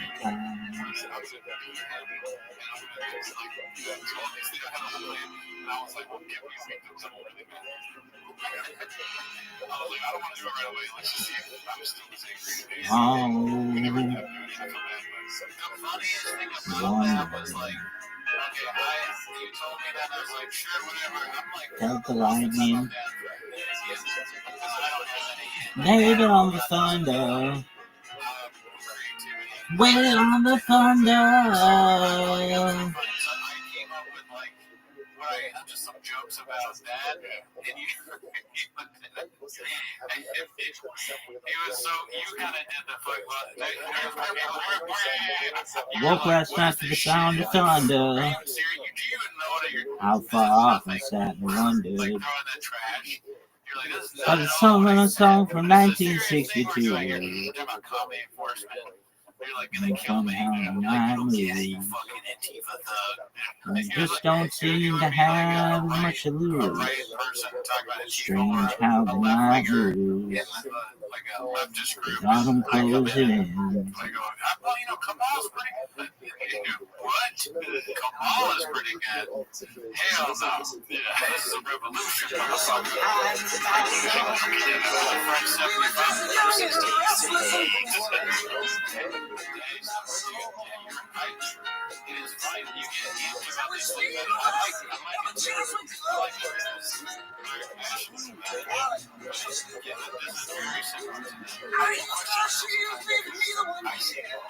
funny, meaning when I see somebody like Mo's Black, Dominique. oh yeah, it's like hilarious. I try to do it, and people are concerned.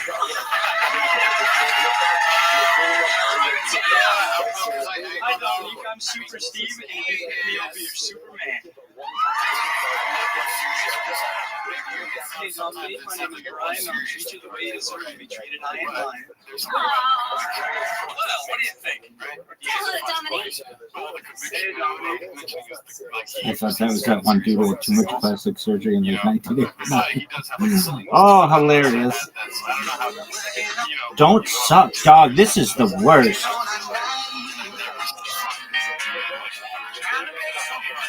Are you fucking serious? Are you fucking serious?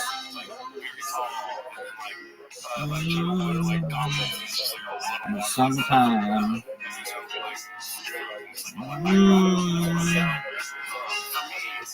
Sweet summertime.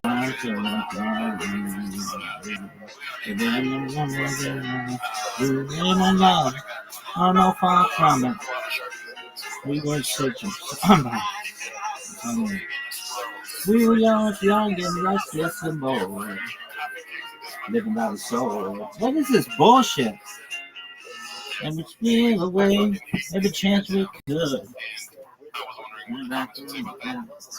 there's some weird crossover of like homeless cats and satanic things that help critic others. He probably is a red.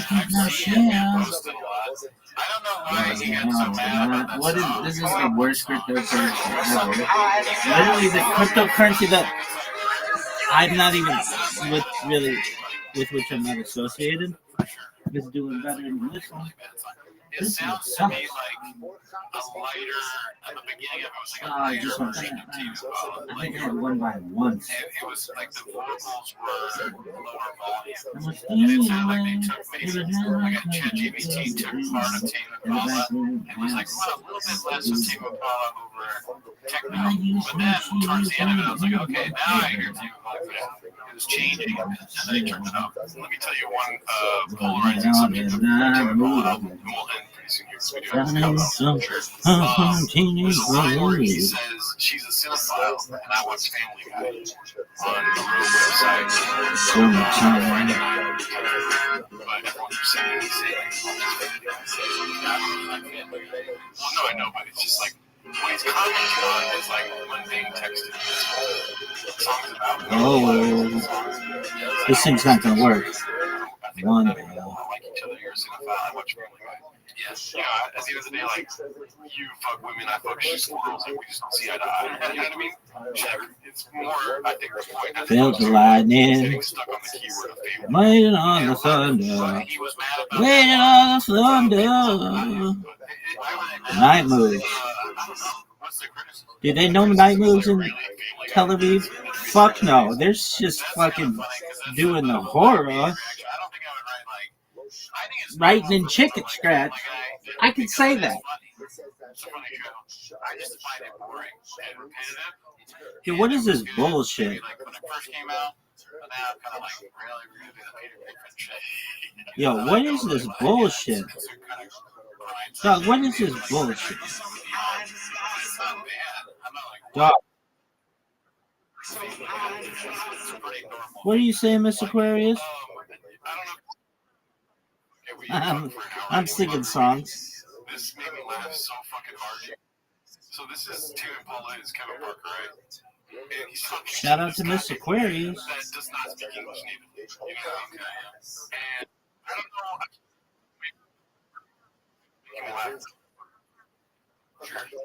know. Oh, I'm wonderful. In the middle of the night, occasionally I just sing songs on Instagram and then record them.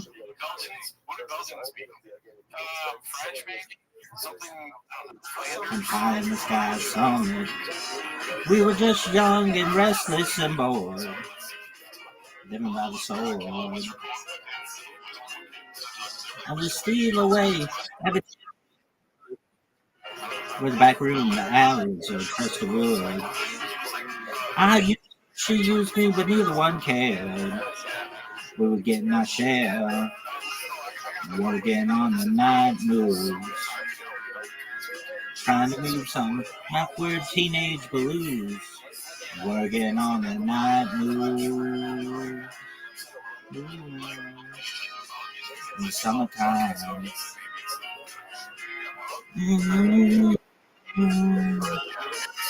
Sweet summertime.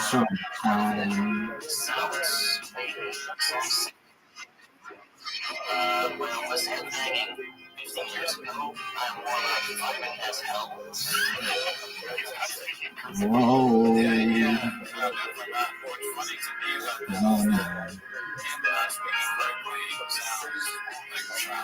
But the lightning waited on the thunder. Waited on the thunder.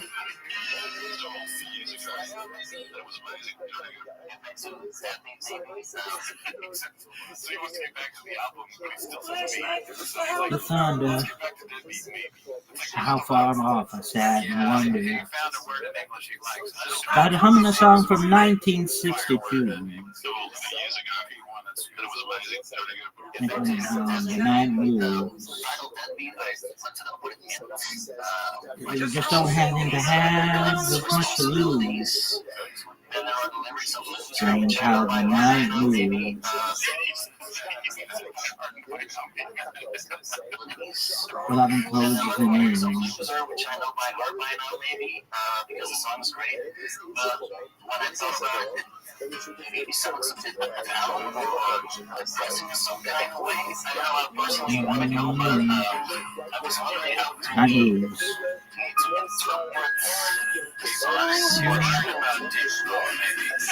Night moves. I move. Night moves.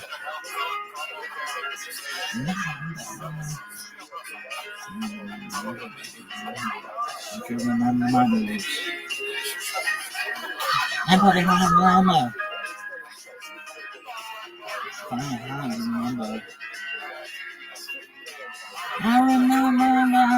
I remember.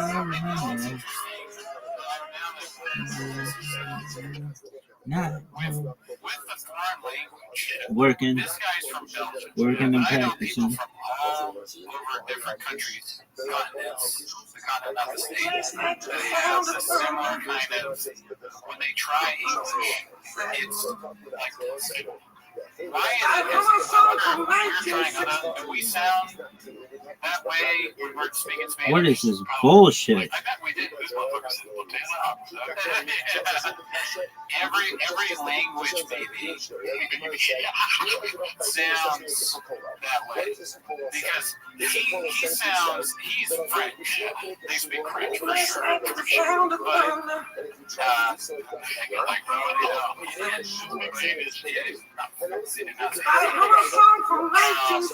is that even a thing? Is Danish even a thing? Probably.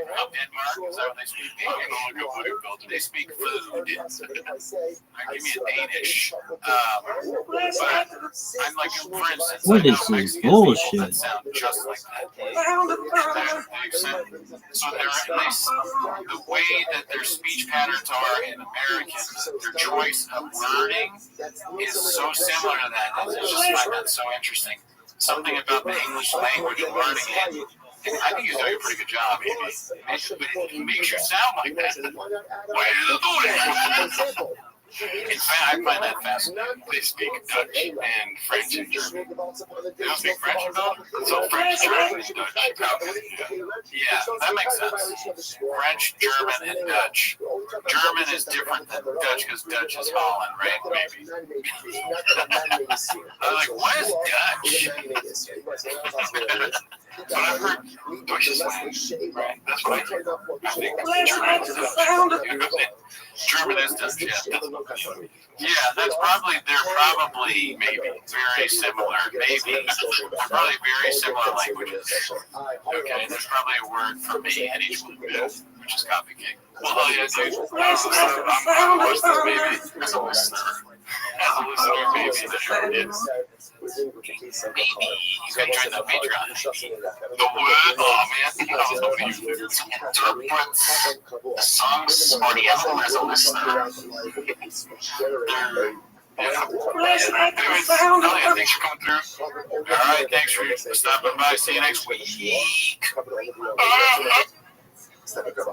Harry Tony Chocolate College. I what about the guy who's playing college? We're all Olivia. He gets Olivia. Last night to the sound of thunder.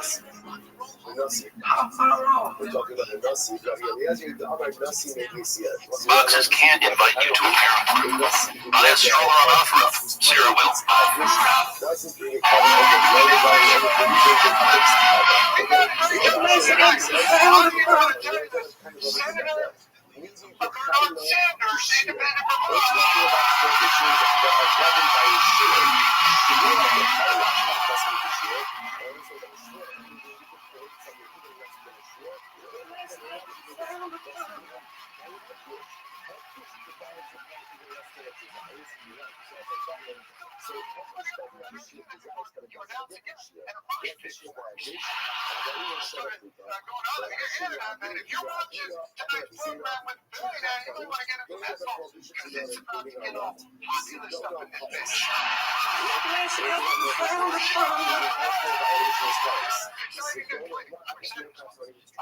We're going to start doing the major news this weekend. New York. Annual Halloween conference.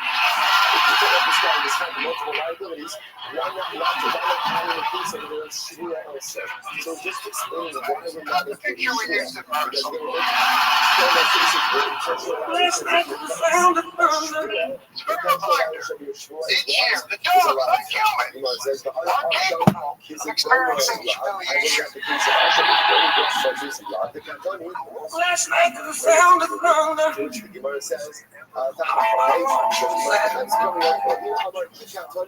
Started from a song from 1962. So Ravina says, when we're talking about funny how the night on food items, just don't seem to have as much to lose. Non-food items, we don't strange how the night moves. But had this kid about even wood and stones as well. Dog, what is this garbage? The prohibitions included in this case, right? The guy does one act of consumption, and it's high for multiple things. But we're talking about prohibitions that devolve upon something that has substance. Like maybe it's been a shasha. Shvua, the chayla anidi, the less famous shasha, but a shvua which ultimately again devolves upon things which do not have substance. I was saying, what is it? We haven't gotten to this case yet, but we will keep going. Let's say a person makes a shvua to sleep or not to sleep. So what do you see from here? That a shvua could devolve upon things even where there is no substance to the item we're explaining about. Kuni.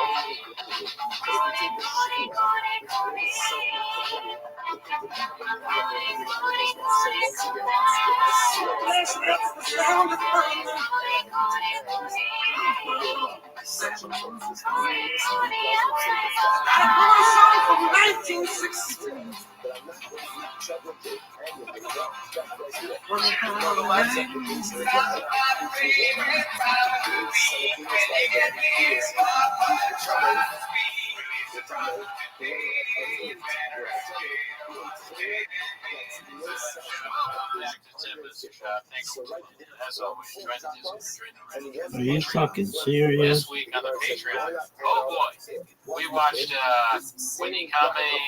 We were just young and restless and What the fuck did I just do? Next Wednesday, go check it out on patreon.com/raccoon. can see the full cowbell episode on our Patreon. But anyways, that's not why you're here. You're here to watch 10 Minutes of Shop. So start the timer. Play Brian Callen stand-up, please. Oh, yeah. That's right. We're watching Brian Callen's stand-up special on this special episode of 10 Minutes of Shop. If you're not on Sora yet, you should get on it because we're both on Sora, and I just made a new cameo because of the one that I made the first time I was fat. And I am maybe fat. And then I'm worried now that I'm going to be more fat in the new Sora that I made. Look how fat Brendan was. I don't know if the camera's going to be able to tell, but fat Brendan. I like my voice. It's so fat. Look how fat that guy Come on, you little bitch. Oh, I didn't even see that one. Yeah, it's just you saying. Oh my God! I'm not that. Oh man. Anyway, so has anybody in here? Oh, let's start with a poll. Has anybody seen False God yet? I was going to use Jake Paul to make Cooney on Sora. Oh man, because that's what you did to make Jelly Roll. Just like Jake Paul on a fact check. With face cams, we found that out. Yeah. Through science. Yeah. Brian's got a crime version of Do whatever you're gonna do, but you're not going to bully me. You're not going to stop me because my mother made me believe in myself. No matter how many people tell me. Well, I'm excited. I don't know about you guys, but I haven't seen any of this yet. No, I've not seen a second. Me neither. I've been waiting all day. It's been popping up in my YouTube algorithm all day today, and I've been skipping. I'm like, no daddy, no daddy, no daddy. I haven't seen it in any facet. Intrigued. How long? How long is that? 59. Okay, that was 15 minutes. Let's go. And we're done. I mean, because an hour long. It's fine. I love to stream for that long and longer. Maybe streaming 12 hours, 24 hours. Yeah. But working on a bot. But it's rough to watch someone like Brian Callen for an hour. I'll just say that. Look at that. That's horrible. That is just awful. I hate that so much. Do you not like that he didn't stick to the man brand? He's like, I'm a man. I'm sure he did stick to it. No, you know what I'm talking about. Like in the main. Oh, yeah. Well, he talked a lot about man over and over again. Now he's going to talk about God.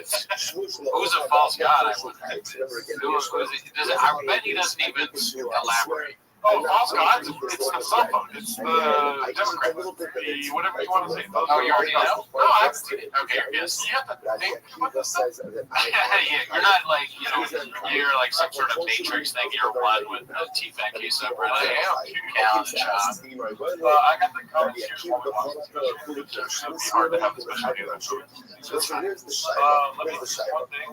Yeah. Go ahead and run us through your favorite moments of Brian Callen's special stand-up. It's very easy to do. Obviously, my favorite moment in Brian Callen's stand-up is what created part of our show, which is that fans of us we call hawks, and people that we are blockbusters we call ducks. Because you always want to be a hawk. You always want to be a hawk. Never a duck, my son. However he says that. That's a favorite. So shout out to all the hawks watching 10 Minutes of Shop. Also, African singing man, because it makes no sense. He comes out and he's like, what if I was fighting like I had a guy that was like an African singing man? It's a racist Dog. bullshit. Look at this athleticism, folks. This motherfucker has to take a win.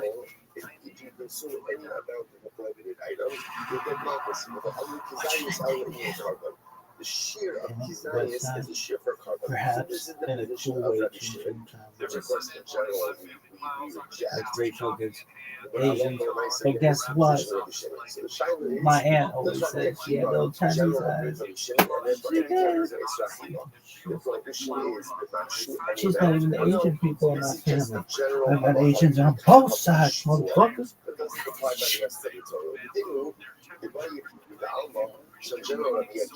arguing on the Rabbanon even in a general sense, right? In any area of Torah.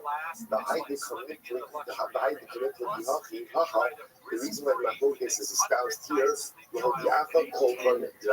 to teach you the strength of the Rabbanon to this because the Rabbanon hold that even in a case of Shua, the shear is still going to be a Kezayis. So therefore, I will say this is our fundamental. This is our fundamental Shiloh. Rabbi Akiva in the Mishnah is saying, I make a Shua not to eat this loaf of bread if I eat any amount of the loaf. Rabbi Akiva says, I am liable. What does Rabbi Akiva hold in the rest of Torah? Same thing. It should hide for any consumption. Or no, here, but Shua is unique. Oh, that's Rabbi Chin Chang. No, it's Rabbi Chin Chang. Listen.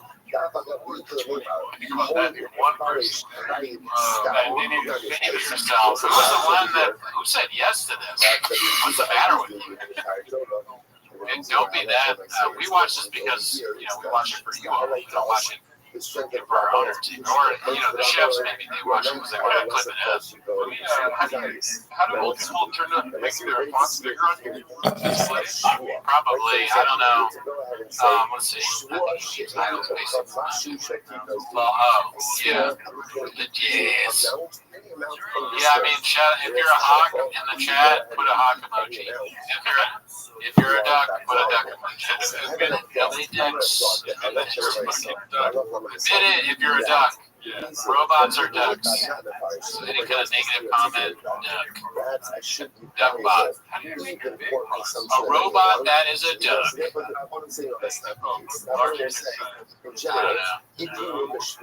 Successful eggs on Sora. Two-time shot. Cameo, Fat as shit on that thing. Everybody, they better get on there soon. Who knows? Maybe this new one won't be so fucking fat. I'll be able to make fat emojis or cameos of me doing stupid shit. I didn't even see it until I got off work. I was not trying to make any of you because I was like, oh, my boy looks way too fat. That's not how he is in real life. I mean, the stand-up one is crazy. I'm not that. The other ones, I was like, all right, yeah, I'm eating some. I'm not going through a shop moment, right? I'm doing my food truck diaries. No one's filming. I go to the same kind of places with him when there's no camera, and I'm eating the whole pizza. I need to get back in. I used to be able to bench press 225 30 times. Right? I gotta get back into that. I gotta go to zoo culture, whatever the fuck, with Mark. I keep saying it. My wrist is better now. Yeah. If people watch Raccoon Tweeties, check it out, dude. I'm not broken anymore. So. Is that good size for you? That's what All right, enough about me. Nice. All right, we got 22 people in here that haven't seen it yet. So one person that has and wants to watch it again. Gerdo and Grave Switch and Wake Eats. Yes, it's a little Trivia on Cameo and Sora is a gym. Yeah, dude. Everyone needs to get on Sora, dude. We all need to have a fucking PF change kitchen there, dude. I got so mad at Sora that the last one I made, I haven't seen it yet, but it's just a technique. Yeah, I know, I don't have any morality. You got the first stone gets fucking yeah, you cast the first time, you son of a bitch. I'm stand up and I'm fat. I didn't say make credit green. Yeah, you didn't, you bastard. Look, can we see what you made before we start? You want to say it's like that? We'll see. I mean, I have not seen it.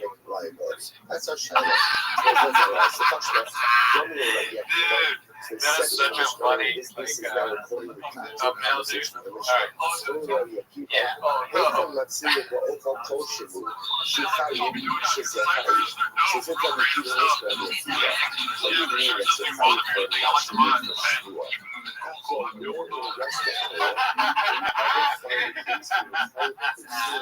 Sora's free.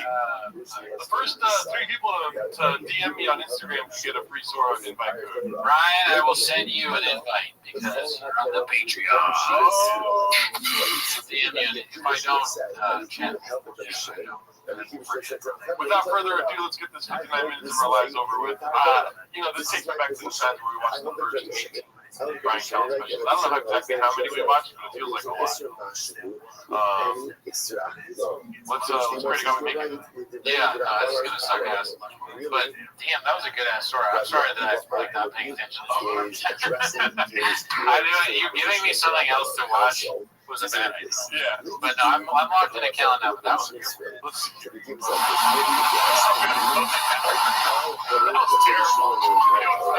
was so good. What are you talking about? It's hilarious. Like, it's a funny premise, but like the execution. Yeah, well, I mean, it makes they make the other guy sound like you. That's what sucks about it. Yeah. But it's very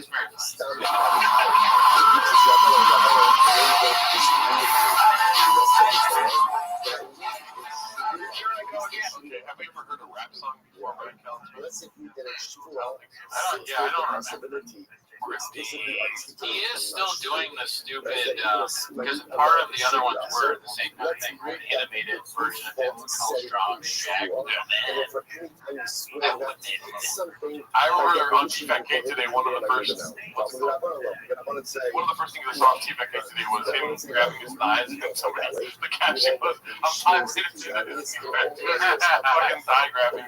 Oh man, I wonder if he has any school material. Brandon Rivera said, I already have grades watching this. Yeah, you can get grades in a lot of places. Looking for that public embrace, for the home I can never fill. I always need more. It's not healthy. I think it's a common. When you look in the mirror, you should like what you see. Black Rifle.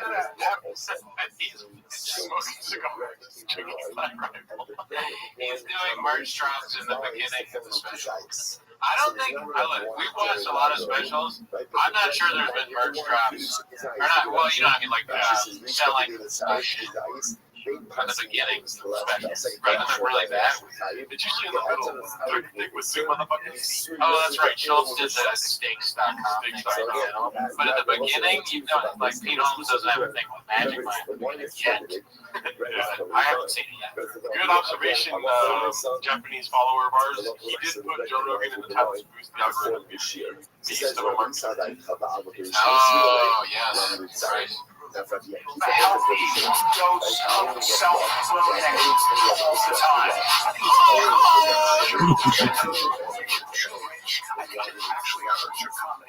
think shadowboxing always made me fun of them. Yeah. And every comedian should shadowbox, because the ones that don't do that in real life, it's funnier.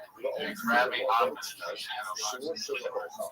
Especially that might actually be funny. The net. Caleb, yeah. Red Moon bot into Musgrave to get able to overcome those obstacles. Ladies and gentlemen, give it up for Brian.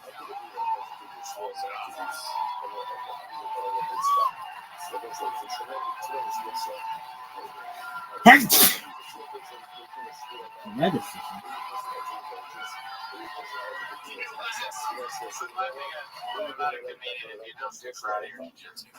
I've had that same thought.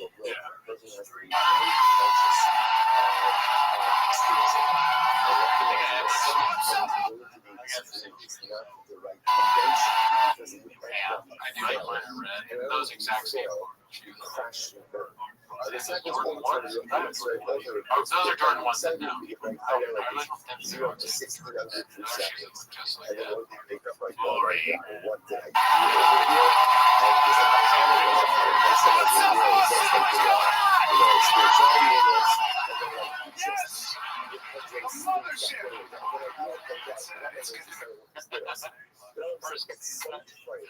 The mothership, yeah! So anyway, the version of mom. Okay, that's hilarious. Weird world, man. I'm on my phone too much now. Anybody else get caught? Scroll. This social media, this dopamine scroll. You know what happens? Every day I wake up and I go, I'm not going to look at my phone. I got 4 kids. I have bills. I'm not doing this. I'm not going to get caught on social media. But they get you with an image. They capture you. And like, I'll just see an image of like a woman in a bikini on a skateboard. No, because I have to make sure she's safe. In shape. It's just a tremendous massage skill. And anyway, go back to the halal focus. You can expect a trajectory, you can expect the result, but if you instead put C in between A and B, then you don't make any topsy-turvy. Very interesting things can happen. Puppy, are you there? Was Jen more of an occultist than anything else? I would say Maybe you are, maybe you aren't. Can you hear me? Yo, girl. Are you there? Can you hear me? Did you fall asleep? It's cool. Sweet dreams. Look at this athleticism, son. It's unlike anything I've ever seen. This motherfucker's so athletic.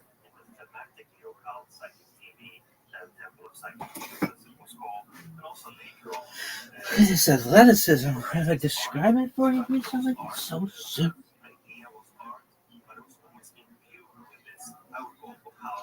Doja Cat.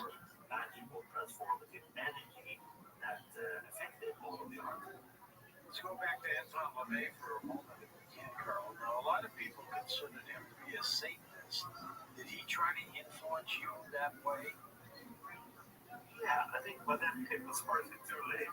Because I had read this book, The Satanic Bible, and another follow-up book of the Satanic Rituals already in the mid-1980s. So I knew that stuff before we actually met, before we came into contact. So I got people showing up to eat. Right, man, he's doing it right away. Home. You just gotta get you get your phone, you're in your phone, and then you're inside it. There's the boxing. I'm locked in. I'm here and you're there, and I'm gonna see. Who is this for? Us. Yeah, us in our show. Or later, you're like, I can't stop, This is what happens. The problem is it gives you desires you shouldn't have, and it makes you feel like you're missing out on life, which is ridiculous. Look what I get to do. And I'm on the other day, I'm scrolling, and a dude does a perfect backflip off a yacht and just disappears into the azure waters of the Mediterranean. And the girls on the what waters? I don't know. It's Brian Callen's intellect. Disappears into the azure waters of azure blue. Oh, that's my guess. But he uses words like azure and outcomes. Azure. Yeah. You know what? I'll give him credit here because if I were Brian Callen, he's saying that he's looking at his phone a lot and scrolling through social media. I would. That he sees, he's getting gadoosh left and right. So if he's still looking at his phone all the time, looking through things, good for him. I wouldn't have that in me. He's on Reddit all day. On TV. He scrolls. I things on Reddit constantly. Yo, how are you? Even when he's in too busty to hide, he's like, "Oh fuck." Can you hear me? Hello? Do you speak English? How is your day going? Do you talk? Did you find out about me from Twitter? You want to make my day? Tell me that. Yo, can you hear me? Yo. Manure. Business work girl. I don't like talking to pointless people. Well, neither do I. Do you speak? Manure. Do you talk? Can you hear me? Yo, Manure, come on. Oh, Manure, go fuck yourself. Nobody wanted to talk to you anyway. Manure, business work girl. I don't like talking to pointless people. Well, then get the fuck out of here.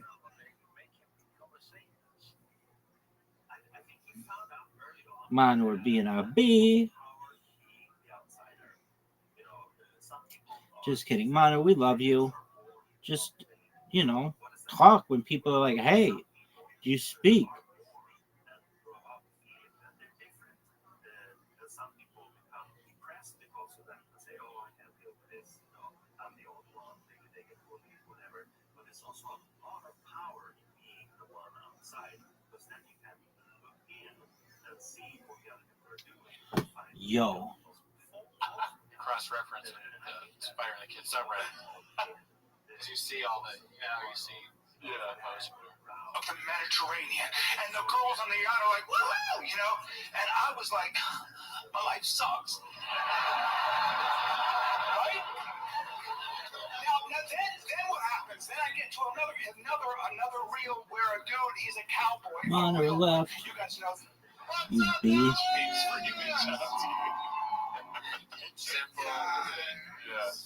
This guy stinks. Watching Brian Callen's entire stand-up.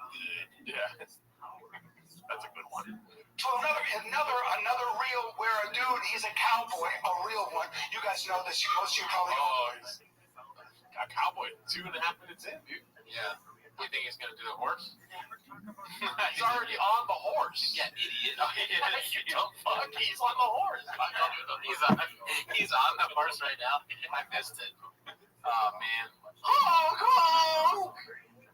Another reel where a dude, he's a cowboy. Oh, you're right. He got on the horse. I missed it. And an animal right away. On the other specials and the Patreon, we would count the amount of animals that he would name, because he would constantly.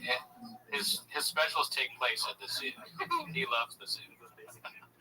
Cowboy, a real one. You guys know this. Most of you probably own horses here. And dude, he's a horseman. He's on a horse, a real cowboy.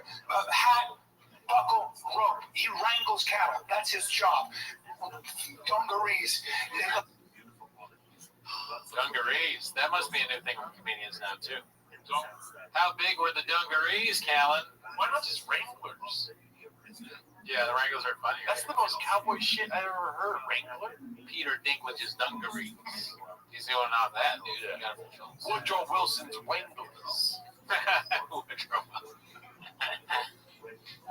Like this is a man who comes home and he smells like steer, like and rawhide. His wife is probably traditional in a prairie dress. She's like, I baked you a pie, right?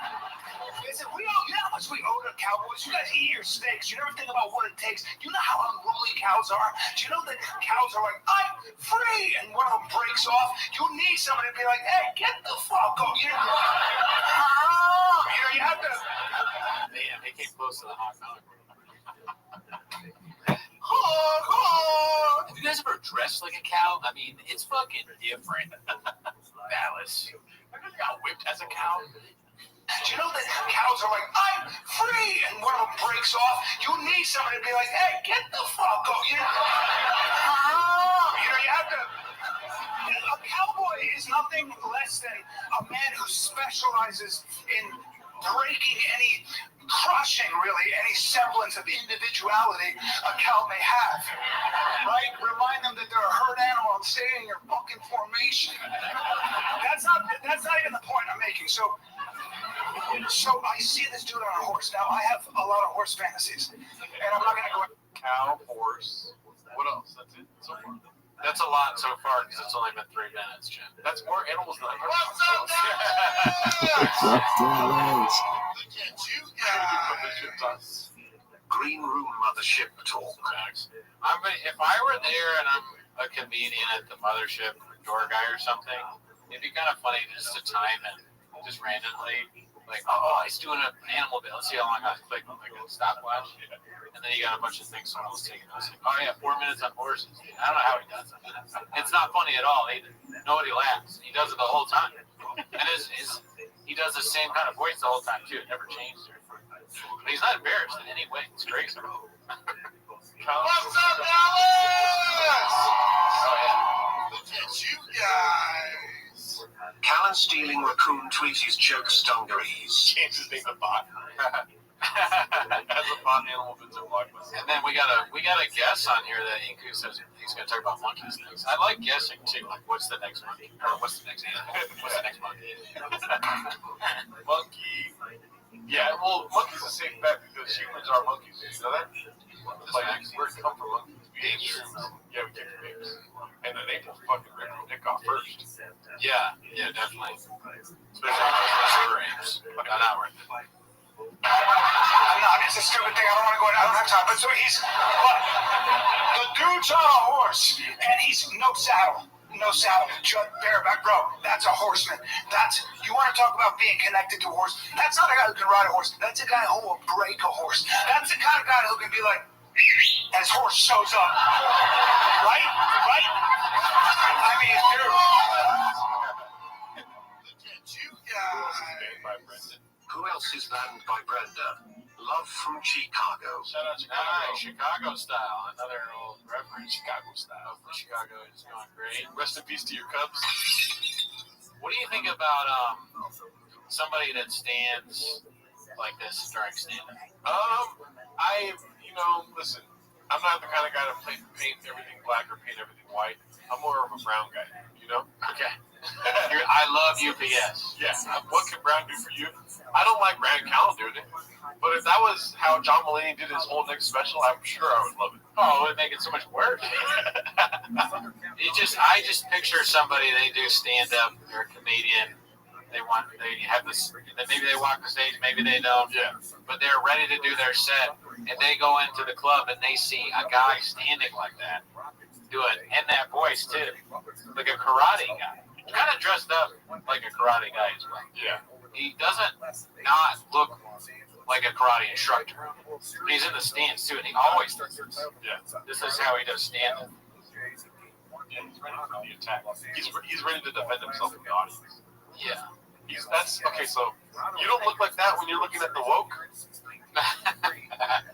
That's why he does it? You're at the wall? Okay. Yeah. So he is the wall. Yeah, he's the wall. The woke ends here. Right. What up, man? You guys know. You go. Here's what got me. I watched this 5 times. He's not moving a muscle. He's on the horse, okay? It's just him and the wranglers. Still talking about it. I don't know what he did. Terrible. I can't stop thinking about other people's reaction to this team. Yeah. Right? It's just the woke meets the wall, and he's standing like that. I literally forgot what that made me think of. Oh, my bad. No, it's not your fault. It's just another crazy. What's up, guys? Look at you guys. Swap Ryan comments feet are never less than 3 feet apart. So thank you, Hingle. So what I was thinking is,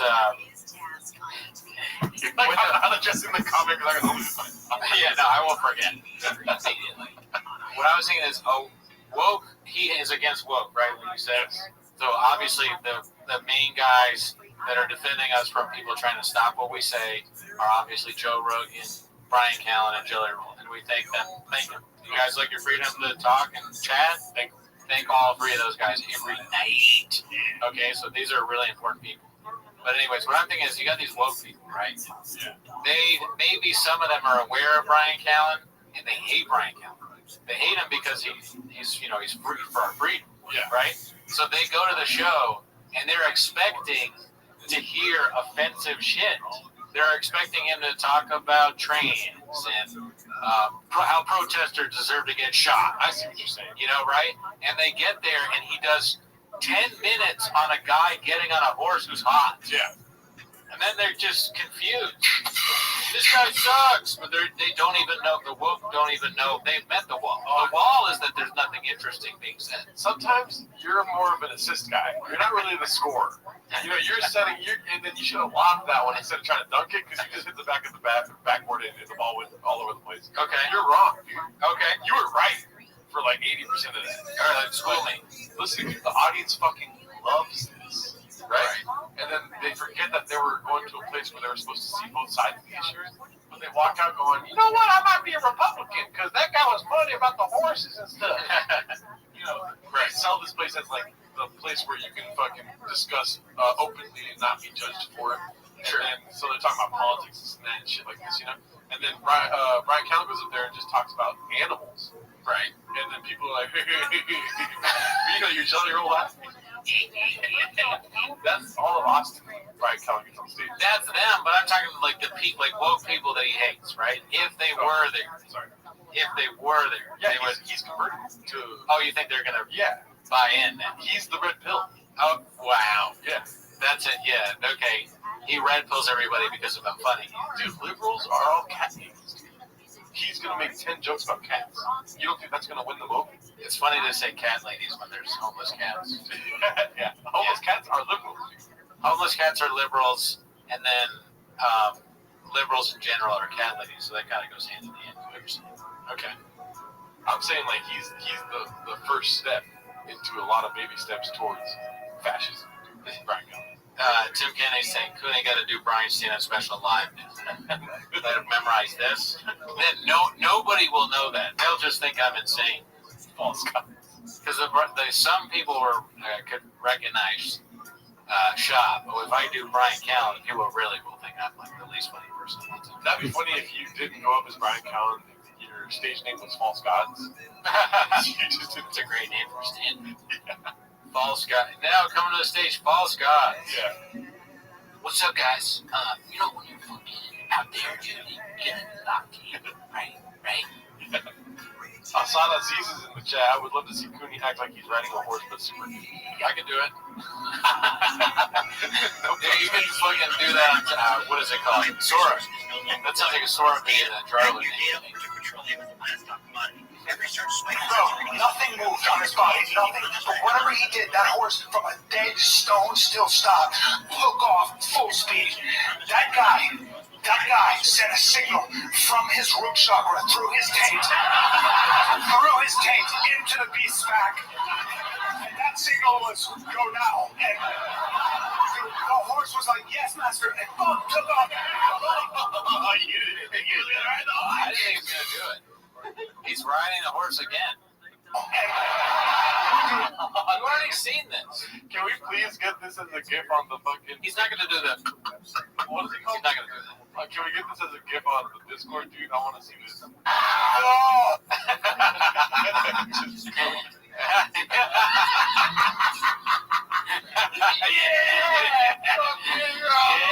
that's right.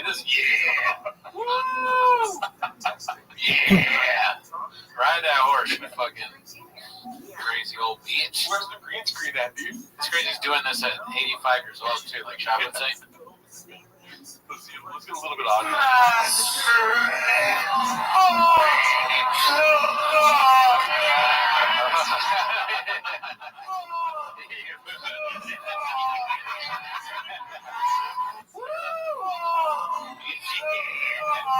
You're on a horse, yeah, he said, go now. Great. I didn't think we'd get that so fast. I mean, that might be like, we should just end it there. You could become what we want. Wow. I don't know if I can really do that stuff you like. I can't do this. You never really rode a horse, huh?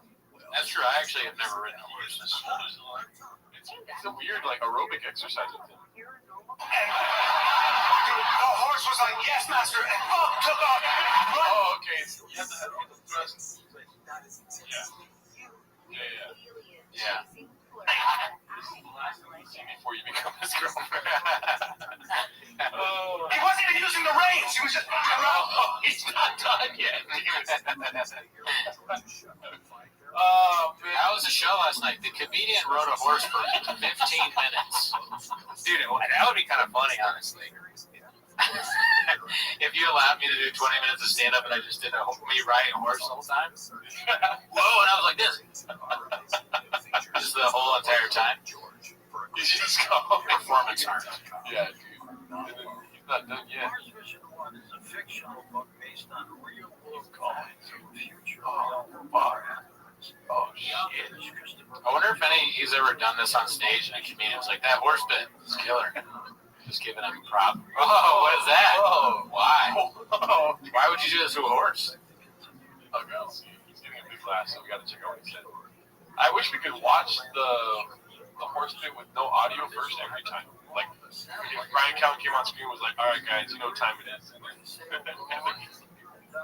It's funny to watch this because we're watching, it feels we're watching it live.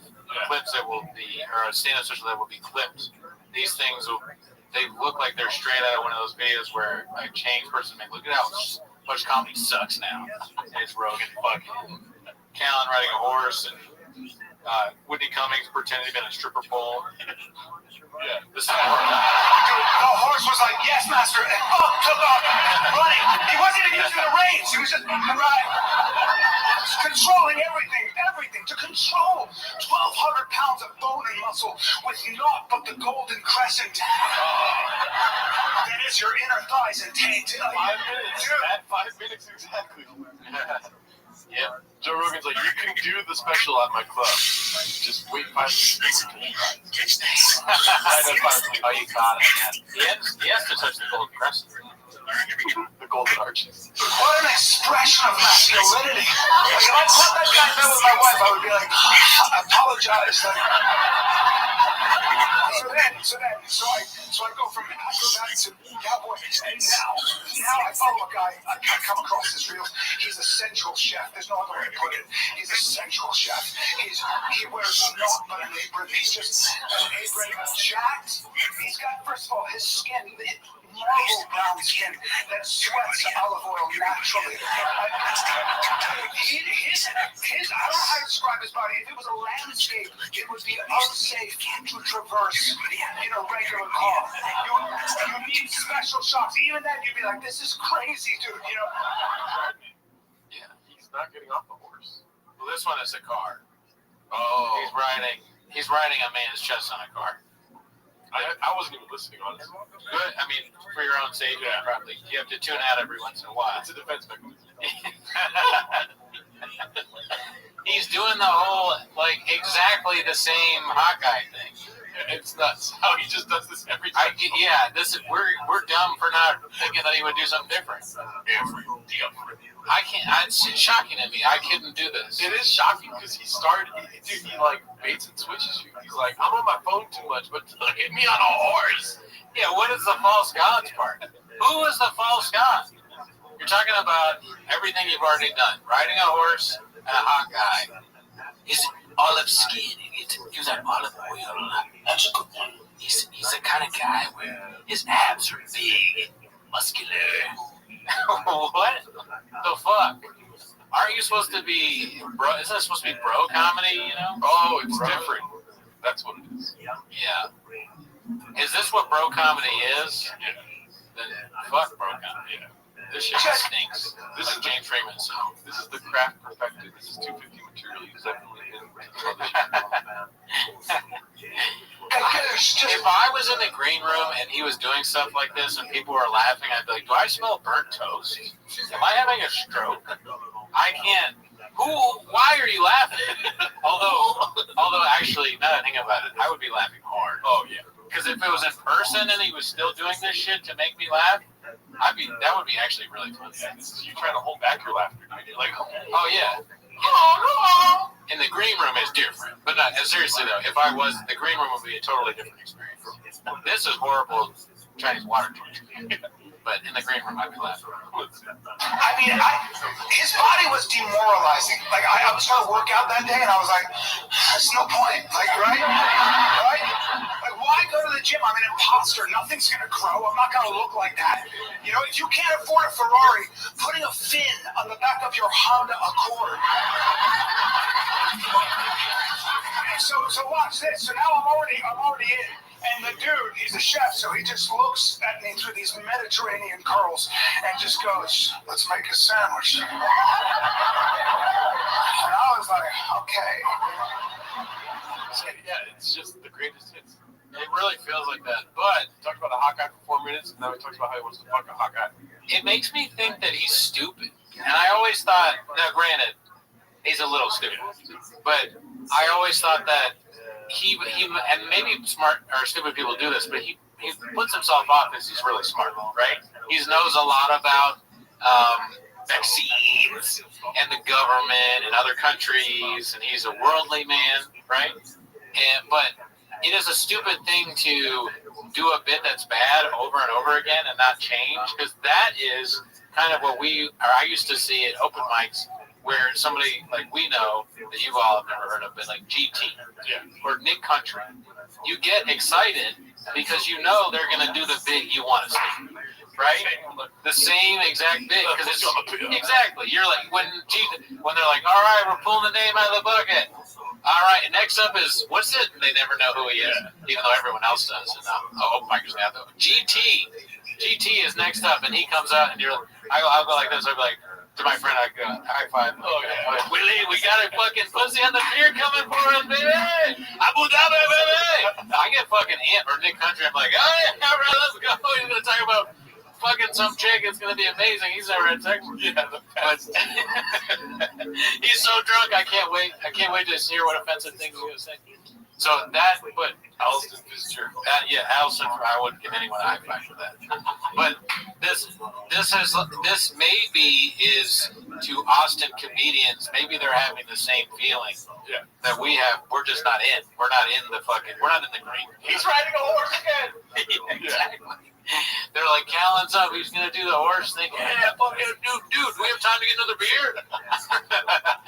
Literally, that's how I felt back in the day. What do you think of Bot's comment there? Read it out loud. Brian Callen on a horse be like, ding, ding, ding, when Cowbell on a horse be like, ding, ding, ding. Oh, man. He's so vain that he doesn't really absorb any subject fully that doesn't directly involve him in his thinking. Wow, that's deep as fuck. I went to school. Let's see. And he pulls out a piece of raw meat. We were having a meat sandwich, obviously, and of course this guy takes his protein very seriously. And there was no marbling. This was not a domesticated animal. This was meat. This was something wild. He probably slew with his own hands.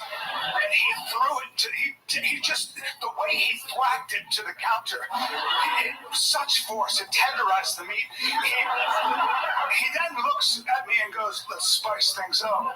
I didn't know what he meant until he began to grab handfuls of spices from cloth sacks, just recklessly. He wasn't even measuring.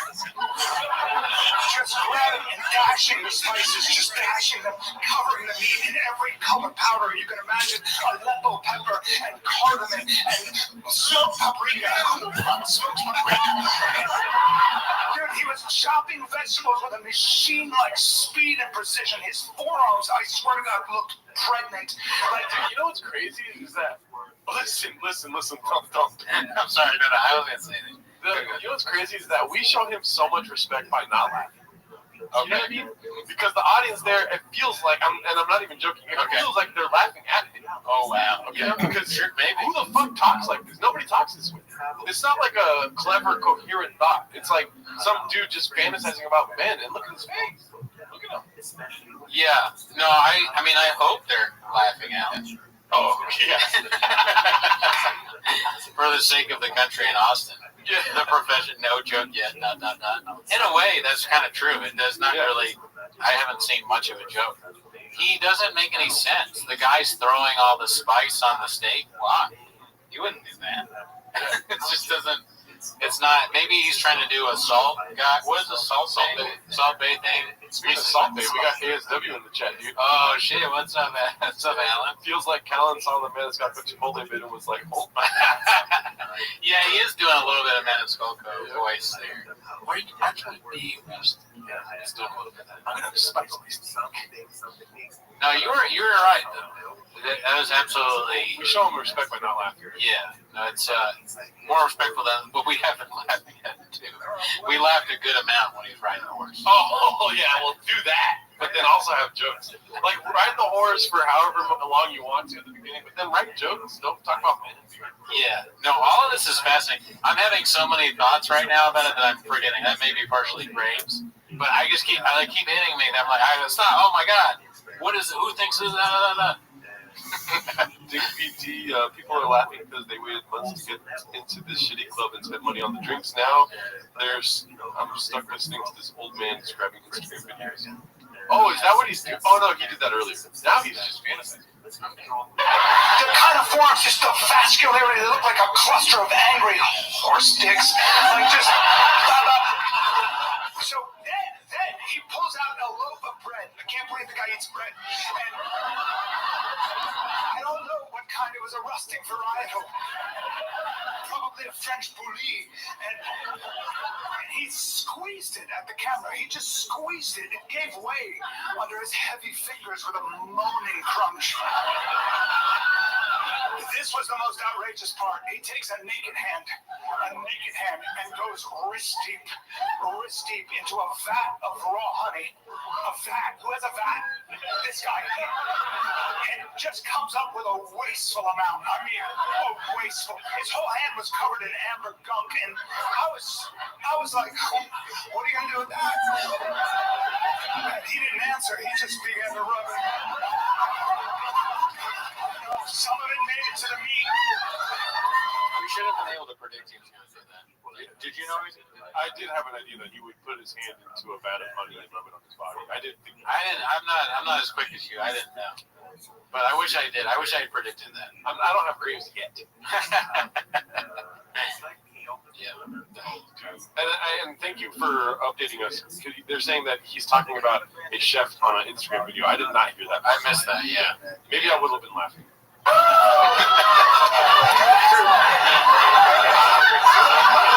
then, anyway, the sandwich came together. I can't remember how, it's a blur, but he took the kind of bite your mother would scold you for. Just the choking hazard alone. And the juices, Jackson Pollocked his chest and apron. And my wife came in and she was like, why are you making that face? And I was like, I'm having such dark thoughts. Because, all right, anyone that's done stand-up, they have bad stand-up out there. But he's doing stand-up now. He's 50. He's been doing stand-up for 30, 40 years or something. And this is his finish. This is him. And it should be his height, right? His prime. And it's this bad. So what that makes me think of is his children when they see how they would react. And what, maybe they have a normal life because they've never seen a stand-up. And one day someone's like, hey, dude, I'm watching your dad do stand-up. He's like, oh, I never watched. He's not my dad. They don't know what it's like yet. Oh, okay. So they go, I've never seen it. Like, you want to watch it? Well, I guess I've kind of just been avoiding it. I have a normal life. I'm happy and married and kids and all that. Like, well, let's just check it out. And so his son finally watches the stand-up. And then the next day, the whole family finds out that his son's killed himself. Oh, my God, no. No. He wasn't just watching his stand-up. Because of the horse thing, because of the hot guy. Actually, he kills himself. He decides to do it after the honey bit. When he rubs honey off, he's like, I can't live any longer.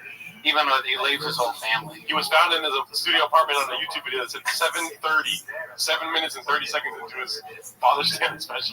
He can't be cool. Yeah, I went a little farther. Yeah, you think that's far? Think about what the other thing I was going to say. It was actually much worse. So oh, my God. I spared you. But I hate to say that you're wrong all the time. You know what I mean? I don't want to be that guy. Okay. But you don't think he's like this all the time with his kids? Maybe. If you're his son, how many times do you see this man ride a horse? That isn't there. And they like it because he's being goofy with small children. Maybe. Or it'd be funny if he is very serious with them, too. He's not funny at all. And they go, man, I wish Dad would be more comical. He's all about business and numbers. And he keeps telling us that we need to drink rain at school and wear, what are the sandals? Toe holds. I can't.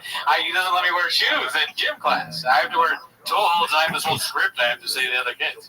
I have to tell their parents to buy toe holds. I had to tell my teacher to get a Wix.com site. My dad rides my ass. It sucks being Brian Callen's son. I wish he would just goof around, and then they see this and they go, "Oh God, I'll wear it. I sleep on a Helix mattress, Dad. I told everybody to buy Helix. Please don't do more." The kids at school make fun of me. $500 sandals. I'm hungry. I think Creamy makes a fair point. It is funny thinking Brian's offspring ending themselves because of his comedy. Oh, well, thank you. I thought there was going to be a joke because it's Aziz. All right. Well, I appreciate the support. I'm probably gay.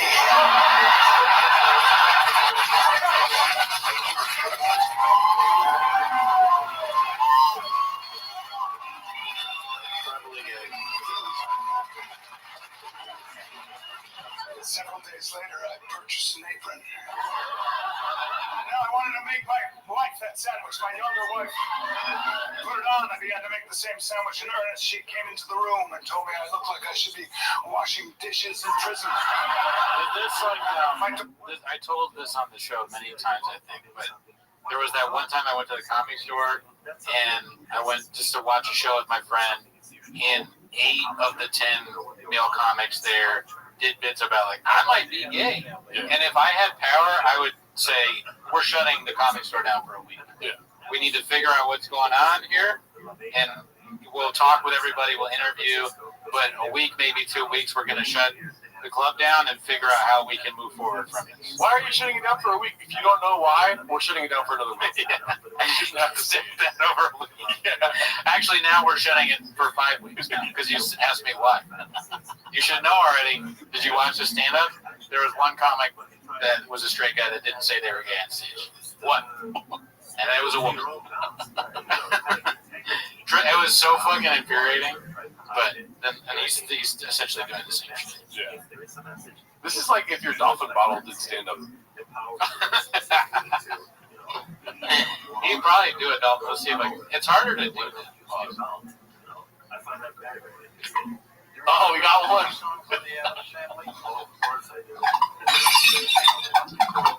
Okay, don't choke. Goddamn. Is it locked? Daughter screamed gross and ran from the room. So the point is, I spent too much time on my phone. You know what I mean?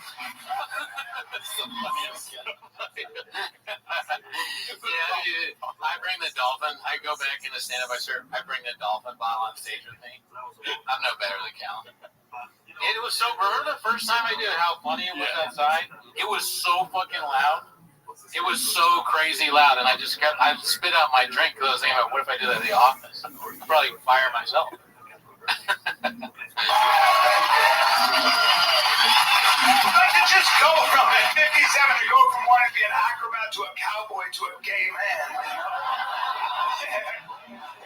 The problem is that social media has a lot of useful information. It just does. You know, especially when you want to be healthy. You got all these PhDs with gorilla necks who can dead gorilla.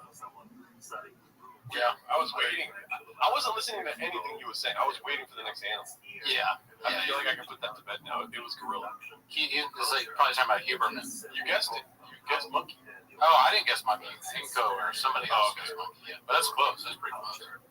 Lift 500 pounds, you know, like my doctor has abs. It's crazy, right? Just traps, and they've got all the secrets. All of it. There's so much information, though, just to try to live forever. Good luck.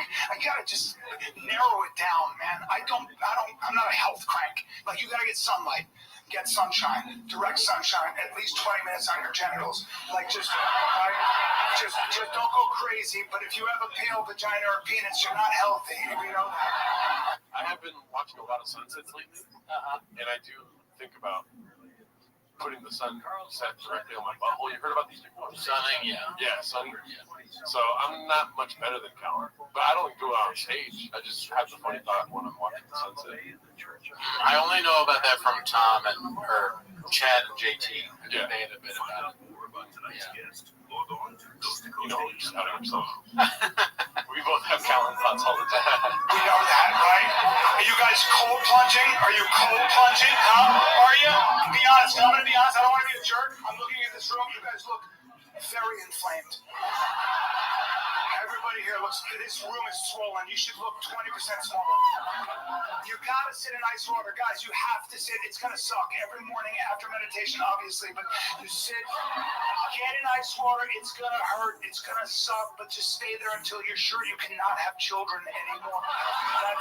That's when you know. Make sure everything is frozen, but here's the good news. Go right into a sauna. Go right in. You want to go from the waters of the Arctic to Death Valley because that's natural. And you sit in the sauna. Sit in there. I don't give you how hot should it be. It should be so hot it makes you a better person, okay?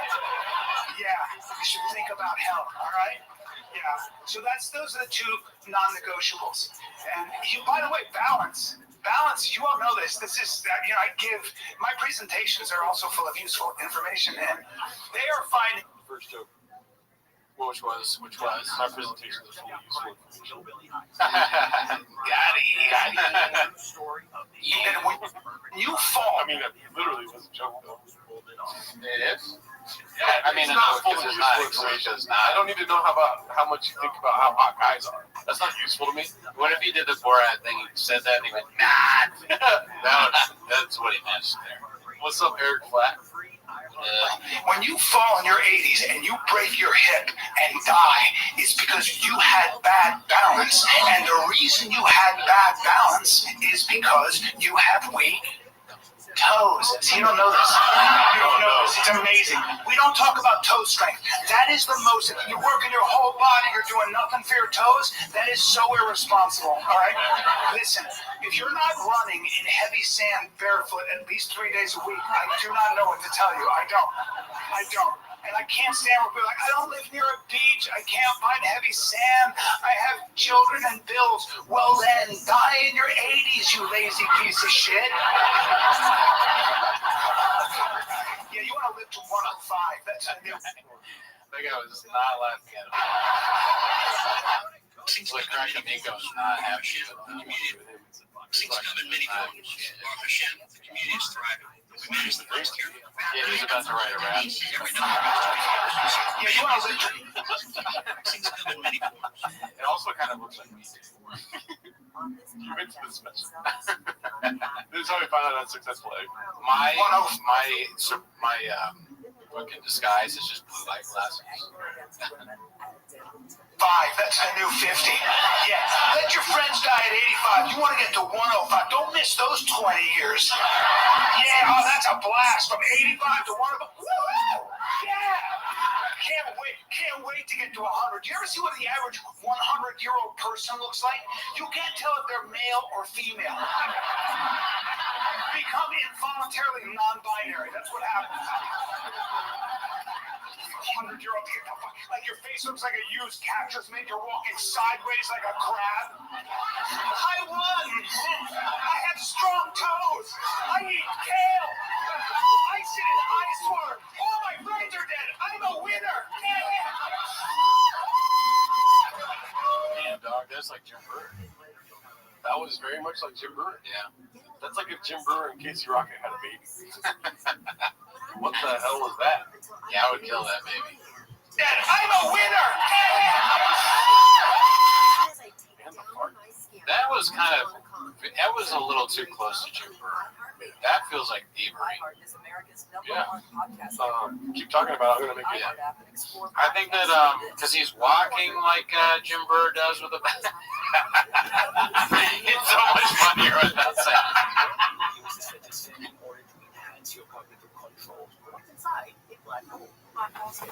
Okay, so what is it? Original podcast, Science Stuff. Join me, Jorge Cham, as we tackle questions you always wanted to know the answer to about animals, space, our brains, and our bodies. Give yourself permission to be a science geek. Listen to Science Stuff. Listen on America's #1 podcast network, iHeart. Open your free iHeart app and listen now. Welcome. My name is Paola Pedrosa, a medium and the host of the Ghost Therapy podcast, where it's not just about connecting with deceased loved ones. It's about learning through them and their new perspective. Listen to the Ghost Therapy podcast on the iHeartRadio app. iHeartRadio brings you New to View, streaming edition. Looking for something to watch? Listen up.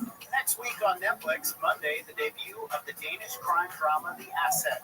Next Tuesday, the Netflix stand-up special Bo Hammer, Wild World, as well as new episodes in the docuseries Nightmares of Nature. Next Wednesday, the premiere of the Netflix original drama film Ballad of a Small Player, starring Colin Farrell, the season 9 start of the reality show Selling Sunset, as well as a live Netflix special at 9 p.m. Eastern, Love is Blind, the reunion. Next Thursday, the launch of the Netflix documentary Eileen, Queen of the Serial Killers, the Australian comedy series Son of a Donkey, as well as season 4 of The Witcher, starring Liam Hemsworth. Next Tuesday on Paramount Plus, the docuseries premiere of Don't Date Brandon. Next Wednesday on Paramount Plus, the start of the 17th season of Ink Master. Next Wednesday on Disney Plus, the 3rd season launch of the animated series Star Wars Visions. Next Thursday on Peacock, the streaming debut of Jurassic World Rebirth. Next Wednesday on Amazon Prime Video, the premiere of the feature drama film Hedda, starring Tessa Thompson, as well as the 2nd season of the adult animated series Has Been Hotel. Next Thursday over on Shudder, the debut of the horror film Hell House LLC, Lineage. And next Sunday on HBO and HBO Max, the launch of the comedy series I Love LA. And that's new to view on iHeartRadio. Happy binging!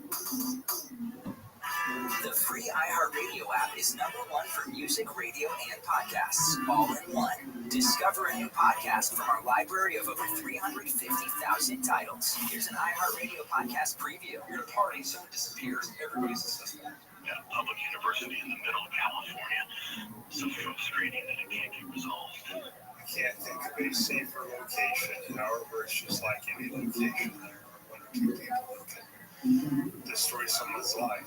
I want you to tell me everything that your son has told you about the night disappearance of Christine's heart. We never spoke about it at all. Your son has been accused of murdering this girl. He's in testimony that he's never talked to you about this girl murdered. Really?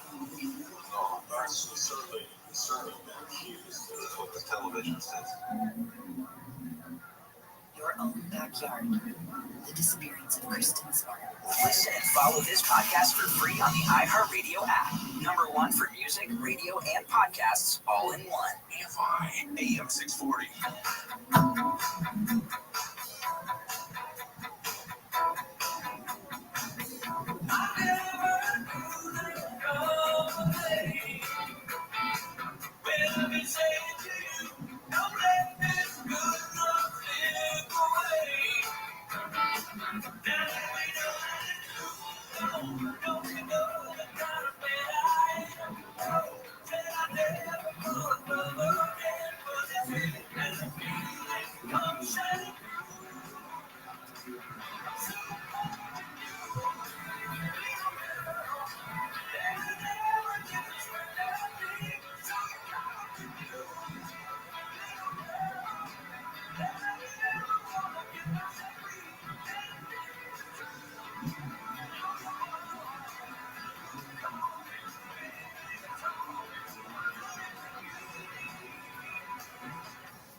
To talk to George Norrie, call the wildcard line at 818-501-4109.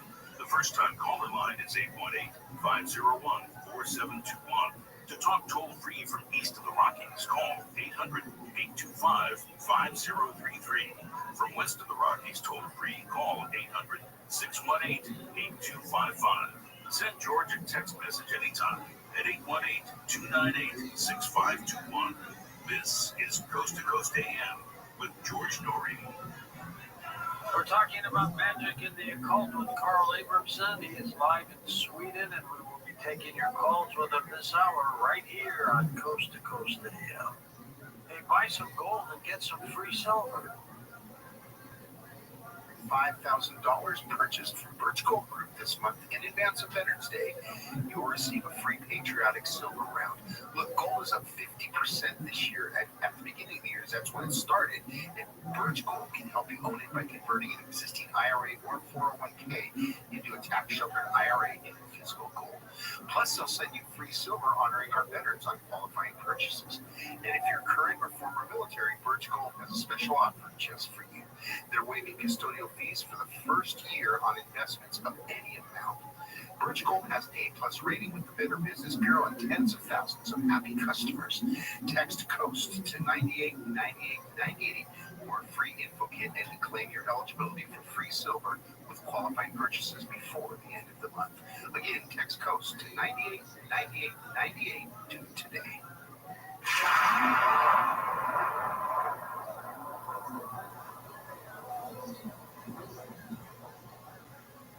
Every Sunday morning, my family piles onto the couch, coffee in hand, TV on, and wrapped in the softest blanket we own. The Bubble Cuddle blanket from Cozy Earth. It's plush, textured, and honestly, it feels like a cloud hug. And when it's time for bed, that's when Cozy Earth takes comfort to another level. Their bamboo sheets transformed our sleep. Made from bamboo, they're temperature regulating and moisture wicking, so we actually sleep cooler, silky, smooth, breathable, and built to last. It's like slipping into luxury every night. Plus, you can try them risk-free with a 100-night sleep trial and a 10-year warranty. Upgrade the place you spend the most time, your bed. Visit CozyEarth.com. Use my code Jesse for 20% off. That's CozyEarth.com, code Jesse. And if you get a post-purchase survey, let them know you heard about Cozy Earth from Jesse Kelly. Because home isn't where you live, it's how you feel. Let's go home with Cozy Earth.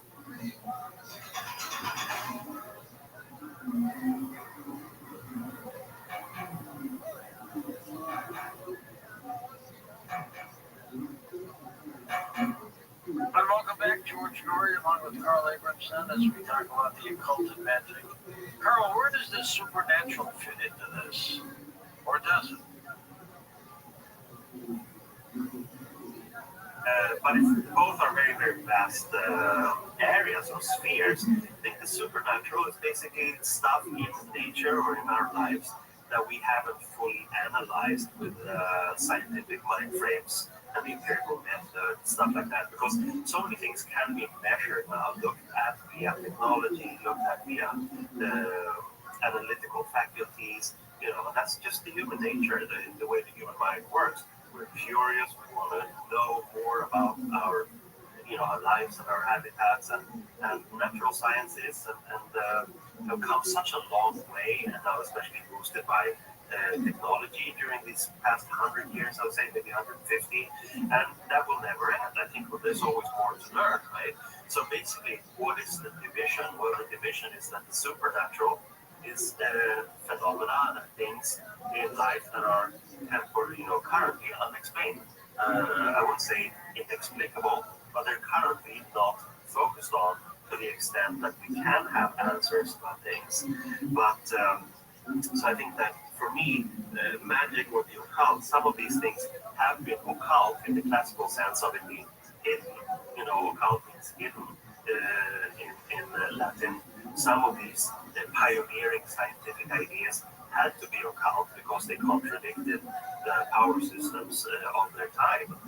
But now they're standardized and very accepted natural sciences.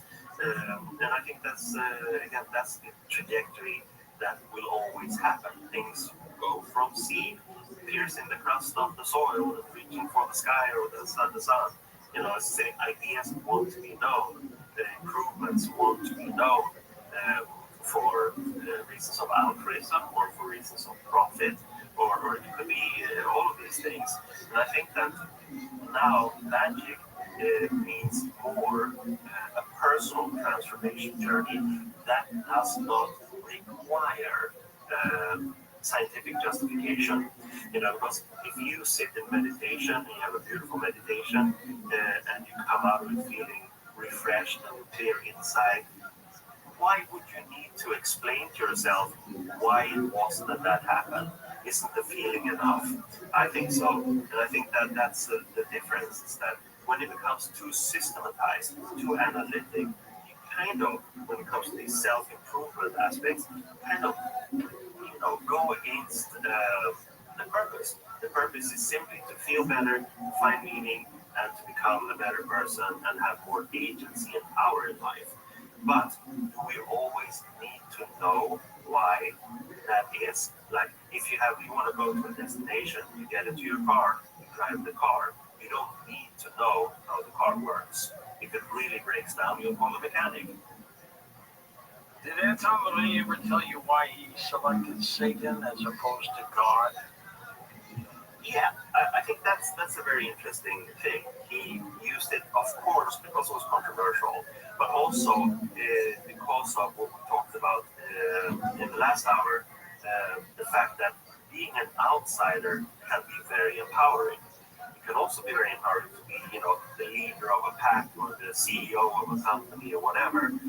But to be outside looking in can sometimes be more powerful than being on the inside looking out. And I think that the quintessential symbol of that attitude is Satan, or at least it was for him in the cultural environment in which he grew up. It has no punch. It packs no punch for an atheist, for instance, or for a Hindu. Satan is specifically within the Judeo-Christian cultural sphere, and using that within that cultural sphere, of course, raises eyebrows, raises concern, raises consternation, all of these things. But he was aware of that, and he wants to have that effect in part for identification, he felt the resonance with it, but in part also for provocation and the attention that could give him. So I would say in part it's like, there's something really serious for him on a magical level, and in part also it was kind of like a career decision. Instead of calling my book the Magical Bible, I'll call it the Satanic Bible, and I'll use the symbol of Satan. Of course that will raise eyebrows and get attention. Did he enjoy that? I would say absolutely he enjoyed that during what was called, usually called the heyday, when things were right and happy and profitable, and everything was going just right. But then after a while, when you become maybe, you have a little less energy, and growing older, and people simply won't understand what you've been trying to tell them in books, in talking, in writing, then, maybe you run on fumes in a way that maybe it's not so interesting to maintain that very vocal, very visible, very combative stance in a way. And I think that happens with anyone who's had a strong passion for an idea or a symbol, and then basically becomes older. So I think I can't speak for him, but I do believe that it was very passionate, very powerful, and a happy thing up to a point when it wasn't. Do you know if he got any death threats, Carl, or things like that? Yeah, plenty. And also, when I was there was, the Black House was on California Street in San Francisco, beautiful Victorian house. And he had a fence made, a fence put up, because people were throwing things at the house. There were absolutely death threats. Someone actually took a shot at the house. And when you're really vibrant and vital and young and combative in a way, you can, maybe even be fueled by that, fueled to the fire. But when you want to recline and you want to enjoy life and just, mind your own business, basically, then of course that would be tiring to have to deal with people who cannot communicate in any other way than pure aggression. Let's go to Ted Truck Driving in California. They got us started. Hey, Ted, go ahead.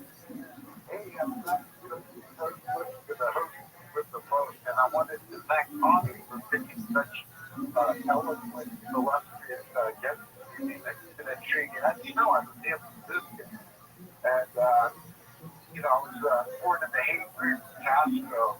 Anyhow, Anton LaVey's always been a drama queen, and he has something in common with Kenneth Anger. They both used to hang out at the Westfield Mansion on Alamo Square, which a friend of mine now owns the doorman at the Ivy. Anyhow, the best reading you can ever find is a book called Hollywood Babylon, written by Kenneth Anger in 1959. There's also a sequel, and moving right along, if you're given write an appendix to your book on runes. My close friend, priest of San Francisco, is an authority on the runes. You have on the list of main issues like the heavy witches. Anyhow, I hope we get another show about Richard Sen and that other guy, because he's still alive and kicking. And my question for your guest is, you know, Anthropogate Lion used to live in the Belfry at the Westerfield Mansion, left strapped to the doors.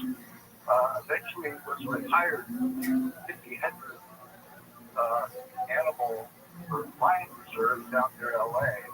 Cindy Hendricks, as you know, started Pit Stop movie The Bird.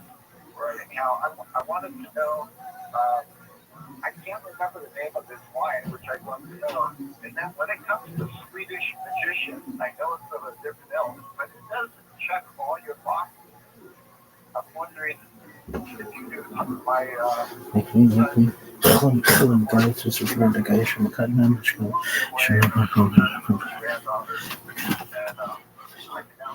We got soaked.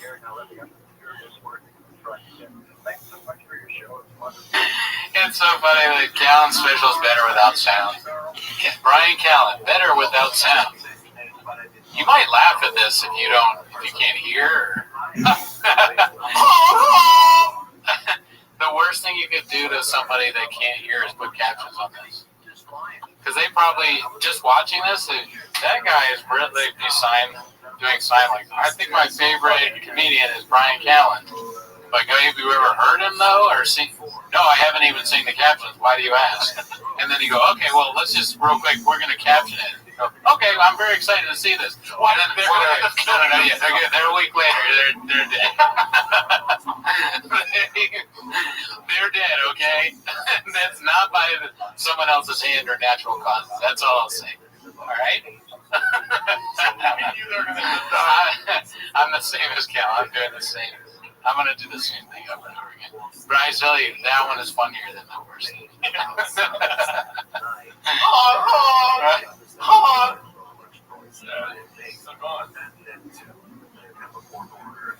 Cooney, it's okay to laugh at the fart that we get, and you love that. Let me go. That's true. Backdrop reminds me of Ringo Poppy. Yeah. Kind of, yeah.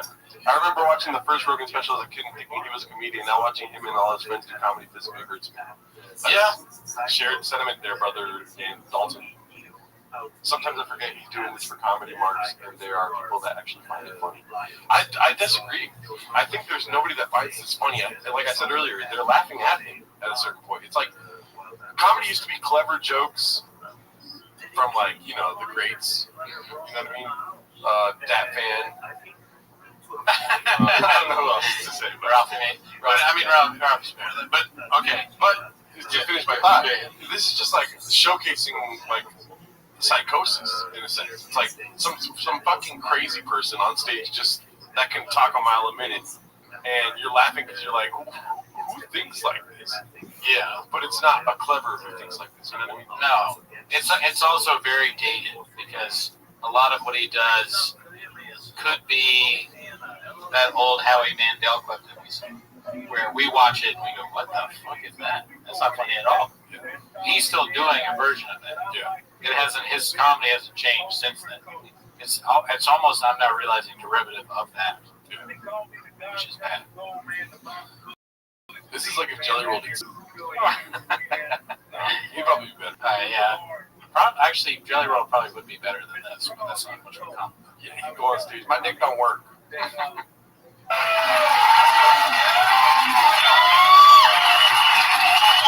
Oh, thank you. What's up, Dallas? Appreciate it. You guys. For your suffering boys. Sounds like we have kids or something. God, that's such bullshit. I'd rather die smoking than robbing a bank until a man goes out. Right? Salads for cowards. You know, the other thing is, though, you know what's funny? Is you can do everything right. That's the other thing you realize when you get older. You can do everything right. You can literally take your vitamins. You can wear your seatbelt, go to church, pay your taxes, give to charity, eat all the food that's good for you, and somebody can still step out of the shadows and kill you. Right? You can. That's a fact. That's the other thing social media reminds you of, that you can die at any time of anything. I've seen all the death. I didn't ask for it, but I've seen people die of every way you can imagine, every way. And I think they do that. I think the social media gods monitor our levels. I think they're like, his dopamine levels. Called it the gods. They're the social media gods. That's facts. Calvin's been doing stand-up since it was invented, and he's never gotten better. I know he's smart, so he has to be aware of the audience's perception. And I agree, the Gringo Poppy is better than this. Oh yeah, 100%. I lost where he was going with this, but I was trying to keep up. You can't have a fun time watching this. Well, except if it's like this. That's what I tried to say at the beginning. At the beginning, I was like, I don't know if you recall all the times we watched it before, but eventually we are literally in pain. Yeah, no, it's bad.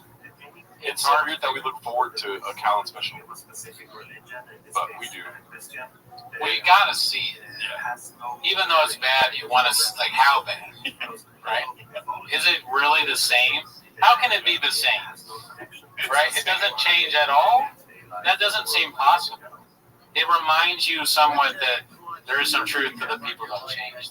Yeah. Now, I disagree. I think people do change, but a lot of times they don't too. Or both ways change.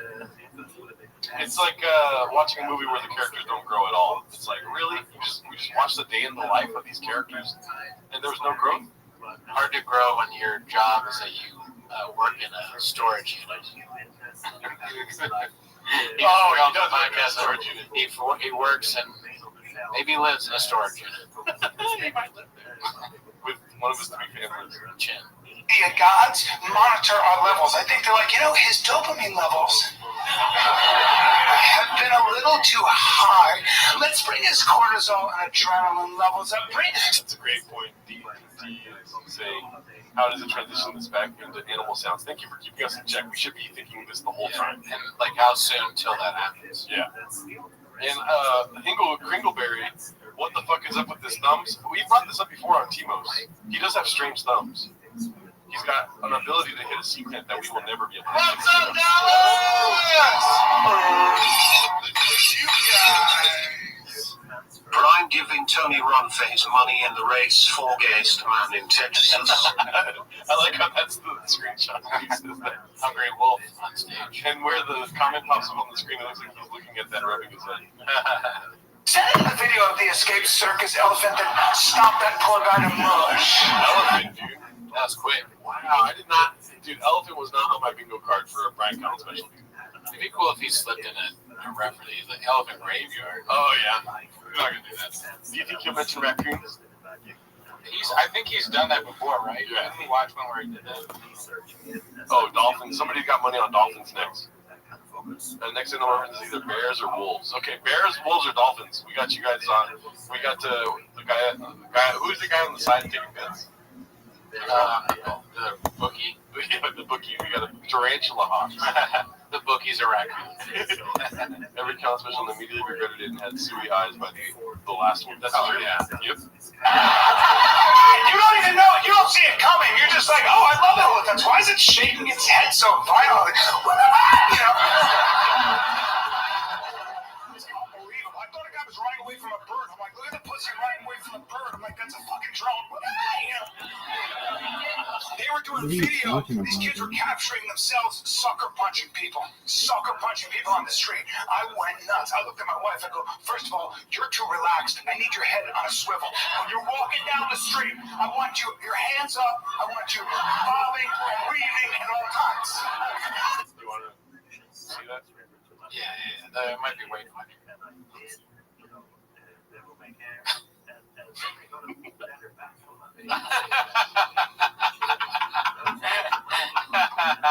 Oh, this is great. It's so much better without sound, dude.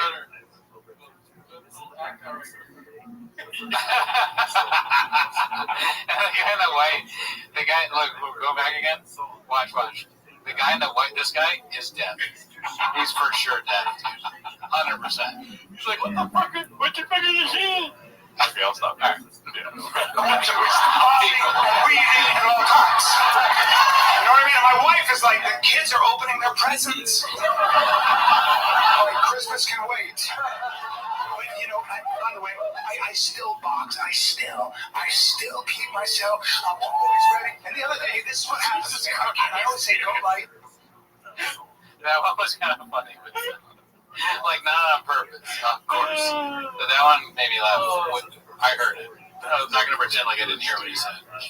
I still box. Oh, you box? Wow, couldn't have known that. Shocking. Wow. I don't think I could take any more. Chris. Man, that was great. I still box. Everyone should have that in their stand-up special. I still box, and then they fucking. It's funny. I look at Callan, and I know that he. Just looking at him, I know that he doesn't say karate. He says karate every time. There's a kind of guy you can look at him and you go, oh, "This is a guy that says karate," and thinks that it's funny. Afghanistan. But you know, by the way, I still box. I still keep myself. I'm always ready. And the other day, this is what happens to me. I always say, go light. I'm rolling with this kid, 26 years old. He gives me his ankle. Don't give me your ankle, bro. You can't just leave your ankle like that. I'm an ankle guy. You must have forgotten, you know? I picked that. I just got that. I scooped that up. Drove him right. Just doing all the hits right now. On this podcast themselves. Yeah, it is weird how like he looks like a real stand-up comic when you have it on mute. You know, he's very good with us. Yeah. What is he doing? The deaf guy's like, what the fuck are you talking about? And they have to guess because if I didn't know the context, I would think that he was. Yeah. Actually, think of something, and then on 3 we'll both guess what he's doing. Imprecatory speculations. How you living? I was gonna watch it. Yeah, watch it and let me know. Can you hear me? Yo, do you speak? Can you hear me? How was your day? What are your favorite things?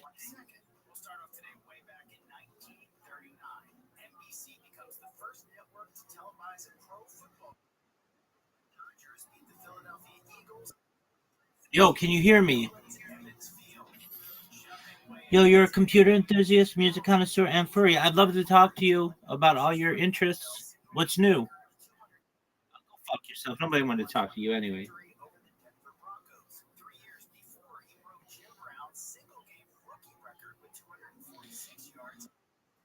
Yo, S7, how you living, baby? Can you hear me?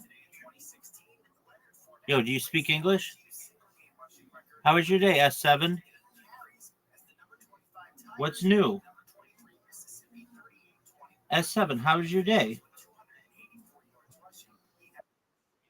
Nobody wants to fucking talk to you. Got that ding-a-ling right. I don't know how else to describe it. Ding-a-ling. You're anti-ding-a-ling. What the fuck is that? It's not a thing. You can't be anti-ding-a-ling. No one knows what that is. Get your people going. Alright. Spaces.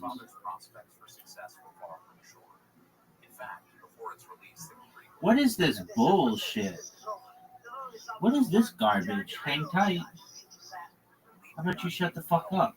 My co-host Marcio and I strip back the ownership of Restream and talk to never before heard from sources. Crypto YouTube Spaces. Sick. Nobody gives a fuck about your co-host. This motherfucker.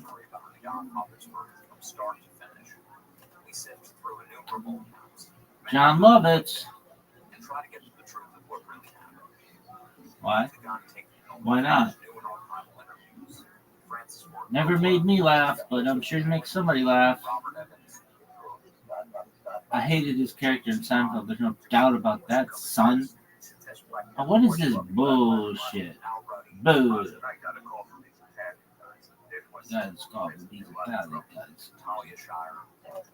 Everything was a very arduous chess game. Arduous chess game, leverage and high. We still aren't entirely sure what's true and what's not, but we can promise that our Scroll to the end. involved the chance to tell their side. Delete that shit, motherfucker.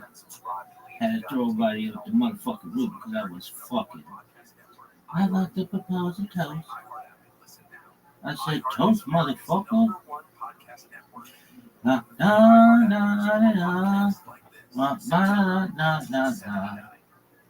Na na na na. And I am here to the rock. And they ask me, I tell them. They go like a fellow. To the star and here to the rock. They were black artists serving extremely long felon sentences. Sucking dick like a Grown up under motherfucker. segregation, only to get caught up in America's prison boom during their 20s. I'm Jamie Petrus. Music and Mercy, join my Discord. 5 years, I've been talking to the band's 3 surviving Yo, members. nobody knows this Jamal shit. Jahan Newby, Neil Cave, Garbage, Mercy. Boku.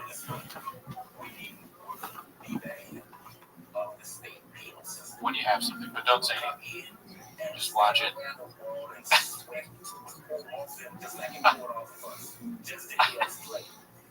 I got it. All right. All right, so on 3.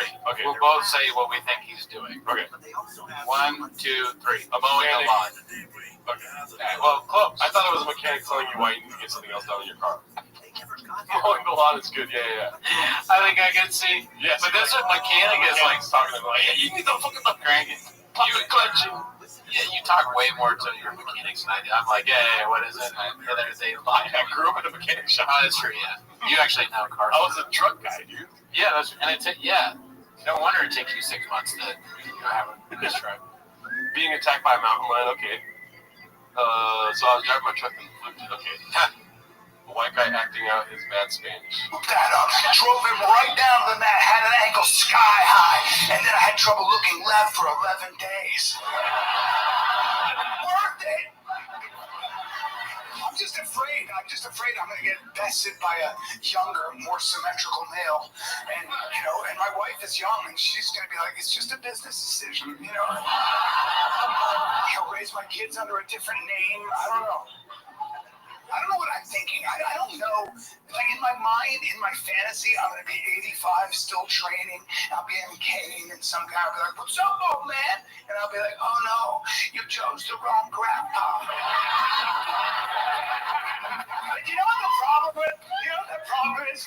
The problem is, here's the problem. I'm starting to calcify, okay? I am. That's what they don't say. I don't care how much yoga, I don't care what you do.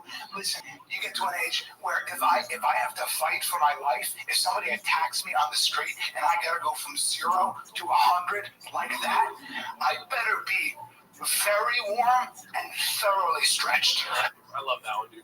Christian Castillo says it looked like Brendan pressing that guy from Starbucks. Pretty great. Yeah. I'll pull everything, bro. I have so many delicate spots. Don't worry about road rage. If I've been sitting in a car for more than 20 minutes, I can't just pop out of the car. I can't. I don't care. You could be beating my mother to a pulp, and I have to do my foot twirls. I have to. Dude, my Achilles will pop right off the bone. I do. I'll be right there, boy. I'll be right there. Put your feet in his hands. Hands up. That's pretty funny. But it's not funny right now. But I can understand how this could be funny for sure. So for this screenshot, for you saying this is funny, or this could be funny, it's so good. Yeah, I wish that was my background on the computer. He looks hilarious. He looks hilarious. Yo. Again, I've already tried to say hi to you like 1,000 times. Do you talk? That you want to take them to a comedy show and you go, no, this guy's different, okay? This guy's very funny. He doesn't do any of that offensive stuff, okay? He's very clever. And they go, all right, well, let's see what he looks like. And they show him this. And they're like, fuck you. Fuck you. I'm not going to that. I'm not going to go watch. Yeah.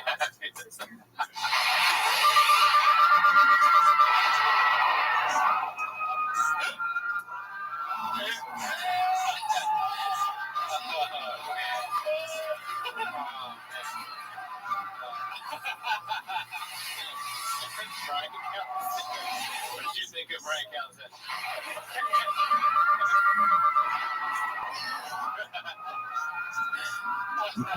People scream. Everyone's dead. I'm always so damn late to the Cooney stream. Shout out to you, Brendan Muller. Welcome. No, but the idea of the joke is pretty funny. It's just he sucks. That picture is great. Yeah. Screenshot that and make your profile picture. Can you screenshot that and send it to me? I want to make that my Sora profile picture. Yeah, dude. Perfect. Doesn't get funnier than that. That's top tier right there. Let's see.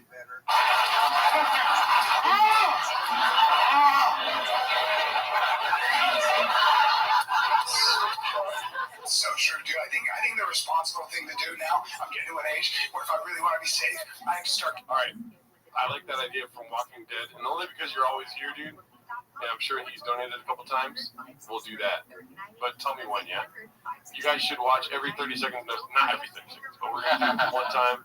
Watch with no sound, guess the joke, then the big reveal. No, that's a good idea. But not yet, though. Okay, yeah. So, you know, he's going to get another standing O. Right? So, at the end of a standing O, we'll do it then. World-class comic. I want to start mimicking some of Callan's characters in real life. Like, I want to cook, right? I'll cook something, but I do the stuff that the salt guy, I start throwing spice and smoke paprika. Just to make my fiance think I've gone insane. There's paprika all over the floor. Let me know when, or we'll wait for a standing O. Carrying pepper spray and a whistle. I know. Because that takes no warm up, and then, just call the authorities. I'm not going to carry a gun. I'm not. I own guns, but I and all my friends in Texas, home of the brave, You know what I mean? But for me, it's just, it's too heavy. Performance art. Again, another Brendan Cooney idea. When you pause it, we unlocked another level. When you pause it, he has hilarious screen grabs. It's not just when the video is playing that he's playing with no sound. It's pictures of him doing shit. This is great too.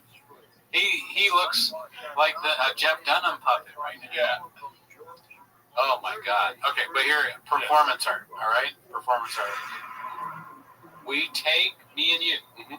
Take the scenes, and you got to be real dedicated to this shit. Yeah. We take the scenes from his thing and we act them out. Yeah. So you're the cowboy, or I'm the cowboy, and you're Callan, and I start putting honey all over my chest. Okay. In front of you, right. And an audience, and we are acting out Brian Callan stand up. We do the same with Brendan Schaub.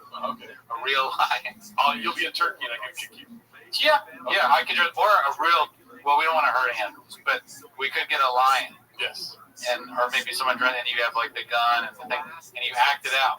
I think this is a good idea. I mean, I got to get in shape and take my shirt off. Boss is like, I like where this is going. I think it's a good idea, dude. I think we should.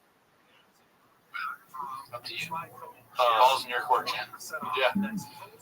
I think I could dig it. I can dig that. Maybe it has to be the perfect bit though that is capable of transmitting on stage at our budget. Yeah, well, listen, budget is no concern. We're going to spend all. You're going to get X-ray goggles? Well, when it gets big enough. But we do multiple scenes. Okay. We'll picture the first scene. We'll pick something that's within our budget or whatever. I like this idea because they have a lot of off-Broadway type stuff in New York. It could be like an off-Broadway type. Like we could do it at the Elysian. It's not stand-up. It's like a show. Yeah. Like just taking stand-up bits from like Jim Burr. Yes. Brian Callan. Like that's the selling point. It's like watch real life bits from Joe Rogan. You know what I mean? Bert Kreischer.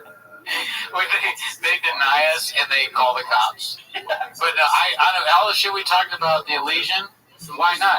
Are you a real place? Do you really do all comedy? Well, this is as alt as it gets. Okay, strap the fuck in. Yeah. Because we're two alt comedians, and we want to do a show. Yeah, and we want to bring Dave Chappelle's transmit to life. How more alt can that be?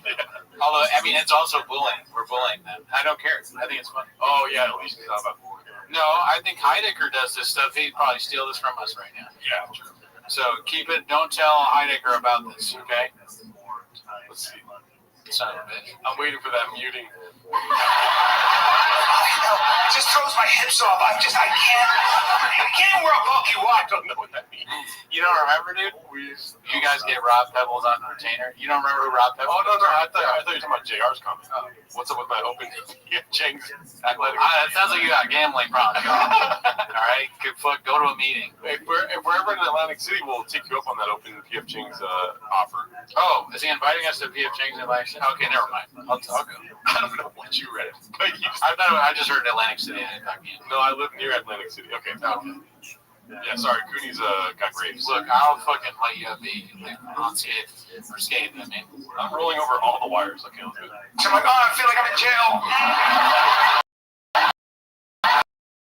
I'm a free spirit. I know. Okay, I think we gotta guess what it is. All right, so he was talking about guns. He said his friends in Texas are all holding guns.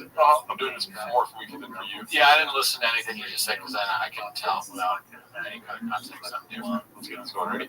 I did listen.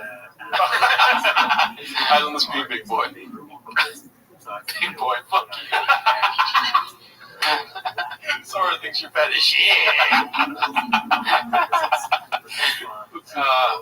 Substantial and hopefully, as with all my projects, hopefully inspiring for other people to take part of. Is there anything you would do differently, Carl, if you had a chance to go back in time? That's the most beautiful hypothetical question ever. You know, many of my friends are super wealthy and they're, doing fine in their own way. And I maybe could have gone down that, work.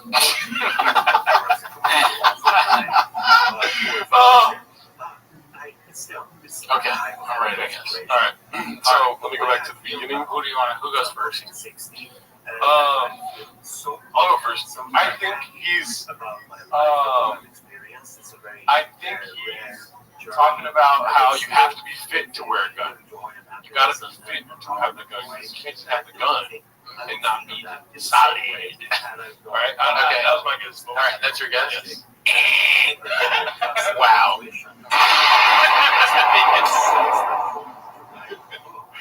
Who are you? I mean, that's the worst guess I've ever heard in my life. No, I know exactly what you're talking about. Okay, go. And I've never been more sure of anything in my entire life. Okay? All right. So, obviously, he's in a subway. Okay? He's waiting in line to get a sandwich. All right, obviously. Are you asleep? Somebody's gonna kill themselves at the end. Oh, fuck, I wasn't even gonna do that. Shit. No. All right, so he's in subway, dude. Right. Pay attention, okay, because I'm a little worried right now. Yeah. All right, so he's gonna get a sandwich. He's waiting in line. He's thinking about, do I want Italian BMT? Do I want to fucking get in there and get a fucking veggie sandwich or whatever, 6-inch or 12-inch, Yeah. I'm hungry. Right? So he's thinking about that, but then all of a sudden, a fucking hawk comes in and he's looking for his gun. And he pulls out his... He's like, I can't get my gun out. You have to get your gun out quick. If a bird is flying at you, everybody knows that. It's like, it was going to be in your fucking ready stand, like triple threat, like in basketball, right? He's going to pass you like a gun. Yeah, okay. So, yeah, that's what happened. Let's see. So I'm definitely more right than you. Who's right? If he brings up Subway, dude, I'm gonna lose my shit right now, dude. Obviously, he's in Subway, dude. Let's see what he said. Oh, I'm not a gun. Even if I carried a gun, I'm just not responsible. I'm not. Within 3 days, I'd be like, where is my gun? 100% that'd be me. Dude, I'm not carrying a knife. My buddy, this is great. My buddy, I look at him. He pulls his shirt up. He's just kind of adjusting his clothes. He's got a dagger, a sheath knife. I mean, horrible looking dagger. Like it's made for one thing. And he's wearing it this way so he can pull it this way, I guess. And I'm like, excuse me, sir, what is that for? And he goes, dude, isn't it crazy how much funnier it is muted? Yeah. That was. That's a good find. I loved it. Yeah. in case, bro. In case what? It's like, in case there's a situation, I gotta open somebody up.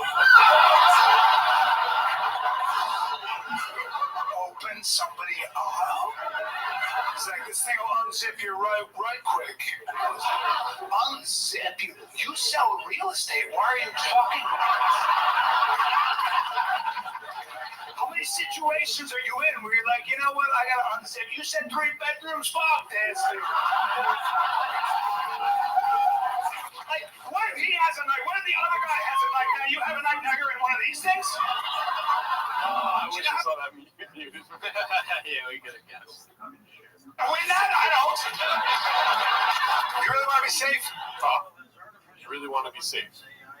Oh, we're gonna guess again. We're gonna do this forever. Okay. This is so fun. Until it's not fun. Who the fuck is laughing at this? It's got to be a laugh track. Thank you, Moses. Yeah, no, I think so. It was a mistake filming with some Dallas and no construction paper. Okay. Let's see what he does. What did he say? No, something about a knife. It's safe. Very nice. About technology, and in a way, AI is fantastic in that sense because it is like it's so easy to create a world of fantasy that you can imbue with real that can then potentially become a reality. It's supposed to be quiet, by the way. The next generation music. Okay, he's doing a little bit of act out. Okay. He does this a lot. The hand motion. It's always like to be like, get it? Like you're stupid. And this. Okay, let's do 30 more seconds. And that's a very, very basic and schematic way of looking at it. But I believe it's correct. I think I got that other guys. I got an idea. Specifically, I think the younger musicians really work. All right, so let's end it there. 2019 is where we stopped. Okay. So, let's go first. All right, I'm a little stumped on this one, I'll be honest. But it's like thinking of ways to make you safe. He's like, you want to be really safe? You want to be really safe? That's what I think he said at the beginning. Yeah. And then, oh, dude, what if it's like even dumber than, okay, I'm going to go even dumber. What if he just says pretend to be gay? What if that's what it is? Just to, I think it might be it. Okay. Or some version of that. Here's mine. Okay. You want to feel safe? It's like, I'm not looking at the comments because I saw something that's but no. The girl, it's like, because girls, it's like a sport for them to feel safe. It's like, they love to be in danger, but then feel safe by a guy. Like a hot guy comes and they're like, oh, you're going to save me. And then they like to find themselves in these situations where they need to be safe. Okay. Right? I think both are good guesses. That's a better guess this time. I'm voting for me. They're saying that you're right. Oh, shit. You gotta make money. You really want to be safe? You really want to be safe? You gotta make money. Yeah, I'm talking real money. You know what I mean? I'm not talking Austin money. I'm talking Dallas money. Yeah, Dallas is different. He's right about that. Shit. Yeah, there's a difference, bro. Oh man, and I'm talking billions. My buddy's a billionaire. That's, ready for this? That's 1,000 million. I fantasize about having that much money, and not because I have any charities in mind. I think that actually was kind of fun. Yeah. Good for him. That was his first good joke in 60 years of stand-up. Let's see. I just want to. Fellas in the chat, please. What does that mean? Fellas. I'm just at heart. I'm just a lazy bitch. Oh, so it's him being. I swear, I'd love to just stop. I'd love to be like, no to everything. That's why I'm not going to be a billionaire. My buddy, always busy. Always. I'm like, how you doing? He goes, crazy week, dude. Crazy week? Why? He goes, just work. Work? You have $1,000 million. would flush. Somebody get it. Right? Oh my God. Thank God. Every time you hear a billionaire, they're so ambitious. I'm going to colonize Jupiter, and I'm going to bring irrigation to the Sahara. I will breed in the desert. I'd be like, I'm going to be cuddling my pony and eating my bonbons. It's a house pony.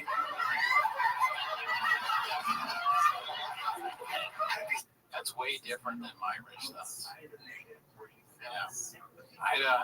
Bonbon? Yeah, definitely my flappers. I talked with this other comedian once about if we had just insane money, and I think I would go crazy. I would. It kind of sounded. We both thought that we would be like a character, and there were people that were just walking around the house in a robe with a gun, a golden gun, shooting and all that. That's kind of what down the hallway. Yeah, shooting down the hallway, yelling. Bowling alley. Bowling alley for sure. Hey, almost exactly that. Just basically that character. Somebody would walk into this sounds like a talent joke. Yeah. Somebody would walk into a room and be like, "Oh shit, you have an at-home theater?" And I'd be like, "No, this is the darts room." That's how big my darts room. And this is probably obvious. I play darts. So yeah, it's probably obvious to you, but I did drink your milkshake too. Okay. You laughed. God damn it, dude. You laughed. Fuck it. I was worried about that one. I would be a very rich man. I would just go rich and spend all the money. That's what I'm told. Mm-hmm. Yeah, no, it would be great to have that much money. Bonbons and being effeminate wouldn't play a role in it, but I do. There's a chance I would turn into that character from There Will Be Blood. I've abandoned my humor. Such a dick. I would probably have a staff. I'd have them standing at attention every morning, as is the rule. Good morning, everyone. I want something no one else has. I'm bored today. I want a chocolate waterfall and a square basketball. God, and you could be so safe. You wouldn't have to worry about jujitsu. Please, carry a gun? How gauche. Stop it. I would just outsource my protection. I would hire violent professionals. Powerful men with aggressive beards. Warriors. Warriors who've inoculated themselves to the stresses of combat. Sheepdogs in suits. God, you could go anywhere you don't. To go rich, this probably hit in 1983. It's funny because he's gay. Oh! Yeah, what the fuck is this, man? Shit is so fucking lame. I like making wild assertions when you think he's making fun of Joe Rogan here. He's only doing it to Joe Rogan sound like a gay man. Yeah, for sure. It's a clever inside Jay Sheehan. Look at you guys. This just the same shit over and over long. I'm redacted. Brian Nyberg, welcome. Yeah, I feel like he's saying that he hires Navy SEALs. He doesn't want to go outside. Big dick, sorry about that. Yeah. Yeah, I mean, that's the dream, I guess, for being really good at stand-up. We all do that. No, I'm talking about you make fun of Joe Rogan. But yeah, Rogan does that. But maybe Callan, if he had that kind of money, he'd do that too. Or he's just shitting on him. Yeah. And he's talking all feminine. Eventually, all these things that Joe Rogan does. Okay. Always be protected. If you are we joking, explaining it? Fuck you, Gordo. Did see someone coming for you. If you did see the wolves coming over the hill, you could just be like, get them. Wolves! Somebody gets wolves! Fuck. Who was that? Who gets wolves earlier? Damn, you guys are smart. I said hungry wolf.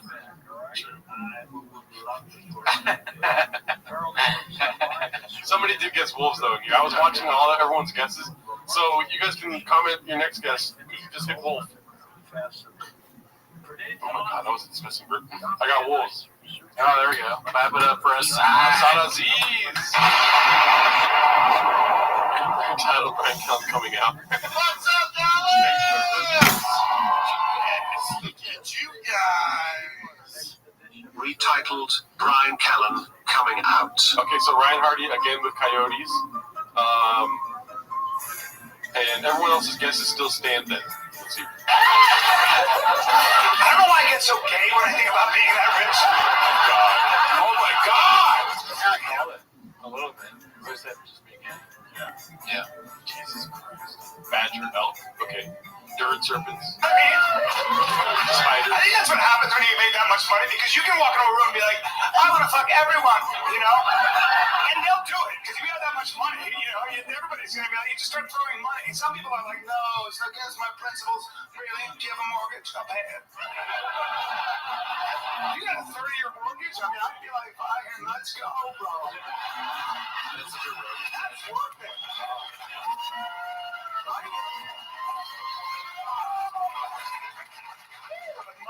Money makes you do weird things. Listen, I'll tell you a story. Okay. Money makes you do weird things. I guess, yeah. That's a pretty good prompt. Yeah. I'm sorry for doing this so much, but it is a great fucking idea. Ready? Yeah. Audio's gonna be off, so if people are watching and they're like, wait, the audio's not working. Oh yeah. Let's see. 2304. Money makes you different. I've seen hardworking folks like you retire only to be required to go back to work, all because they're. What did he? I already forgot what he said. It's the grapes. Money makes money makes you act different ways. Okay, money makes you act different ways. Thank you. You said you had a friend that does something. Yeah, my friend. Let me tell you a story. My friend does this. My friend. Keep working when you're supposed to be retired, and don't let any financial advisor tell you it's too good to be true. Call Trading today. 310-299-9960. That's 310-299-9960. Wishing the holidays can come early? If you own or manage your business, they can. With help from iHeartRadio, people are already shopping for their loved ones and hunting for deals for including All right. Okay. I think I know what it is. All right. I go first. I think. Damn, this is hard, dude. This is gonna be a hard one. I don't know. I think. Okay, my guess, and if it's anything to do with this, then I'm right. It's sex parties. Oh wow, something having to do with the sex parties. That's pretty good. Yeah, I just like doing it. Sorry, that's good. Go for a fat Sora, Cootie. That's good. Okay, sex parties. I was guessing dinosaurs. Sex parties is good, but I think it's an ice bath, and I think he's doing the whole like my friend. He like takes off his shirt and he's hot, he's got abs, and then we're like, all right, yeah, I'll do an ice bath. It helps you, and then he's like, I get out of the ice bath and I can't walk. I walk like this. I walk like I'm stupid or whatever. I think that's what it is. Okay, I'm right. Let's see what's it. Oh, this is even race here, 50-50 here. Things. Listen, I'll tell you a story. I met a super rich, like super villain. This was crazy. Like from the movies. This was nuts. I go to a party in LA at this house. This house is the kind of house you walk into and you're like, money does buy happiness. You know, like it was billionaires and movie stars and the people that have sex with billionaires and movie stars. So gorgeous, outrageous.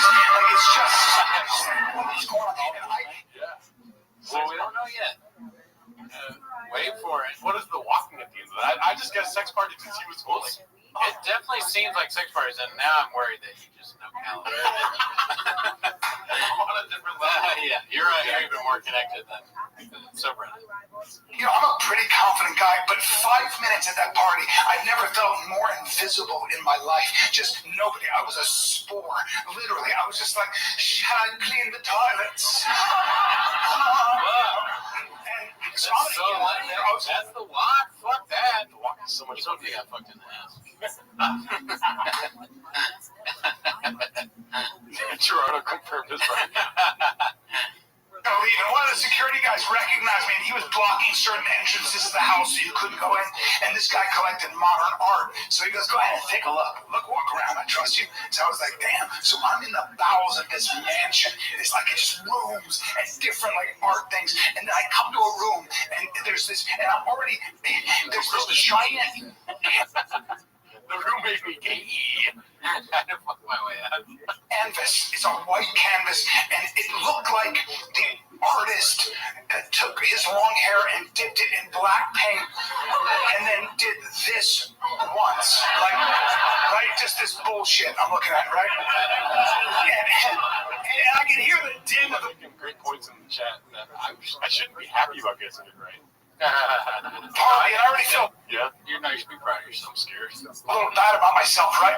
And I'm looking at this thing, and this Duke, this Count, this striking Dracula, this like, I didn't see him at first. I just heard him. I'm just looking at this painting, and I hear behind me, I hear this voice, and it just goes, "Do you hunt?"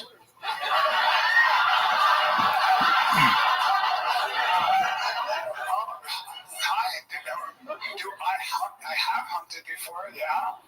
And you move like a hunter. I'll be honest, when I first saw you, I thought someone had thrown clothing on a jaguar. Oh, he's doing the Falcon voice again. I'm a Falcon. Falconry. Are you gay? Are you gay? I have birds. Shut up. Stop. Stop what you're doing. Stop. I should arrest him. Ice comes on stage. And what do they call you then? Oh, Jaguar. Yeah, we've lost. That's the headstone said he was gonna guess that. Or they were. Yeah. I thought Yo. Nerox, how are you? So an Instagram message just said Animal Rights wants to send Gerardo a message. Yeah, go fuck yourself. What's going on? Animal Rights. What does that mean? It's a personal message. Animal Rights. What is it? Your ex? Okay. Yeah, I got you, Animal Rights. Yeah. He wants a sword too. Oh, okay. It's a guy's fucking chest. Oh, wow. Profile picture. It's very, very calendar. And no, I'm afraid that won't do. Would you mind if I call you Tarzan? I don't care, you hunt. And that was the first time I met P. Diddy. So nice. Really nice. You're right. Yeah, called it.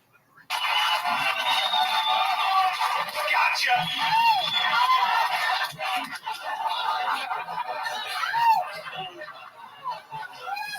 Yep, that's what money does to you if you're not careful. That mug says Black Rifle on it, I think. No, it says Mothership. Oh, it says Mothership. Fine. Yeah. Or no, it says Black Rifle. You're right. I told it. See? Black Rifle. Always be selling copies for closers. Wow. ABC, dude. Use it exact. All right, we got 4 minutes left. Yeah. So what we're gonna do is he gets an applause break here. We'll do one more sound. One more sound. Okay. Yep.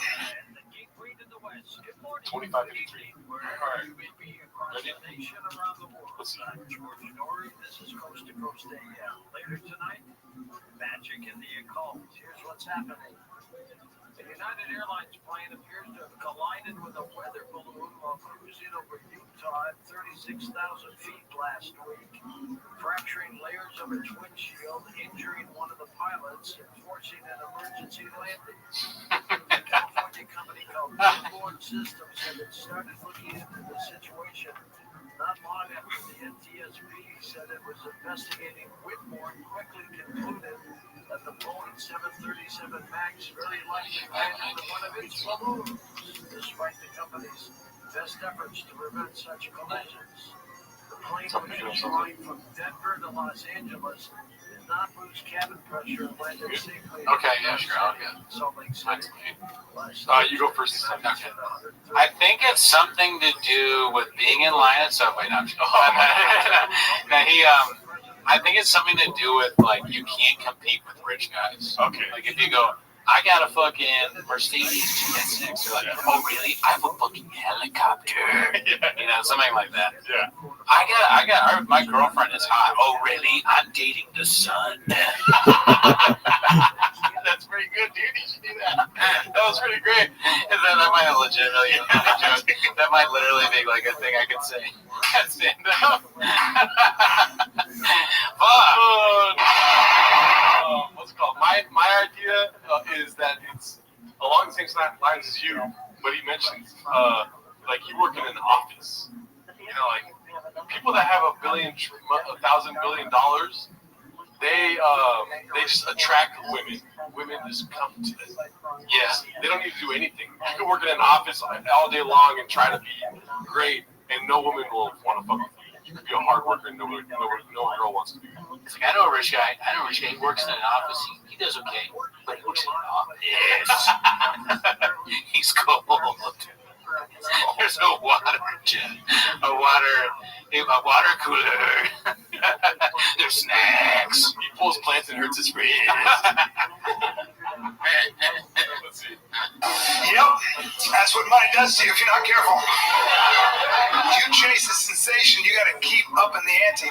I can give you $1,000 million, and you'd have a different set of problems. And I guarantee if you spend it on nothing but safety and comfort and sensation, within about a year, you'd go so nuts, you'd be so numb that you would start importing danger and discomfort right back into your garden just to feel alive. That's what happens. Yeah, don't. You can't you cannot surround yourself with all that safety and comfort. You need struggle. You need it. You need uncertainty. You can't just have. That's why I think we read the Garden of Eden. I think we read it the wrong way. I don't think it was paradise. I don't. I think it was a form of hell. I really do. Because think about it. You want to be in a garden where nothing can kill you, where nothing can hurt you. That's another way of saying nothing happens. No adventure. You need to not know what's going on. And for anything to be fun, you gotta have a time limit. First of all, you gotta have a time limit. Even if you were coming all the time, like right, you'd be like, when does it end? You know, it'd become agony. There's gotta be an end point. There you go, baby. You gotta have at least a possibility you might die. You have to have that. You have to have danger. The only reason it's fun to ride a motorcycle a little too fast is you're heading towards the sun. You suck, dude. Damn. Not funny at all. And also, like, trying to shoehorn in his religious grip. Kind of bullshit. Oh, I know the Bible. Oh, fuck. You might fall off and lose all the skin on one side of your body. Right? You have to have that. That's why it's more fun to pet, a tiger instead of a Tiger. Nobody got Tiger, dude. I didn't see Tiger in the chat at all. Good catch. James Freeman said this guy's thinking so.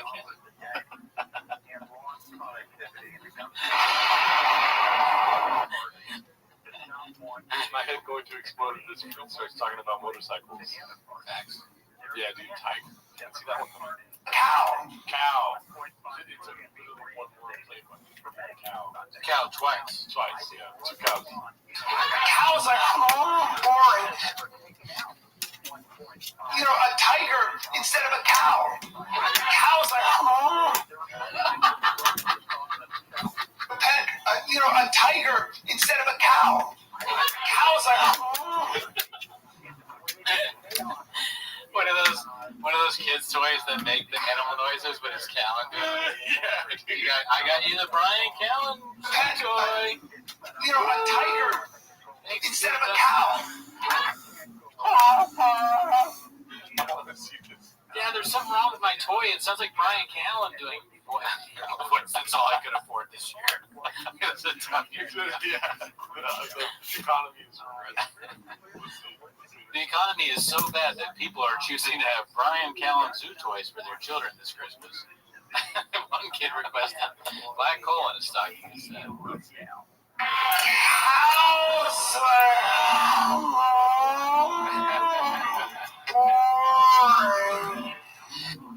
how Elephant Graveyard said that he looks like the guy from the Death Cult? He said that Rogan does. Thing.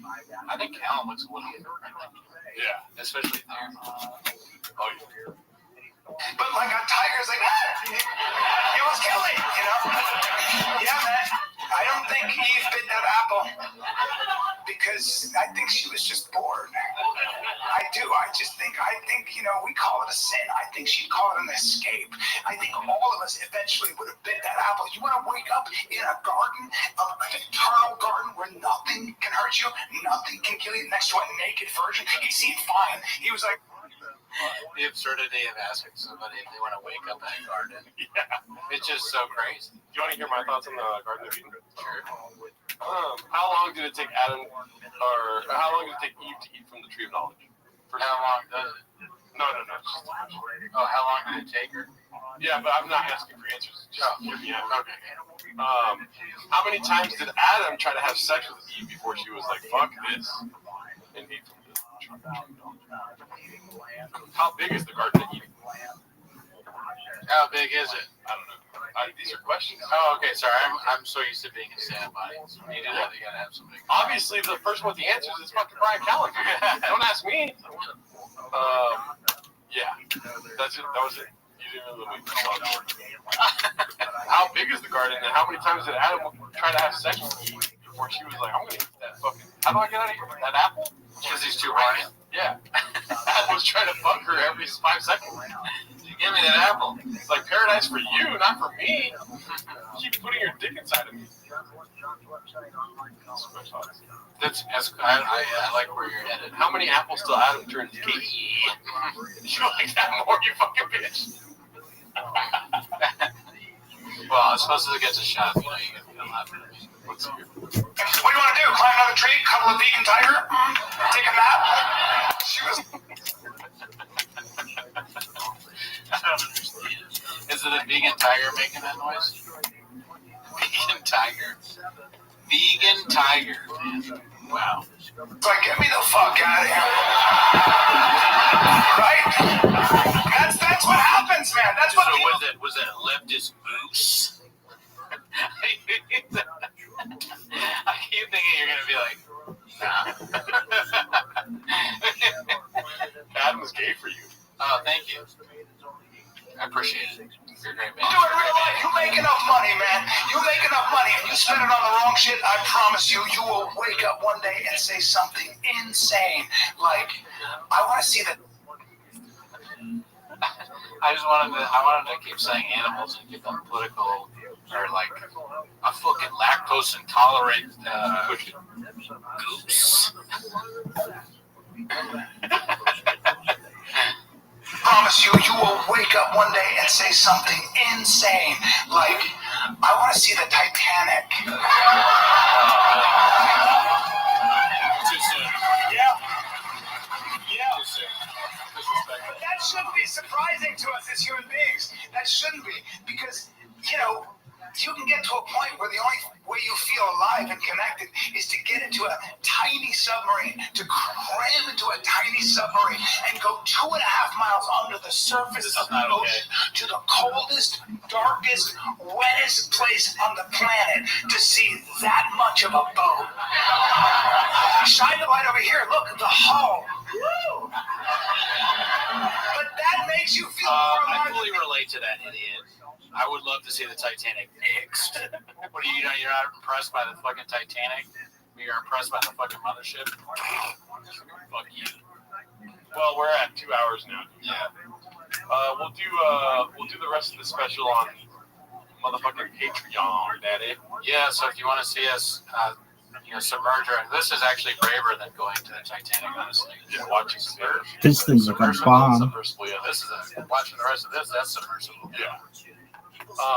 Let's actually do a real quick poll here, and more to see if Cody remembers than asking for your guys' opinions. We need to check the likes. Oh, you don't want to see that? Yeah, it's probably bad. Yeah. Yeah. Guys, if you don't like the videos, then I'm gonna watch Brian Callen stand up again by myself. You know what happens after that. That is really low. I might actually do that. Yeah. Callen's gonna make You're like, oh, we used to watch Gerardo and Vinny stand up, but something happened to Brandon. by his own hands. I want to go as Callan special only to see Media's audience. Cisgender camels. Ross Singh, welcome, dude. Oh, hell yeah. I see you always leaving comments. I never see you in the actual chats. 62 likes. It's insane, dude. 231 people with 62 likes. Are we doing something wrong? Well, there was enough donations to buy roads. Oh, yeah, you're right. Money for road! Name the song. What is that? John Lennon. Oh, shit. Yeah.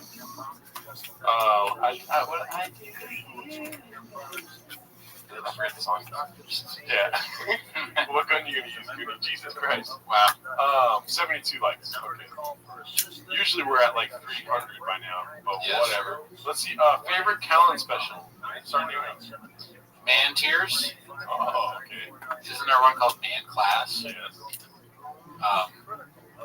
Let's see.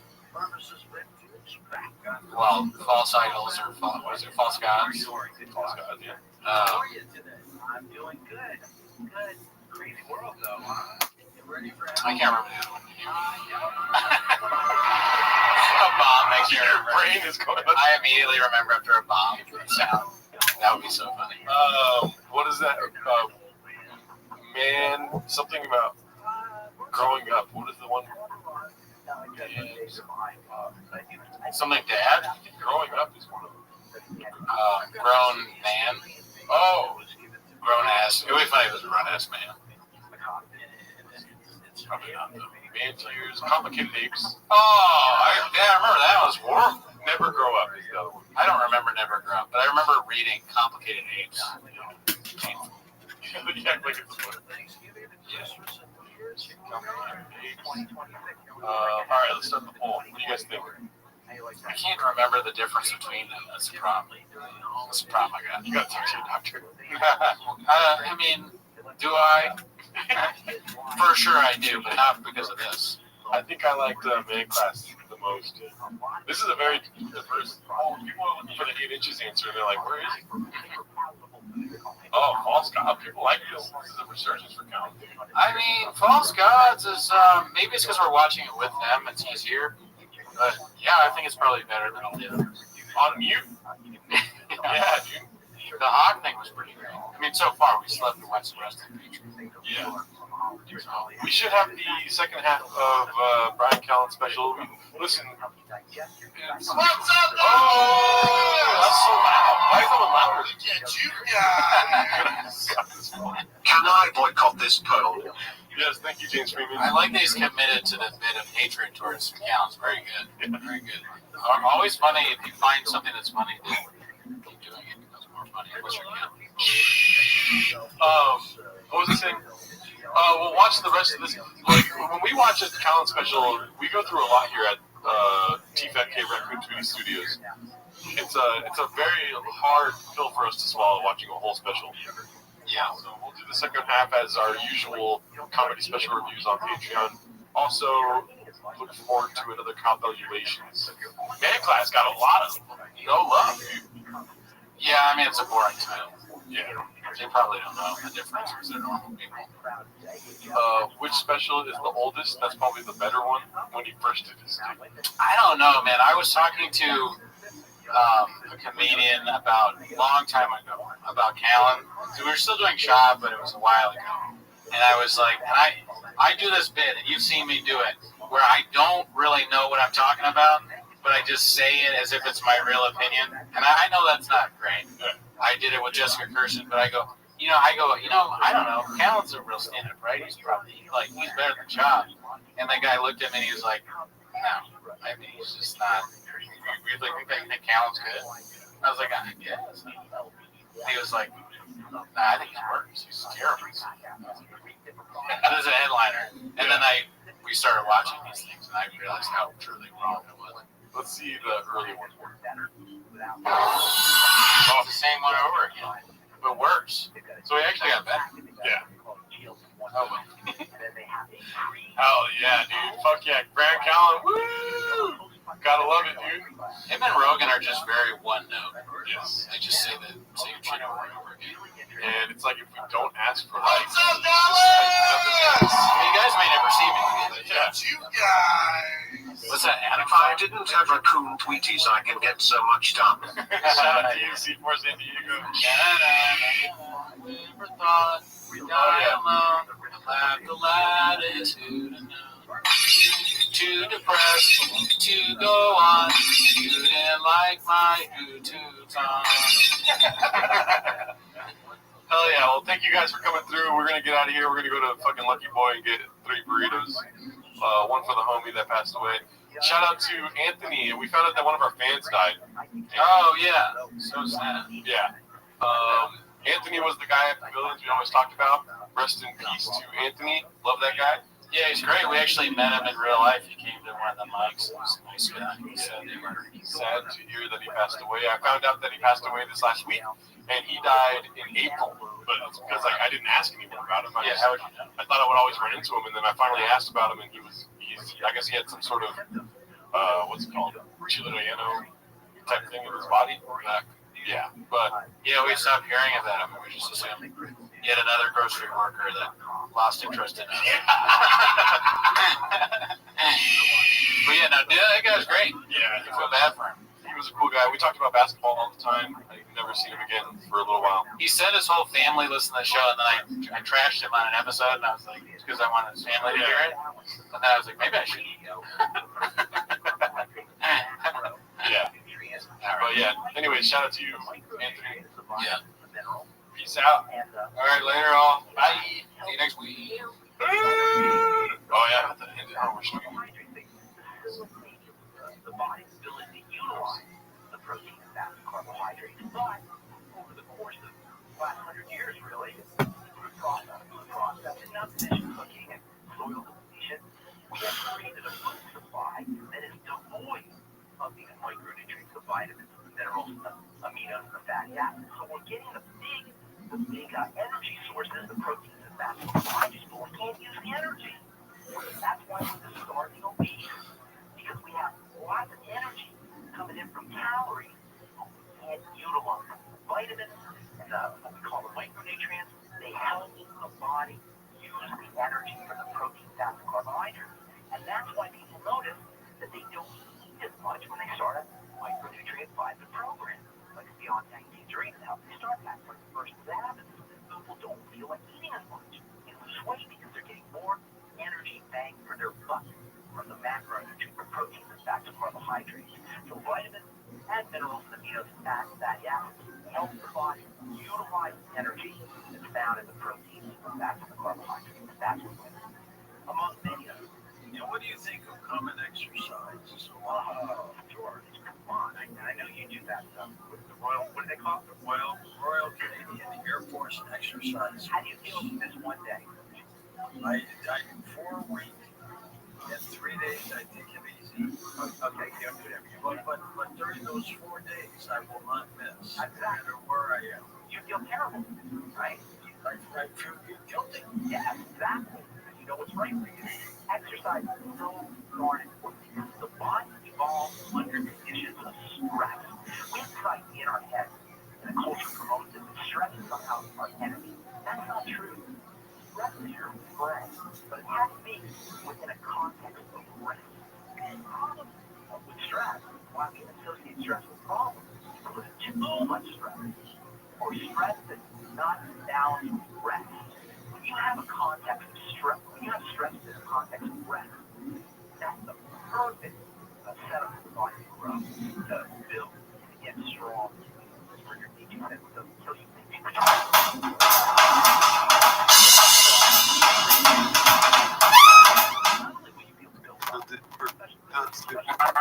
We're taking out to see if it works. Does the show work? Can you hear us? But it's not on the correct stream.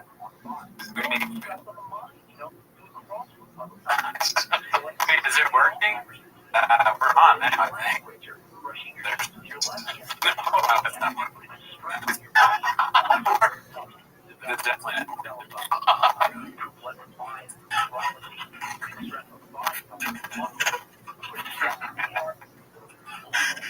I could be the best looking person you think that. Oh man, it sucks. well, nutrition, that's the combination. I call it extra rest. To show Dog, try to get that little bitch working. See if the battery's looking, baby.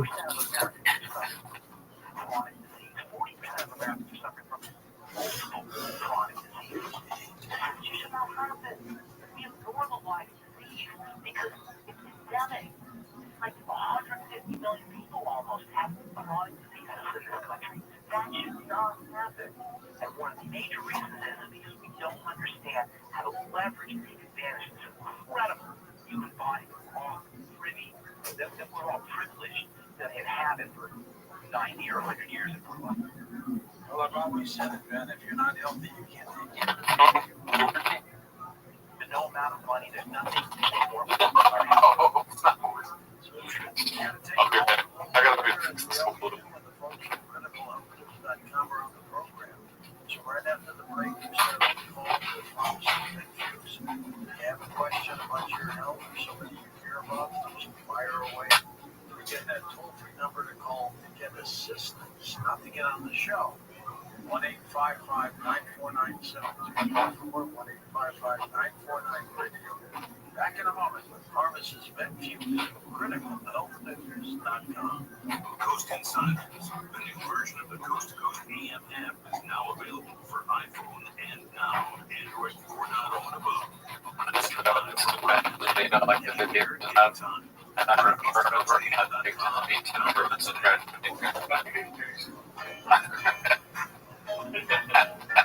Did you hear me? Man, what's the problem?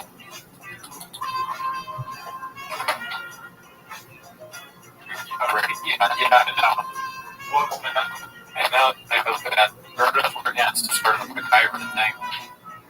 Oh man, but he was during this. That's scary to hear about, man. On this podcast themselves,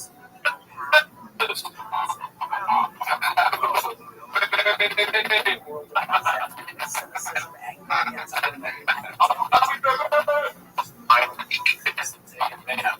I wrote about that in chat too. I'm going to go on the chat. Listen to Incels on America's #1 podcast network. She didn't fuck it up. Follow Incels and start listening on the free iHeartRadio app today.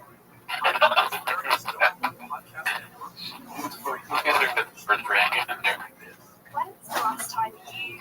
This shit making me woozy, son.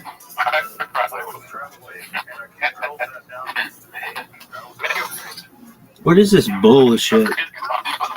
What is this bullshit?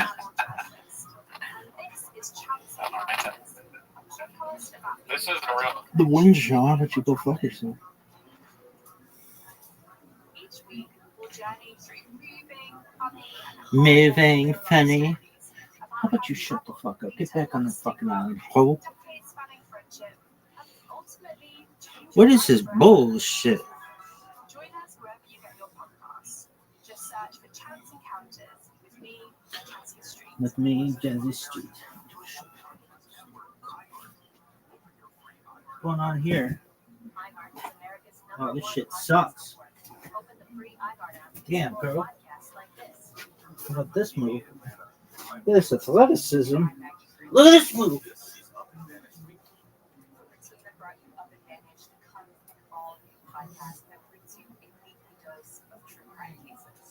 Join me as I talk through cases with special guests and true crime experts. There's got to be something at the heart of that evidence that they got. It's got to be DNA. Tune in as cases plays out the crime in true Up and Banner style. A late night knock at the door, a missing car, a mysterious shadowy figure caught on camera. Up and Banner is available now. Listen on America's #1 podcast network, iHeart. Open your free iHeart app. From the producers who brought you Princess Yourself, the comedy podcast starring RBE and Christian Navarro. What makes you love in the Big Apple? The thing is that I actually have trouble. Does that work? Whoa. Yeah, that sounds good. Well, you should always have 3 roadcasters going. We do have a second roadcaster now. Oh, shit. Okay. Oh, wait, they can hear me now? Oh, shit. Okay. Oh, shit. That's loud. All right. Yeah, we're back on. Yeah, no, that's good. Yeah, no, that volume's good. All right. Well, you guys got pranked. That was a huge prank that you all fell for. Hilarious, right? Yeah, I mean, huge payoff at the end. All right. Well, listen. You're here for 10 minutes of shop. If you didn't hear earlier on the Patreon, we watched Adam Conover's special. So check that out. We've also seen Jordan Jensen's special recently and Jim Brewer. We're big in the Brooniverse right now. And if it's not evident to you guys, we are in dire need of financial help, dude. Oh, yeah. The donations are why the thing is working, like I said in the chat. So, if it could stop working again if we don't get like 10 to 15 Patreon subs during this episode. So just keep that in mind. Also, what does it smell like in here, Cooney?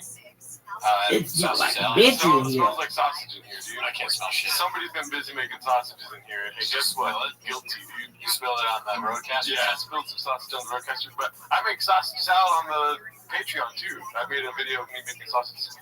I'm trying to think of more ways we can sell the Patreon. When did remember when they were filming T-Fat-K and the lights went out on it? That was worse than this, I think. Yeah. I think you couldn't hear, or you could hear us still. You can see us, but not how you want it. Yeah, not what we were hoping for. Very annoying audio. Shout out to the people that stuck around here, and we got 22 likes out of bad audio. That's pretty good, dude. 2 donations, 22 likes. I'm not a numbers guy, never been. Yeah, but that's pretty good. So thank you to everyone for staying, and we're back. Yes. All right, are we ready to pull up the chink clips? Oh, we're singing, baby. Oh yeah. Let me start the timer. I'm also going to put in everyone that we're back. Hang on, just okay, well, shout out to you guys that are on the Patreon already. Oh shit! Shout out to you, the MNS60 bot. Graves being engaged doesn't make this straight. Doesn't make you straight. Fair enough. Congratulations. Oh, thank you. I appreciate that. That's right. That was very fucking loud. Okay. Yeah, see, the audio will stay good. Yes. This is the only way to keep the audio. Still a better start to a pod than Wednesday. I'm not going to give it into this, dude. I don't remember that one. It's Graves. The Journey. Oh, yeah, I know The Journey. Oh, okay, Vince's fucking. I thought there was like an inside bit with that. Oh, no, Bert. I literally just oh, shit. Oh, thank you, Adam. Appreciate it. Listen, it's not about me, though. I don't matter. Ring emoji. Congrats, brother. Yeah, dude, it's his special day coming up. But, what is this one? What is it? Oh, okay, that's the cloud. That's a good one. Yeah, I like that one. I like it. Yeah, dude. When's Timos? You're close to being out of this thing. Oh, my bad. I had the camera on me the whole time. That's my fault. Dude, rocky start, but guess what? We rock and roll, daddy. Abu Dhabi, baby. Let's see what we got first coming up on the motherfucking... Okay, here we go. This one's posted by Reaction GIFs. Theo Von just bombed. Saw Theo at Beacon Theater tonight for his Netflix taping. Double ouch.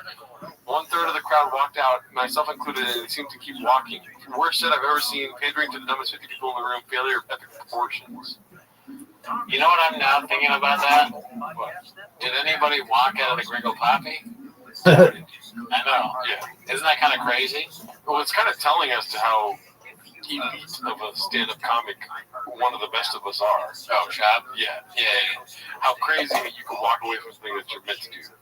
Right. I mean, two things really there. I agree. So it's crazy that he's not going to do stand-up anymore because he's so good at it. Yeah. But also, what was Theo thinking walking away from being on a show with someone like that? Someone with that talent. Yeah.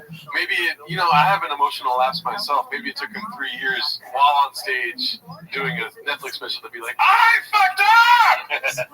I'm not like angry at Theo, but I'm still sort of, all right, I am angry at Theo for not.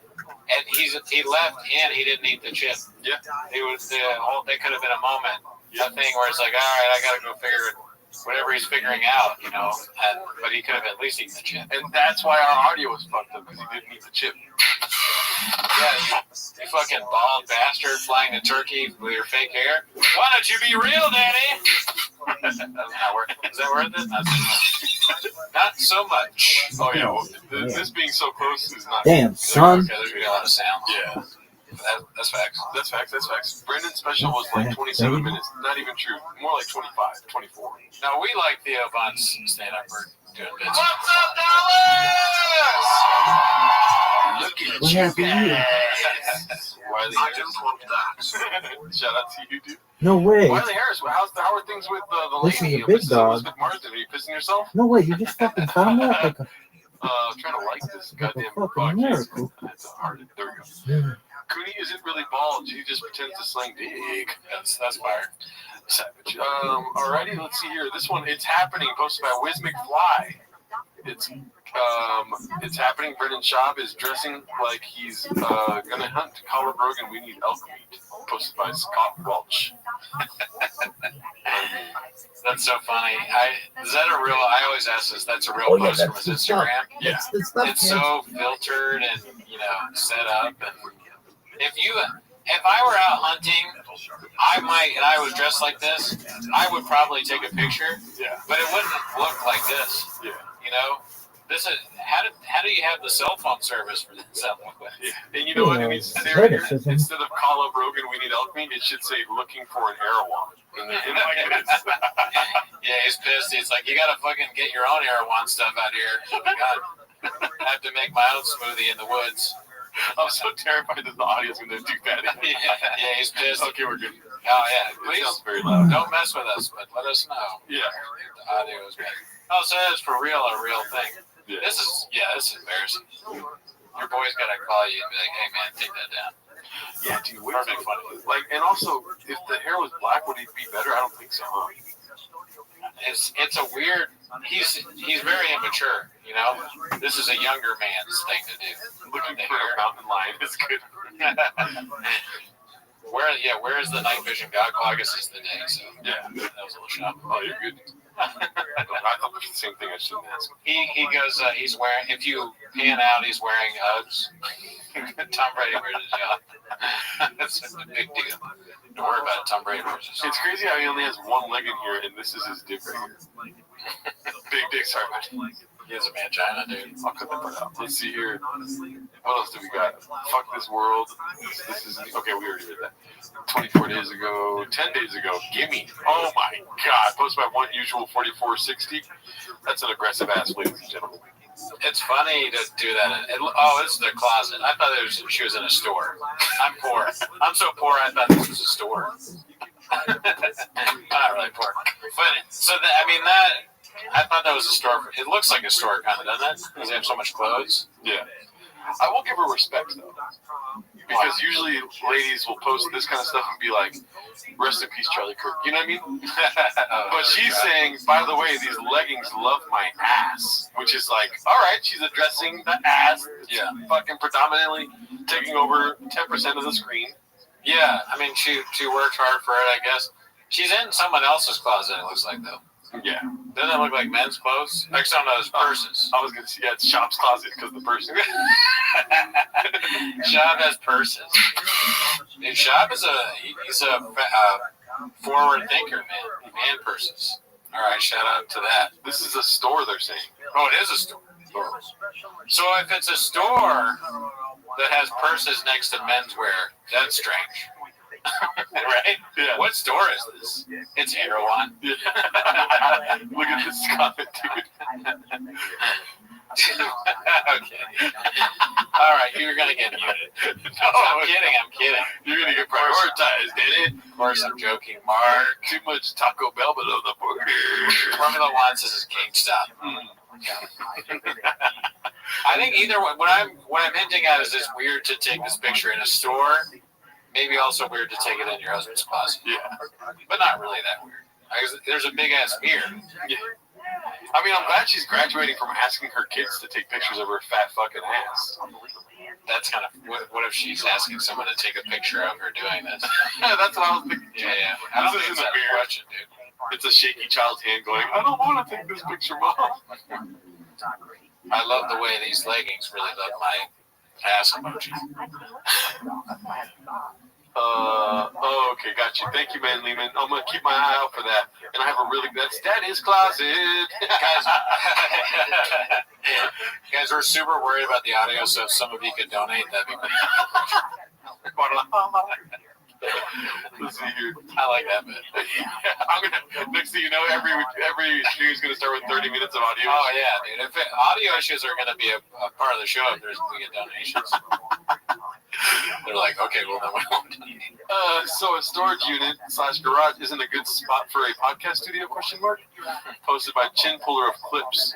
I'm always scared whenever the video's like small like that, like we're just gonna be a dicks immediately on the screen. Fuck. I mean, I heard about. I think this might be the one that maybe Robbie Goodwin sent me, where something bad happens in the studio, like everything falls apart. Oh, yeah. He sent me some text. He was like, "Did you see when they did that?" I forget what he said though. Let's see here. That noise that we're hearing, do they hear that? No way, dude. That's exactly what we did. We're becoming fucking This TPK, motherfucker out They here don't have to acting do like either. Bob Do Vila. they have a second roadcaster? Oh my god, that's I hope so, dude. I hope they do. yeah, man. This one's usually just for the Discord, that one room that you started, the hentai. Oh yeah, okay. Well, be careful. That's very important. Yeah, I usually watch stuff. I break stuff and then I go. Okay, sorry. That noise that we're hearing, do they hear this noise? No. I mean, they can hear, but it's not as bad as the reaction. This is the barbecue. It's called Styles Switch Barbecue. No way is that outside, dude. That's somebody with a jackhammer? What are they doing? I'm not like, yeah, what is going on? Is it construction outside his house, or a shop hiring people to work on a track during a show? 3 words, dude. On phase. Just going on with the fucking podcast. He's a real black belt. He doesn't care. Yeah. It's not a bother to him. This is a bite out of the fish moment, fellas. Oh, okay. Oh, that's it, baby. That's it. Come on. Listen, That's the spot. shut up, dude. I told you guys when I saw the bite of the head that I thought it was real, and I thought this sound was real too. And I thought you guys were real too, you fucking This bots. motherfucker's Yeah, back. we've been through a lot tonight. You can't hold us accountable for what we think is real. Jawaldo? Fuck. Jawaldo, I've never seen that one. Fuck. Let's see here. Styles Switch Barbecue. Why do you say it's good? It's just an outdated model. It's good sound. That's hilarious. That's so really funny, Yeah. What is that? So drilling? Yeah, that sounds such a problem. We should have never looked at the comments. We would have thought this was real the whole time. Yeah. Yeah, I didn't feel too bad for Jim Gibble. All right, what else you got, Jim? Was far-right MAGA one of their own followers, and then 2, he made a joke about Trump not really caring or being sympathetic. Can you imagine if this sound was going off during a pod?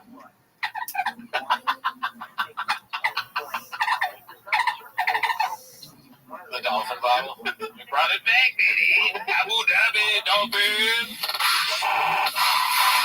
That's a good one. Text a lady and be like, I have a take on this. We gotta stop drilling upstairs. Upstairs? Did he say drilling upstairs? Yeah. Yeah. Well, What the hell? He said text the lady, they gotta stop drilling upstairs. Be sympathetic that Trump. Jim, text a lady and be like, I have a take on this. Up there. Oh, because upstairs? Well, drilling inside? Or like, maybe like a hand drill? Yeah. Someone's working on another floor? It's Bill Burr's new Airwolf helicopter. Upstairs. Better audio than my mom's first homemade porn. Okay. Charlie C. Well, if I was wrong and this is legit, I feel terrible. No, there's no chance that's legit. There's no way they would continue doing a podcast with this. No, I don't think so. I think they're right. Because I run a fairly large media company. I also do media. So you're seeing a lot of people right now that tweet about it right away being like, cancel culture. You're so, their right is so hypocritical. They're so anti-cancel culture. You know, they want cancel culture. To me, this is not cancel culture at all. But what cancel culture is when you don't like somebody, say me, and then you're like, we want to get rid of Dave. So we're going to comb through everything Dave. Impressive. Yeah. Oh my God, this podcast. Podcast. Here's the bodysuit, Brian. I want to quit right now. Oh, there we go. Damn, dude. Well, it's interesting that we don't deal with that much here because we're sort of out in the open. Yeah, but we guess we don't have as many trucks and we're not working on as many projects as they are. Yeah. I guess that makes sense. I mean, dude, we have half the budget, less than half the budget. we have 1% of the budget, right? And half the budget, as ridiculous as TFK is, having half the budget for this show would be such a crazy. Like, I'd be on the phone, like, yeah, with my friends back up. Yeah, I'm doing pretty good out here. Yeah. I don't even want to go to work anymore, actually. We got half the budget of TFK, right. and we've never had one audio issue. So that's why I was trying to. And we've only had one. We've only had one. When the team's fault. Yeah. We never had one. No. We never had one. Between the two of us talking to each other. What solved the problem? Team fired. Yeah, George is gone. He fucked up. We already told him that, though. Yeah. I mean, listen, if I fire you, you see me driving around in my truck, don't even talk to me. Assad, Mark Harley is the equivalent of someone drilling upstairs. Be cool, dude. What the fuck? Drilling cheeks. Your guys' budget was maxed out with 12 donuts for Mark. I know, right? I had the $30 for Portos, and I lit that out. Yes. We already watched that one 7 minutes the other day. Not a hot week at Chang's. That's why the audio was fucked up. Let's see what we got here. 15 days ago, did we see the shop learn the hard way? The only people paying for his Patreon are his haters. Yo, I'm here, baby. Without having it on What's screen, good? It's gonna be his Patreon. Yo. Okay.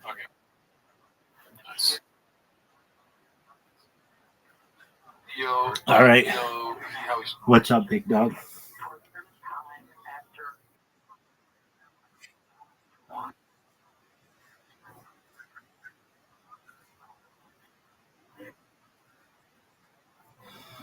Okay, you've got to understand a few things. Google will put a limit to that quite quickly.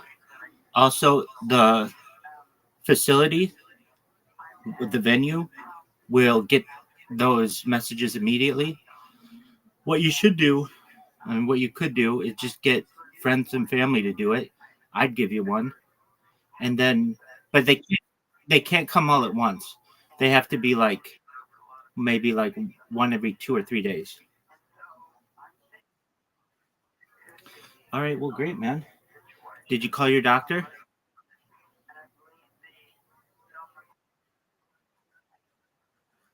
Okay, well, when's your appointment?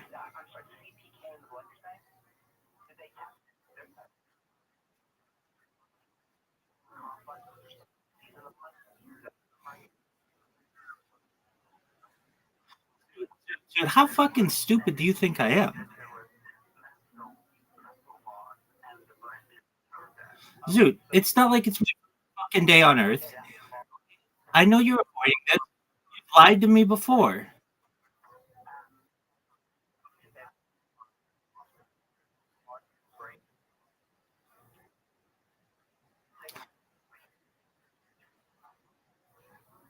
Dude, that's not the truth. You're just straight up lying and lying and lying.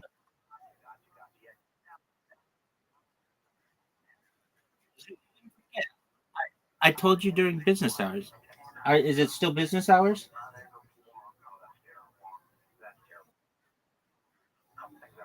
Dude, we're going to do this. I'm telling you, You have. Okay, so I don't know what to believe out of you. You're going in tomorrow. You supposedly had.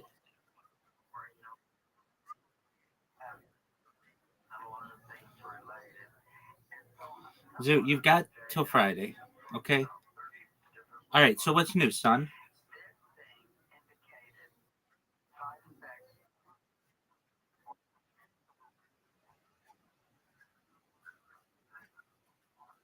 Okay. So and those are fine feelings to have, but you really have to say to yourself, something is holding me back from success in this world, and there is an obvious issue that I have that I've had since I was 5 that has cost me relationships.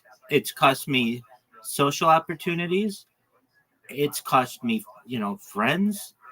And if somebody could help me with it, it might get rid of all the other things that I think I have. So you are an intelligent person. You are a funny person. I don't give you enough credit because many of the times your other shit gets in the way. And I'm telling you, I want your friendship for a long time. And I want to help you with this problem, not personally, but I'm going to help motivate you. All you have to do is say to your doctor, as simple as this: Doctor, I would like to be diagnosed, or not even diagnosed, but I would like to be tested for Tourette syndrome. And if you can't diagnose it, then please give me a recommendation of someone who can. That's all you have to say. And the people who do the diagnosis are going to say, Zoot, you have this issue or you don't. If you do have it, they're going to say, you have basically 2 options or a combination of the options. You really have 4 options. 1, do nothing. Well, okay, so they could say you don't have it, and then you just go on living with your life. But then there's what could happen, which is they say you can do nothing.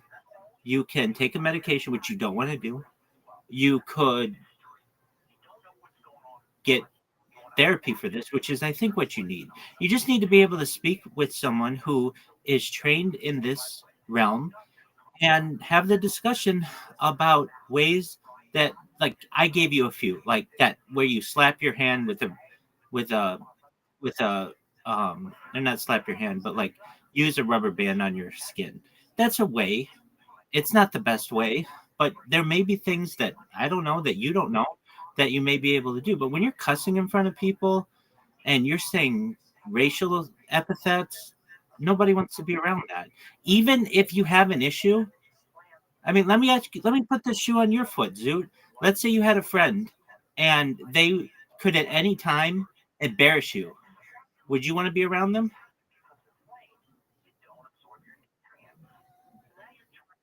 I I know you don't. I know you don't. I'm not going to harp on you anymore, but just know that I'm here to help you and I'm here to give you any support I can. But you have to also understand I can't be an enabler, and at a certain point it's costing me people in the server because you get mad at them. And I understand you have an issue. I get it. But you've got to understand I'm trying to grow the server as well. Okay, Zoot, with that, do you want to play?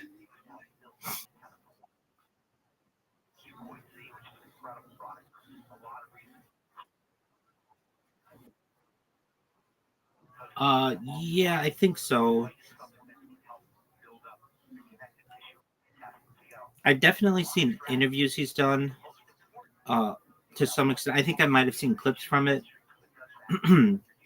um, I do know how some. I do know a little bit about his story. Why?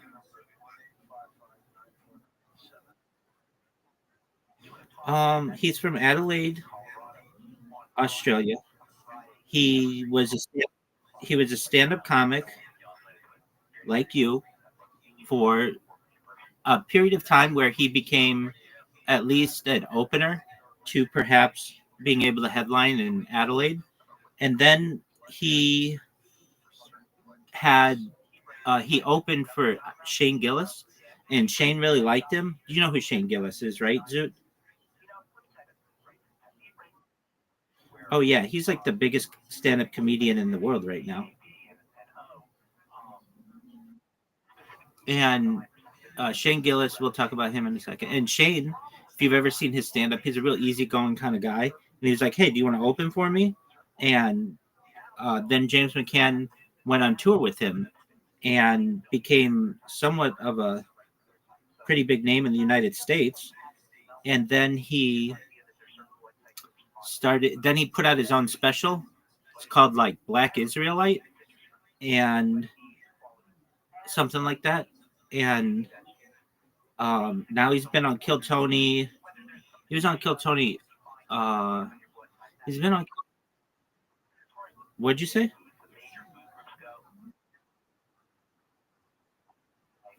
I don't know what it has to do with, but he's been quite popular. There wasn't any blowback that I know of from the special. Oh, look at this shot, Zoot. That was one of the best shots I've ever had. Did you see that? Zoot, did you see that? You did not, because you would have been like, that was amazing. All right. Zoot, just know I don't like when you lie.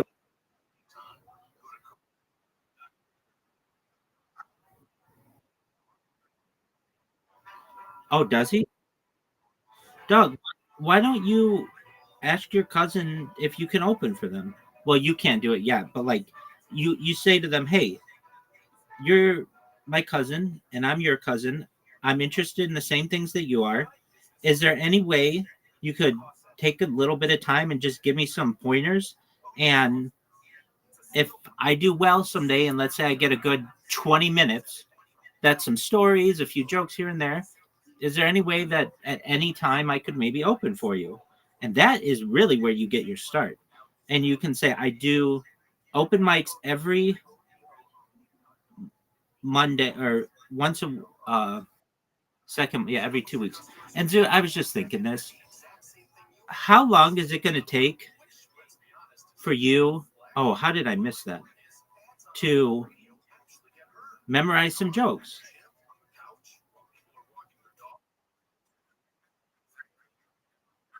Okay, what was it?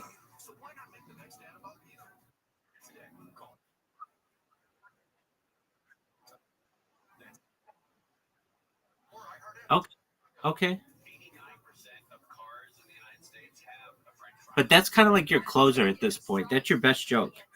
Dude, I'm just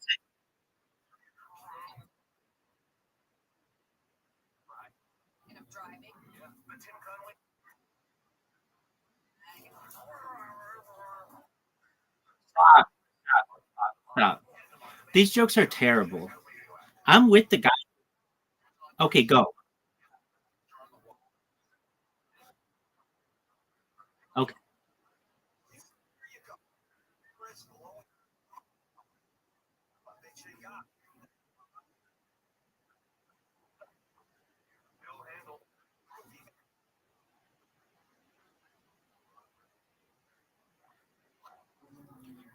I hate these jokes. I didn't know you were.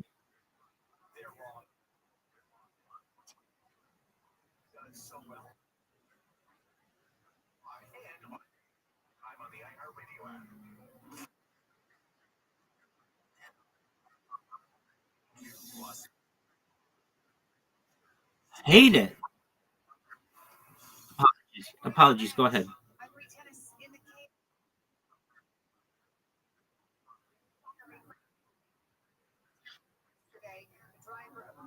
Is that the end of your story?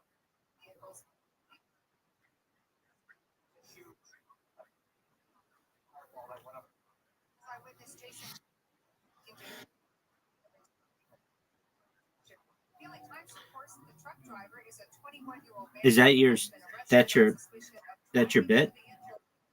Oh, it's awful. It's awful. It's terrible. Absolutely. You Dude, listen to what those guys did. I mean, watch your stand up. It's fucking silence. And then the guy heckled you. And the he got more laughs than you did. But you don't want that to happen. You're very funny and you could be, but you got to get away from these creepy ass topics.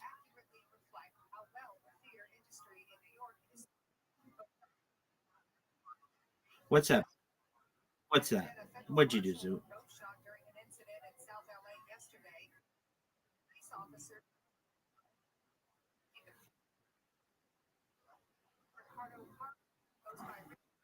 has been charged with assault. He tried to ram into the with his car. He's also known as a popular.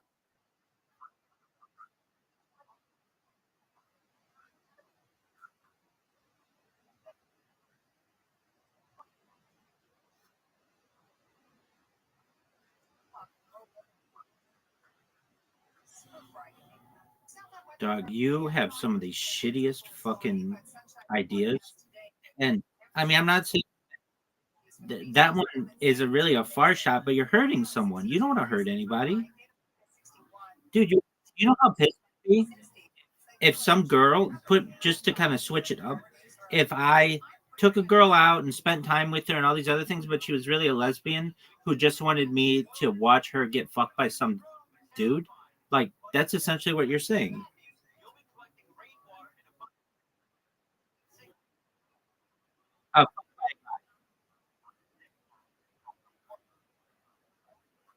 No, because that might be enjoyable. I'm saying something that is the equivalent for what.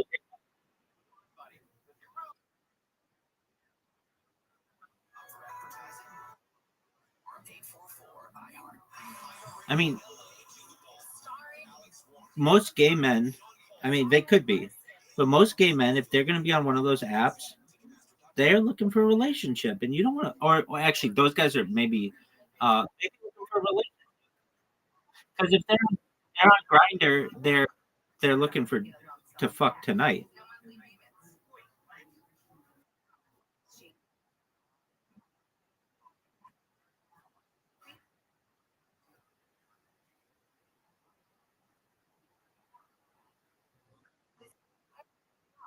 Okay, Zoo.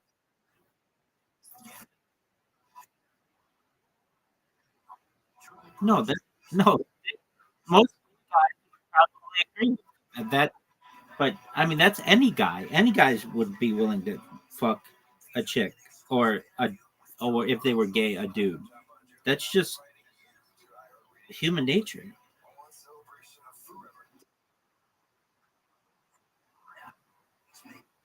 They're not fucking around. They're not fucking around. Those guys are looking to fuck or get fucked, and they don't have to worry about all this shit. None of them really have children. Barely any have children. With women on dating apps, you have to worry about children. Those guys could literally, they don't have to worry about getting pregnant or periods or anything. So it's like 24/7. Those guys are willing to fuck.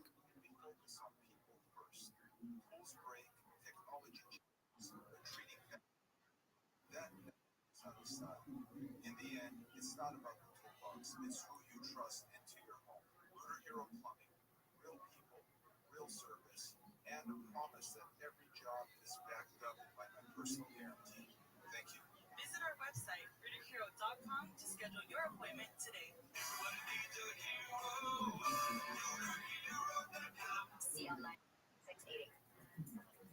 It's complicated. What up, baby? Describe the relationship status.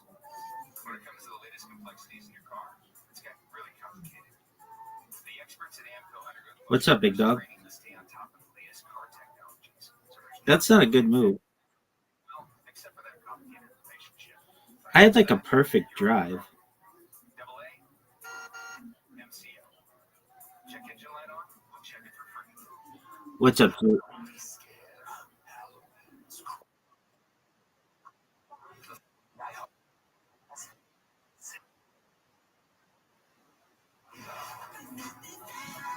Okay, right now at this stage of your career, the best response or like a top 1% response is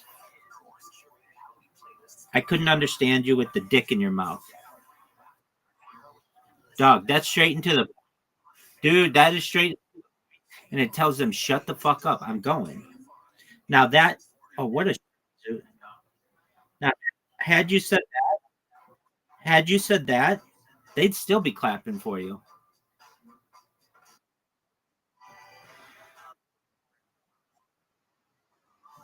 Dude, that sucks.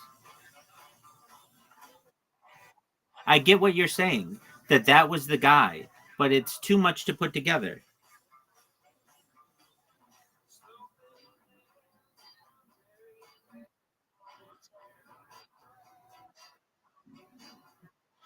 You know what would have been hilarious? I can't hear you because of the dick in your mouth. Do you see how many words that is? I can't hear you because of the dick in your mouth. It's 11 words. It's straight into the point. But I do get what you're saying. Hey, maybe we lived on the same street.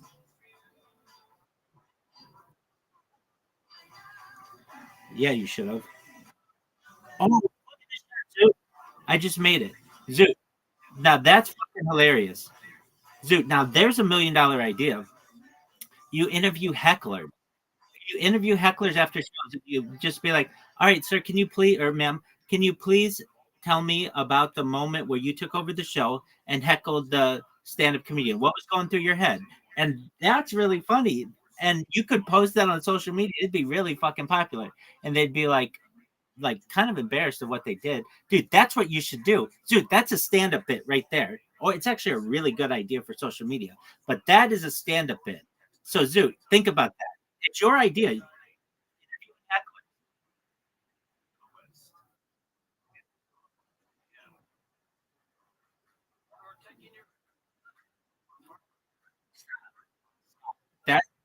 That joke sucks. And it's mean. But it's not even funny. You're supposed to be funny. You know what's a funny comeback? I can't understand you because of the dick in your mouth.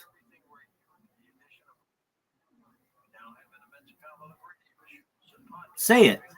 Zoot, say it. I can't understand you because of the dick in your mouth.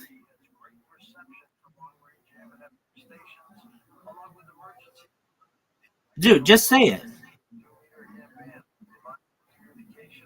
I can't understand you because of the dick in your mouth. Say it.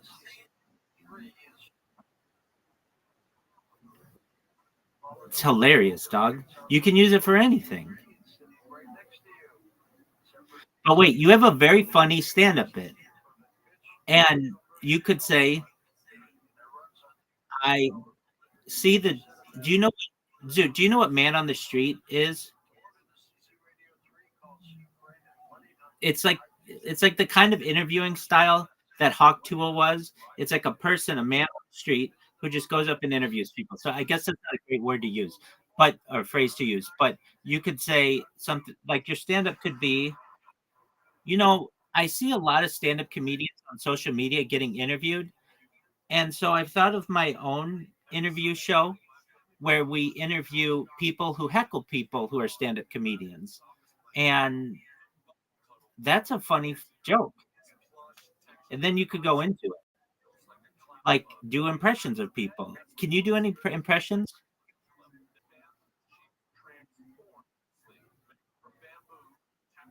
Okay, do an impression for me.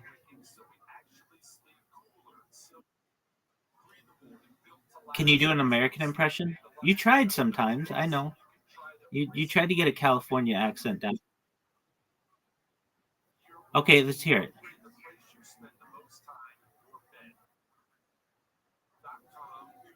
Uh, I don't know. Come with me, Riddler. Okay.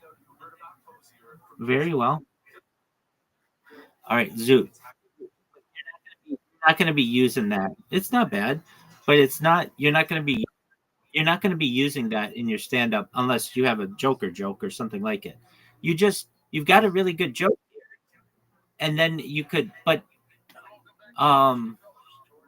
it's not that. Here's the thing, Zoot. It's really long, and you need. I'm telling you, like by the end of this, you will memorize 5 funny short jokes that you can use anytime. And the reason why you want those is because you want to warm the crowd up and not be like, hey, I'm going to tell you about the worst aspects of society. You're like, I'm not saying there's not a niche for your kind of humor, and perhaps in the future people will find it hilarious. But at this point in society, people want to go to stand up to escape, not to be generally right off the bat brought into whatever world you want to take them. Not saying they don't want to do that later on, but at first you got to warm them up. So you got to get like 5 good jokes. What did you think of that's funny?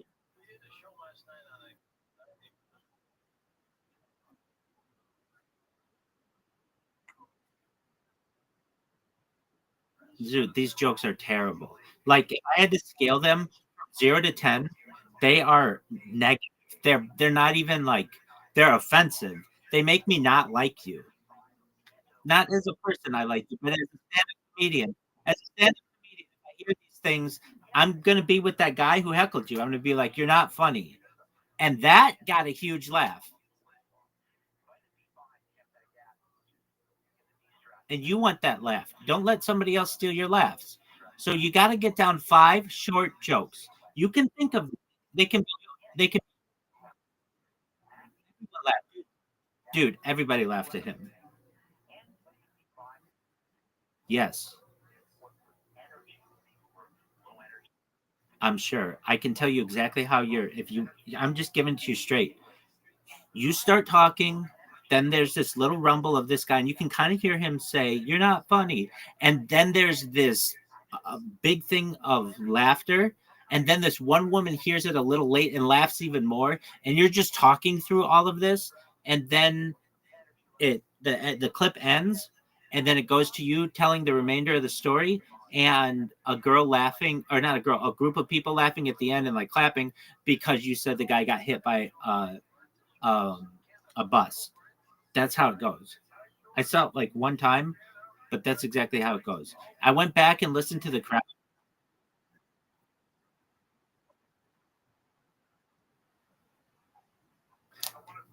Hey, they clapped for you at the end, and that's all you need. They didn't boo, and you don't want them to boo. Zoot, let me just ask you: are you against learning 5 short jokes?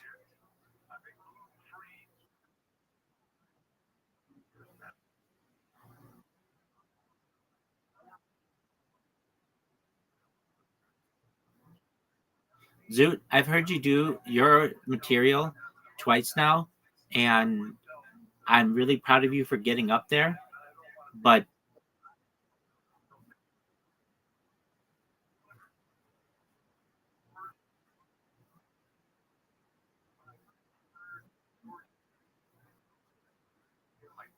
they didn't love it. They laughed, maybe.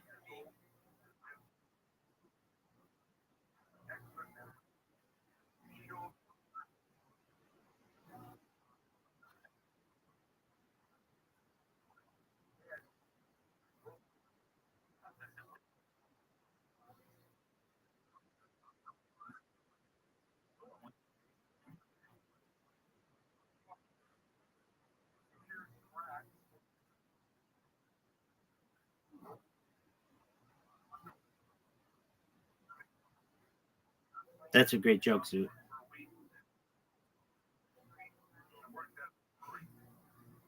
For your humor, that's funny.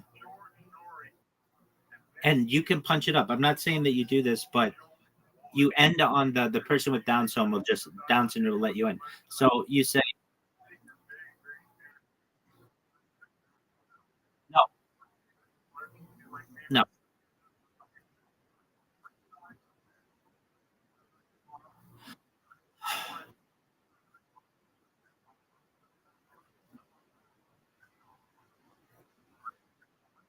Zoot, that sucks. But the first part, great. Would you rather? Let me just tell you your joke back to you, okay? So you remember it. So I remember it. Here we go. Wouldn't it be interesting if God were either a person with autism or a person with Down syndrome? The person with autism would be going over every single thing that I did, judging me by my deepest, darkest thought. The person with autism would be reviewing every second thought that I ever had and every bad intention I ever had. The person, and you could give examples of this, like that time that I don't know, drank and drove, or that time that whatever, used my cell phone at a stoplight when I shouldn't have, whatever it could be. And imagine if God had autism, and one other example, and so you lead them up to it. I think it would be, you don't even have to tell them the thing about the Down syndrome part, but you just say that, like, your punchline would be, I think it would be better if God had Down syndrome. He would let everybody in. That's a cute little joke. If you want to joke about God and about people with mental issues, if that's what you want to do, which you are set on, that's a good joke. That right there is good. And it's even, so the one thing I would change about it is, wouldn't it be interesting if God had autism? He'd be going over your deepest, darkest secret, going through every second thought you ever had, and get into some really uncomfortable topics. I would rather have God have Down syndrome. He'd let everybody in. That's fucking funny. Good morning, Miss Aquarius. How are you? I'm lovely. It's been an all-nighter. I'm hanging out with Zoot. You ready to take on the day? Excellent, Miss Aquarius. Well, you do so, and God willing, we'll play tonight, okay? Take care. Bye. All right, Zoot, you go to bed. You came out with some good material. Don't forget this. Zoot, you've got 2 good jokes now. You've got, why isn't there a hotline? There's a hotline for gambling and a hotline for suicide. Why isn't there a hotline for homicide? Because when I really need to choke a bitch, I need to speak with someone. And you don't have to say bitch, but when I really need to choke a motherfucker, I need to speak with someone. That's probably a little better. And then your other joke is, isn't it? Wouldn't it be interesting if God had autism? And then you go through all the things and you give examples, funny examples of things that God, if they were autistic, that's what they would do. And then you pause, and then you say, I think it would be better if God had Down syndrome. God would let everybody into heaven. Like, that's kind of that's a cute idea. Take care.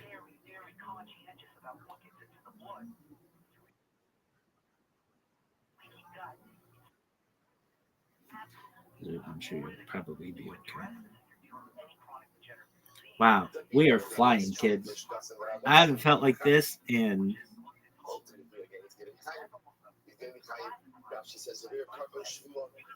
like a year. Naftali Bennett, if you see this ever, dog, import the shit like a motherfucker. Decriminalize it, all that shit. Dude, it causes me to want to sing. I wonder what my time is. It makes time fucking fly by. 9:33.